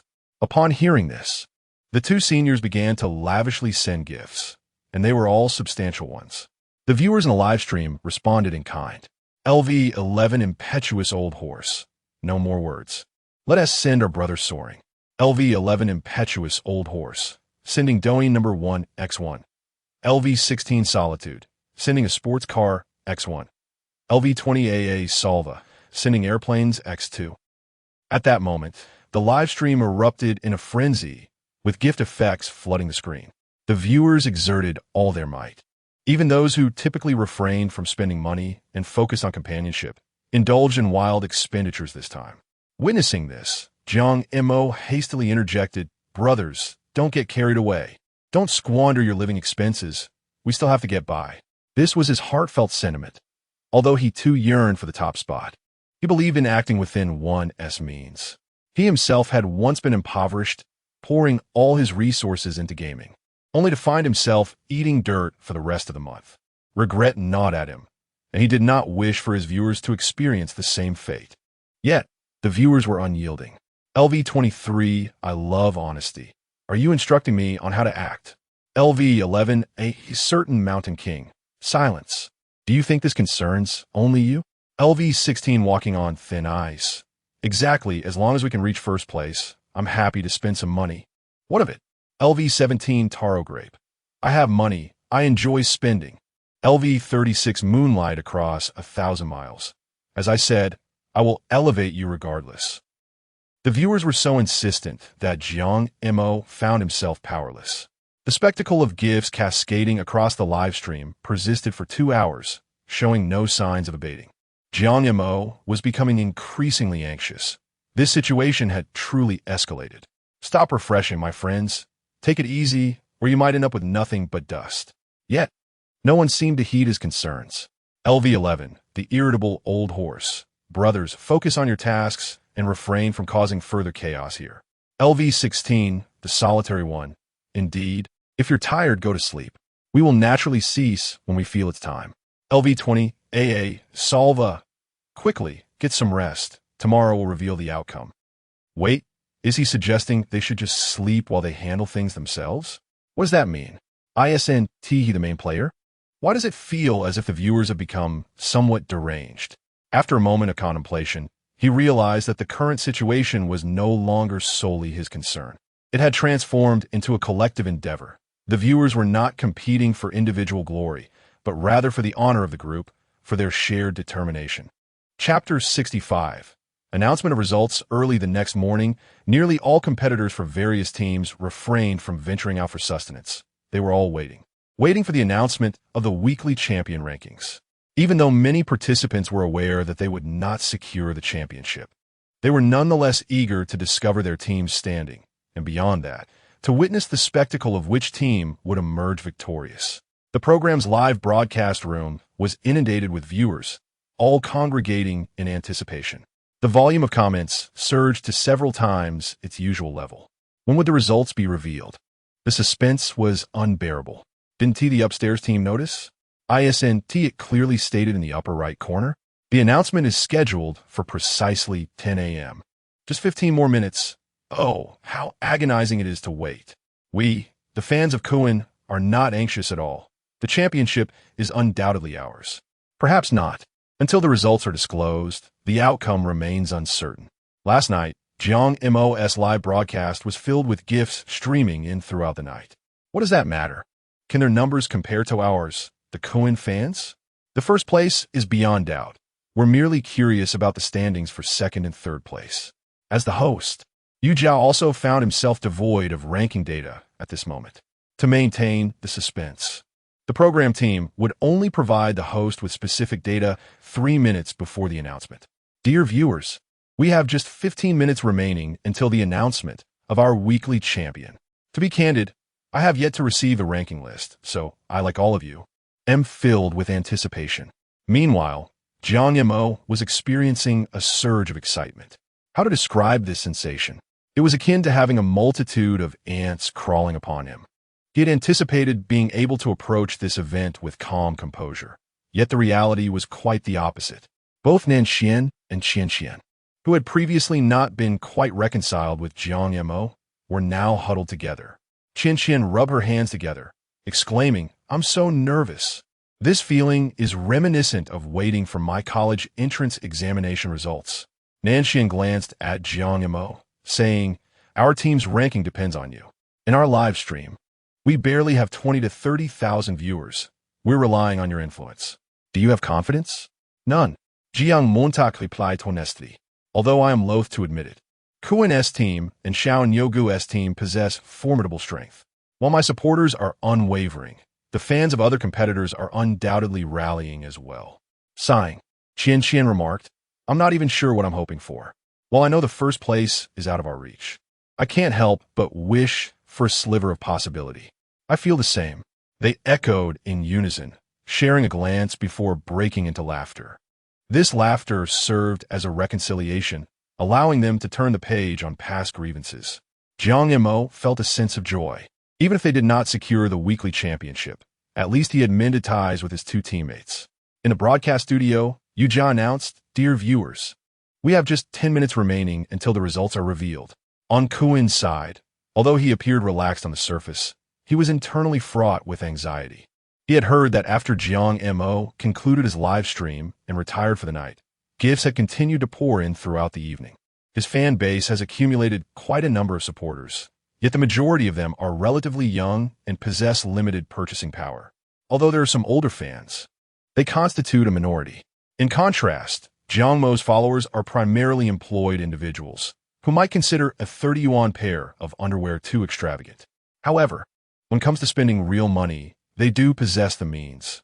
At that moment, Yu Jia's voice resonated once more, announcing a 5-minute countdown. Upon hearing Yu Jia's countdown, the three members of the Xiao Nyo team inhaled deeply.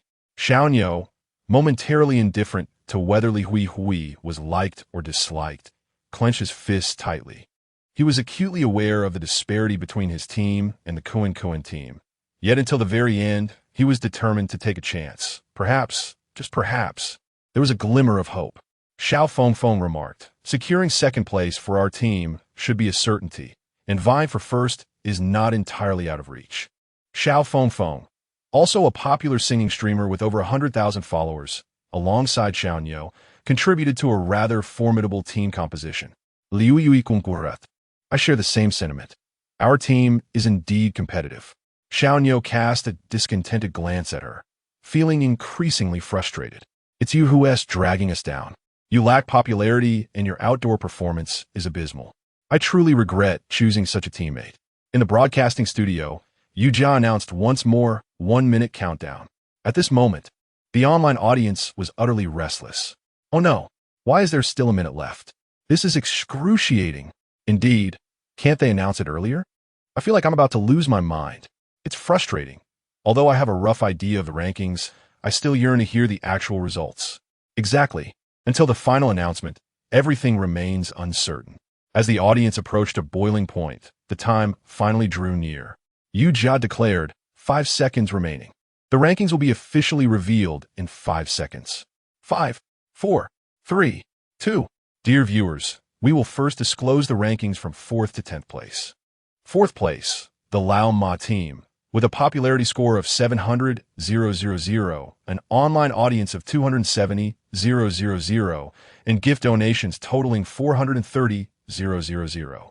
5th place, the Lu Tongtong team, with a popularity score of 640,000, an online audience of 240,000, and gift donations totaling 400,000.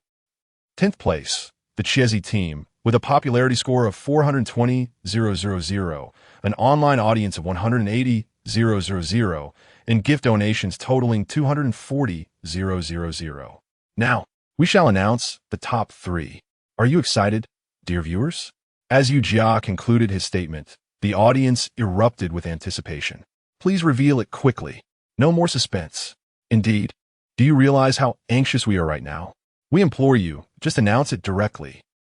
All right, we shall now reveal the 3rd place.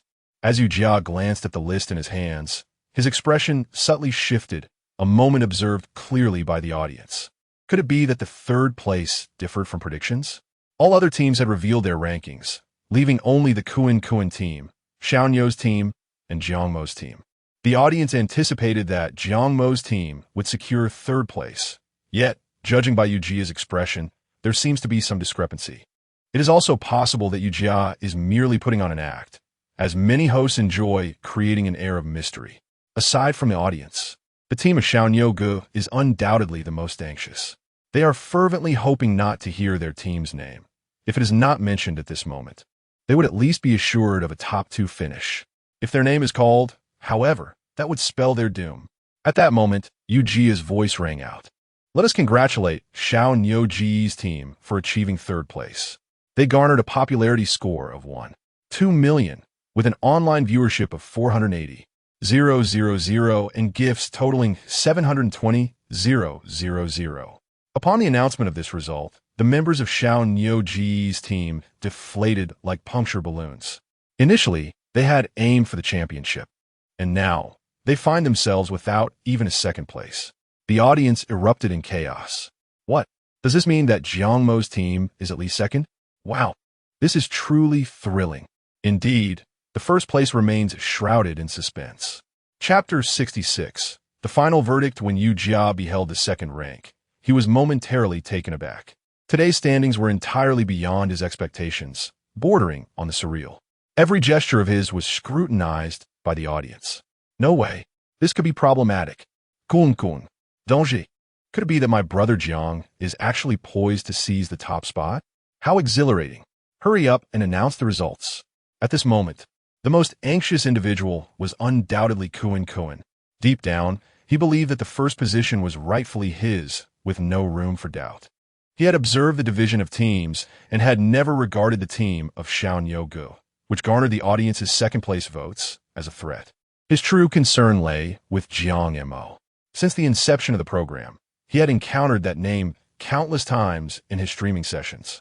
Initially perceived as an obscure figure, Jiang's appearances had become increasingly frequent, even securing third place in audience predictions.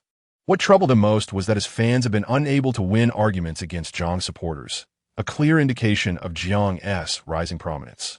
When the announcement of the third place went to Xiaoyo's team, Kuan felt more unsettled and tense than Xiaoyo himself.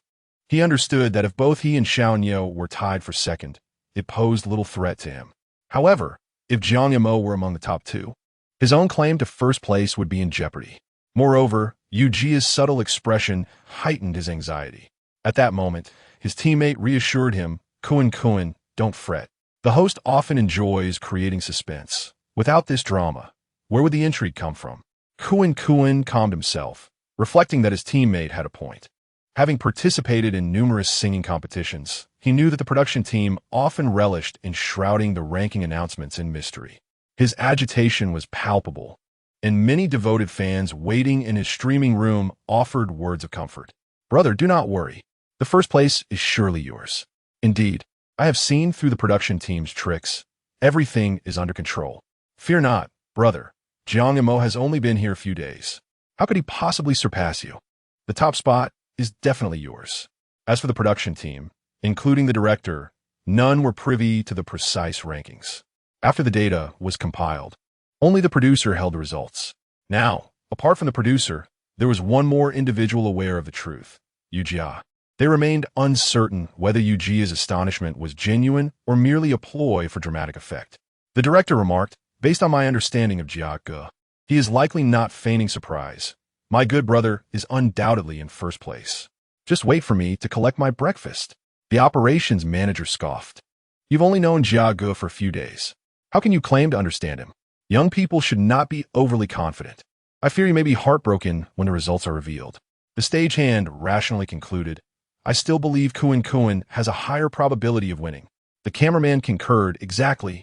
On this occasion, the director surprisingly refrained from taking sides, his brow furrowed in contemplation. It was quite conceivable that the young contender, Jiang Mo, might indeed seize victory. Meanwhile, Yu Jia, observing the audience's heightened enthusiasm, decided to forego any further suspense. The next announcement was for the second place. Let us extend our heartfelt congratulations. In that moment, time seemed to suspend, and everyone held their breath. They understood that the name announced next would signify that individual's disqualification from the championship. At last, Jia's words fell. Congratulations to Team Kunkin for securing the second position. Team Kunkin garnered a popularity rating of 2.7 million with 1.9 million viewers online and 800,000 in rewards. As soon as this result was revealed, the audience erupted into a frenzy. My goodness, Team Kunkin in second. Does that mean Team Jiang Mo is in first place? Who could have anticipated this outcome? This is truly astonishing. In less than half a month on the show, a mere amateur has outshone the top tier. Brother Jiang is remarkable. The viewers are incredible. Naturally, at that moment, some fans of Kunkin stubbornly protested. What are you so happy about? The first place has yet to be announced. Indeed, it's possible that the scores are identical, resulting in a tie for second. Observing such foolish comments, an audience member promptly countered. Are you out of your mind? All the other teams have been revealed, and only Team Jiang Mo remains. Could first place possibly belong to anyone else? Exactly. Even if two teams had the same score, it would still be considered a tie for first. Do you understand? Amidst the escalating debate, Jia's voice rang out once more. Let us congratulate Team Jiang Mo for successfully claiming the title of popularity champion for the week. Team Jiang Mo achieved a popularity rating of 3.1 million with 1.95 million viewers online and 1.15 million in rewards. With this declaration, the matter was conclusively settled. The audience erupted into ecstatic cheers. Incredible. I find myself at a loss for words to express my elation at this moment. Although I misjudged the outcome and forfeited my chance at the lottery, witnessing Jiang Mo's triumphant victory fills me with joy. As a mere bystander, seeing an amateur contestant triumph over a top-tier performer evokes an exhilarating sense of identification. Haha, this time, I am eager to see how those naysayers will respond. Indeed, this is overwhelmingly exhilarating. In the backstage area of the production team, the director was leaping with excitement, as this marked his moment of glory. No one in the entire production crew had believed that Jiang Mo could clinch the weekly championship. Previously, everyone had dismissed him as a fool, but at this moment, the reality proved that his choices were indeed correct. He was the singularly right individual. If not now, when would he confront his colleagues? A gaggle of tiny karami. Speak up. His neck reddened, and his voice surged in volume, yet no one uttered a word. Was he truly so reticent? Others wore bemused smiles, glancing at this lively character with a mix of amusement and exasperation. The director interjected, all right, you've won. We'll buy you breakfast. The operations manager remarked, you're impressive. The stage manager added, you have the keenest insight, don't you? The cameraman exclaimed, brother, you are remarkable. I have procured breakfast for you. Could you refrain from giving me that smug look? Ha ha ha. The director bursts into hearty laughter, his hands flailing uncontrollably before him. Exhilarating. Such elation. Upon hearing the news of their victory, the three individuals at Jiang Mo's side leapt up in sheer excitement. Ah. The two young women could hardly contain their exhilaration, emitting a chorus of high-pitched screams. Jiang, you are incredible. I truly never anticipated that our team would emerge as champions. Jiang Mo, you are amazing. Nanxian couldn't help but utter a curse, overwhelmed by her emotions. Unable to hold back in that moment, Jiang Mo, in a moment of humility, remarked that it was a collective effort and that they too were exceptional. Without them, their team could not have triumphed. Chapter 67. Li Huihui explodes after a period of excitement. The group finally settled down. Brother Jiang, I will prepare a meal for you. Qian exclaimed joyfully. She had never imagined that her live stream could attract over 30,000 viewers, let alone that her team could triumph over a top-tier celebrity. Before participating in the show, her live stream audience was in single digits, primarily consisting of friends and neighbors. To her astonishment, she had become a prominent internet celebrity. She recognized that this achievement was largely due to Jiang Mo. Had he not invited her to join the team, she would still be leading her previous life. Thus, During the forthcoming Wilderness Survival Challenge, she was determined to perform admirably and not let Brother Jiang down. Although Nanxian was not particularly concerned about popularity, as her career plan was to pursue civil service examinations, her participation in the program was purely for personal growth, regardless of her indifference. Having garnered such attention now offered her additional choices. To put more pragmatically, the weekly champion would receive a prize of 1 million, which would translate to over 300,000 after distribution, a substantial sum indeed. Hence, she felt immense gratitude towards Jiang Mo, even if they did not win the championship. The time spent together had forged deep bonds with her two teammates. Her frustration towards Jiang Mo stemmed from her genuine care for him. "I will help too. You are the key contributor to our victory, so take a break." After Nanxian's remark, Jiang Mo did not decline, as he had an important task at hand: to open his live stream and express gratitude to his supporters. Without their backing, he would not have reached this point. As soon as he opened the stream, a flurry of comments flooded in. Various small gifts continuously appeared, differing from the previous day's generous gifts. Today's offerings were predominantly small ones, especially fireworks. The atmosphere of victory was palpable, akin to digital firecrackers echoing across the internet. LV11. Furious old horse. Awesome, Brother Jiang. We truly claimed the weekly championship. I am so thrilled. LV16. Lonely. You have no idea how ecstatic I am right now. Truly, it feels liberating. LV20. Hey, Salva. I can already picture Kuin sour face and the stubbornness of his die-hard fans. LV11. A dong damn. I'll have some prestige when I go out now. In the realm of the internet, I can walk with pride. LV32. Villainous kitten. Absolutely. LV24. Anan. We lived up to expectations. Truly lived up to expectations. Seeing the barrage of comments from his supporters, Jiang Mo smiled and earnestly addressed the camera. In my heart, there are countless words, yet the only one that suffices is gratitude. Jiang Montak. Am immensely fortunate to have the support of so many brothers. I will never forget this kindness. LV60. Jiangnan 0070. How cheesy. LV60. Tiger roaring with might. Don't get all sentimental. We're not just here for you, but for the entire team. As the two prominent figures spoke, the other supporters eagerly chimed in. LV23. I love speaking the truth. Exactly. Though you are indeed remarkable, my friends are even more extraordinary. One individual expressed a sentiment he had long harbored, proclaiming that everyone here is impressive. Another noted the camaraderie and shared resolve that no man could possibly resist.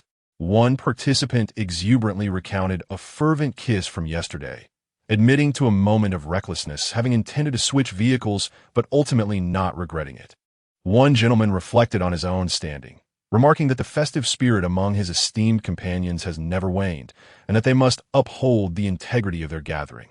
Another, expressing frustration, mused about the audacity of certain individuals, vowing to confront them whenever possible. At this moment, the enthusiasm among the supporters was palpable. It was clear that three men together could indeed stir significant events. Even if Jiang Mo refrained from rallying the crowd, the supporters would spontaneously mobilize. Such is the formidable power of men gathering in solidarity. On the side of Xiaonyogu, Li Huihui was taken aback, unable to fathom that the champion would be Jiang Mo's team. She felt as though she had lost a fortune. Just moments ago, she learned that Nanxian's live stream had attracted 30,000 viewers. 30,000. Moreover, Nanxian had only begun live streaming after joining the program, lacking any prior foundation or regular engagement in the chat. She lamented what might have been had she agreed to collaborate. With her looks and management skills, her own stream could have surpassed 100,000 viewers. Initially, she took pride in her own audience of 10,000, but now, that number seemed less impressive in light of the missed opportunity. The bitter realization struck her that these prospects had once been within her grasp. Had she not been so self-serving and had she acquiesced to Nanxian's request, everything could have unfolded naturally. Instead, her scheming had alienated friends, leading to an unsatisfactory outcome. The disparity was overwhelming, and she found it difficult to accept. Why did Jiang Mo possess such extraordinary popularity? His competitor was none other than the top-tier celebrity, Kuan. It was unfathomable that a mere internet celebrity could emerge victorious. Xiao Nyogu's mood was also far from jubilant. He accepted defeat to Kuan with grace, but was vexed by the emergence of Jiang Mo. Where had this dark horse come from? His two teammates, with their commendable yet modest popularity, were clearly benefiting from Jiang Mo's fanbase. This indicated that Jiang Mo had almost single-handedly taken on an entire team. The most astonishing aspect was that he triumphed, even besting Kuan, whom he had once looked up to. It was incomprehensible. With the results now revealed, the tension that had gripped him dissipated. After waiting anxiously by his phone all morning, his stomach began to grumble. Unlike Jiang Mo's team, they lacked provisions, and if they did not venture out to find sustenance, they would go hungry. Despite the disappointment lingering in his heart, the challenge persisted. He rose and called to the two women, Xiao Fengfeng, Li Huihui, let's step out to find something to eat. All right. Xiao Fengfeng quickly acquiesced. Li Huihui stood there, motionless and unresponsive. Xiao Nyo called out to her several times, yet there was no reaction. At that moment, the fire within him could no longer be contained, and he exclaimed, Li Huihui, what do you mean by this? You have not participated in any team activities, merely waiting for everything to be served to you. What do you think we owe you? At this point, Li Huihui snapped out of her reverie, feeling somewhat embarrassed by Xiao Nyo's words. Had been earlier, she might have obediently followed him, but her mindset had now shifted. Why do you, a mere third-place finisher, have to scold me? I turned down the champion's offer to team up with you. Do you have any idea what I sacrificed? She truly looked down upon someone like Xiao Nyo now. Chapter 68. No one wants you, why are you shouting at me? Li Huihui's tone was decidedly unfriendly. Upon hearing this, Brother Nyo was taken aback. What on earth? You prance around like a lord, lacking both skills and popularity, and truly believe yourself to be a princess? He resolved to straighten things out today. If Li Huihui continued to abstain from team activities, he would cease to share his provisions with her. She would have to fend for herself. Are you leaving or not? I'm not leaving. Liu Yui raplia succinctly. Fine. Brother Nyo had completely torn the facade now. He no longer cared how the outside world perceived their discord. Even if it meant internal strife within the team, it no longer mattered. He could no longer tolerate Li Huihui, not for a moment longer. Let me make this clear. I will not provide you with any food from now on, nor will I ask anything of you. We shall each take our own path. Li Huihui, oblivious to the gravity of the situation, retorted, Humph. Who are you trying to intimidate? Do you really think I can't manage without you?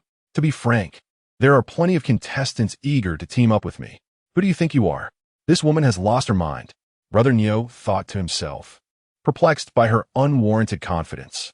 However, now that the air had been cleared, he had no desire to engage further with Li Huihui. He turned away and went off to forage with Xiao Fengfeng. In the broadcasting room, Yu Jia observed this scene with a peculiar expression. Was Li Huihui serious? From his observations throughout the week, it was abundantly clear that all the food for their team was sourced by Brother Nyo. Moreover, in terms of popularity, both Xiao Fengfeng and Brother Nyo surpassed her. As the host, Yu Jia had to be cautious with his words, refraining from voicing any harsh criticisms. Ultimately, he could only shake his head in resignation, unable to comprehend the situation. Old Huang was equally perplexed. Li Huihui appeared quite confident, yet he couldn't fathom the source of her self-assurance. The audience was also abuzz with comments. A traditional program. Finally, we've witnessed the first internal conflict within a team. I anticipated some discord. After all, team formations often lead to such outcomes. But I never expected it to be Brother Nyo's team. What astonishes me even more is Li Huihui. How bold she is. What good will that do? If Brother Nyo refuses to provide for her, she likely won't last a day. It's exaggerated. Going hungry for a day isn't an issue, but what comes next? In my view, this team is on the verge of dissolution. Li Huihui has not participated in any group activity since the first day of team formation. Internal conflict was inevitable, yet I never imagined she would remain oblivious to her own shortcomings. Meanwhile, in Jiang Mo's team, Nanxian and Qian had prepared lunch. The three of them were happily eating by the fire, while Jiang Mo, for once, was engrossed with his phone. He had no particular task for the day and hoped to engage more with his online friends. At that moment, a piece of information suddenly spread through the live broadcast room. LV23, I love to speak the truth, wow. Brothers, breaking news. The little cow brother has had a falling out within the team. LV11, a certain mountain king. LV16, walking on thin ice. Do elaborate. LV17, taro grape. The gossip is here. I'm all ears. Hurry and tell us more. The viewers were eager to know, and the informant was not one to hold back. LV23, I love to speak the truth. It seems that little cow asked Li Hui to fetch food, called her several times without a response, and finally, unable to contain his frustration any longer, he erupted into an argument. Blah, blah, blah. The entire sequence of events was explained in great detail, and as soon as he finished speaking, the viewers were amused. LV36 bright moon miles away. But seriously, where does Li Hui get her confidence? LV22 Xiao Yuan, damn. I can't comprehend this at all. LV13 irritable old horse. These princesses today really have become accustomed to being above everyone else. They truly think there's something special. LV16 lonely. It's genuinely laughable. Who would want to team up with her, given her lazy demeanor? LV20 AA Salva. She can't truly believe that a bit of charm allows her to strut about, can she? Please. This is a survival show, not a beauty pageant. LV11A Dong. Even in a beauty contest, Li Hui Wun Ti make it past the preliminary rounds. LV32 Villainous Kitten. Exactly. Our Nanxian and Qianqian are far more appealing. Jiang Mo pondered for a while and finally realized why Li Hui sounded somewhat familiar. After a moment's reflection, he recalled that she was a high school classmate of Nanxian. He had originally intended to invite her to join their team, but she had shown little interest. Nanxian, let me tell you something. Nanxian looked up at him, curious. Your friend seems to have had a falling out with her teammates. Upon hearing this, Jiang Mo noticed that Nanxian took a moment to process the information before asking. Who? Li Hui. Upon hearing the name, Nanxian paused momentarily, but quickly regained her composure. Continuing to eat. What does that have to do with me? It appeared that this young lady had seen through her friend. Perhaps it was for the best to avoid such friendships. Just then, Nanchuan's phone suddenly rang, and she pulled it out to discover that Li Hui was calling her via WeChat. Without a moment's hesitation, she chose to hang up. Li Hui? Jiang Mo inquired tentatively. Nanxian did not conceal the truth and nodded. It's her. What does she want now? Surely she ISNT hoping to team up with us? Who knows? Nanxian replied. She must have heard about our team winning first place. With her snobbish nature, it's certain. Jiang Mo was somewhat perplexed, no? If she wants to team up, the production team would undoubtedly not allow it. At that moment, Nanxian suddenly lifted her head, looking at Jiang Mo with a serious expression. Even if the production team permits it, I would never agree. Her words were resolute and unwavering. Ginger gave her a thumbs up, full of ambition. Truly, she is my sister Xian. Even though Nanxian had hung up the phone several times, Li Hui relentlessly continued to call. Eventually, Nanxian could no longer endure it and answer the call. What is it? Do you need something? Her tone was far from amiable. Li Hui, sensing this, adopted a coy voice. Xianer, what do you mean?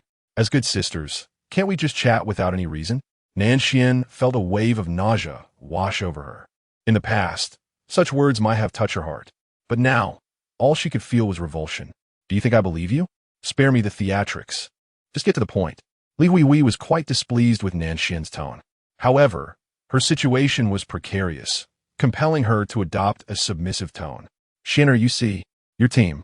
Before Li Hui could finish her sentence, Nanxian interrupted her vehemently. We don't need anyone. Even if we did, we wouldn't want you. I was blind before, but don't contact me again. I find it repulsive. That's it. With that, she hung up the phone without a moment's hesitation. Chapter 69. Striking the jackpot after lunch. The sun was blazing, and Jiang Mo had no intention of venturing outside. With nothing to occupy his time, he returned to lie beneath the large tree, nestled among the banana leaves. It had been quite some time since he last participated in a lottery. Having secured first place as the weekly champion, his prestige should have substantially increased. With a mere thought, the system panel manifested before him. Host Jiang Mo, speed 67. Strength, 73. Agility, 75. Resistance, 132. Skills, master-level carpentry. High-altitude, survival skills. Temporary items, strength potion. In use, 1 day remaining. Prestige, 530, 245. Jiang Mo rubbed his eyes to ensure he was not mistaken. He had struck it rich. Over 500,000. This was incredible. He could draw prizes 50 times. Wasn't this bound to deplete the system's resources entirely? System. Lottery. Jiang Mo, feeling extravagant, prepared to indulge in the bounty of his prestige. Detected that the host prestige has reached 500,000. Qualification for a new prize pool achieved. Simultaneously, the threshold for drawing prizes has increased tenfold. What does that mean? Jiang Mo queried, bewildered. A new prize pool has been provided. Each draw now costs 100,000 prestige. Wait, did I consent to this? Jiang Mo fumet. He had never encountered such blatant exploitation. 100,000 prestige. Given the system's nature, how splendid could the new prize pool possibly be? This was absurd. If he were to spend 100,000 prestige, would his attributes increase by 1 point or 10? Upon hearing this, Jiang Mo felt somewhat reassured. After all, attributes represented permanent growth. Regardless of winning or losing, each draw contributed to his enhancement, serving as a safety net. Initially, he intended to inquire about the contents of a new prize pool, but ultimately refrained. He was acutely aware that the cryptocurrency system would remain tight-lipped. Never mind.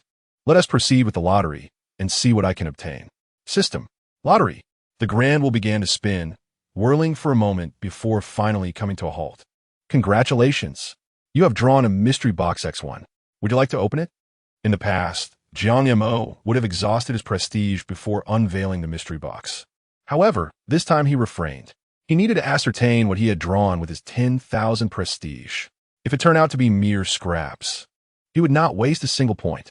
If the system refused to grant him ease, it could forget about fulfilling its own KPIs. Open the mystery box. Opening mystery box. Congratulations. You have received a strength potion, permanent, which will scale with a host's base attributes, amplifying them tenfold. Jiang Mo understood.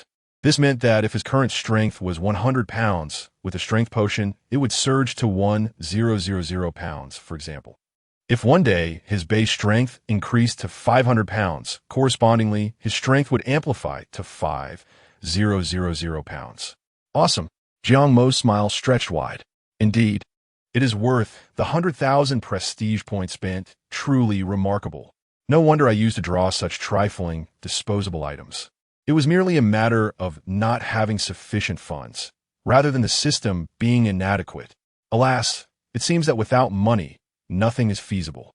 The system should continue to draw. Thank you for your patronage. All attributes 10. Proceed. Congratulations. You have drawn a mystery box X1. Would you like to open it? Continue the lottery. Congratulations. You have drawn a mystery box X1. Would you like to open it? Keep going. Thank you for your patronage. All attributes 10.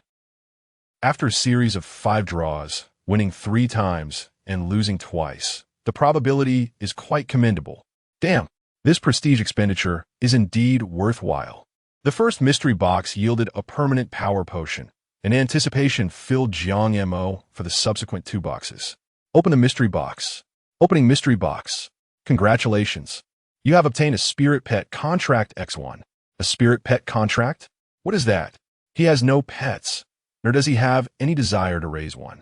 What use is it? Spirit pet contract allows you to bond with any animal. Achieve a meeting of minds, ensuring the pet's eternal loyalty and obedience.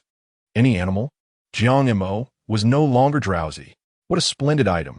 If it were limited to cats and dogs, it would hardly be of great assistance. Moreover, where would one find dogs in the wild? But with the system's explanation, its nature was transformed entirely. He contemplated what he might bond with. This item is indeed marvelous. Just the thought of it exhilarated him. He must secure a mount for himself, elevating his status to the utmost. Jiang Mo was exceedingly satisfied with the 2 mystery boxes he had opened today, especially since he still had 1 box remaining. Given the current circumstances, the contents of this last box would undoubtedly be exceptional. He could hardly wait. System. Open a mystery box. Opening mystery box, congratulations. You have obtained an epic weapon. Breaking illusion rebar. Can be stored? What is this nonsense? A weapon? Rebar? What use does he have for this? The name sounds impressive. Breaking illusion rebar. But is it not merely rebar? Would you like to extract the weapon? The system's voice echoed once more. Despite a myriad of grievances, he must ascertain what this item truly is. Extract. Bang! A black, glistening rebar appeared before him, sending dust flying as it struck the ground. Jiang Mo picked it up and examined it closely. It seemed to differ slightly from ordinary rebar, being pitch black. Furthermore, it shone as if polished with shoe polish. But what of it? What good is black? Isn't it just a mere firewood stick? An epic weapon indeed. Ridiculous. Never mind, never mind. Having drawn the spirit pet contract and the permanent power potion today, he had already profited tremendously. Such occurrences were rare before the system. However, the sole advantage of this item was its storability. With a mere thought, it vanished into thin air. In the system panel, an additional equipment slot had been prominently added, with the words breaking void rebar boldly displayed. Around 4 in the afternoon, the sun had lost its harshness. The two women invited Jiang Mo to join them as they ventured out. The roof of his sanctuary remained unfinished, necessitating a trip to retrieve the bark and grass. Jiang Mo had no objections to this. Throughout the journey, his mind was preoccupied with the spirit pet contract he had drawn that day. What creature would he be bound to? Surely not a wild boar. Riding a pig would be quite ridiculous. However, there seemed to be a lack of impressive creatures in the rainforest. If it were on the grasslands, he would consider bonding with a horse, but at that moment, he could not conceive of anything worthwhile in the rainforest. Suddenly, a loud call echoed through the trees, causing the three of them to halt in their tracks. Nan Xian and Qian Qian wore expressions of alarm. An elephant? Nan Xian found it hard to believe, as such creatures should not be present here. It seemed they were not far from the southern province. Qian Qian spoke up. Although rare, it is indeed possible for Asian elephants to appear in this area. We should leave quickly, Nan Xian cautioned. Wild elephants can be quite dangerous. Chapter 70. Night Operations. I need to use the restroom. Jiang Mo resorted to his old tricks once more. Two girls each grasped one of his hands, and Nan Xian exerted all her strength, resolutely declaring, not a chance. Hold it in. Yang Yi, you won't fool us with that tactic again. Qian Qian, usually soft-spoken, displayed an unexpected firmness as she stated. We won't allow you to move an inch today. Damn it. He had not thoroughly considered what creature to bind with the spirit contract, but upon hearing the sound of an elephant, inspiration struck him. After all, it is the largest land animal. While the Asian elephant is smaller than its African counterpart, it is still quite formidable. Just imagine, in this survival show set in the wilderness, riding an elephant daily. How impressive would that be? Moreover, the elephant could assist with physical tasks, making it utterly perfect. I truly need to use the restroom. As soon as he uttered those words, the two girls tightened their grips. Their eyes bore into him with unwavering intensity. Feeling utterly helpless, Jiang Mo resorted to desperate reasoning, hoping to persuade them. Actually, I grew up in a circus and have an innate affinity for elephants. I'm quite adept at communicating with them, truly. Was your ancestor a fortune teller? Qian Qian questioned, her expression filled with skepticism, recalling his previous claims. My great-grandmother was part of the circus, Jiang Mo blurted out. So, strictly speaking, I possess genes that are closely associated with elephants. Is that so? Qian Qian replied, unsure of his assertion. Meanwhile, Nan Xian was rolling her eyes, exasperated with the absurdity of the situation. Qian Qian, you actually believe such a flimsy lie? It's clearly a fabrication.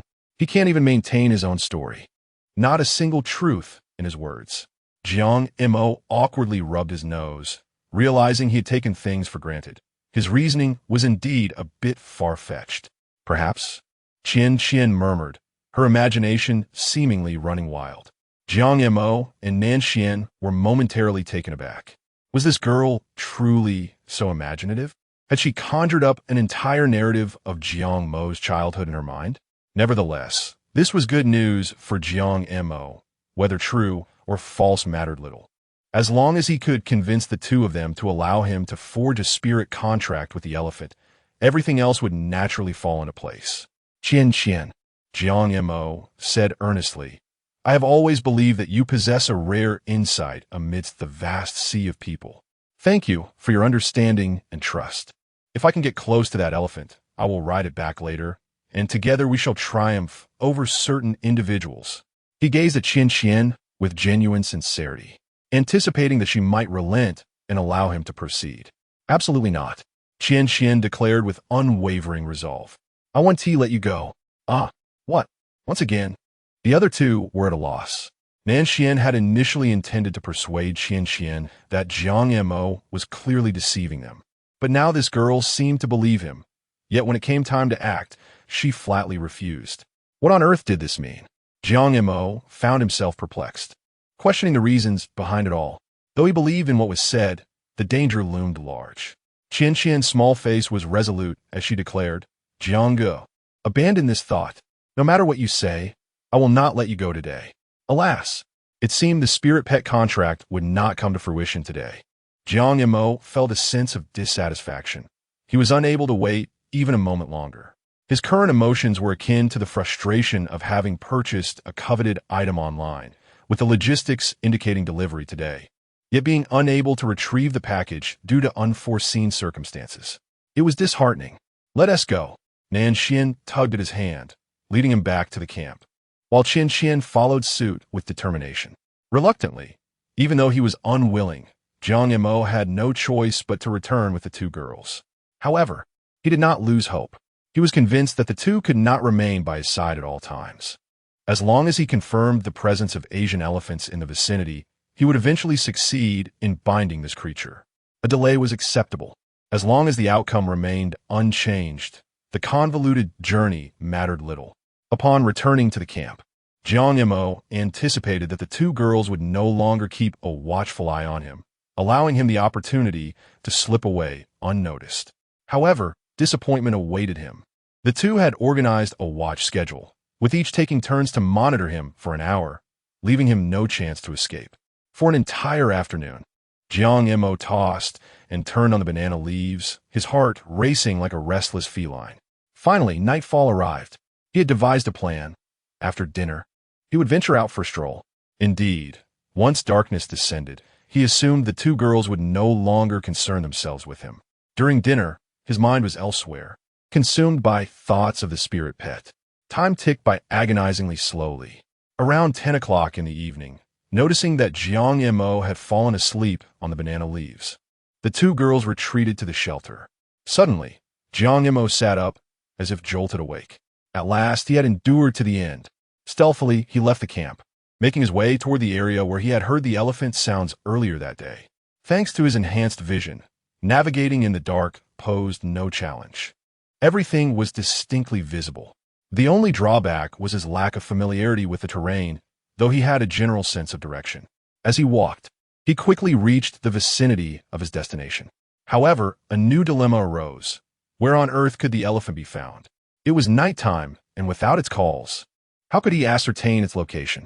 Being a living creature, it would not remain stationary. Despair washed over him. Was it truly a sign that he and the elephant were not meant to be? If he could not succeed at night, the prospect of daytime endeavors seemed even more futile. Recently, he had undoubtedly become a focal point of attention for the two girls, making solo ventures quite challenging. The situation appeared dire. Thus, he could not afford to surrender easily. The question remained, how could he uncover the elephant's traces? After much deliberation, an epiphany struck him. Did he not possess the skill of high-altitude survival? How could he have overlooked such a simple principle as gaining a vantage point? Clarity dawned upon him, and he promptly approached a towering tree, exerting his strength with both hands and pushing off the ground, effortlessly ascending the tree. After climbing approximately 30 meters, he came to a halt, for this vantage point afforded him a sufficient overview. There was no necessity to ascend further. His gaze swept methodically downward, diligently searching for traces of elephants. Simultaneously, he engaged in introspection, realizing that the skills of high-altitude survival and long-range vision should indeed form a complementary set. The potency of 1 plus 1 undoubtedly exceeds 2. The items bestowed by the system in a single lottery should possess an intrinsic connection. He had never contemplated this direction before. How then could the powerful potion, the spirit contract, and the void-breaking rebar be amalgamated? At that moment, he found himself at a loss for answers, choosing to dismiss the thought. Suddenly, with an exclamation of frustration, he shouted, "What the heck?" He had not spotted the elephant, but had instead seen. Chapter 71, African Elephant Tiger. He was certain he had not misjudged. It was indeed a tiger. Although it had darted away in an instant, the impression it left was profound. He found himself in the rainforests of Southeast Asia, where, logically, the likelihood of encountering a tiger was minimal. Even if a tiger were to appear, it could only be a Malayan tiger, which typically weighs around 120 kilograms. However, the tiger he had just glimpsed must have weighed at least 300 kilograms. Moreover, based on its appearance, if he was not mistaken, it should be a Bengal tiger. Shouldn't such a creature be found in India? How could it possibly be here? Was it some trick orchestrated by the production team? Yet that did not seem plausible. Given the Bengal tiger's ferocity due to its natural habitat, the production team would certainly refrain from introducing such a creature for the safety of the participants. So, how to explain this? Something felt amiss. From the very beginning, Jiang Mo sensed an anomaly, yet he could not quite pinpoint which aspect was off. He racked his brain, but could not arrive at a conclusion. Just as he was lost in thought, he noticed rustling leaves about 50 meters ahead, suggesting the presence of movement. Jiang Mo focused intently and exclaimed, "An elephant!" He had found it. As a tree was uprooted by the elephant, he finally saw the creature in its entirety. However, upon closer inspection, he was utterly dumbfounded, for what he beheld was not an Asian elephant, but an African elephant. This majestic creature was astonishingly massive, conservatively estimated to stand 4 meters tall, its tusks resembling two large, white scimitars. It must weigh around 10 tons, a veritable moving edifice. No way. Jiang Mo could hardly contain his astonishment. While he might concoct some rationale for the presence of a Bengal tiger, an African elephant was an entirely different matter. These elephants inhabit the vast grasslands of Africa and would undoubtedly not appear here. Yet, there it was, indisputably present.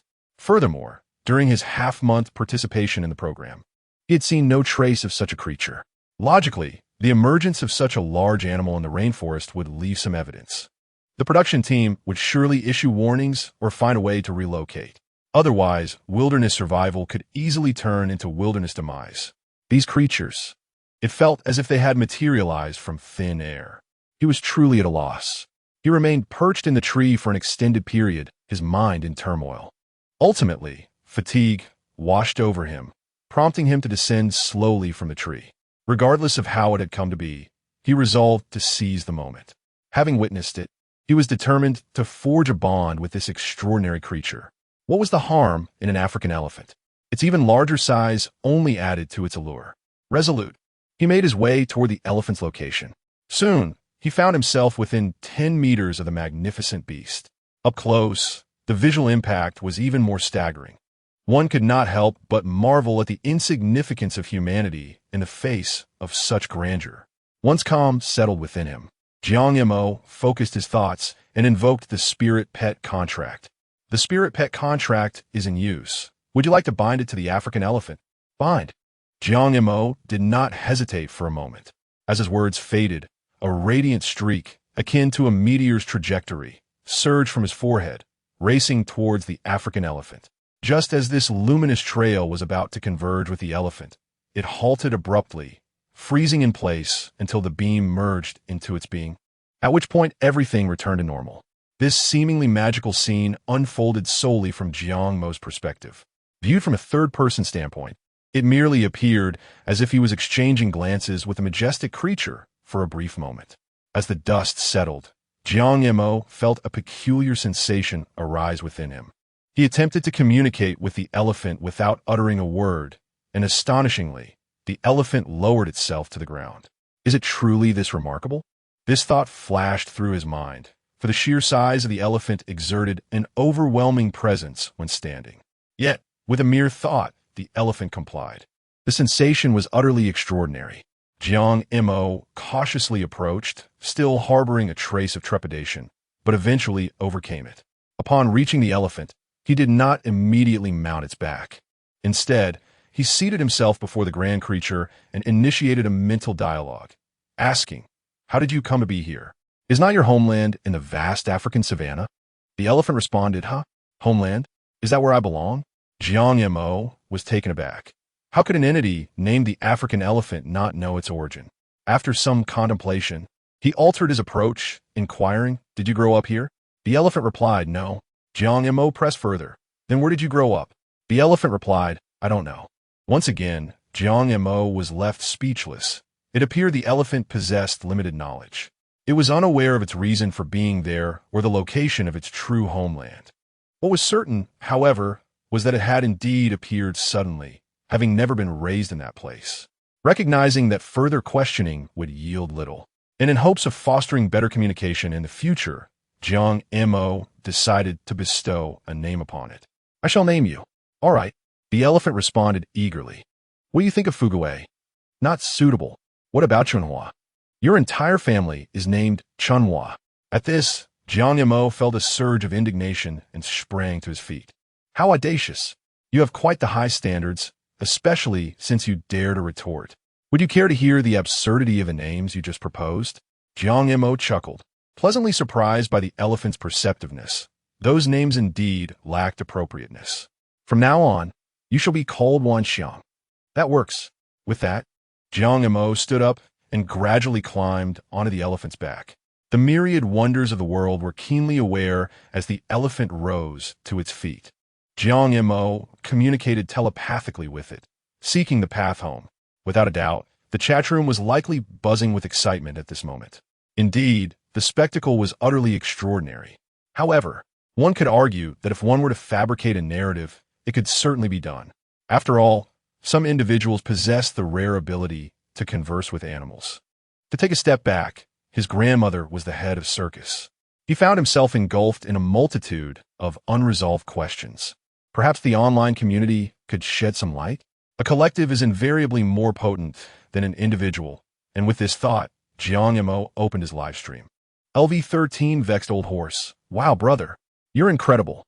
LV16 Solitude. "I'm envious." An elephant mount.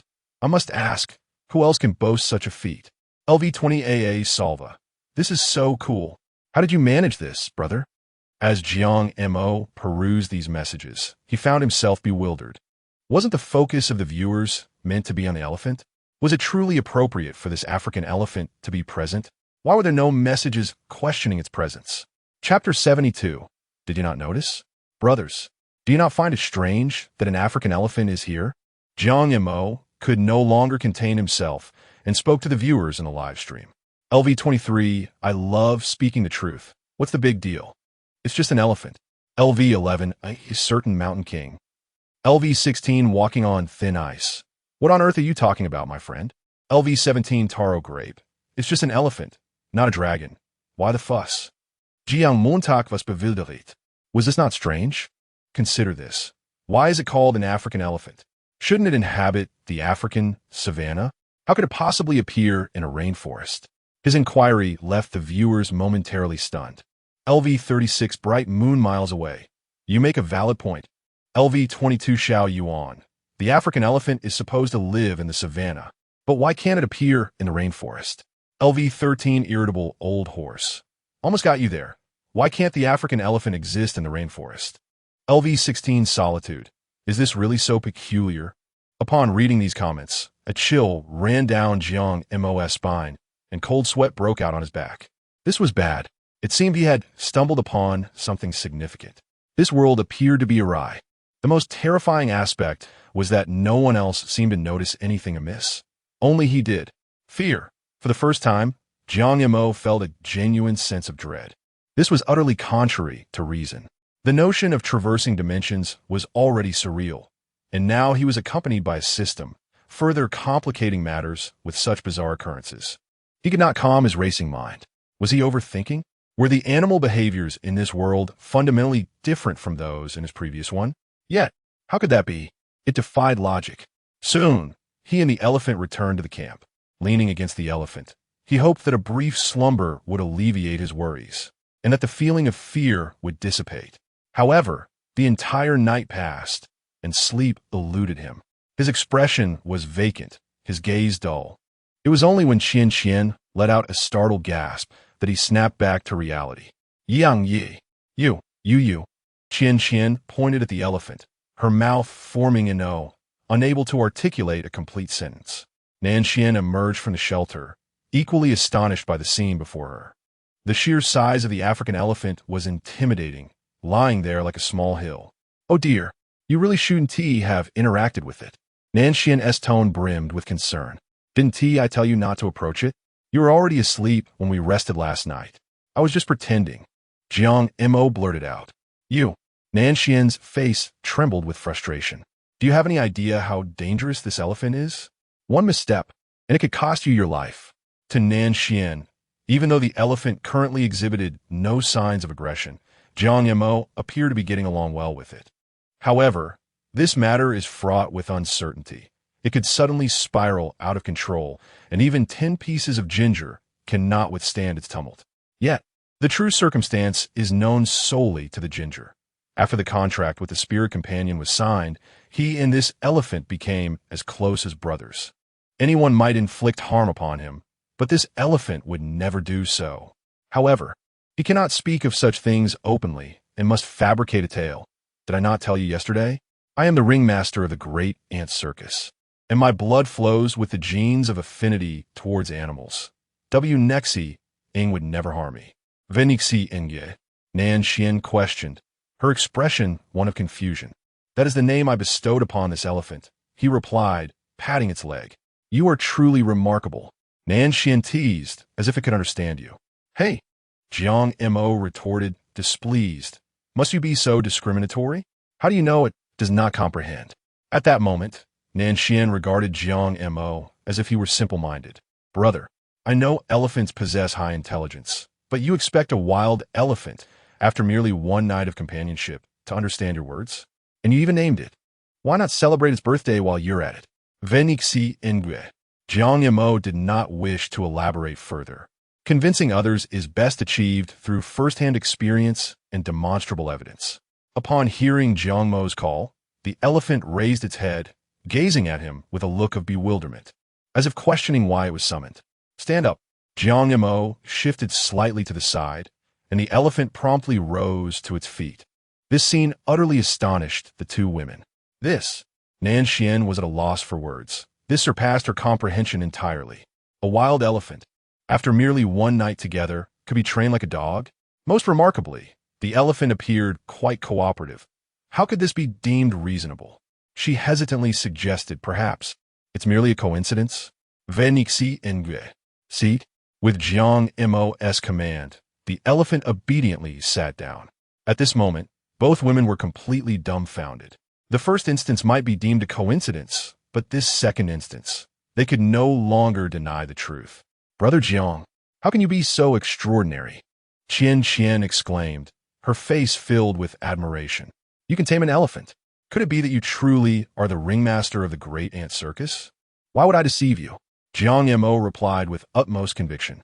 Well, have I ever spoken falsehoods? Well, have I misled you? That is true. Qian began to speak, but quickly changed her words. No, you did deceive us. You claimed you were going to the restroom, yet you. Jiang Mo rubbed his forehead, realizing this matter would not be easily dismissed. However, his thoughts were not occupied with that. He could not calmly bask in Qian's adoring gaze. Qian, do you recall what you told me yesterday?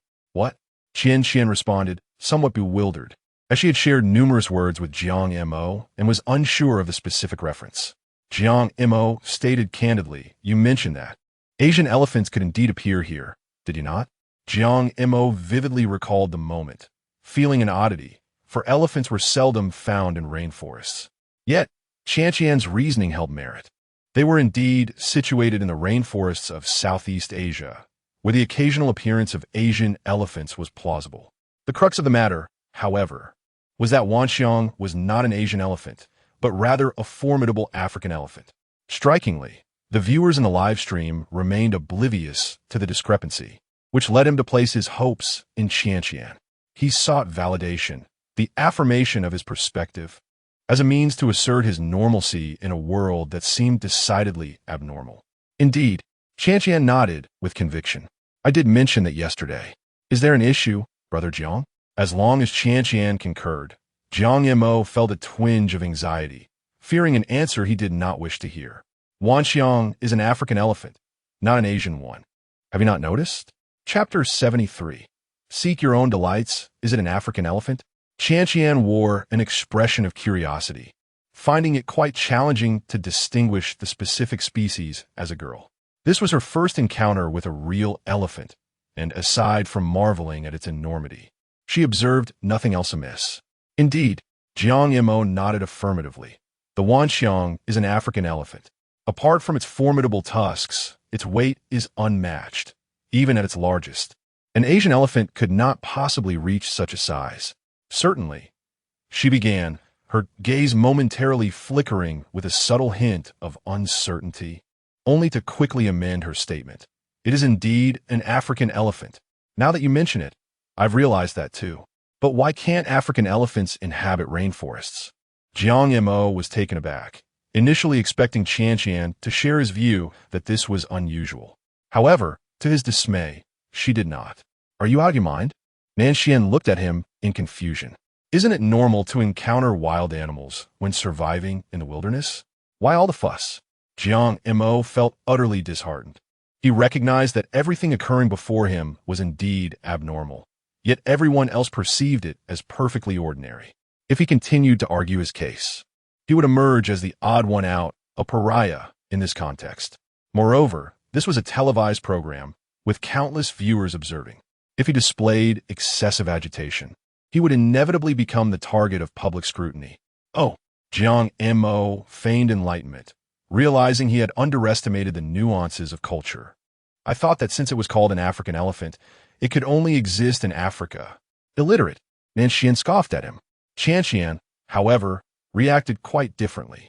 When Jiang Mo concluded his statement, her eyes sparkled momentarily before returning to their usual demeanor. At 9 a.m, everyone from the production team had arrived.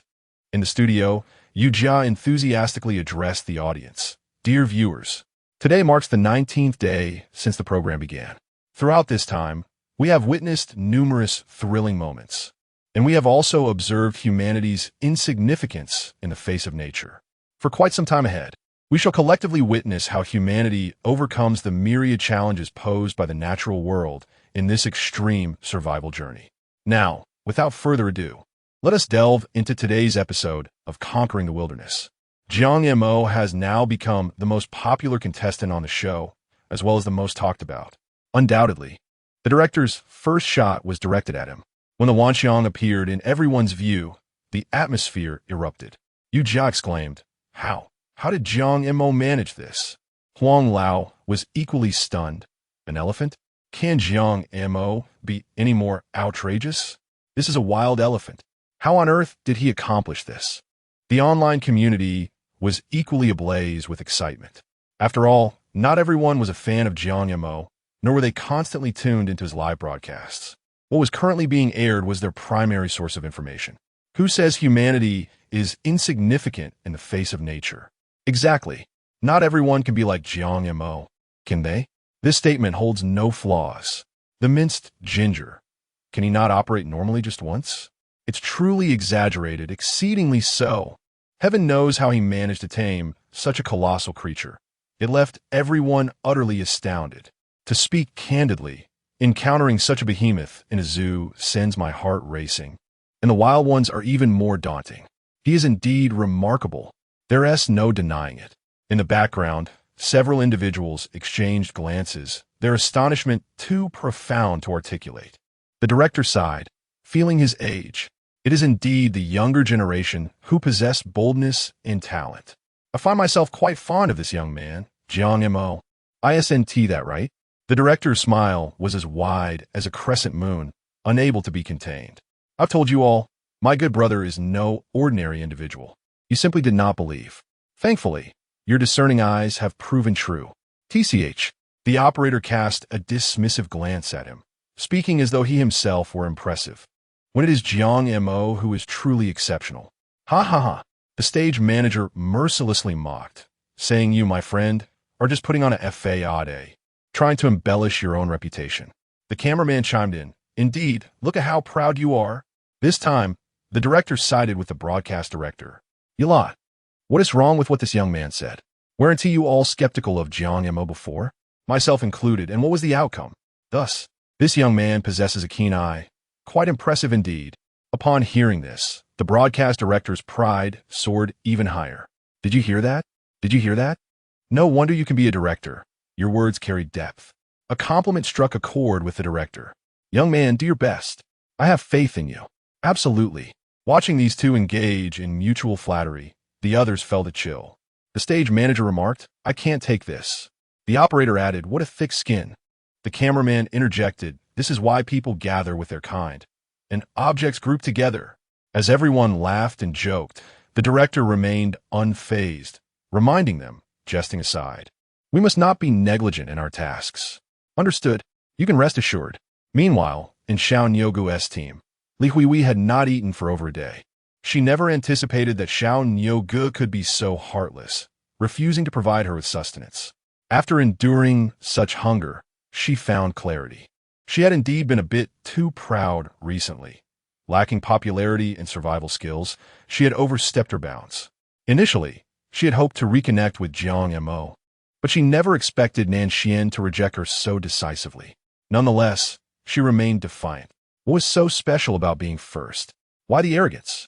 Previously, she felt somewhat guilty towards Nanxian, but now it seemed they were all cut from the same cloth. No one was morally superior. Since things weren't working out with Nanxian, she had no choice but to return to her own team. Although she currently looked down upon Xiao Nyogu, circumstances compelled her to temporarily yield. Observing her teammates indulging in their meal, she couldn't help but salivate uncontrollably. Finally, she slowly approached, adopting a sweet tone. Xiao Nyogu, could you perhaps spare me a morsel? I acknowledge my previous missteps, and I assure you that I will partake in all future team activities. Xiao Nyo glanced at her, curious if she was indeed craving food. Li Hui nodded eagerly, primarily because her hunger was overwhelming. Huh? Xiao Nyo scoffed, questioning why he should share his provisions with her. This remark ignited a spark in Li Hui. It mirrored her past interactions with Nanxian. What had she done to deserve such animosity? What do you mean by that? Nothing of significance. Xiao Nyo turned away, dismissing her entirely. If you desire food, seek it on your own. I would rather discard my meal to feed stray dogs than offer you even a morsel. Do you comprehend? Chapter 74. In peril, Li Huihui initially intended to persevere, yet her overwhelming hunger, compounded by low blood sugar, led her to faint after an extended period without sustenance. The production team swiftly initiated rescue operations. Due to her physical condition and her lack of wilderness survival skills, they promptly revoked her eligibility to compete. In truth, there was no need for formal cancellation. Her performance had already resulted in her elimination. When the production team announced this news, the audience erupted in applause. It was high time for Li Huihui to be eliminated. Many wondered how she had been selected in the first place. Such individuals fail to grasp the reality of their situation. Had she possessed even a modicum of cleverness, she might have endured longer on Brother Nyo's team. It was rumored that Jiang Mo nearly teamed up with her but dismissed her outright, finding her unsuitable. This revelation only added to the amusement. Soon, the news spread, reaching Jiang Mo and her companions, who were enjoying dinner. Your friend has been eliminated, Jiang Mo declared, tearing off a hearty piece of meat. Can't you ever keep your mouth shut? Nanxian shot him a glance. Repeat that. Her elimination is of no concern to me. Do not utter her name in my presence again. It's repulsive. This was the second time Qian had heard Li Huihui's name, and she was unaware of the preceding events. Curiosity piqued. She asked, who is Li Huihui? Nanxian. Do you have a grudge against her? Nanxian remained silent, truly disinclined to mention that person. Observing Qian's inquisitive expression, Jiang Mo recounted the entire episode from beginning to end. Upon hearing it, Qian's face lit up in realization, and and she cheerfully exclaimed, "She seems quite nice." Jiang Mo, puzzled, inquired, "What do you mean by that? Are you trying to provoke Nanxian?" Nanxian, equally bewildered, thought it strange that Xian, who typically exhibited emotional intelligence, would praise Li Huihui despite their obvious discord. It seemed counterproductive. "No." Xian quickly waved her hands, realizing her words had been misconstrued. "What I meant is, had she not withdrawn, I would have had no chance to team up with you. I would have lost two excellent teammates." After some clarification, Jiang Mo remarked, "Xian, please refrain from such wordplay in the future. You simply do not appear to be the type to engage in it, and we might take you seriously." Nanxian nodded in agreement. "You've picked up bad habits from Jiang Mo." Jiang Mo retorted, "How can everything be attributed to me? You truly have a knack for it." Xian, unable to suppress her laughter, relished being part of this team. Suddenly, a low growl reverberated through the air, startling the trio. The sound was all too familiar to Jiang Mo, having heard it countless times in the animal kingdom. It was the roar of a tiger. He looked up to see a tiger crouching in the nearby grass, its piercing gaze fixed intently upon them. Had it not been for the flickering flames, the tiger would have likely pounced without hesitation. Qian and Nanxian were visibly pale, clearly frightened. Jiang Mo dared not hesitate, fearing that the tiger would soon react, and the flames would no longer protect them. "Wanxiang," Jiang Mo called, and Wanxiang approached. "Get down," he commanded, then turned to the two women, urging them to climb on quickly. At this moment, the two women could hardly concern themselves with Wanxiang's safety. After all, it was far less perilous than facing that tiger. Once they had ascended, Jiang Mo followed closely behind. As the trio settled, Wanxiang stood up abruptly. With a long, resonant call, Wanxiang emitted a warning sound, pawing the ground with its front legs. This was a display of defiance. In the African savanna, lions typically do not dare to attack elephants. However, in India, there have been incidents of tourists on elephants being attacked by tigers. This indicates that, under normal circumstances, felines would not easily provoke elephants. Yet it is equally challenging for elephants to confront them. Their agility and speed are not comparable. Indeed, the tiger remained indifferent to Wanxiang's show of strength, its gaze fixed unwaveringly on Jiang Mo and the two women, not once straying. The intensity of that stare sent chills down their spines. In the broadcasting studio, the director had just switched the camera to capture this tense scene. Yu Jia's complexion drained of color. Previously, Jiang Mo had faced wild boars and elephants, yet their threat paled in comparison to that of a tiger. And this was a Bengal tiger, the most ferocious of its kind, bar none. Jiang Mo's team was in a perilous situation, and I trust our staff has activated the emergency protocol. The only glimmer of hope is that Jiang Mo and the two others are currently safe atop the elephant. After Yu Jia spoke, Huang Lao shook his head. "No, Bengal tigers are inherently fierce due to intense territorial competition, and look at its movements. It appears poised to attack." Huang Lao's voice trembled, revealing his anxiety. His entire demeanor taut. "I hope Jiang Mo can hold on until the rescue team arrives." This scene resonated deeply with the online viewers, as the palpable tension enveloped everyone. "It's over. I'm done for. This is no joke." Conservatively estimating, that tiger must weigh over 300 kilograms. I only hope the rescue team arrives swiftly, otherwise. These three are surely doomed today. Though I hate to admit it, they may not survive the wait for help. Indeed, the production team would take at least 20 minutes to reach the destination. And if the tiger is determined to attack, it could resolve the situation in mere minutes. Alas, why is Jiang Mo so unfortunate? Just after securing the weekly championship, he encounters such peril. Meanwhile, at the production team, all staff wore expressions of anxiety. The director, clutching a walkie-talkie, began to urge, "Rescue. Where are you? How long until you arrive? Rescue. Director, we're just about to take off, and you have already asked 4 times. I understand your urgency, but we must be afforded some time, don't you think? Director, can I afford not to be anxious? Every second you delay diminishes the hope of survival for Jiang Mo. Rescue. I comprehend. We're doing our utmost." At this moment, the director's face bears the pallor of despair, as if mourning a profound loss. Without a doubt, he is the one most concerned for Jiang Mo's well-being. especially considering the grim odds of survival in his current state. As a seasoned enthusiast of the animal kingdom, he possesses a deep understanding of animal behavior, particularly that of felines. The more lucid he becomes, the more he realizes that the likelihood of a miracle occurring is nearly non-existent. Chapter 75. The sudden encounter with the tiger. In this moment, the hearts of the three individuals were in their throats. The tiger emitted a deep, resonant roar, arching its body, a clear indication of its impending attack. Wanxiang adjusted his stance, ensuring that he maintained a constant line of sight on the tiger. Only by doing so could he safeguard the trio to the fullest extent. His focus was razor-sharp. If he could land just one strike on the beast, it would be incapacitated. However, this task proved formidable, as his large physique hindered his agility. Suddenly, the tiger lunged, charging towards Wanxiang's left side with a speed akin to a released arrow, leaving behind a fleeting shadow. As the tiger closed in, Wanxiang pivoted to the right, gathering his strength to deliver a powerful blow with his exaggerated trunk. Just as his trunk was about to connect with the tiger, the beast abruptly altered its course, causing Wanxiang's strike to miss entirely. Before he could react, the tiger propelled itself upward with a powerful kick from its hind legs, soaring through the air in a manner reminiscent of a motorcycle taking a sharp turn and leaping. The two women screamed frantically, eventually shutting their eyes in sheer terror. They found themselves unable to confront the tiger's gaping jaws. Perhaps closing their eyes would afford them a semblance of safety. Though this act was somewhat self-deceptive, it was a natural instinct for humans when faced with peril. The tiger's leap was astonishing.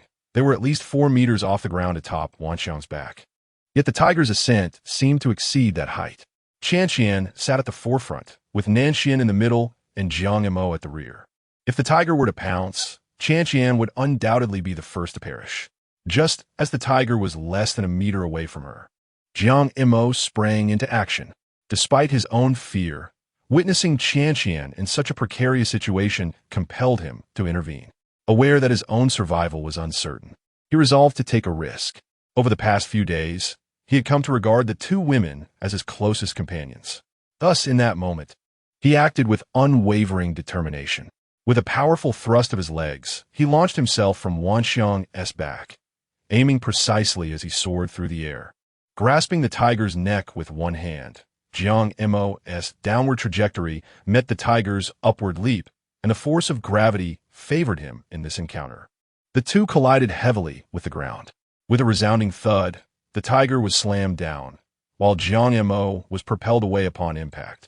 Nanxian and Qianqian, having initially opened their eyes at the sound, were deeply moved to witness Jiang Mo's audacious act of tackling the tiger to save them. Yet at that moment, their hearts were consumed by concern. Jiang Montak, brother Jiang. Their voices rang out, tinged with panic and despair. After witnessing this scene, Yu Jia was momentarily stunned. To speak candidly, if he were to swap places with Jiang Mo, he would lack the courage. Even though he was aware of the close-knit bond within Jiang Mo's team, he could not bring himself to sacrifice for others. All he felt was a sense of luck. Perhaps if the tiger was satiated from devouring its comrades, it would spare him. Though such thoughts were undeniably selfish, they were his honest reflections at that moment. Jiang Mo. He is truly magnificent. After much contemplation, he finally managed to articulate this sentiment. Indeed, Huang Lao chimed in, if it were me, I truly wouldn't dare. Jiang Mo is incredibly brave. However, this was not the moment for admiration.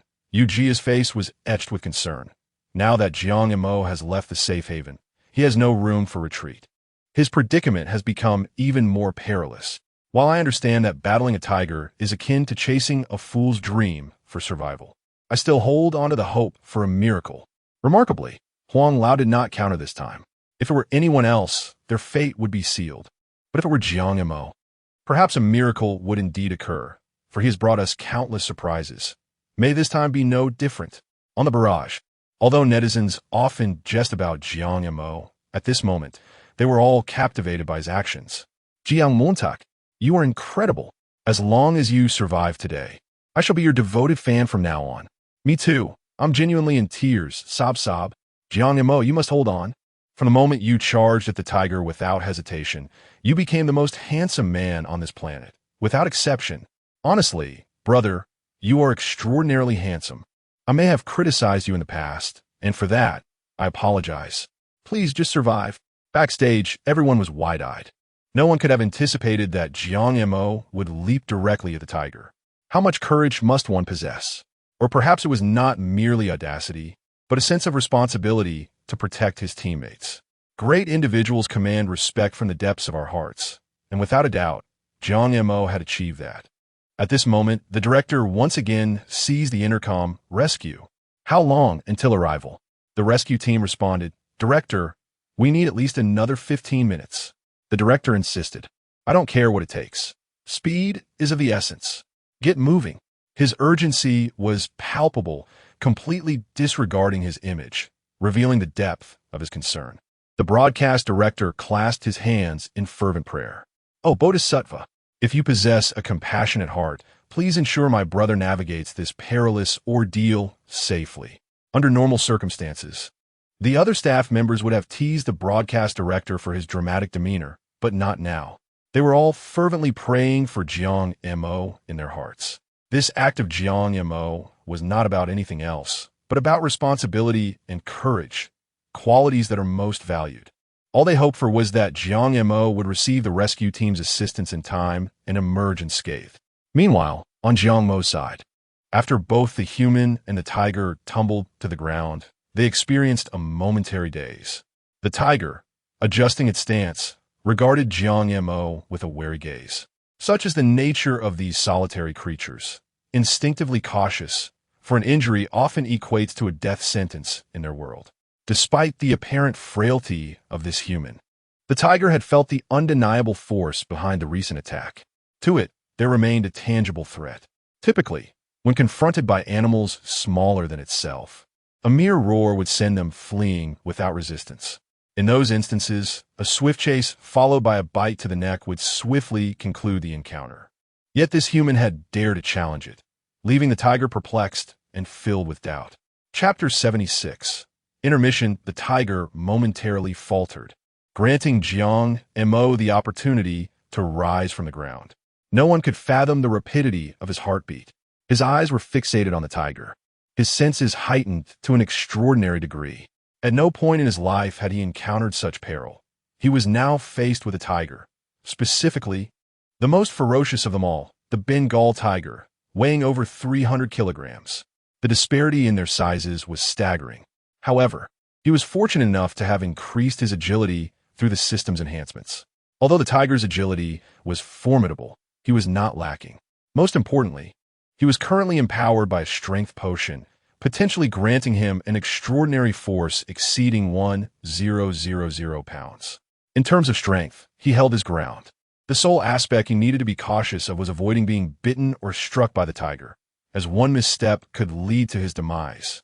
The tiger emitted a deep growl once more, arching its body in preparation for another assault. In the blink of an eye, the tiger sprang into action. Though the two women on its back were terrified, they remained transfixed on the scene before them. Realizing the tiger was about to pounce, they urgently called out, "Jiang Mo, be careful." Jiang Mo's reflexes were markedly superior to those of an ordinary person. He had already sensed the impending danger before their warnings. He understood clearly that mere defense would not suffice. The only path to safety lay in offense. This was the best defense. As the tiger charged, Jiang Mo, refusing to retreat, propelled himself forward like a coiled spring. Seeing Jiang Mo advance rather than retreat astonished the two women. "Jiang Mo, don't. Kuyin. Jiang Mo, don't be reckless," Nanxian added. Yet their exclamations did not deter him. A singular thought consumed his mind. Charge forward. He had even devised a strategy.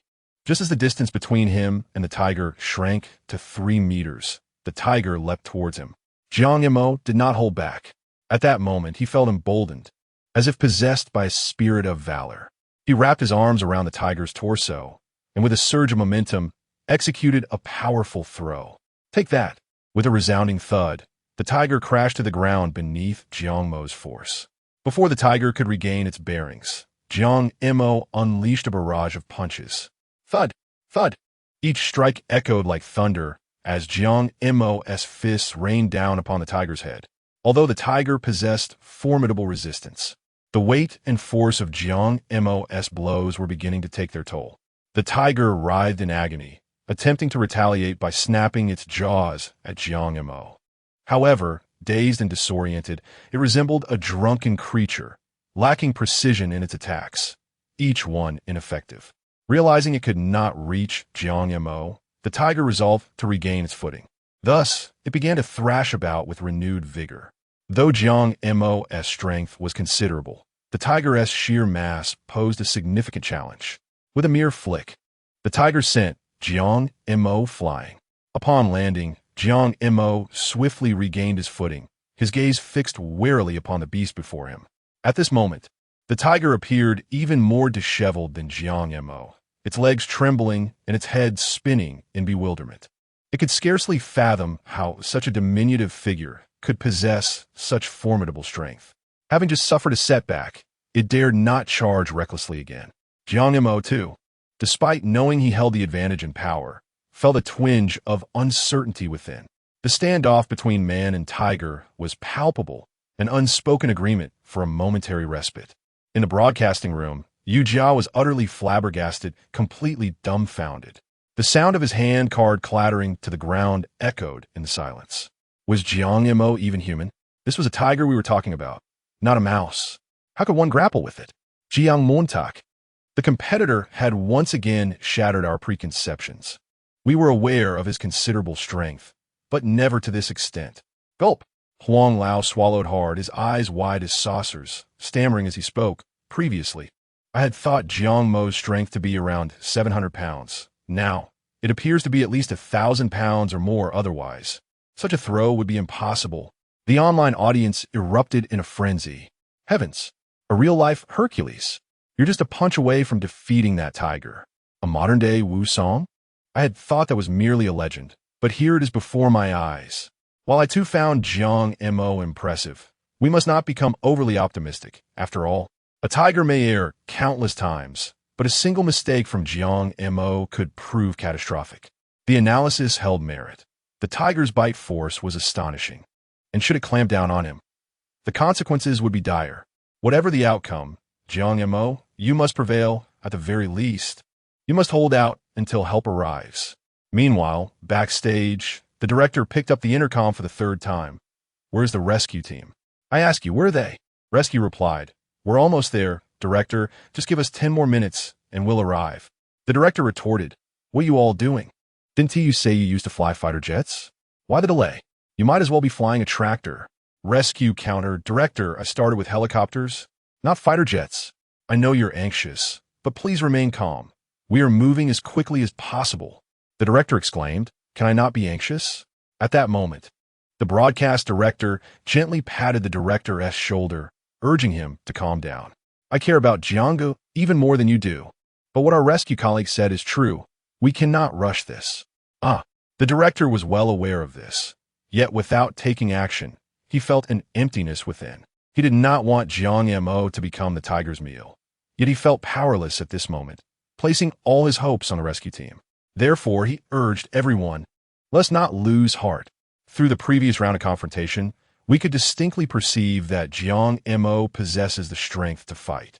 If he were to engage his intellect, he might be able to prolong his survival until help arrives. But forget it, the director exclaimed. While intelligence is indeed a valuable asset, my dear brother lacks it. If we speak of courage, perseverance, or any other virtue, Brother Jiang is undoubtedly exceptional. However, when it comes to employing his brain, I'm afraid that's simply not in his repertoire. Although the director's words may carry an element of exaggeration, the analysis holds considerable merit. From the very first day, Jiang Mo participated in the program. All of his actions stemmed from sheer recklessness. Expecting him to patiently bide his time is, quite frankly, implausible. The director remarked, let me put it this way. I would rather believe that my brother Jiang could deliver a fatal blow to a tiger than to trust that he would strategize and outmaneuver it.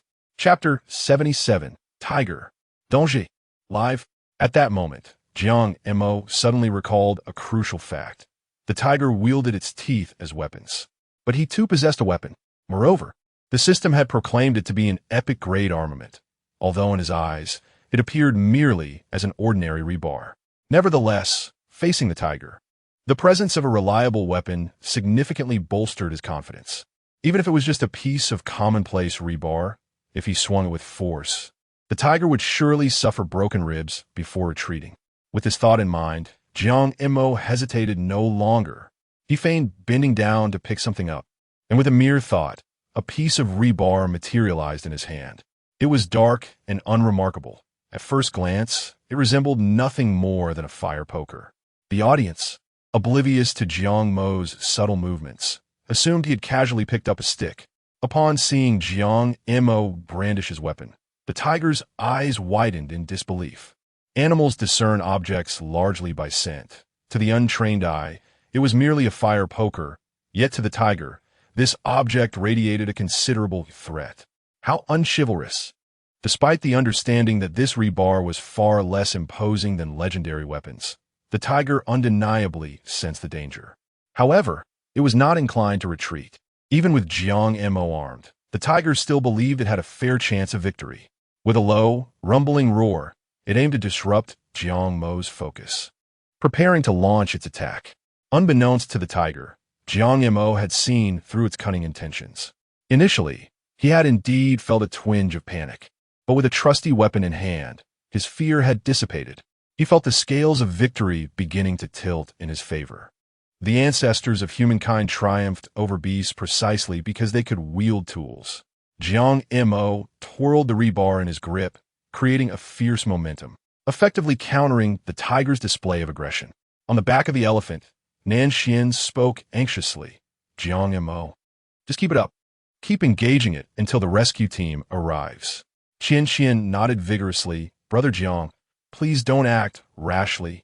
Don't truly believe you can take on a tiger with just a fire poker. It is a tiger, after all. It was no wonder some said that women only slowed down the speed of drawing a sword. At this moment, he finally understood. Fortunately, Jiang Mo remained unfazed. Although he recognized their concern, the reality was that refraining from battle would only lead to being devoured alive. Even in death, he would prefer to fall while charging forward. In his previous life, he had detested having support stand behind him while he, as an ADC, faced his enemies directly. As a damage dealer, as a man of valor, his singular thought was to charge ahead, refusing to retreat. With a fierce glare fixed upon the tiger, he muttered, "Today, we shall engage in a true 1v1 battle of men. Whoever shows fear is a coward." The tiger, perplexed, could not comprehend Jiang Mo's words, but could distinctly sense the heavy sarcasm emanating from him. Unfortunately, in the wilderness, who is unaware of the tattooed brother? Who among us is not a bit of a rogue? Initially, it harbored some reservations, but now it could no longer endure. With a powerful thrust of its legs, the entire tiger's body launched forth like a cannonball. This time, it was thoroughly prepared, ever vigilant against Jiang Mo's grapple. Soaring high, its forepaws lunged forward, deliberately exposing its underbelly. Should Jiang Mo attempt to pounce, it would swiftly strike down with a paw. Having been careless the first time and failed to evade, it had afforded Jiang Mo an opportunity. However, at this moment, Jiang Mo wielded a weapon. Who would engage in grappling? With a mighty leap, Jiang Mo raised the rebar high above his head, his body bending in a perfect arc, adopting an ideal battle axe stance. As he swung his arm in a wide arc, his long reach, combined with the length of the weapon, ensured that he would strike the tiger before it could reach him. The tiger, preoccupied with anticipating Jiang Mo's grapple, only comprehended the danger as it drew nearer. Realizing the rebar was aimed directly at its forehead, alarm, panic, the tiger's heart sank. If that strike landed, it would not only be subdued, but potentially meet its end. As the blow was about to connect, it forcefully twisted in mid-air to evade the impact on its skull. Thud! The weapon struck its side with great force. Crack! A sound echoed as its rib fractured. Yet, the assault did not end there. The sheer power of the blow rendered it breathless, feeling as though death was imminent. Thud! With a resounding crash, the tiger fell heavily to the ground, struggling for an extended period without rising. Observing this, Jiang Mo exhaled in relief. He was aware of the tremendous force behind his strike. It was indeed formidable. Beyond his own strength, the rebar had played a significant role. How to describe the sensation? In his hands, it felt almost weightless, perfectly attuned to him, a true embodiment of man and weapon. He had yet to unlock any additional functions of the rebar. Logically, a weapon bestowed by the system should possess special effects. However, for now, he had not discerned its intricacies. But why dwell on it? At least the immediate crisis had been averted. As he witnessed the tiger's ongoing struggle, Jiang Mo wasted no time and approached with the rebar in hand. If he did not strike now, when would he? Seizing the moment of weakness to claim its life. Just as Jiang Mo neared the tiger, it lay there, no longer resisting. Clearly, it understood what awaited it. Jiang Mo suspected he was hallucinating. He perceived a plea within the tiger's gaze. This was unexpected. You are the king of the forest. Do you wish for mercy? Jiang Mo lowered the rebar. The tiger seemed to comprehend, even nodding in response. This left Jiang Mo momentarily befuddled. This tiger was cunning. What if it attempted to ambush him later? Such creatures are unpredictable. Releasing a tiger back into the wild is a grave mistake. Seeing Jiang Mo hesitate, the tiger began to rub its head fervently against Jiang Mo's calf, its tail wagging with excitement, an image reminiscent of a playful kitten. The tiger was genuinely perplexed, even though Jiang Mo appeared completely unguarded at that moment. It dare not launch an attack. Having already suffered 2 broken ribs, its movements were cumbersome, and a single bite might only result in the loss of a leg for Jiang Mo. However, should Jiang Mo strike down with that stick, the tiger would undoubtedly meet its demise on the spot. Although it lacked the intelligence of humans, it was acutely aware of the gravity of life and death. Jiang Mo was also contemplating the prospect of keeping a large feline companion, which would certainly be impressive. However, he had a spirit contract with Wan Xiang, allowing them to communicate effortlessly. This tiger, on the other hand, could not comprehend human language. How could he ensure that it would obediently heed his commands? Chapter 78. A stick and the clarity of gaze. Jiang Mo hesitated. To strike it down seemed excessive. Deep within, he yearned to keep the tiger, yet without a contract or any binding agreement. Such a creature was far too unpredictable. He was not afraid. But what of Nan Xian and Qian Qian? These 2 ladies were utterly defenseless. Before the tiger, they would be mere playthings. Though reluctant, Jiang Mo made a firm decision. He kicked the tiger, urging it to leave. The tiger stared at him, bewildered and perplexed. Jiang Mo could not concern himself with its confusion. Did it not comprehend the command to depart? With that, he brandished a steel rod. The tiger understood immediately. If it lingered, that rod might indeed send it to meet its ancestors. It struggled to rise, staggering toward the woods. Casting glances back, whether from caution of Jiang Mo's potential strike or from reluctance to depart, remained uncertain. The production crew stood dumbfounded at this spectacle, particularly the director. He had just urged the rescue team with such urgency, fearing they would be too late, and now, well, it seemed entirely unnecessary. Could Jiang Mo truly be so formidable? That was a tiger, a Bengal tiger, weighing over 300 kilograms. 2 strikes had rendered it submissive? Remarkable indeed. He picked up the intercom. Return. No need for assistance. Has someone already perished? The rescue team felt a pang of guilt, wondering if they could have arrived sooner to avert this tragedy. Director, I apologize. We rushed as best we could, but unfortunately, we were a moment too late. The director was left in a state of confusion. Did you say someone has perished? What? No one has died? What does that mean? He scared the tiger away. As he spoke, a clatter echoed through the intercom. The rescue team hurriedly picked it up, questioning whether they had misheard. Jiang Mo had driven off the tiger? Are you certain you are not jesting? That is a tiger. Do you truly consider him a warrior like Wu Song? The director, lacking the time to elaborate, understood the incredulity of the rescue team, for the event was indeed shocking. You will comprehend upon your return. Skeptical, yet obedient to the director's command for retreat, the team prepared to head back. Meanwhile, the broadcast director stood frozen, like a wooden post. He knew his close friend was formidable, but never had he anticipated such prowess. Time and again, he thought, Jiang Mo was finished. Yet again, Jiang Mo defied his expectations. Could one truly be so extraordinary? The concept of reason seemed inapplicable to Jiang Mo. After all, it was a tiger. With a single strike, it had rendered the creature's gaze clear, devoid of menace. Was this not even more impressive than Wu's song? At that moment, the operator gazed starry-eyed, almost infatuated, exclaiming, "Indeed, there exists such a flawless man in this world. A modern-day elbow. I shall surely marry such a man. The sense of security would be overwhelming. Being with him, I fear nothing, not even the apocalypse." The director cast a scornful glance at him, thinking, is he dreaming? Those wishing to bear children for my dear brother are likely queuing all the way to Europe. He might as well wait for his next life. In the broadcasting studio, Yu Jia was utterly astounded. When Jiang Mo executed a body slam on the tiger, he was left in sheer disbelief. This is utterly absurd. Jiang Mo picked up a firewood stick and, with a single blow, transformed the tiger into a mere cat. Is this even plausible? His mouth agape. He was rendered speechless for what felt like an eternity. Upon witnessing this scene, netizens erupted in laughter. Ha ha ha. Yu Jia is dumbfounded. To be honest, I seldom see Yu Jia in such a flustered state. He is the most formidable host in my eyes, unmatched. One cannot truly blame him. Would you care to witness what Jiang Mo has accomplished? I'm still in shock. I, too, have been hesitant to open my eyes for quite some time, fearing I might not withstand the gruesome spectacle. I had even imagined Jiang Mo being torn apart. The wildest warrior of the wilderness. Do you think this is a jest? Could it be that superheroes truly exist in this world? How else can we explain Jiang Mo's feats?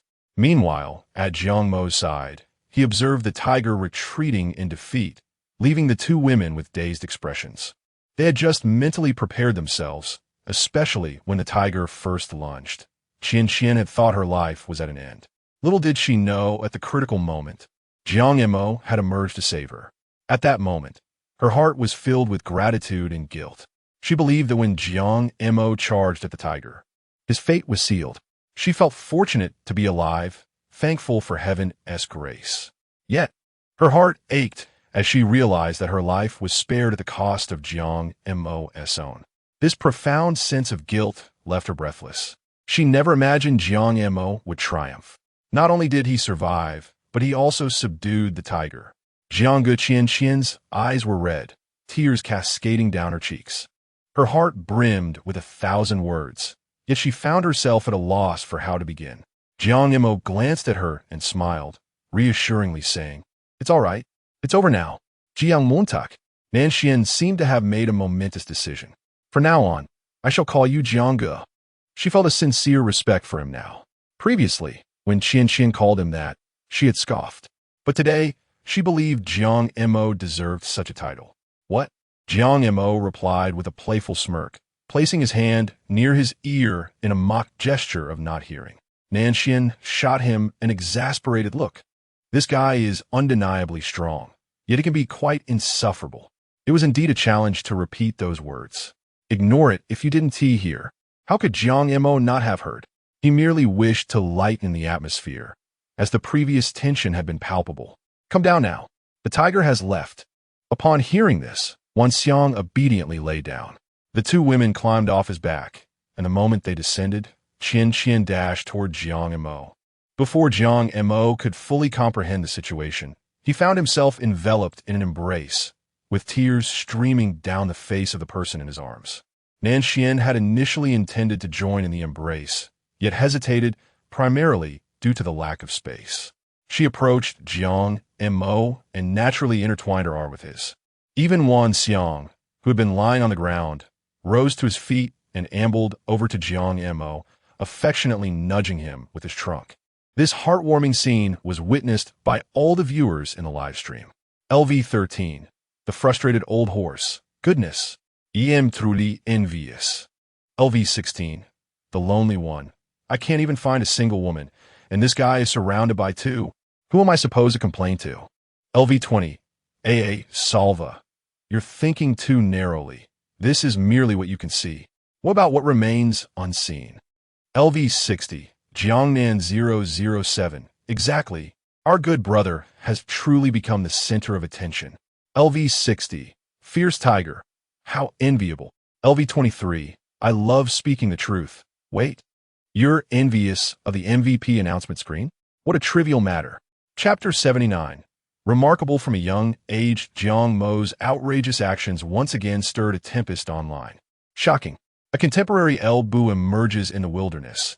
As competitor, Jiang Mo boldly confronts a Bengal tiger. The production team hastily procured exorbitant insurance. Experts remain silent.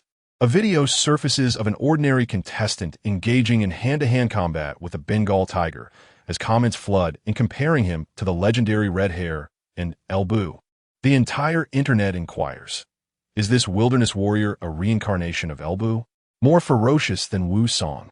Jiang Mo's single blow leaves the tiger's gaze clear. A multitude of trending topics, all centered around Jiang Mo, has propelled his fame to new heights. Even the elderly have become acquainted with his name.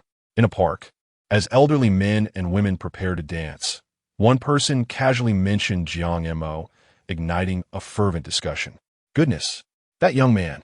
He fought a tiger. I heard my grandson mention him and thought it was just talk, but I saw that segment on television this afternoon. How is this lad so formidable? If only I were decades younger, I would pursue someone like him. Even at our age, he would be a true man.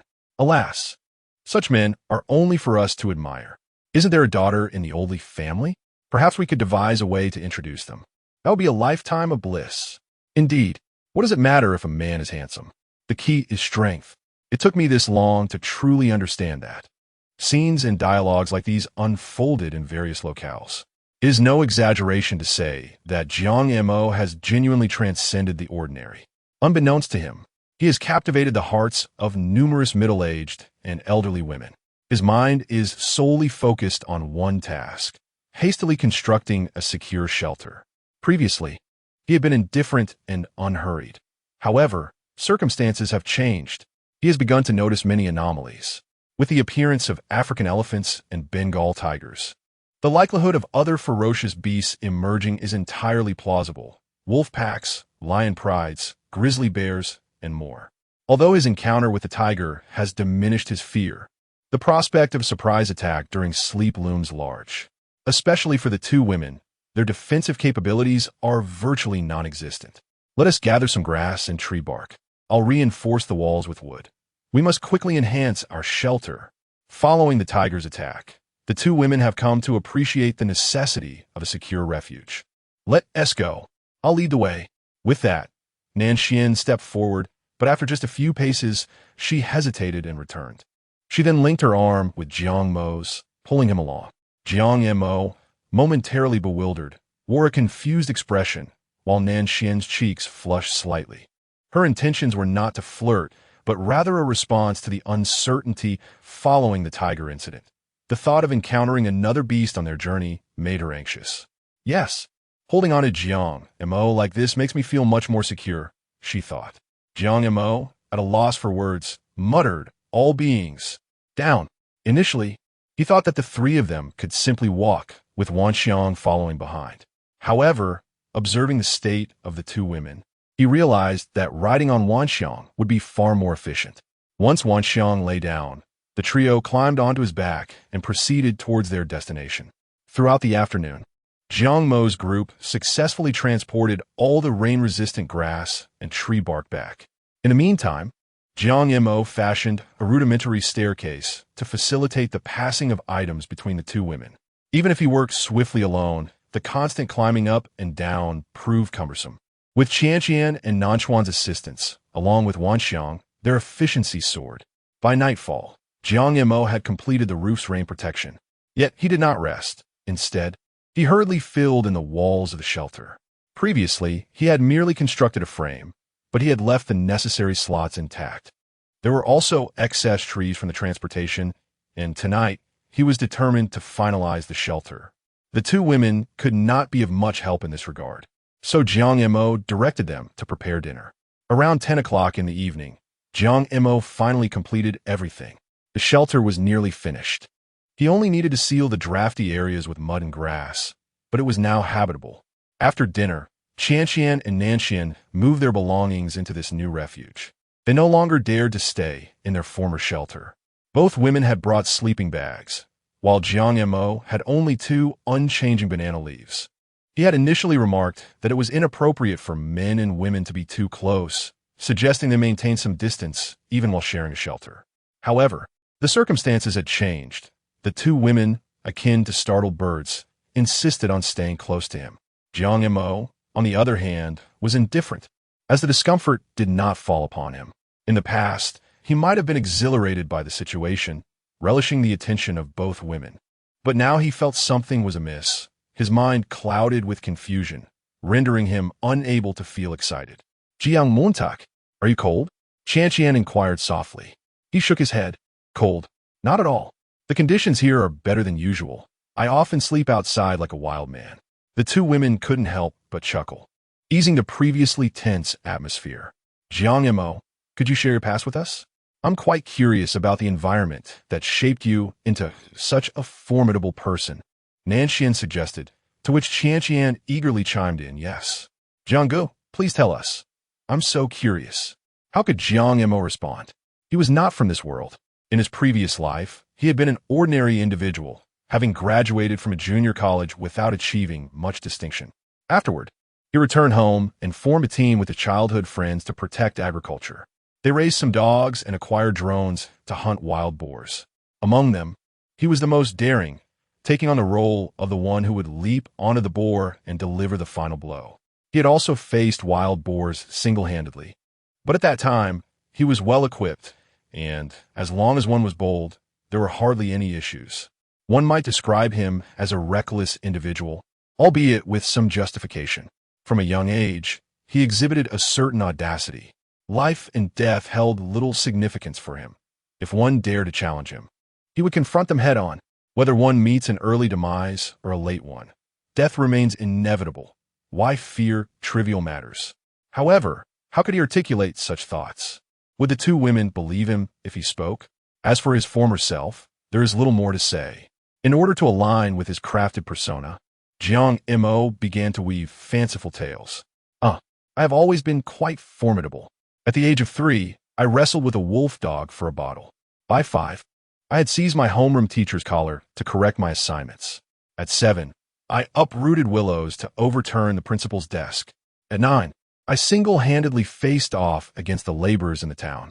By 12, I had triumphed over all challengers in Xia Village. In the martial world, I was known as the blood-soaked butcher of Xia Village, the foremost dual-wielding champion of Longjing Middle School. Chapter 80. The Lost Tiger. Although the 2 ladies currently viewed him through a lens of admiration, Jiang Mo's boastfulness was indeed a bit excessive. Could you not speak so absurdly?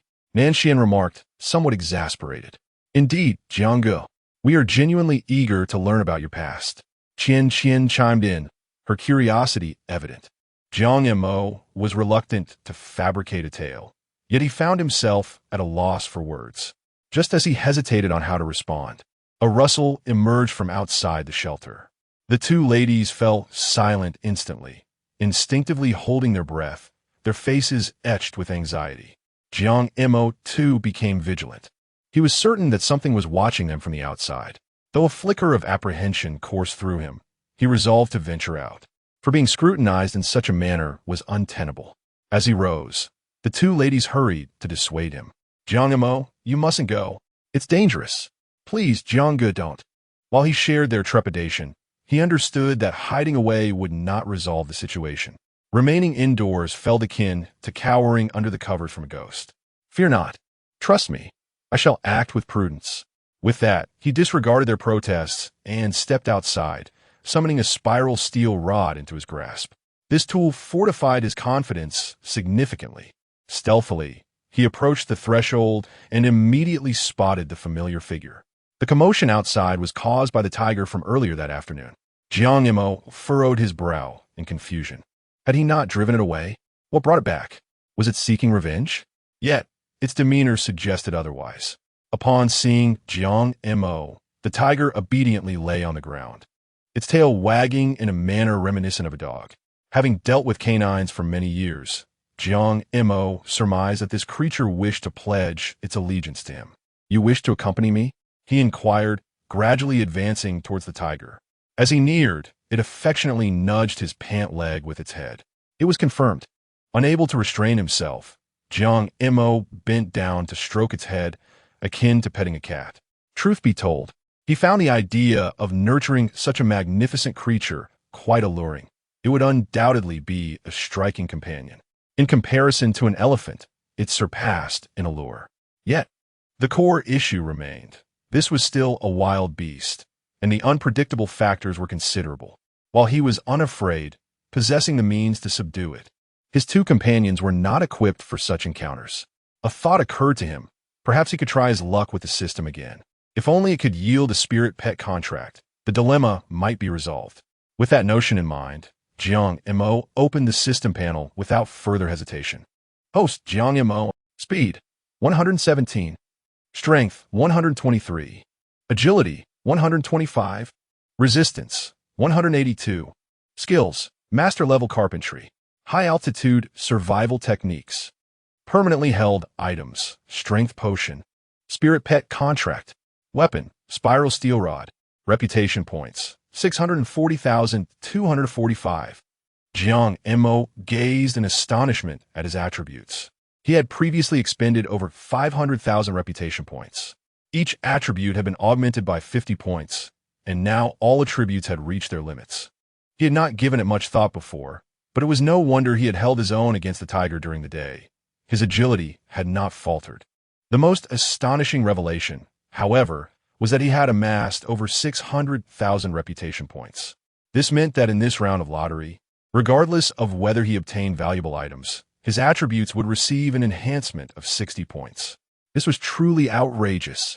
If such an increase were to occur, he could defeat the tiger without even needing a weapon.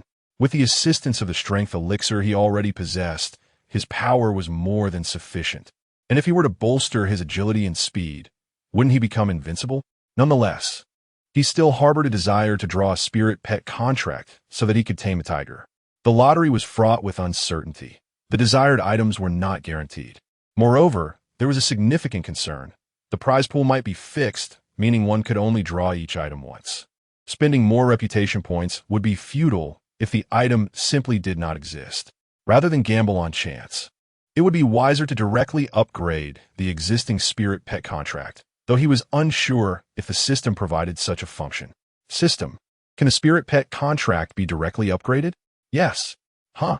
Jiang Mo was momentarily taken aback. This was a stark contrast to the system's usual tendency to provide contrary responses. The system's prompt acceptance was somewhat disconcerting. Was it truly possible? Yes. 500,000 reputation points. Damn. As expected, the system remained consistent in its heartlessness. Even capitalists would weep at its avarice. With only 60,000 reputation points remaining, upgrading would consume a significant portion. How could he proceed? Jiang Mo found himself in a quandary. 50,000 reputation points could yield 5 lottery draws, and the system's upgrade would substantially enhance the probability of winning. With 5 attempts, he could expect at least 2 successful draws, and they would likely be worthwhile items. This was undoubtedly more cost-effective than the spirit pet contract. However, he glanced at the tiger, noticing its eager, pleading gaze, and ultimately his heart softened. Upgrade. Upgrade complete. Spirit pet contract level 2, capable of binding 2 pets, currently bound 1-2. Upon seeing the remaining 100,000 reputation points, Jiang Mo could not resist and decided to go all in. System: lottery. Drawing: thank you for your patronage. Bonus: all attributes 10. Damn. Although he had anticipated this outcome, Jiang Mo could not help but curse vehemently. Truly, the fervent horse lived up to its reputation, fearful of allowing its master to gain even a slight advantage. After venting his frustrations momentarily, Jiang Mo closed the system interface and, without hesitation, employed the spirit pet contract on the tiger. The scene unfolded similarly to when he had activated it on Wanxiang. The contract was swiftly completed. What would you like to be called? Jiang Mo communicated telepathically with the tiger. Anything is fine. Anything? Yes. Are you sure? Absolutely. Then let's name you Chunhua.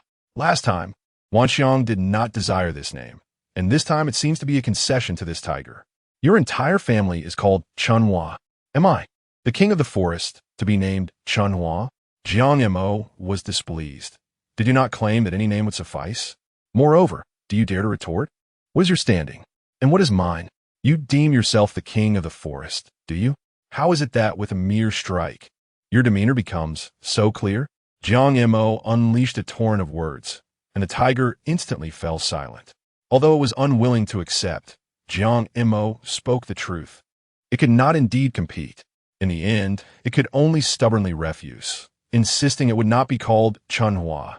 Jiang Mo scratched his head, acknowledging that naming was not his forte. Since you desire something more formidable, let us call you Songbiao instead. Thus it was decided. Although the tiger could not comprehend the meaning of this name, it was certainly preferable to Chunhua, and thus it did not protest. Chapter 81. Unfair? Very well. Since you have chosen to follow me, it is time for you to contribute.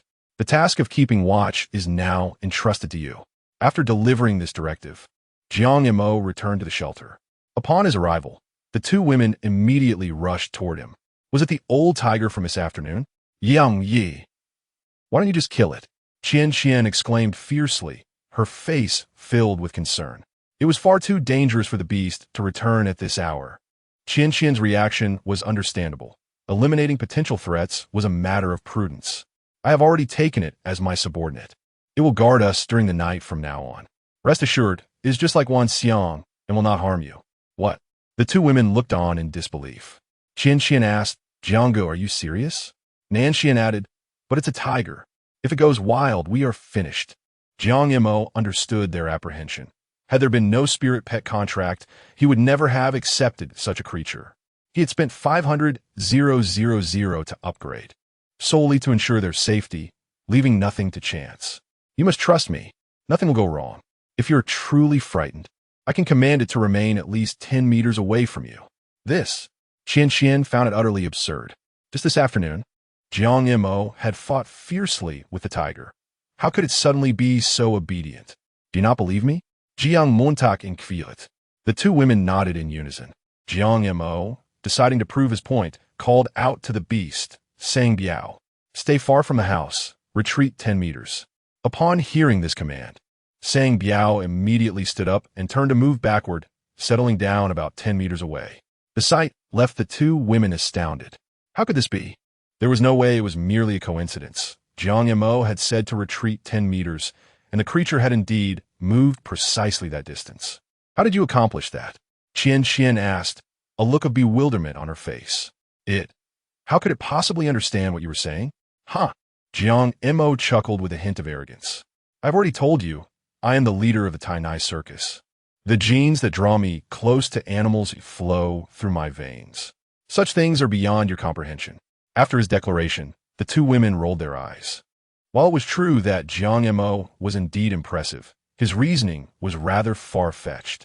After spending considerable time with him, they had learned his temperament. If he chose not to speak, no amount of questioning would yield answers. As long as they were assured that the tiger would not attack them, that was sufficient. The following morning, Jiang Mo and the others rose early. Upon stepping outside, they saw Sang Biao lying there, and the two women felt a wave of fear wash over them. Observing their apprehension, Jiang Mo said, all right, you two go prepare breakfast. I will keep an eye on it. Afterward, he turned to the tiger. Sang Biao, come here.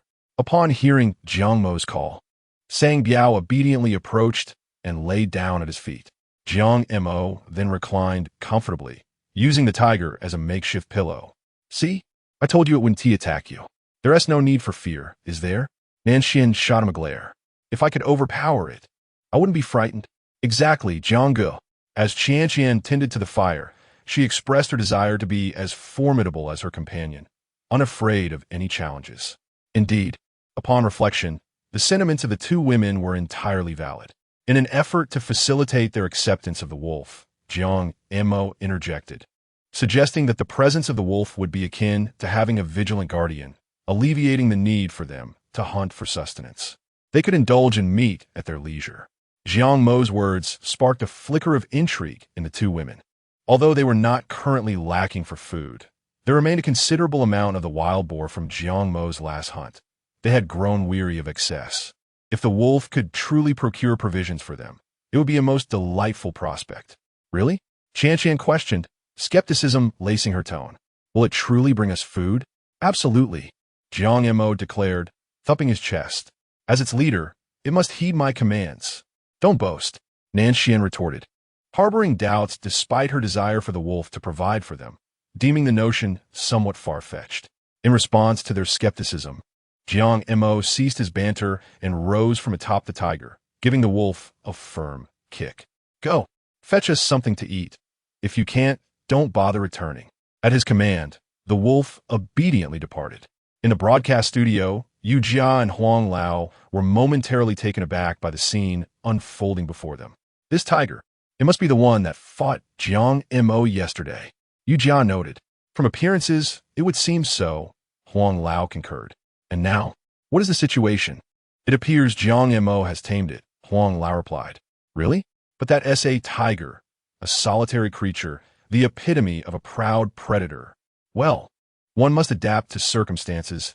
It could not overpower him. So what choice did it have? Yu Jia slapped his forehead, grappling with disbelief. You don't mean to suggest that the tiger will genuinely bring food back for Jiang Mo? If that happens, how will the other contestants compete? Huang Lao clicked his tongue, pondering the implications. Viewers, witnessing this astonishing event, began to voice their opinions. This is outrageous. The tiger is actually fetching food for them. The other teams might as well withdraw from the competition. Indeed, while impressive, it does seem rather unfair. Unfair? If the other contestants had the skill, they could have the tiger hunt for them too. Absolutely. If you're dissatisfied, go capture your own tiger. Wait, just yesterday they were battling a tiger, and today it's become a subordinate? What about the tiger's pride? In the background, the staff were equally bewildered. Director, if this continues, the other contestants will be utterly overshadowed. One crew member exclaimed. Yes, Director, Jiang Mo is monopolizing the popularity. How will we maintain the show's appeal? The director cast a bewildered glance at the two individuals and remarked, Is your intellect truly lacking? Consider how much of today's fervor for our program is attributed to Jiang Mo alone. I would confidently wager that if all the other contestants were eliminated, Jiang Mo's presence would still maintain our viewership. The director of broadcasting chimed in. Indeed, have you not witnessed my good brother's current popularity? To speak candidly, Kuan is no longer even in the same league as my brother Jiang. The cameraman interjected. While that may hold some truth, it is undeniably unfair. Upon hearing this, the director of broadcasting grew quite displeased, exclaiming, Are you genuinely jesting, my friend? When my brother the tiger is out hunting, you claim it is unfair? Yet when my brother is under attack, the other teams remain unscathed. Why do you not label that as unfair? Chapter 82. A blank slate regarding Jiang Mo's request for the tiger's assistance in hunting. Opinions among the group varied. The majority held a favorable view, believing Jiang Mo to be quite impressive. After all, he had earned everything with his own life. Had it been any other contestant under attack from the tiger, they would likely have been left in ruins. Jiang Mo and his companions, Sang Biao, had ventured out to hunt, while Wan Xiang sought sustenance as well. Such a massive creature required a considerable amount of food each day. After a modest meal, the trio began to enhance their shelter. The structure itself was largely sound, yet the walls needed filling as the night air still seeped through. While Jiang Mo was indifferent to this, the two young women were not. Thus, they divided their tasks. The two women gathered vines and branches, while Jiang Mo took to mixing mud with earnest dedication. After toiling through the morning, they nearly completed the wall filling. Once he had a moment to spare, Jiang Mo crafted several rudimentary windows, having left spaces for them during the initial frame construction. Even in an outdoor shelter, adequate lighting was essential. With plenty of wood remaining, he set about creating some simple furniture, tables, benches, and the like. By the time the two women finished preparing their afternoon meal, Jiang Mo's work was also nearing completion. For the first time since their wilderness survival began, the trio gathered around a table to share a meal. This afternoon's fare consisted once again of roasted wild boar. Jiang Mo laid a banana leaf on the table, and the two women placed the cooked meat atop it, creating a delightful outdoor dining experience. Although somewhat primitive, The flavor was undeniable. Qian brought over several bamboo cups and poured water for each of them. "Cheers," she exclaimed with a beaming smile. "Though our conditions are far from those at home, I am thoroughly content with our survival in the wild." Nonsensical, equally cheerful, cast an appreciative glance at Jiang Mo. Despite their simplistic furniture, it was a significant improvement. She could confidently assert that no other team was faring as well as they were. Upon reflection, Jiang Mo possessed numerous commendable qualities. While not exceptionally handsome, his muscular physique was undeniably attractive to women, very manly. As for his character, he could be a bit reckless, yet he had the right to be. He was strong, resilient, and bold. In many ways, he embodied humanity's ideal of a primal male. "Cheers." She raised her cup, earnestly addressing Jiang Mo. "After this show concludes, we must keep in touch. We've shared hardships, after all." "Absolutely," Jiang Mo replied, thumping his chest. "I just worry that the two lovely ladies might find me too rough around the edges and choose to ignore me." "Yang Yi." Qian pouted, her discontent evident. "What kind of talk is that? Do you think Nonsensical and I are like that? Moreover, you mustn't speak of yourself in such a manner. In my eyes, you are the most gentlemanly person in the world. How could you be rough?" Nonsensical nodded in agreement, suggesting that you might not fully grasp your current standing. "I estimate that among the viewers of the show, many young women are utterly captivated by you." Huh. This revelation, indeed, left Jiang Mo at a loss, as he had never contemplated such a notion. In his understanding, don't girls generally prefer those refined, fair-skinned gentlemen? Could someone like him actually find a market? Huh. Nonsensical shot him a glance, clarifying that not every girl is enamored with the pretty boy archetype. "Exactly," Qian chimed in, asserting her preference for someone like Jiang Ge. Upon realizing her slip of the tongue, her cheeks flushed slightly, and she quickly attempted to amend her statement. "What I meant to say is, She found herself at a loss for words, creating an awkward atmosphere. Jiang Mo, being somewhat inexperienced in such matters, was unsure how to respond. Nonsensical, however, boldly interjected, "What's the big deal? We are all young. It's perfectly normal to have preferences, right? Do you like Jiang too?" Qian's unexpected remark left all three of them momentarily speechless. Nonsensical initially intended to retort, "What is wrong with liking someone? Is it illegal?" Yet, after a moment of consideration, she opted for a different approach. "You cheeky girl, what are you saying? I was merely making an analogy." Qian pouted, clearly unconvinced. Jiang Mo found himself unable to navigate this situation, hastily pretending to rise. I'm full now. I think I'll go look for Wan Xiang and the others." With that, he turned and fled. The viewers in the live stream found this scene utterly amusing. LV13 Violent Old Horse. It seems that heaven is fair. If it grants you one thing, it will take away another. LV16 Lonely. Exactly. My good brother seems impressive, with two stunning beauties interested in him. Yet, he remains as clueless as a blank slate. LV20 AA Salva. I'm dying of laughter. It's rare to see my good brother floundering. LV11 A Dong. His emotional intelligence. LV32 Villainous Little Cat. My good brother, your antics are even worse than those of a scoundrel. At least make your brothers dislike you a little. You're so oblivious that I'm almost falling for you. LV24 A Nan. I'm almost embarrassed to expose the truth here. Aren't you just worried about your good brother finding a partner while you're still single? How cheeky. LV23 I love to speak the truth. My good brother is indeed wise. It's better to avoid the bitterness of love. After exiting the camp, the sky had already darkened.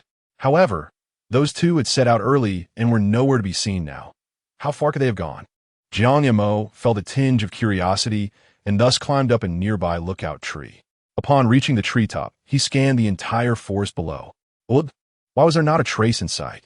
It was reasonable that he couldn't T-spot the elusive beast when hunting, but for Wan Xiang, with such a large physique, there should have been some sign of movement. At this altitude, Jiang Mo can, without exaggeration, discern the general outlines of the surroundings within a 5-kilometer radius. Yet, he has failed to spot the two figures. Goodness, those two can truly run. He is left wondering where they have vanished to. After muttering a curse, Jiang Mo descended from the tree. He decided to wait. As night fell, he hoped these two would return. However, there is one small consolation. Although he has not detected the whereabouts of Sang Biao and Wan Xiang, he has also not encountered any other animals. A flicker of anxiety stirs within him. He fears that if a polar bear were to unexpectedly appear in this desolate place, it would truly be the end of him. In his heart, he fervently prays for one thing, that this world remains ordinary and that the presence of Sang Biao and Wan Xiang is merely an anomaly. Chapter 83 Hyenas. Jiang Mo was filled with disappointment. Even by 10 o'clock at night, those two had yet to return. Not only was he disheartened, but the two goddesses also appeared somewhat perplexed. Jianggu, Qian hesitantly spoke. Do you think they might not come back? Sang Biao remained noncommittal.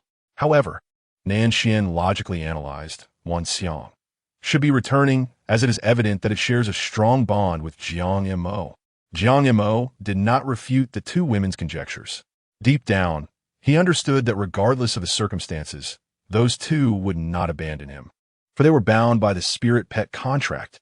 If they had not returned, there could only be one explanation. They were unable to come back. It was not that they were dead, but rather that they were trapped by something, rendering them unable to return for the time being. Jiang Mo felt a surge of anxiety.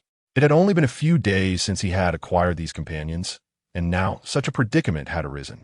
Particularly concerning Sang Biao, he had invested a staggering 500,000 in reputation points. If they truly did not return, would he not suffer a tremendous loss? Yet, there was little he could do in his current state of urgency. All he could do was wait. Time for sleep. I shall not dwell on it any longer. With that, Jiang Mo retreated to the shelter, and the two women hastily followed, as they dared not roam aimlessly outside. Lying behind a banana leaf, Jiang Mo felt a sense of unease, tossing and turning restlessly. Observing this, the two women sought to comfort him. Jianggu, do not lose heart. Perhaps they have merely wandered far away. Indeed, did you not mention that the blood in your veins flows with a kinship towards animals? How can you lack such confidence? Sighing deeply, Jiang Montag lamented.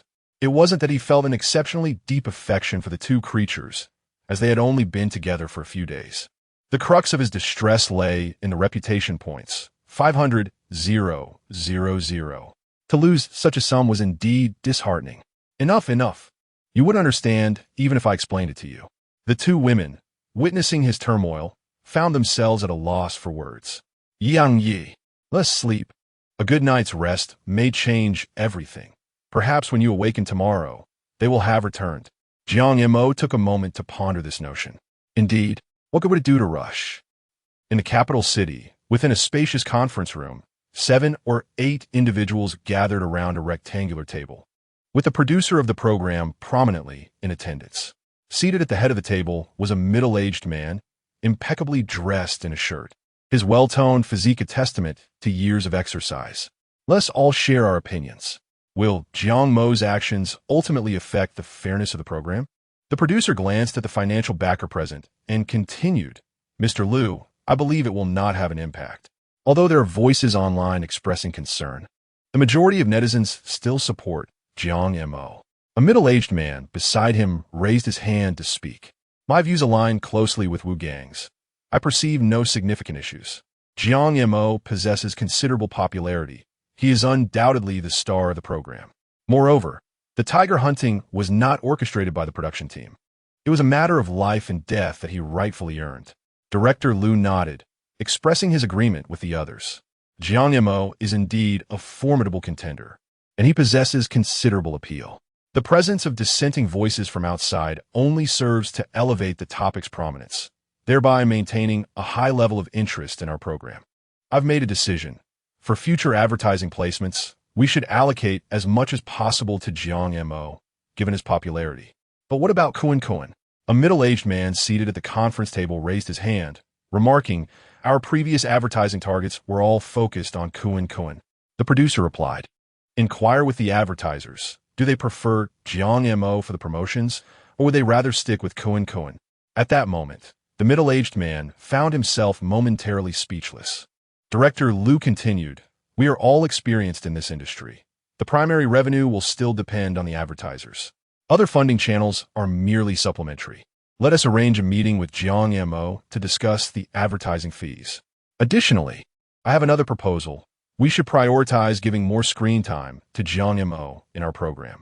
His priority is paramount. Does anyone have any objections? No, none. Ultimately, Director Liu concluded, since there are no dissenting opinions, this meeting is adjourned. Moving forward, all resources will be directed towards Jiang Mo dismissed. The following morning, Jiang Mo was awakened by the pressing need to relieve himself. As he stepped outside, he encountered the two companions. However, both the dog and the tiger lay sprawled on the ground, deeply asleep. Had it not been for their rising and falling chests, he might have assumed they were lifeless. Approaching the slothful creature, Jiang Mo gave its head a gentle nudge with his foot. Startled awake, the slothful beast bared its sharp teeth and emitted a low growl of warning. But upon recognizing Jiang Mo, it quickly restrained its ferocity. Where have you two been? Returning only now? You look utterly drained, as if you've been through the ringer. What's the situation? The slothful beast struggled to keep its eyes open, appearing as if it had just emerged from a night at a club, barely clinging to consciousness. Recognizing the futility of extracting information in this state, Jiang Mo decided to wait for them to fully awaken. After all, their mere return was preferable to the alternative. Finding a secluded corner, Jiang Mo took care of his pressing need, feeling significantly relieved afterward. Just as he was about to return to the sanctuary, he heard a rustling in the underbrush and quickly turned to investigate. Upon seeing the source of the sound, his heart sank. Hyenas, and there were 4 of them. Jiang Mo felt utterly overwhelmed. It wasn't that he feared them. After all, he had faced fiercer foes before. However, as a bipedal being, turning to flee was not as effortless as it was for quadrupeds. While he believed he could handle a tiger, for hyenas posed a considerable challenge. Yet, the real issue was the unexpected appearance of these creatures. Wasn't he in a rainforest? His greatest fears had come to fruition. This world was undeniably fraught with problems. And although he had yet to unravel the mystery, he sensed that it was indeed a grave one. A female hyena began to emit a fierce growl. Her formidable size suggesting she weighed around 80 kilograms. Undoubtedly, she was the queen of her kind. The sound reverberated. How infuriating for the species. Jiang Mo no fanis whatsoever. In his previous life as an automotive technician, he had always taken a keen interest in the animal kingdom. Why is the cheetah referred to as the working leopard? Is it not due to the mischief of this creature? Most famously, it is known by its moniker as the director of the rectal department. On the African savanna, who does not keep a wary eye on the infamous second brother? When pressed to articulate his disdain for hyenas, Jiang Mo found himself at a loss for specifics. He simply did not like them. Should a confrontation arise, he would not hold back. He would vanquish it without hesitation. As for the notion of taking it under his wing as a subordinate, that thought never crossed his mind. Chapter 84. Should I observe its countenance? The commotion outside swiftly roused the 2 women. Qianqian and Nanxian hastily exited the dwelling, and upon encountering the 4 hyenas, they were engulfed in panic. Yang Yi, Dongji, come back quickly. Jiang Mo, do not act impulsively. These hyenas, you understand? It was evident that Nanxian had heard of the esteemed reputation of the head of the proctology department. Jiang Mo regarded the barking hyenas before him, showing no intention of confronting them. Firstly, the speed of these hyenas was formidable. Although his attributes had been significantly enhanced, he remained uncertain about the situation at hand. In other words, his understanding of his own capabilities was insufficient.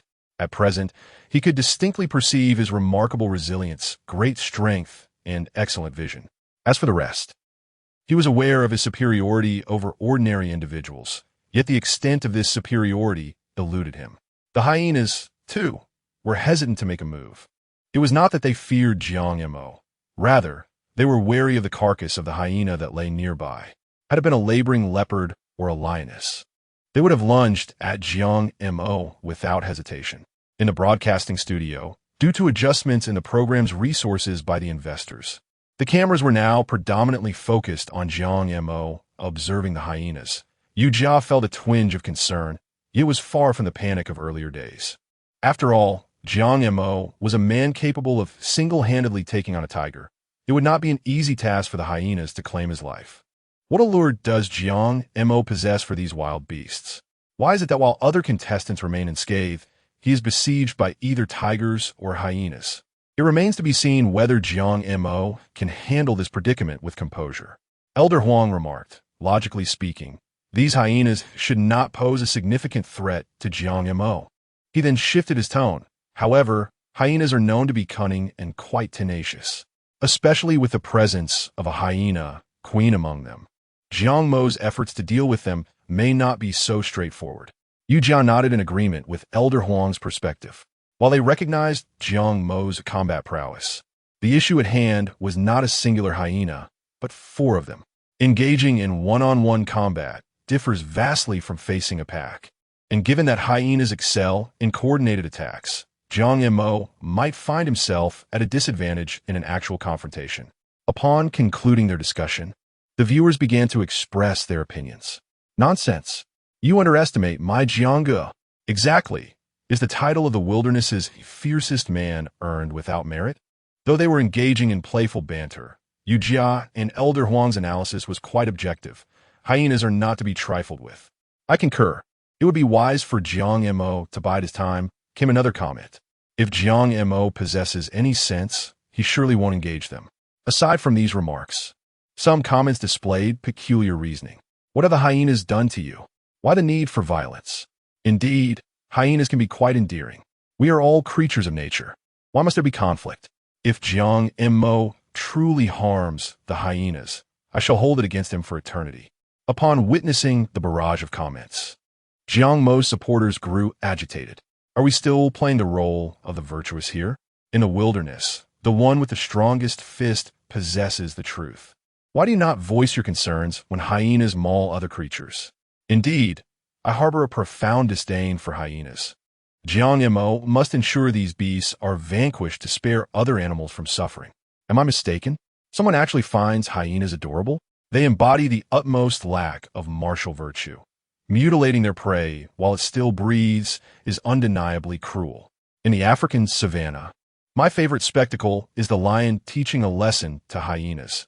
This pack certainly deserves a reprimand. However, the virtuous ones seem oblivious to these realities, adhering to a one-sided perspective. What if one consumes another alive? Survival of the fittest, a natural order that humanity should not interfere with. Furthermore, can Jiang Mo truly contend with hyenas? Let's not forget, there are 4 of them. What if in the end, it is Jiang Mo who falters? I cannot fathom how you rough individuals think. Is Jiang Mo a myth? The so-called strongest man of the wilderness? Let us not reach a point where he must plead for assistance from the production team. That would be a grand embarrassment. Among these virtuous souls are also some fans of Kuan Kuan, who realize that a direct confrontation would not favor them against Jiang Mo supporters. Yet they still find pleasure in provoking him. Jiang Mo, aware of the situation, noted that the presence of fierce beasts dissuaded these hyenas from advancing. Recognizing that he had no chance to pursue them, he decided to let it go. Although he despises hyenas, he holds no deep-seated grudge. As long as they do not pose a threat to him, there is no need to engage recklessly. Thus, he turned his back on the hyenas and returned to the shelter. The ones most pleased by his compliance were Nan Xian and Qian Qian. Qian exclaimed, Yang Yi. If he could always act this way, I would not have to worry so much. To which Nan Xian affirmed, indeed, you've shown progress. You're using your head now. Remaining calm, keep it up. Jiang Mo cast a silent glance at the two. He accepted that he could be impulsive, but to claim he lacked intellect was pure slander, utter defamation. Last night, during dinner, he had fled after encountering topics he was not adept at discussing, leaving him now with a rumbling stomach. I need to eat something. I am truly starving, he remarked. Huh? Qian Qian spoke up with concern, but there are hyenas outside. It is unsafe for us to venture out. If we retrieve food, I fear these hyenas may become frenzied. Sighing, Nan Xian lamented, praising your intellect was in vain. Given the current circumstances, you must endure. Let us wait until the hyenas depart. No, Jiang Mo retorted, growing displeased. What gives them the right to dictate whether I eat? After enduring 3 days of hunger due to that wretched system task, I am no longer afraid of starvation. As long as the sky does not fall, I will not allow myself to go hungry again. Besides, were these hyenas anyway? It would be better if he refrained from provoking them. Yet he dares to entertain his own thoughts? One must truly knock some sense into that foolish mind of his. Brother Jiang, would you kindly heed my advice? Is it not enough to endure just a little? Qian implored earnestly. I cannot endure even a moment. Jiang Mo dismissed her words, insisting. You two remain inside and do not come out. I shall prepare the barbecue. Once it is ready, I will bring it to you. I refuse to believe that these wretched creatures dare to come and steal from me. With that, he disregarded the girl's objections and stepped outside, gathering a few twigs to ignite a fire. Once he accomplished this, he skewered the meat and began to grill it, completely ignoring the several hyenas that watched hungrily. Chapter 85. Here they come again. Upon witnessing this scene, netizens erupted in amusement. My goodness, is Brother Jiang engaging in entrapment? If those hyenas can't restrain themselves and charge, they'll be delivering themselves to their doom. It's so unusual. Truly, it's quite a departure to see my good brother employing some strategy. Hilarity ensued as I found myself wishing those hyenas would indeed rush in. That would allow me to witness Brother Jiang administering a thorough beating to them. What a spectacle that would be. Hyenas, what are you waiting for? Aren't you supposed to be fierce in the savannah? As the netizens reached a new peak of excitement, the compassionate souls and the skeptics grew restless. What are you all so riled up about? Isn't Brother Jiang being a tad reckless? A carnivore should not be subjected to such a situation. Brother Jiang is truly incorrigible. Does he genuinely believe the hyenas would hesitate? Isn't there a tiger nearby? I've seen dogs rely on their masters for courage, but this is my first encounter with a fox assuming the guise of a tiger. Without that tiger, would Brother Jiang dare to strut about so boldly? Sooner or later, Brother Jiang will learn his lesson.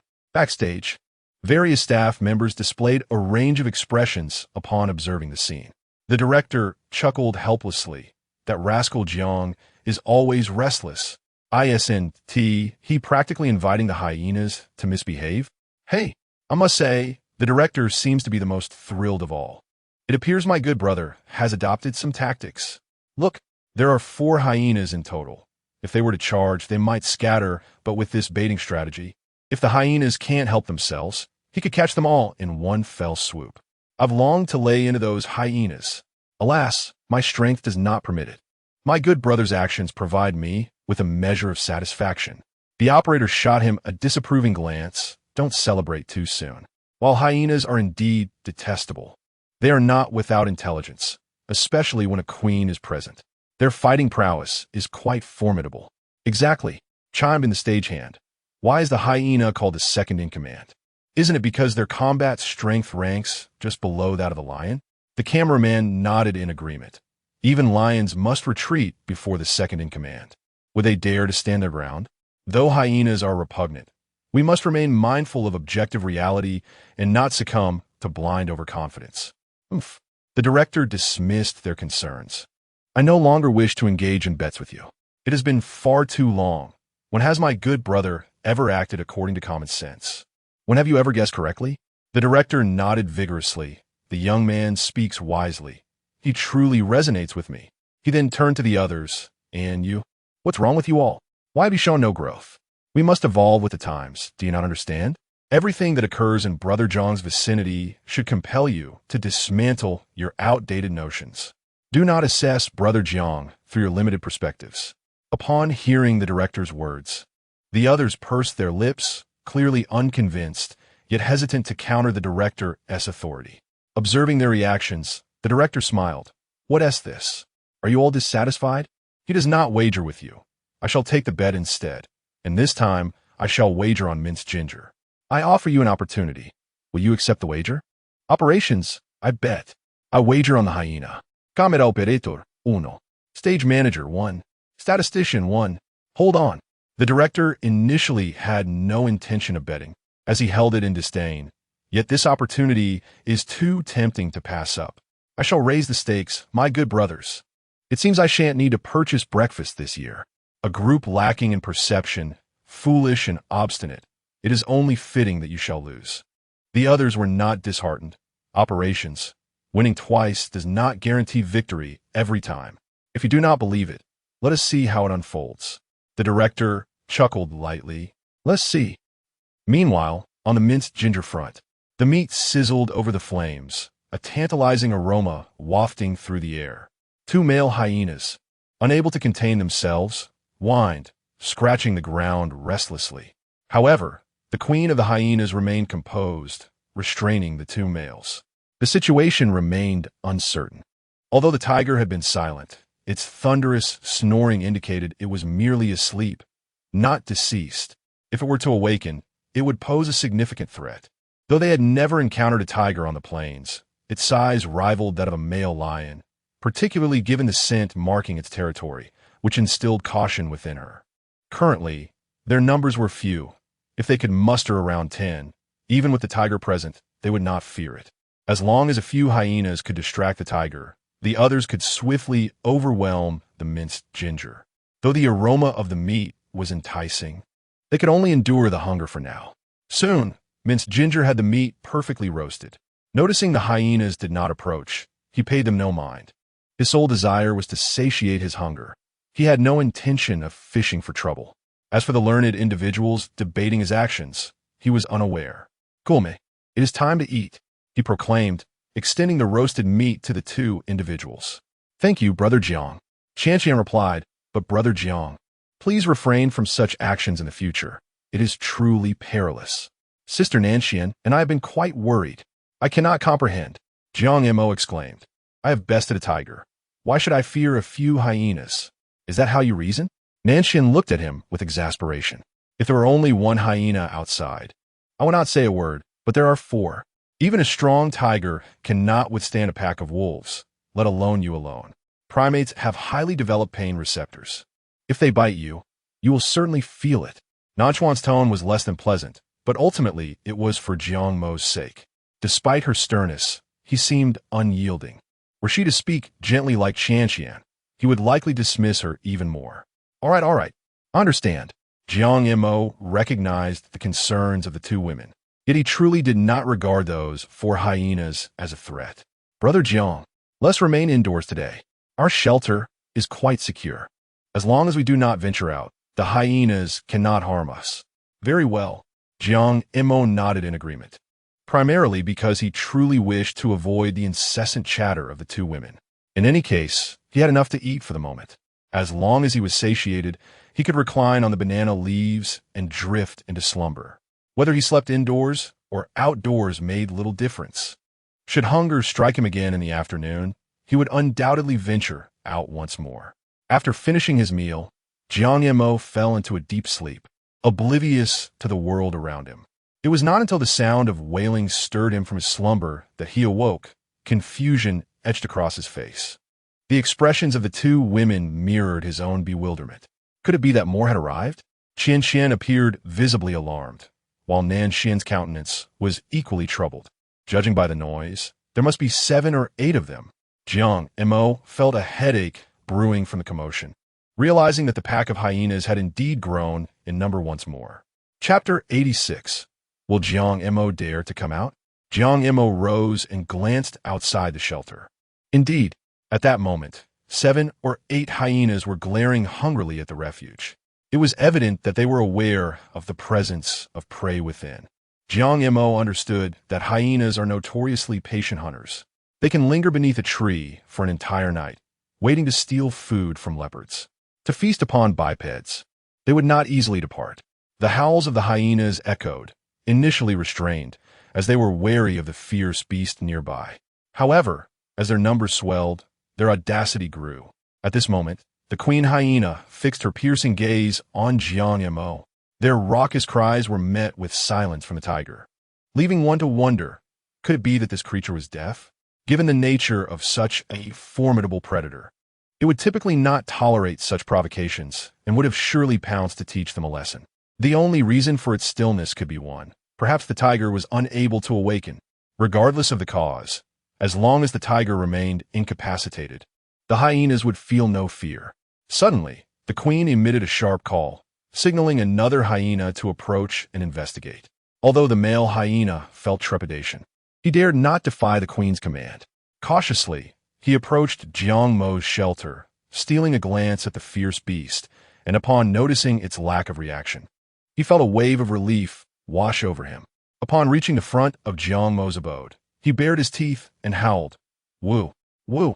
While his taunts were directed at the shelter, his attention remained fixated on the tiger. Should the tiger show any sign of life, he would flee immediately. After several howls, finding no response from the tiger, his confidence swelled, and his cries grew more exuberant. Having finished his performance, he glanced up at the queen hyena, seemingly seeking approval, embodying the essence of a bully who preys on the weak. Observing the safety of her frontline soldier, the queen made a decisive choice: an assault on the shelter. Today, the bipeds would surely be theirs. Soon, the remaining 6 hyenas advanced toward Jiang Mo's residence. Inside, the 2 women watched the unfolding scene with palpable tension. Gripping Jiang Mo tightly, "Brother Jiang, what should we do? They are surrounding us." "Do not fear." Nan Xian feigned calmness. "As long as we do not venture outside, we should be fine." Despite her words, the chilling howls of the hyenas unnerved her. Jiang Mo, however, was entirely unperturbed. In fact, he felt a surge of excitement. His mindset was a stark contrast to when he had battled the fierce beast earlier. Perhaps it was due to a newfound awareness of his own strength, or perhaps it was simply a deep-seated disdain for hyenas. At this moment, Jiang Mo harbored a singular thought: to procure a rebar and impart a lesson on these wretched creatures, a lesson they would not soon forget. The production team, the director, sensing the situation was dire, promptly addressed the camera. "Open the dialogue channel with Jiang Mo. I need to speak with him." The camera operator responded. "The dialogue channel is open. You may begin." "Jiang Montak, can you hear me?" the director called out. Due to the protective shelter, he was unaware of the specific circumstances inside the room. "What do you want?" Jiang Mo shouted, his voice strained.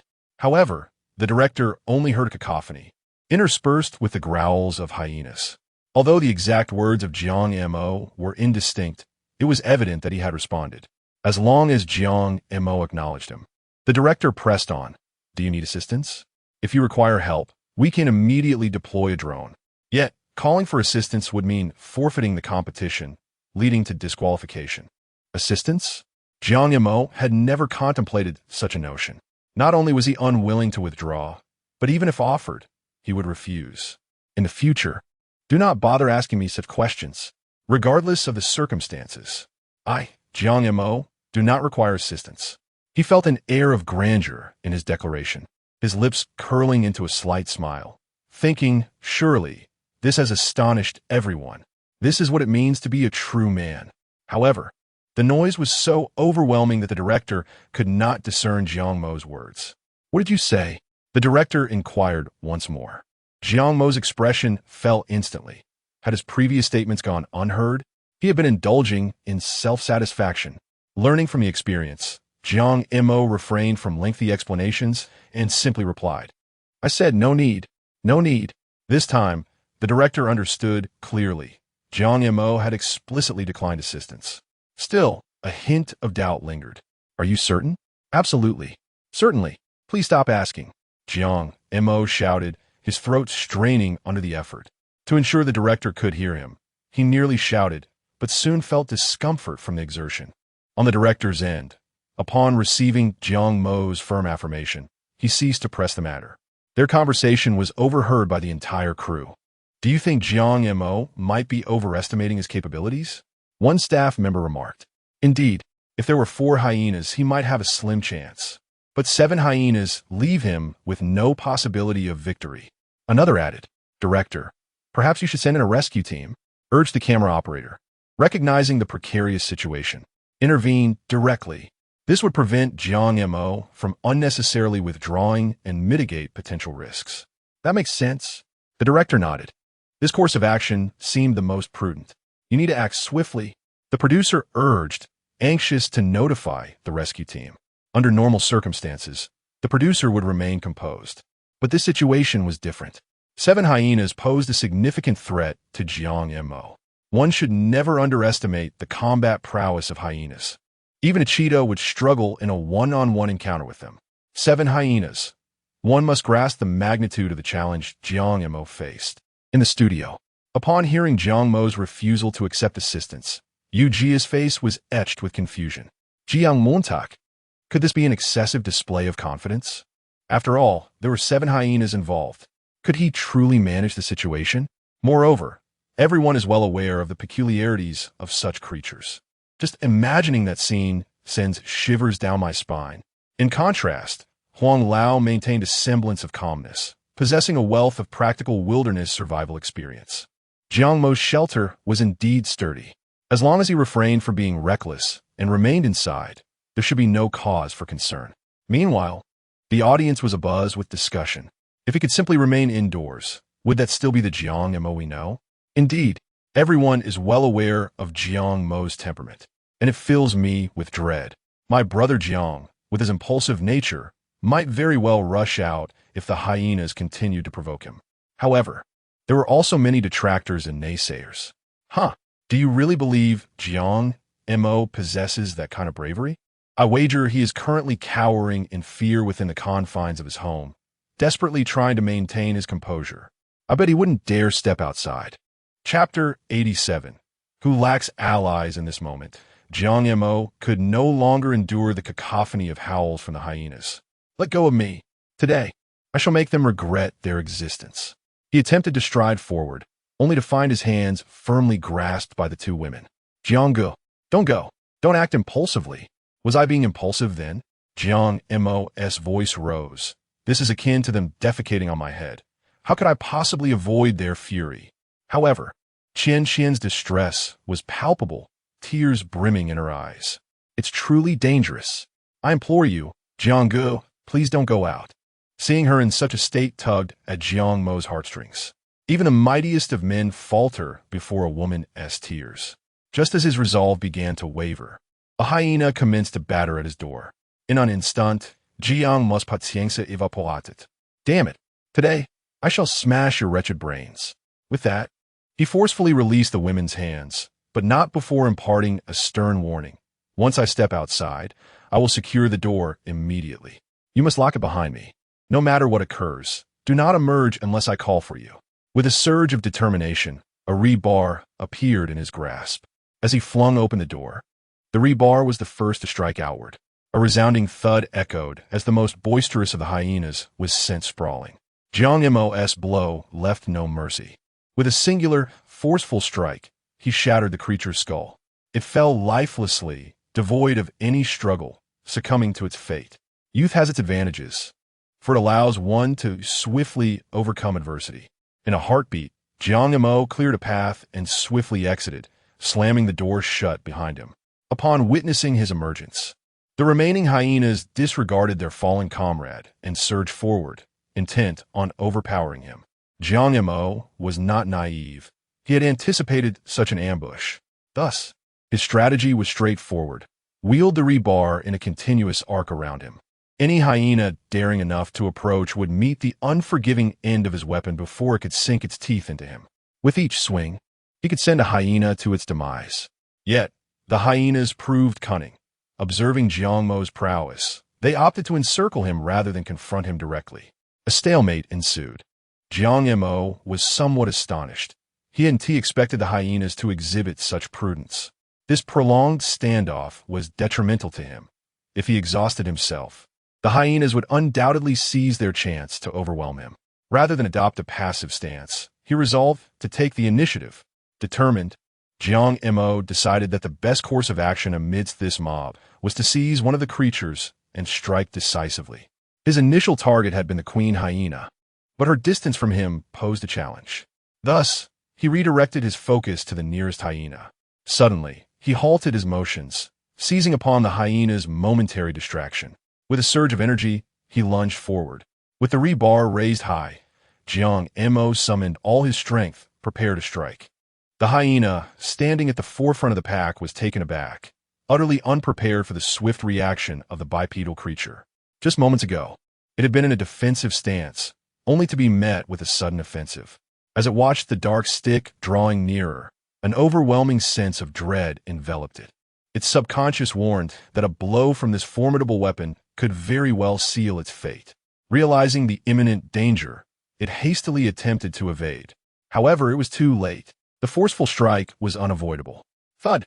As anticipated, the blow landed squarely upon the hyena's skull, sending it crashing to the ground, lifeless. Within a mere minute, the hyena pack had lost 2 of its formidable members. At this juncture, they recognized that the bipedal creature was far stronger than they had anticipated.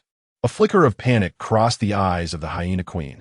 While a lion would typically savor its kill with a bite and a fierce struggle, this biped had dispatched its foes with remarkable efficiency, devoid of any hesitation. To say that the oppressive aura emanating from this creature rivaled that of a lion king would not be an exaggeration. Yet, with no option left but to act, the hyena queen, incensed from the loss of her formidable allies, emitted a low growl. Jiang Mo sensed something amiss. This growl did not seem to rally for battle, but appeared to summon reinforcements. Indeed, as the hyena queen howled, 7 or 8 more hyenas emerged from the forest, bringing their number to over 10. Jiang Mo was stunned. How unprincipled. This was beyond fair play. In the broadcasting room, he was equally dumbfounded. How could there be more? Jiang Mo was now in serious trouble. Initially, after dispatching 2 hyenas, he had felt optimistic, contemplating the possibility of defeating 7. Now, with the arrival of additional hyenas, his chances of survival had dwindled to nothing. Old Huang remarked, "What is going on with Jiang Mo? Why such misfortune? This pack of hyenas is substantial. He may be in grave danger." Witnessing this unfolding scene, the online viewers erupted in disbelief. For heaven's sake, did he inadvertently disturb the hyena den? So many have appeared at once. Just moments ago, many believed in his prowess, but now the situation seemed dire. Damn, I wonder if the production team has arranged for a rescue. With so many hyenas, even a lion would falter. It appeared that Jiang Mo had underestimated the cunning of the hyenas. The viewers, amused by the spectacle, exclaimed, Jiang Mo is supposed to be strong, but this time, he is doomed. This is the price of arrogance. What a wild man. Nature is teaching him a lesson in humility. I refuse to believe he can triumph this time. Backstage, several crew members were equally bewildered. The director exclaimed, "How many hyenas have shown up?"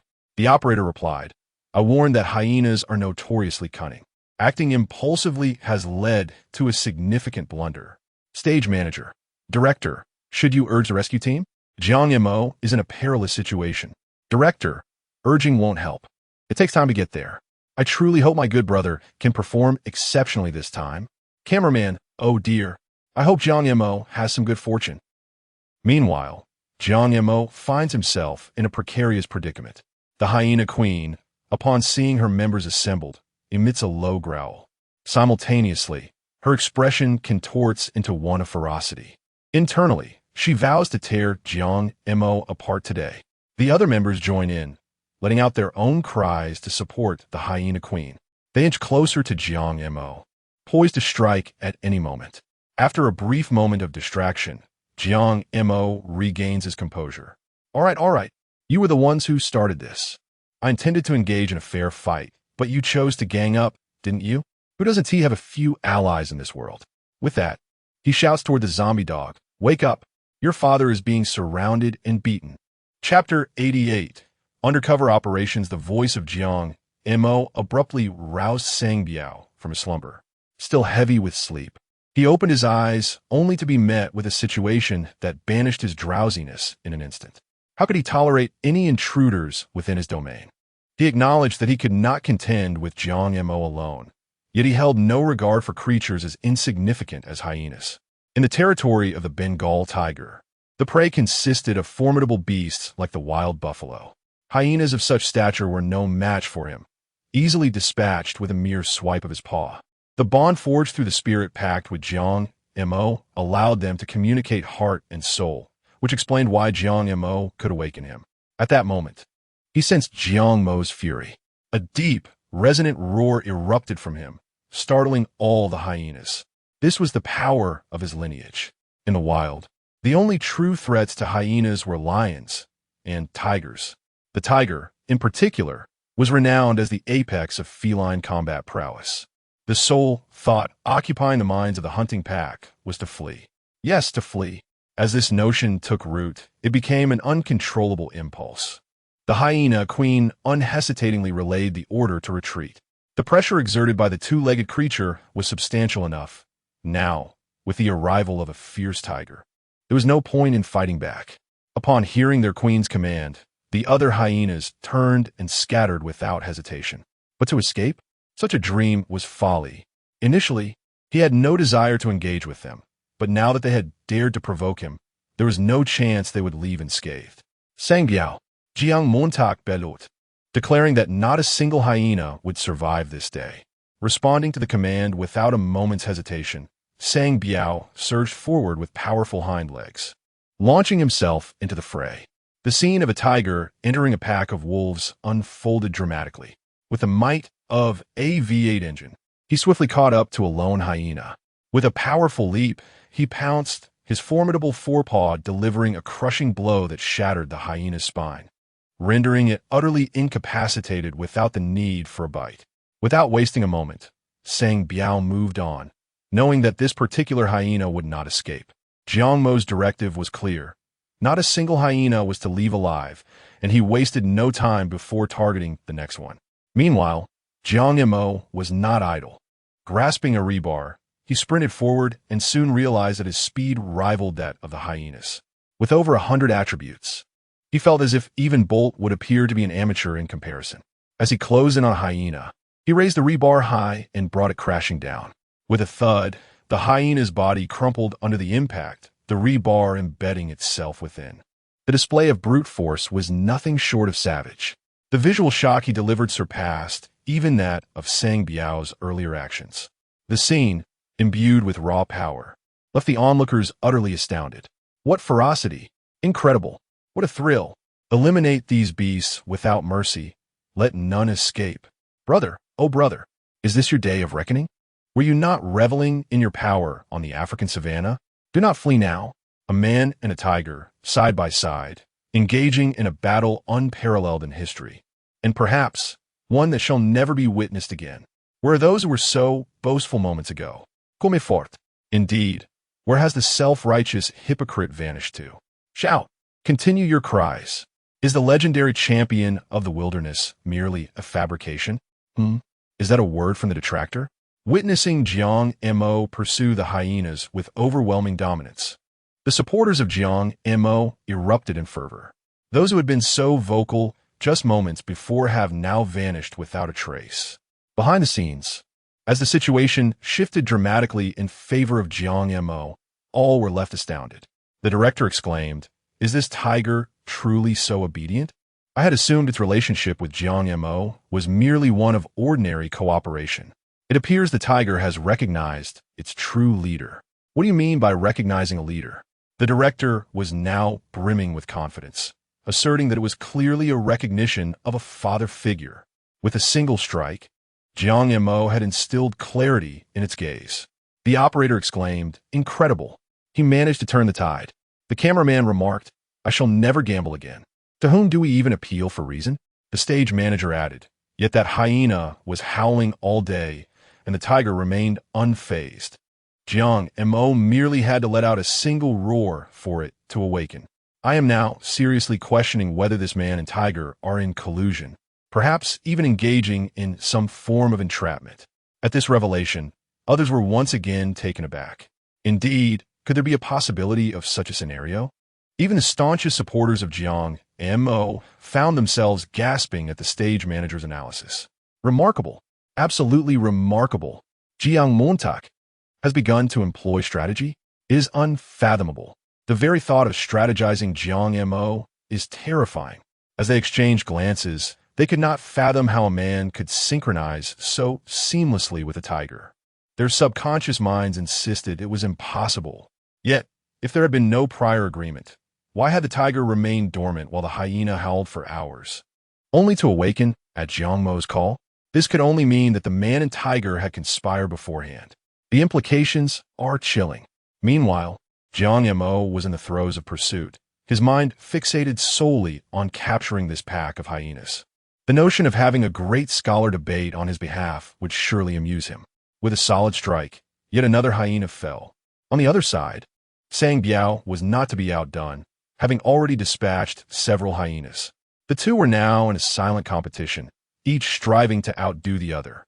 For every hyena Sang Biao felled, Jiang Mo was quick to respond, leaving no room for hesitation. At long last, the hyena minions lay defeated, leaving only the queen hyena. Witnessing her subordinate's demise, she initially contemplated escape. However, unbeknownst to her, the man and tiger had already encircled her from both directions. The queen of hyenas understood that there was no possibility of escape left. Being a carnivorous creature, she resolved to fight with all her might upon realizing her fate. Even if hope was scant, she felt compelled to make an attempt. Thus, a question arose. With a man and a tiger encircling her, which direction should she charge? Which side offered a greater chance of survival and successful breakout? Had it been this morning, she would have unhesitatingly chosen to charge towards the direction of the ginger. After all, the intimidation posed by a tiger far surpassed that of a mere bipedal creature. However, at this moment, her thoughts had shifted. She had witnessed the entire sacrifice of her companion. Although the tiger was formidable, that bipedal creature was anything but human. With a single blow, it had utterly obliterated her companion. It was simply outrageous. Chapter 89. A sudden deluge out of the blue. The hyena abruptly turned in charge of the tiger, leaving everyone in the studio momentarily dumbfounded. After a brief pause, Yu Jia exclaimed, "Is the hyena queen out of her mind? She is actually attempting to break through towards the tiger. That's a dead end." Huang Lao replied, "If it were me, I would also make a dash towards the tiger." Yu Jiao was taken aback. Huang Lao continued, "Running towards the tiger might leave me with a whole carcass if luck is on my side. Heading towards Jiang Mo, however, would mean a single blow could split the hyena in two." Netizens commented, "Knowing they stand no chance yet still fighting to the bitter end is a foolish display of fervor, even if they were to win. It would merely be a stroke of fate." Another person added, "What a grave mistake. I watched the whole thing unfold. The man and the tiger were both ferocious. The hyena has roamed the African savanna for years, but today it has met its match. It's brutal. This battle has barely lasted 5 minutes. If we disregard the pursuit, it has been at most a minute. The sight of the hyena's demise is truly tragic, especially at the hands of Jiang Mo. He was merciless. Indeed, when faced with the head of proctology, who wouldn't he act with such severity? Look at the lengths the hyena queen has been driven to. It prefers to face the tiger rather than confront Jiang Mo. One can only imagine the fear that resides within her. It must be said, the hyena queen was overly naive. Jiang Mo was fierce, and the tiger's sharp fangs were no less formidable. They were even more exaggerated than those of a lion. As the hyena queen charged toward it, the tiger remained seated on its hind legs, looking down with disdain as the hyena approached. As the hyena drew near, the tiger lifted its front paw and swiftly seized the hyena's throat. The nonchalance of the tiger was palpable. It had not uttered a sound from the beginning. However, this time it felt a twinge of anger. The hyena had shown it a lack of respect. With one swift bite, the hyena queen gasped her last breath without even a whimper. Consequently, all of the 10 or so hyenas that appeared were dispatched. Logically, with so many carcasses, Jiang Mo could feast for quite some time. Yet, he harbored no fondness for hyenas. Even when it came to food, he found them distasteful. Sang Biao shared similar sentiments. He had no desire for the spoils either. Nonetheless, leaving these carcasses to rot would not only create a foul stench, but also attract other animals. It was quite bothersome, and Jiang Mo was reluctant to get his hands dirty, so he directly instructed Sang Biao, "You handle these. Take care of it." Roaring in protest, Sang Biao seemed somewhat defiant. "Huh?" Jiang Mo shot him a glare. "You went out to hunt only to return empty-handed, and you still have the audacity to complain?" He raised the rebar in his hand. "If you think you could take me on, feel free to try." With that, Sang Biao promptly settled down to deal with the corpses. Jiang Mo then turned back to his own sanctuary. Inside the dwelling, the two women stared in astonishment at Jiang Mo, having witnessed the entire ordeal unfold. Their hearts had remained in a state of suspense. particularly during the harrowing moment when Jiang Mo was besieged by a pack of hyenas. There were at least a dozen of them. Qianqian's eyes were still slightly red from the experience. Fortunately, at a critical juncture, Jiang Mo managed to awaken the fierce beast, turning the tide of the situation. Jianggu, you! Qianqian struggled to articulate a coherent thought. Nanxian conducted a thorough check on Jiang Mo, concerned about any injuries. Jiang Mo shook his head, affirming that he was unscathed. Well, it's all in the past now. Let us not dwell on needless worries. By the way, since we have some free time, how about we venture out to find something to eat? Upon hearing this, both women nodded in agreement, and the trio set off in search of sustenance. In truth, they were not lacking in food, as the wild boar would sustain them for a while. However, they needed to incorporate other nutrients into their diet, such as dietary fiber and glycogen. Fortune smiled upon them as they discovered some wild fruits and vegetables. Though their feast was not lavish, the three of them were quite pleased. Qianqian remarked, honestly, my expectations are not high. As long as I can experience days like this, I would be content. Nanxian wholeheartedly concurred, stating, our team is well equipped at the shelter, and our food supply is ample. As long as we remain steady and persistent, there is still great hope for us. Indeed, Jiang Mo's lips curled into a smile. He had never forgotten his initial motivation for participating in this program, to walk away with a grand prize of 100 million. He envisioned a life of leisure thereafter, devoid of any other interests. His actions, whether befriending the beast or vanquishing the hyenas, were never driven by his true intentions. Had it not been for the desire to endure in this competition, he would have never taken such risks. Yet, the allure of riches was undeniable. That staggering prize served as a powerful motivation for him. Suddenly, a raindrop landed on Jiang Mo's face, followed by a brisk gust of wind. Let us move. It seems like rain is imminent. Qianqian exclaimed, I hope it's not going to be another torrential downpour. Look over there. Everything is shrouded in mist, and the wind is intensifying. Nanxian surveyed the scene, apprehensive that this storm might surpass the ferocity of the last. Qianqian chuckled, but we need not worry. Our shelter is robust. Unless faced with a mudslide or a flash flood, we have nothing to fear. True. Nanxian took a bite of the wild fruit, noting that their situation was far superior to that of other teams.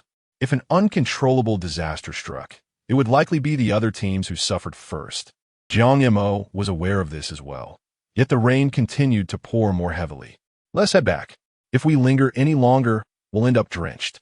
With that, the three of them made their way back to the camp. Just as they returned to the shelter, a torrential downpour began, growing more intense by the moment. Meanwhile, the fierce beast had finished clearing away the remains and approached Jiang Mo's shelter, seeking refuge from the rain. Though these large creatures are not particularly fearful of such things, it is certainly prudent to seek shelter when possible. Observing the zombie dog gazing longingly from outside, Jiang Mo felt a twinge of compassion. Should he allow it to come in for a brief respite? Although he was acutely aware that the zombie dog posed no threat to the two girls, their apprehension was entirely understandable. After a moment of hesitation, the two young women surprisingly nodded in agreement. Jiang Mo was taken aback. Did they truly consent? Indeed. Qianqian spoke up. It helped you today, so we trust it. This reflected the girls' genuine feelings. Through this day's events, they had come to regard the zombie dog as one of their own.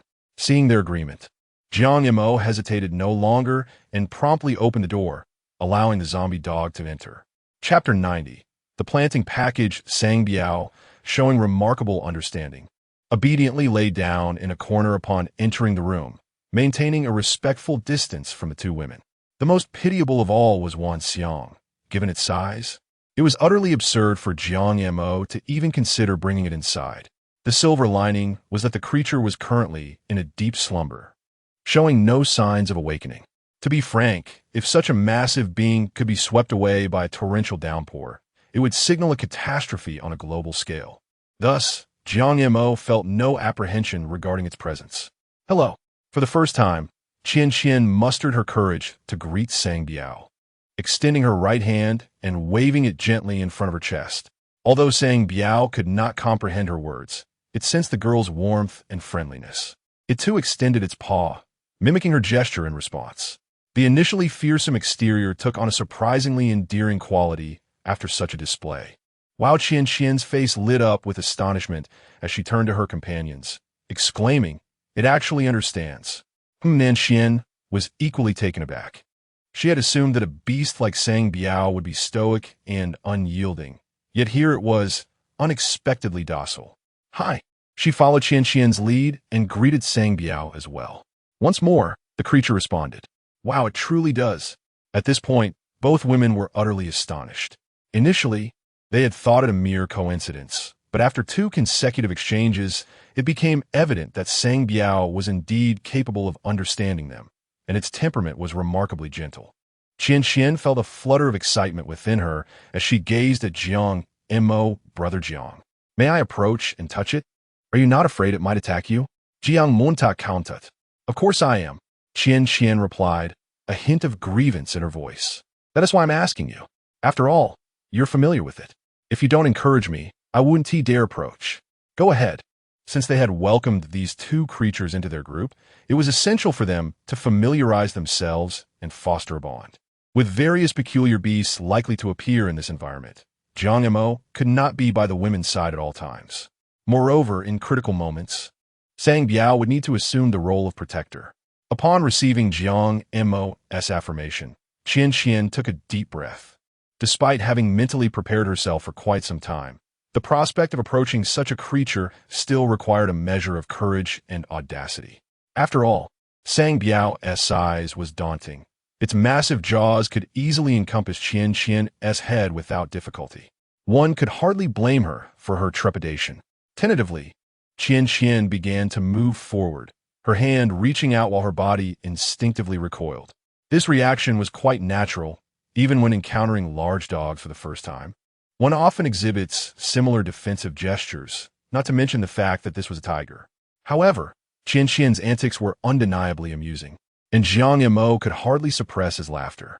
"Don't worry, just approach it directly, it won't attack you." With Jiang Mo's encouragement, Qianqian felt herself relax a little. After a period of movement, Qianqian finally approached Sang Biao. She extended her hand, yearning to stroke Sang Biao's head, yet her anxiety prevented her from drawing closer. Sang Biao seemed to sense her discomfort and instinctively leaned in, affectionately rubbing against her hand, wearing an expression of pure enjoyment. In that moment, all of Qianqian's worries vanished without a trace. Strangely, she felt as though she were interacting with a large cat. "Mother, I have truly excelled, for I have befriended a great tiger," Qianqian exclaimed with a beaming smile. Observing Sang Biao's lack of aggression, her courage grew, and she ultimately nestled against Sang Biao's back. Seeing this, Nanxian could no longer contain her restless heart and approached to engage with Sang Biao as well. Watching the 2 women play joyfully with Sang Biao, Jiang Mo chose not to intervene, instead reclining on a banana leaf. Although rain fell outside, the interior remained dry, a consideration he had made while constructing their shelter. Even though it was somewhat rudimentary, his abode was equipped with a wooden floor elevated about a meter above the ground. While not entirely level, as it was made from tree trunks the thickness of his wrist, such conditions in the wilderness were nothing short of exceptional. The rhythmic sound of raindrops outside created an atmosphere perfectly suited for slumber. However, before succumbing to sleep, Jiang Mo intended to check his system panel first. With a mere thought, the panel unfurled before him. Host, Jiang Mo. Speed, 177. Strength, 183. Agility, 185. Resistance, 242. Skills, master-level carpentry. High-altitude survival. Permanent items, strength potion, spirit beast contract. Weapon, breaking illusion rebar. Reputation points, 340,245. Is this all? Jiang Mo couldn't help but feel astonished. While battling hyenas may not have been as exhilarating as confronting a tiger, he had faced numerous hyenas. Yet, his reputation points amounted to only over 300,000, which seemed rather scant. Nevertheless, it mattered little, as he could still draw 3 times. Based on the current probability of the system's rewards, he should at least secure 1 guaranteed prize. Additionally, he observed that while skills depended on luck, his attributes were undeniably enhanced. Setting aside everything else, with his current foundational attributes coupled with the strength potion, he already stood at the pinnacle of combat capability in the wilderness. He pondered whether there was a limit to this enhancement. If there were none, he could continue to grow indefinitely, which would be rather extraordinary. Was this not a quintessential manifestation of indomitable spirit? Should he eventually procure a piece of Overlord blood armor, he wondered how other beasts would contend with him. Cough, cough. I digress. As long as there were guaranteed attribute enhancements, even the lottery held significance. System. Lottery. Lottery commencing. This draw will cost 100,000 reputation points. As the system's announcement echoed, a grand wheel began to spin. Despite Jiang Mo's fervent prayers, the pointer ultimately landed on "Thank you for your patronage." Damn! With a fierce exclamation, Jiang Mo focused his thoughts and continued to draw. The lottery begins. Congratulations! You have won a mystery box X1. Would you like to open it? Not yet. Keep drawing. The lottery begins. Thank you for your patronage. Bonus. All attributes 10. As expected. However, Jiang Mo was already quite pleased to have drawn a mystery box. He was simply curious about what it might contain. Ever since the system upgrade, the items he had received had been rather impressive. He hoped this time would yield something extraordinary as well. System, open the mystery box. Mystery box opening. Congratulations, you have received a planting gift package X1. A planting gift package? What does that mean? Is it suggesting he cultivate and farm in the wild? Surely not. Chapter 91. Explosive revelation. As he was lost in a whirlwind of thoughts, the voice of the system echoed once more. Would you like to activate the planting gift package? Jiang Mo's mind snapped back to attention, and without hesitation, he replied, Activate. The grand gift package is being opened. Congratulations. You have obtained a Universal Seed Library X1 and a watering can. Rewards have been dispatched to your backpack. Is that all? Jiang Mo had anticipated a plethora of items within the grand package, only to find 2 meager items after such anticipation. Is this truly worthy of being called a grand gift? He was nearly at a loss for words, yet he acknowledged that having something was better than having nothing. A brief introduction to these 2 items. Universal Seed Library. Input the desired seed, and it will provide a match with a cooldown period of 1 week. Additionally, planting is unaffected by seasonal changes. Watering can. Using the watering can accelerates plant growth by 5-fold and grants immunity to pests. Incredible. Jiang Montag was astonished. These seemingly ordinary items boasted exceptional capabilities. The Universal Seed Library was astonishingly powerful. It could produce any seed one desired, albeit with the limitation of being usable only once a week. The most extraordinary aspect was its disregard for seasonal restrictions. One could plant winter crops in summer and vice versa. Was this not akin to having a greenhouse at his disposal? It was simply outrageous. As for the watering can, Jiang Mo initially thought it to be an ordinary tool, yet it turned out to enable plants to grow 5 times faster. What does that imply? The growth cycle for rice is typically 4 to 5 months, while bok choy takes merely a month and cabbage 2 to 3 months. Watermelons also fall within a 3 to 4 month cycle. With such a dramatic reduction in growth periods, it is no exaggeration to say that in just a month, he could lead a life of luxury. This was truly absurd. He now felt that surviving in the wilderness posed no real challenge. Forget about surviving for 120 days. Even 3 to 5 years would be manageable, provided he could endure the solitude. With this in mind, he genuinely wondered how other teams would fare. However, at that moment, a torrential rain fell outside. Otherwise, Jiang Mo would have ventured out to plant his crops. Despite his excitement, he restrained himself. Regardless of his eagerness, he knew he must wait for the rain to cease. In the production team, as per routine, the director informed all contestants about the rain conditions, inquiring whether they wished to withdraw. To his surprise, over 20 contestants chose to exit the competition. Only Jiang Mo's team remained unaffected when the director announced this. He opted to mute their channel. Why? If even one member of Jiang Mo's team decided to withdraw, it would likely dishearten the rest, leading to a complete collapse of the show. The shelter constructed by Jiang Mo's team was robust enough to easily weather the rain. Moreover, given Jiang Mo's temperament, If they inquired about his desire to withdraw, he would likely respond with ire. After all, he had faced far more perilous situations without considering withdrawal. This was merely a downpour. Thus, the director chose to silence his channel altogether. In the broadcasting studio, at this moment, the screen captures the various teams' conditions. Yu Jia is providing an objective and impartial analysis based on the actual situations of each team. Yu Jia states, "Let us first examine Team Kunkin. The location they chose for their shelter is quite decent. They should be able to endure, though it's certainly one TB a pleasant experience. After all, their shelter lacks wind protection and is rather cramped, making it unrealistic to start a fire inside." The scene shifts to Team Xiaonyouge. Huang Lao comments, "Since Li Huihui departed, the atmosphere within Team Xiaonyouge has noticeably improved. However, they are still facing some challenges today. We can see that both Xiaonyouge and Xiao Fengfeng are drenched. Although their shelter is waterproof, the downpour is quite severe, and enduring this torrential rain will undoubtedly be a test of their resilience." The camera then transitions to several other teams. Except for one team that discovered a cave, the remaining teams are faring even worse than Team Kunkin and Team Xiaonyouge. It appears they are truly suffering. Their shelters either leak or are submerged, all while being battered by the wind. It is indeed a difficult situation. Viewers, witnessing this scene, cannot help but empathize. It must be said, the contestants are facing significant hardships. Indeed, in such adverse weather, it is painful to watch. One cannot help but admire those contestants who remain. If it were me, upon receiving the notification from the production team, I would have withdrawn immediately. These teams are essentially enduring torment. I anticipate that after today, a number of contestants will likely bow out.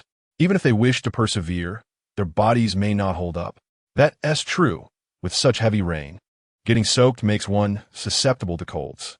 Should anyone develop a fever, continuing the challenge would seem impossible. Let us not dwell on other matters. The contestants who remain today deserve to be called warriors. They are indeed worthy of admiration. Their perseverance is remarkable. Just as viewers express their sentiments regarding the contestant struggles for survival, the camera cuts to Team Jiang Mo. The shelter of Team Jiang Mo stands firmly in place, completely unaffected. Although the interior is not visible, the members of Team Jiang Mo appear to be largely untroubled.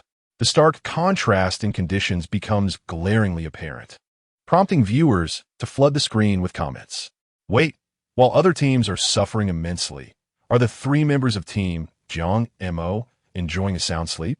It is quite possible. As one can imagine, the weather is indeed conducive to slumber. If the other teams were to witness Team Jiang Mo's situation, do you think they would continue to endure? It's utterly disheartening. To be frank, if I were aware of Team Jiang Mo's circumstances, I would have likely withdrawn long ago. Given such conditions, what could one possibly use to compete? Exactly. Other teams must be enduring torment every single day and every moment. While Team Jiang Mo, if the production team hadn't mentioned it, I would have thought this was not a survival show, but rather a pastoral variety show. Team Jiang Mo, aside from their unfortunate encounters with various wild beasts, seems to have everything else in top condition.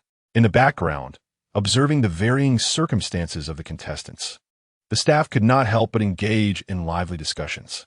Operator, goodness. The other teams are facing calamities, while the Ginger Crumb team seems to be unscathed. Venue manager. The most astonishing part isn't this.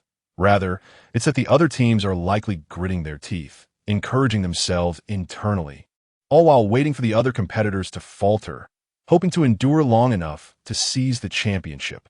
Little do they know, the Ginger Crumb team has not faced a single hardship. Cameraman, if the other contestants were to witness the situation of the Ginger Crumb team, their mental state would undoubtedly implode on the spot.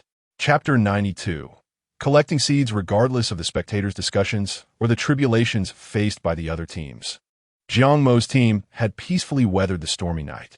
At dawn the following day, the rain ceased and the sun ascended into the sky. When Jiang Mo rose and opened the door, he beheld a scene of utter disarray. Leaves scattered everywhere and branches strewn upon the ground, all consequences of the torrential downpour. Fortunately, there was not much standing water. The elephants had awakened and were currently grazing on the foliage. After addressing his personal matters, Jiang Mo commenced his inspection outside. His immediate task was to identify suitable planting locations that were not too distant in order to prevent disruption from other animals. As he traversed the area, his mind pondered how best to utilize the first batch of seeds. The system provided a universal seed repository, granting him access to any seed he desired. However, with a cooldown period of 1 week, he needed to deliberate carefully. A rational analysis revealed that his most pressing need was undoubtedly seeds for staple foods: rice, wheat, corn, sorghum, potatoes, and pumpkins. If he had to choose one, rice would be his preference.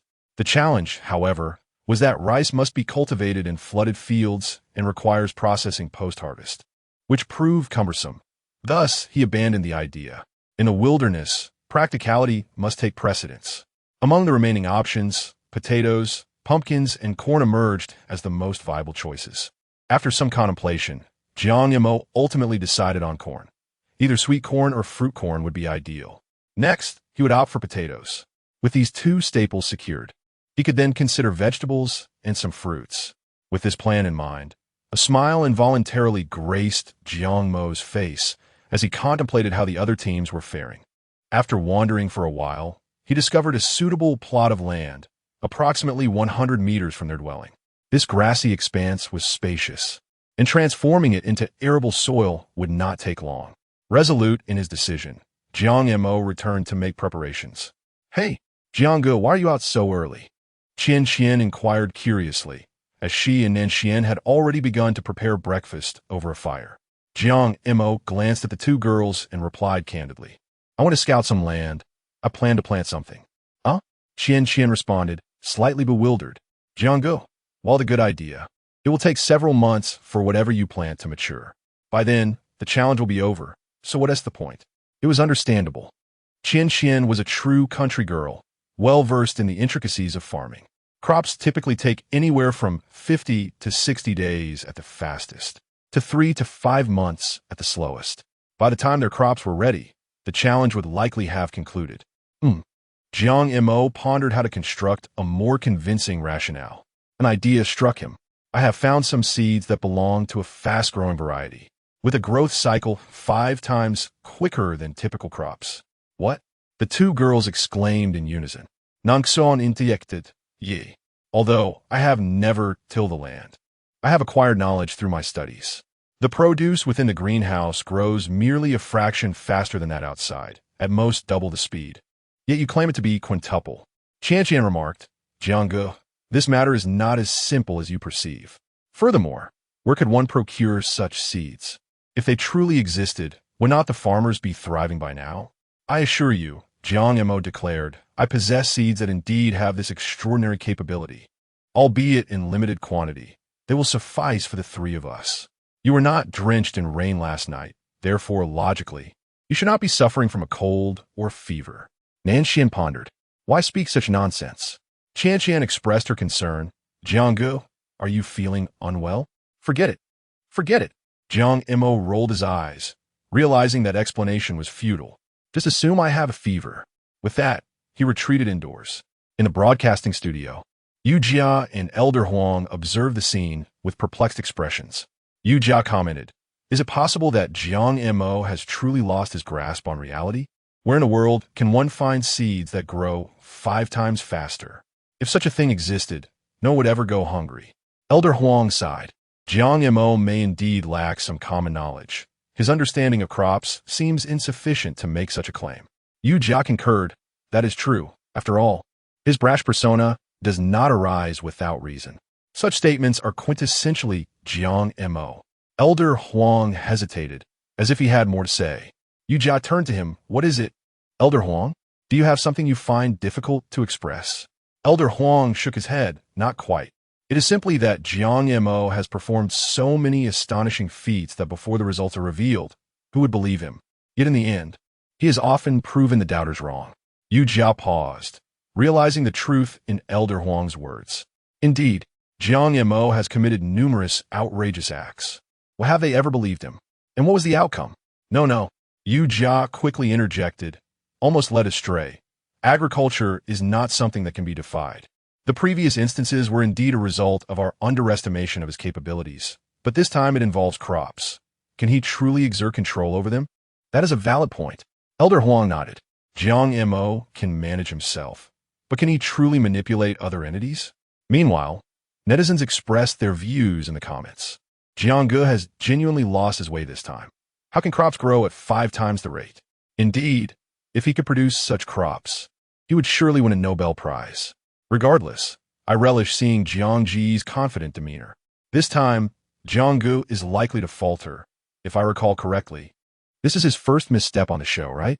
Strange to say, but I find myself quite looking forward to it. Jiang Ge, I implore you to fail this time. Please, do not be so absurd that it reflects poorly on me. Those above do not speak like that. It makes me feel as though I'm gazing into a mirror. Where do I place my face as someone who merely fills a role? Do not concern yourself with whether Brother Jiang will succeed. Simply inquire if there is work for him. Even in the absence of tasks, one must persist. The notion of a 5-fold growth cycle is truly amusing. As for the prevalent skepticism from the outside world, Jiang Mo remains blissfully unaware. Upon returning to his abode, he immediately accessed the system. I require fruit corn seeds. Request from the host received. Fruit corn seeds have been dispatched. Please check. Indeed, the words fruit corn prominently appeared in the inventory. Without the slightest hesitation, Jiang Mo promptly claimed the corn seeds. Chapter 93. Tilling the land upon acquiring the seeds. Jiang Mo hesitated no longer. He ventured outside to craft tools for tilling the soil, intending to create a rudimentary wooden plow. Lacking oxen or horses, he was left with no choice but to enlist Sang Biao as a substitute. With the mastery of a skilled carpenter at his disposal, crafting the wooden plow posed little challenge. The only shortcoming was the absence of iron fittings, compelling him to rely solely on wood. Fortunately, the ground was softened from the previous night's rain, making the task of tilling considerably easier. As he labored alone, the 2 women refrained from interrupting him. Before long, Jiang Mo had fashioned the tools, and breakfast was nearing completion on their end. The trio then gathered to eat. Yang Yi, are you truly going to farm? One of them inquired. Indeed, Jiang Mo nodded affirmatively. Very well. Although Qian was skeptical that Jiang Mo's so-called seeds would mature swiftly, she resolved to assist him. I know how to farm. What you plant? I shall help. She offered. Corn. Jiang Mo replied, taking a bite of wild boar meat before continuing, sweet corn. Corn is quite simple. Qian responded, if you do not use nutrient blocks for cultivation, you merely need to dig a hole and toss in the seeds. However, with this method, the growth may not be optimal. That is of no concern, Jiang Mo assured her. These seeds do not require exceptional cultivation. As long as they reach the soil, they will flourish splendidly. Qian found herself at a loss for words. All right then, just call me when you need help. Agreed. After stuffing a few more pieces of meat into his mouth, Jiang Mo stood up, hoisting his plow, and called out, Let us go, Biaozi. Time to work. Sang Biao, who had been idly sitting under the eaves, snapped out of his daze upon hearing Jiang Mo's call and obediently followed suit. Upon reaching their destination, Jiang Mo draped the plow over Sang Biao's neck. The latter wore a bewildered expression, utterly clueless about the task ahead. Your job is to pull with all your might, while I stabilize the plow behind you. Do you understand? Jiang Montag instructed. While others might find this difficult to comprehend, Sang Biao grasped Jiang Mo's words effortlessly. However, he displayed visible displeasure and resistance. Letting out a growl. Hey, Jiang Mo retorted, what is the problem with being a laborer? If I didn't need your help to stabilize the plow, would I even require you? Can't I till 2 miles on my own? Faced with Jiang Mo's insistence, Sang Biao fell silent and begrudgingly assumed the role of a laborer. However, the onlookers were left astonished by this scene. Wait, I have witnessed oxen plowing fields, but how is it that a tiger is now doing the same? Goodness, with Jiang Mo's antics, even capitalists would shake their heads in disbelief. The king of the forest is plowing. Do we turn for explanations? Tiger bro, if you're being coerced, just blink. I told you. Jiang Ge has a job. Regardless of how many times faster the plants grow, I ask you this. Without Jiang Ge, would anyone here witness a tiger plowing fields? I am utterly convinced.